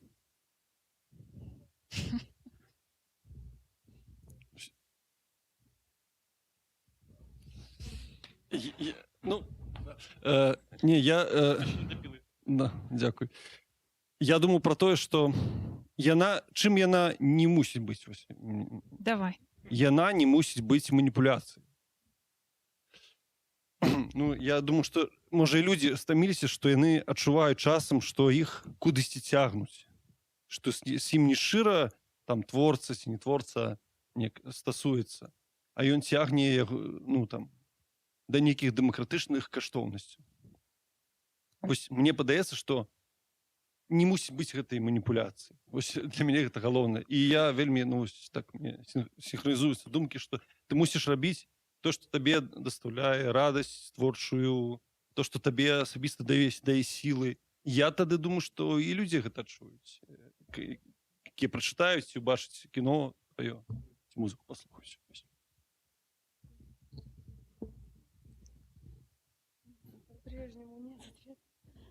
Няма адказу. Может, ты пакуль, Андрей, адкажы, а Руфіна падумае пакуль. А мне можно еще тоже думать? Можно, конечно. Можем одновременно отвечать? Мы точно в стиле буриме можем что-нибудь придумать, нет? Культура. То есть вопрос в том, что может дать белорусская культура белорусам? Я уточню вопрос. Ну, якая патрэба зараз у грамадства хутчэй ад культуры? Ты же сказал же. Я не думаю, у меня нет... Я получаю воодушевление от того, что с чем я прикасаюсь, культурным, белорусским, в сфере, например, музыки или в сфере Ютуба. То есть мне важно видеть, что я не один, и что на те темы, в которых я жил или живу, насчет тех проблем, в которых я живу, вот про них как-то размышляют в искусстве, мне это нравится. Мне нравится, когда это живо, когда это откликается так зрительски, я скажу. Ну, в общем, мне нравится, когда это меня воодушевляет, вдохновляет. Я не хочу, чтобы со мной разговаривали на какие-то серьезные темы, или чтобы был список тем, на которые нужно обязательно поговорить в культурном смысле. И у меня, видите, уже плывет ответ мой. Ну, а процессы не на серьезные там? Слушайте, процессы, да. Я соглашусь тоже, можно так делать? Я соглашусь с тем, что нужно делать для себя. Ты уже сказал, но я еще чуть-чуть этой мысли тоже поюзаю. Мне нравится тоже делать для себя, мне тоже нравится пересматривать то, что я делаю, тоже нравится перечитывать то, что мы пишем, именно потому что мы очень часто делаем правки или постоянно смотрим то, что сняли, и нужно перемонтировать, доделать. Я вот «Суд мертвых» посмотрел раз, не знаю, 50, и каждый раз мне нравится. Я, бывает, еду в автобусе, я думаю, о, класс, блин, вот эта сцена так себе, а потом в следующий раз там, пересматриваю, мне другая сцена так себе. И мне важно, чтобы мне это нравилось, иначе это будет невозможно. Как можно делать 50 пакетов правок? И я ответил на вопрос. Добре, дякую. Руфіна. Что должна, не должна культура? Странный вопрос, конечно. Ладно. Я, наверное, возьму вооружение, потому что я все время тоже думаю над тем, что я могу сделать, как мне еще поработать с людьми, как мне их вдохновить, потому что как бы проект Фреймпинг Беларусь, которым я занимаюсь последние 4 года, в общем, я полностью в это погружена. И, наверное, чего бы хотелось, и что мне как бы нравится наблюдать в искусстве других людей, у других художников, это свобода проявления. То есть, как бы, я не знаю, я думаю о какой-то, или мне хочется сделать о какой-то мелочи, я делаю об этой жизненной мелочи. То есть это не всегда должны быть глобальные темы. И именно показывая вот такую легкость жизни вообще в любых деталях, оно как будто бы помогает открывать замыленный взгляд. Конкретно мне. Возможно, мне нужно сделать что-то только для себя. Коментар Ірина, спадар у червоній куртці, ви і... Я хотела подтримать Змитра и Мишу, и, скажем так, подвести философскую базу. У меня таки резонанс узник з эссе Ханны Аренд про асабістую адказнасць у дыктатуры, і там яна кажа про тое, што дапамагло людзям захавацца ад таго, каб не ўключацца вось у гэтую агульную Gleichschaltung, па-нямецку гэта называецца, такую аднолькавую подключку. І гэта звычка весці размову з самім сабою. Весці размову з самой сабой. Вось тут менавіта пра шчырую размову гаворка, так? То бок прапрацаваць траўму насамрэч для іншага немагчыма. Можна гэта зрабіць з іншым, але значыць, што і з сабой таксама. І другая цытата зноў Ганны Аренд з аднаго інтэрв'ю яе, дзе яна кажа: мы аддаем сваё слова у сетку стасункаў, і што з яго будзе, мы ніколі не ведаем. І мне здаецца, што вось магчыма, культура — гэта тая прастора, дзе мы можам аддаваць вось гэта сваё шчырае слова кудысьці, не ведаючы, не маніпулюючы, не паказваючы людзям. Бо я абсалютна згодная з Мішам. Насамрэч, як толькі я разумею, што са мной хочуць зрабіць, я выключаюся, я ўжо не ў працэсе. Там сканчваецца прапрацоўка, а не пачынаецца. Там сканчваецца рэфлексія, а не пачынаецца. Вось, але вось у гэтай прасторы, дзе больш пытанняў, чым адказаў, магчыма, дзе штосьці баліць, дзе я проста бачу жывога чалавека, да якога мне хочацца дакрануцца, як Дзіма сказаў, там, мне здаецца, вось гэта сапраўдная сустрэча і адбываецца, і культура гэта можа, і гэта, магчыма, асноўная задача ў сённяшнім свеце. Хтосьці яшчэ ўладзі? Каб перажываць траўму разам. Дзякую. Ну, окей, гэта вельмі... Гэта вельмі скарочаная версія. Не спагаджуся, але гэта можам працягнуць. Дякую. Можам падыскутаваць пасля. Алло. Сам фільм мне спадабаўся. Такі аптымістычны ужасцік. Ведаю, што рэжысёры не любяць, калі іх павучаюць, але я паспрабую. Мне не хапіла ў канцы вот этих неудалых кадраў, которые ідуць разам з тітрамі.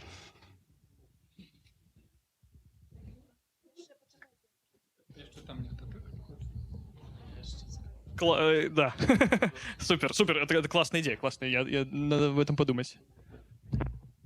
Калі пра сёлетні год у мяне вельмі моцнае ўражанне, што многія з той плыні людзей, хто апынуліся у замежжы пасля 20-го года, вельмі свядома ці несвядома пераключыліся на асіміляцыю, на адаптаванне ў новым, пагадзіліся, што ўсё, трэба будаваць новае жыццё. І я са свайго жыцця, я па-за Беларусю жыву больш за палову свайго жыцця, і у мяне таксама быў гэты перыяд, калі я проста адключыўся ад усяго беларускага, ад беларускай міграцыі, ад Беларусі, пачаў будаваць сваё жыццё там, дзе я жыву. І гэта быў, і цяпер я разумею, гэта быў абсалютна неабходны перыяд, гэта быў вельмі класны перыяд. Ён для мяне скончыўся, я зноў вярнуўся ў жыццё беларускай міграцыі, а я думаю, што многія, хто у гэты перыяд уваходзяць, потым не вяртаюцца, і гэта таксама окей. І вот я думаю, што для нас цяпер гэта, я не ведаю, гэта задача, гэта рэальнасць проста. Я думаю, што мы у будучыні будзем працаваць з нашмат меншай колькасцю суайчыннікаў вакол нас, калі мы застаемся па-за Беларусю, і шмат чаго, на жаль, будзе залежыць ад вонкавых абставінаў, мы не можам нічога зрабіць. І вот гэты фільм, ён, дарэчы, я ўвесь час ён мяне крышачку спужаў, калі я падумаў, што у мяне было ўражанне, што прыходзіць вось гэтае, што вот ёй прыйшло пакаранне, так? А насамрэч гэты фільм, як я таксама прачытаў, мне здаецца, не ведаю, правільна ці неправільна, што насамрэч ёсць гэтыя абставіны звонку, якія ты нічога не можаш зрабіць. Прыйдзе новы малады начальнік, і ўсё зноў усё пойдзе па старым коле. І пытанне тут не да вонкавых абставінаў, а да цябе самога, а што ты працягваеш рабіць у гэтым сваім жыцці. Карці кажучы, вялікі дзякуй. Дзякуй, дзякуй. А можна толькі, калі мы гаворым пра фільм, пытанне толькі. Ці Зоя Белахвосцік ведала, бо яна... Чым знімаецца? Чытала ли сцэнарый? Да, бо мы ведаем, які роль, які гераіні, а тут раптам такое. Ці яна ведала. Ці другое пытанне, чаму трэба было змяняць яе голас? Чаму не на такое маленькое пытанне? Дякую великий. Сначала тогда на первый вопрос. Да, классный вопрос, спасибо большое. Нет, она сразу знала, в чем она снимается. Ее две любимые сцены было ползти по полу, а вторая биться головой о стол. Там она жила. Вот когда мы просили ее читать вот эти вот реплики, все сценарии, вот это вот, конечно, все... зачем? Но когда биться головой о стол, вот это ее любимая часть была. Мы думали, что мы сделали такую специальную куклу вместо Зои. Но она такая, подождите, нет, кукла меня не заменит никакая. И она сама вот заставляла нас. А у нас уже 15-й час смены, но она все равно не сдалась. Очень много.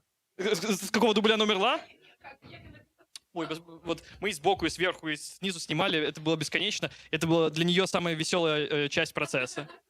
Вот наконец-то, я наконец-то умру в этом кадре, в этом фильме. И это была последняя сцена фильма, так что все для нее, последняя сцена съемок, в принципе, так что для нее это было освобождение и радость. По поводу второго вопроса, что ты скажешь? Почему ты переозвучил Зою своим голосом? Подождите, а кто переозвучивал? Нет, Андрей, ты переозвучил? Нет, на самом деле, это ее истинный голос. Дублёша в том смысле, что это каскадерша. Это каскадерша. Вот Марина, это она профессиональная каскадерша, только в этом кадре. Зоя исключительно со своим голосом работала, это ее голос, а она его ставила самостоятельно. Так что это не дублерша в смысле голоса. Дякую, Змітер. А там было там было падение. Микрофон так долго ко мне шел, что, в общем-то, коллективный ответ уже получился.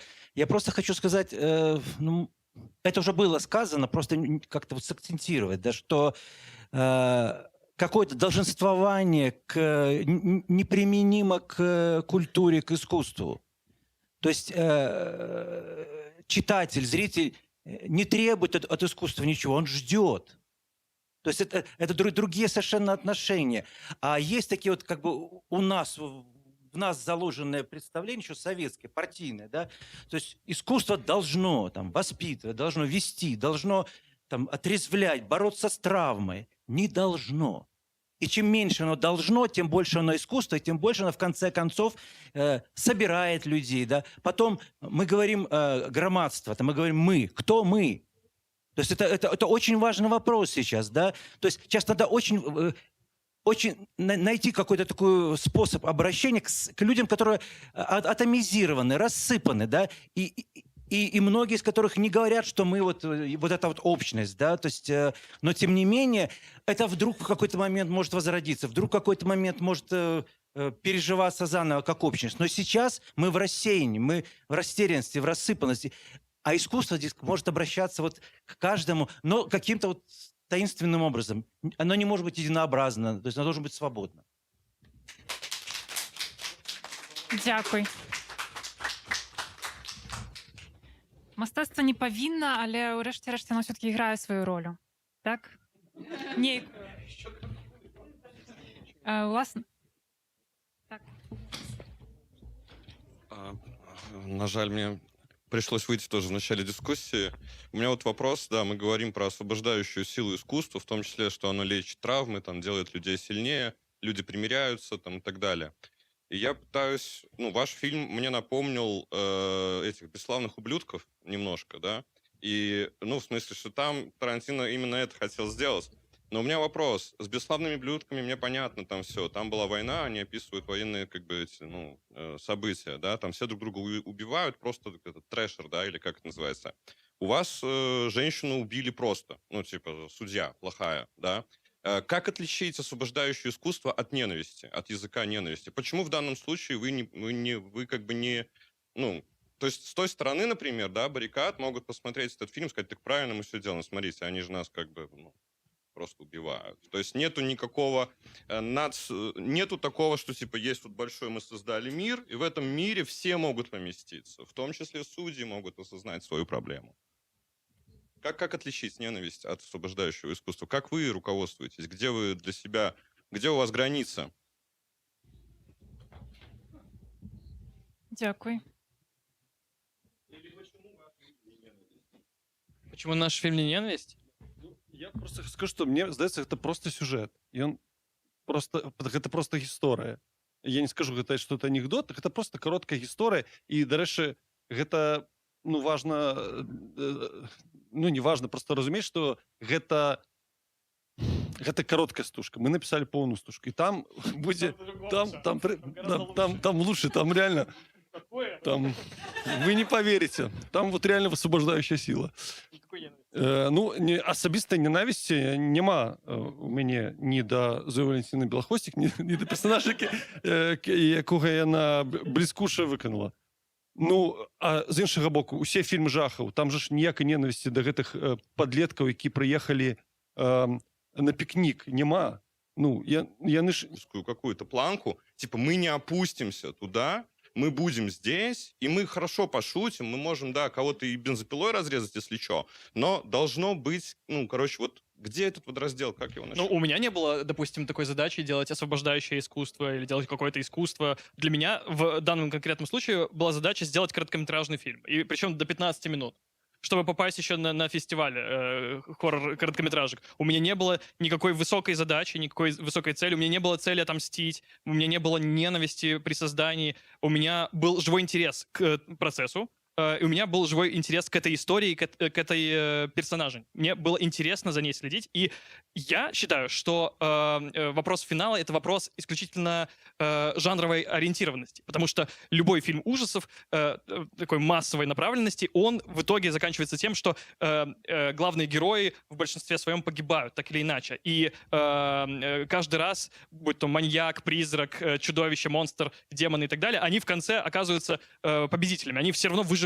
Их убивают в кульминационном моменте фильма, но в конце, в последние секунды перед финальными титрами, они все равно появляются, чтобы еще раз появиться в сиквеле. И для меня это всего лишь жанровый троп. То есть я не рассматривал это как высказывание или как возможность дать кому-то освобождение или как нечто, ну не знаю, не хотел ориентироваться на людей, которые хотят, чтобы судья погибла. И для меня это исключительно вопрос жанровой ориентированности.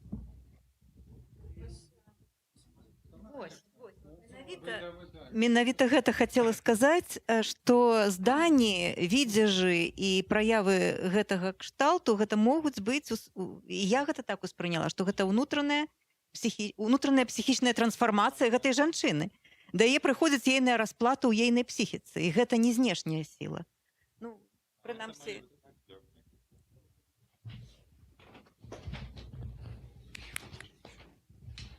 А тое, што ў бяслаўных ублюдках, выбачце за спойлер, забілі галоўнага героя. Гэта таксама, як вы там сказалі, освобождающее искусство.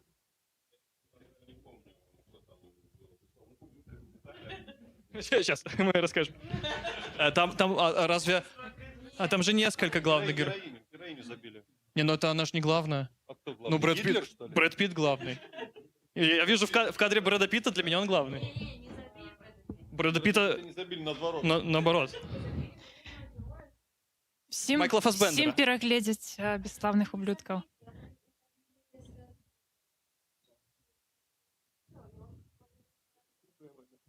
Я не буду этого. Гаспадарства, у нас скончваецца час. Апошні раунд пытанняў да ўсіх.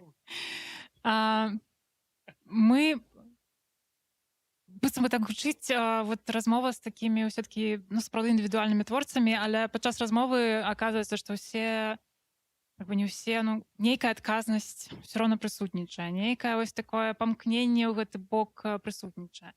Мы ўсе разумеем, што 20-й год гэта вельмі абагульненая назва, якая ўключае ў сябе нашмат больш усе нашы апошнія гады. Тое, што адбываецца ва ўкраіне таксама, ўсё, што мы перажываем і ўнутры краіны, і па-за краінаю.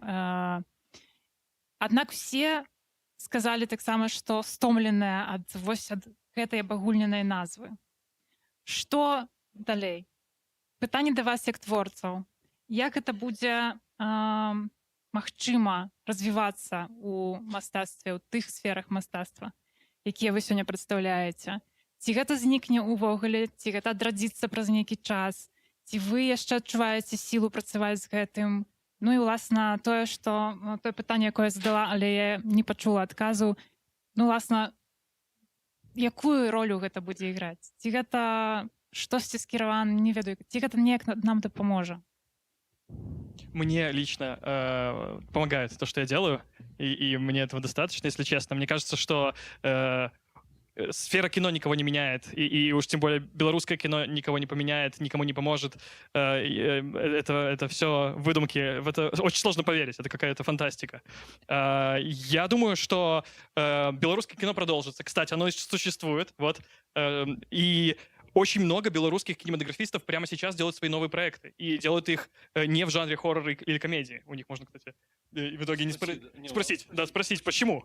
Почему, да. Например, Юра Семашко, он делает комедийные фильмы, но у него есть новый фильм, и он написал уже следующий. Мара Тамкович делает следующий фильм. Леша Полуян делает тоже драму про Беларусь на белорусском языке. Делает Даша Жук новый фильм. И так далее. То есть кино белорусское в любом случае будет существовать, и как будто не дойдет до своего белорусского зрителя, мне кажется. В принципе, я бы сказал, никогда, но просто это как будто нереально. Нужно много всего сделать, чтобы оно дошло до белорусского зрителя. Я, в свою очередь, не могу не делать кино на белорусскую тему. Я не могу игнорировать то, что во мне живет и откликается. Я не могу не делать белорусские фильмы, но при этом я не могу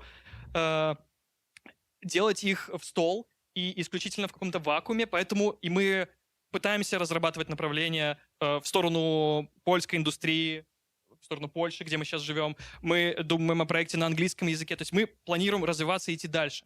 К сожалению или к счастью, это просто такая реальность. И не знаю, будет ли от этого хорошо или плохо белорусскому зрителю, но мне уже от этого хорошо, что мы что-то делаем. И любая подобная дискуссия, она заканчивается, мне кажется, аргументом: надо делать все равно, что бы то ни было.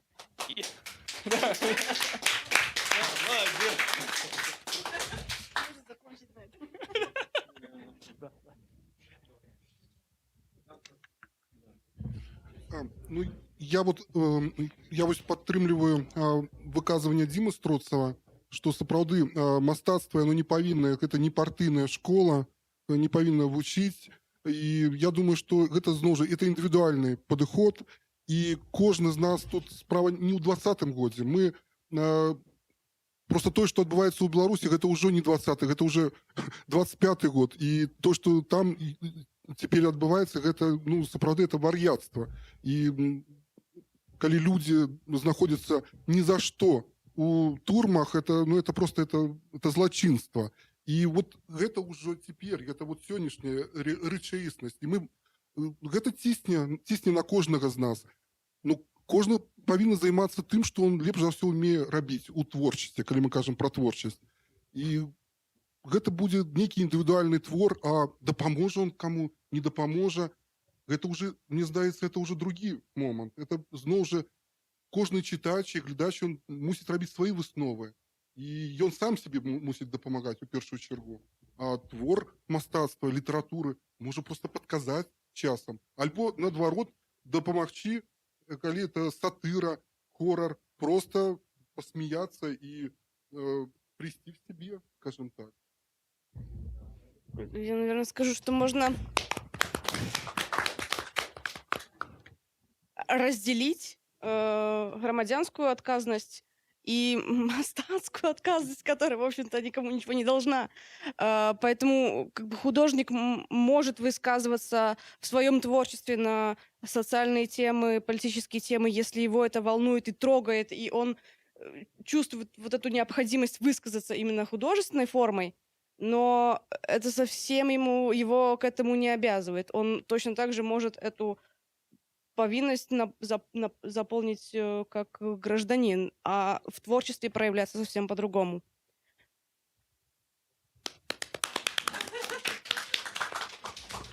Я хочу пагадзіцца з усімі. Падчас гэтага і скончыць. Не, што адбывацца будзе? Вось такое пытанне было першае. Ну, мне падаецца, будзе адбывацца асіміляцыя моцная. Ну, таму што кінаспецыялісты будуць шукаць, як знаходзіць шлях да гледача, да рынку, да грошай. Вось музыкі, я думаю, ну, все будуць пра гэта думаць. Тэатры таксама будуць думаць пра тое, каб рабіць спектаклі, якія цікавы не толькі беларусу.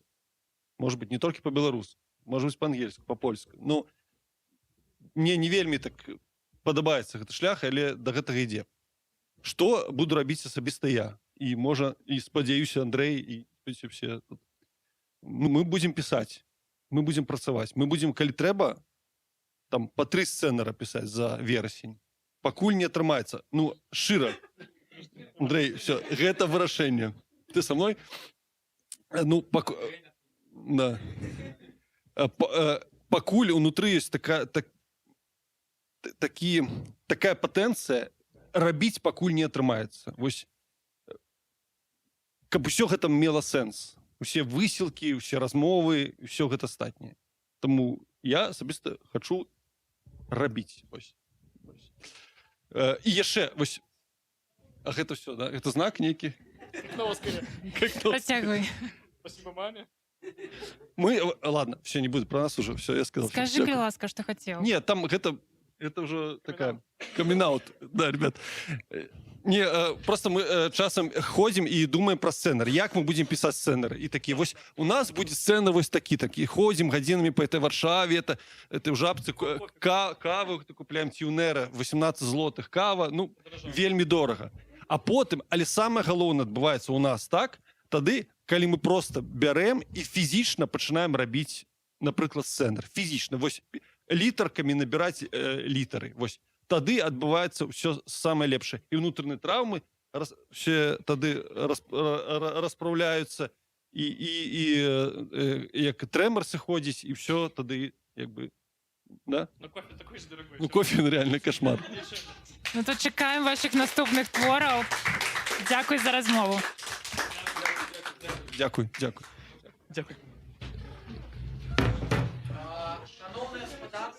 ад аргкамітэту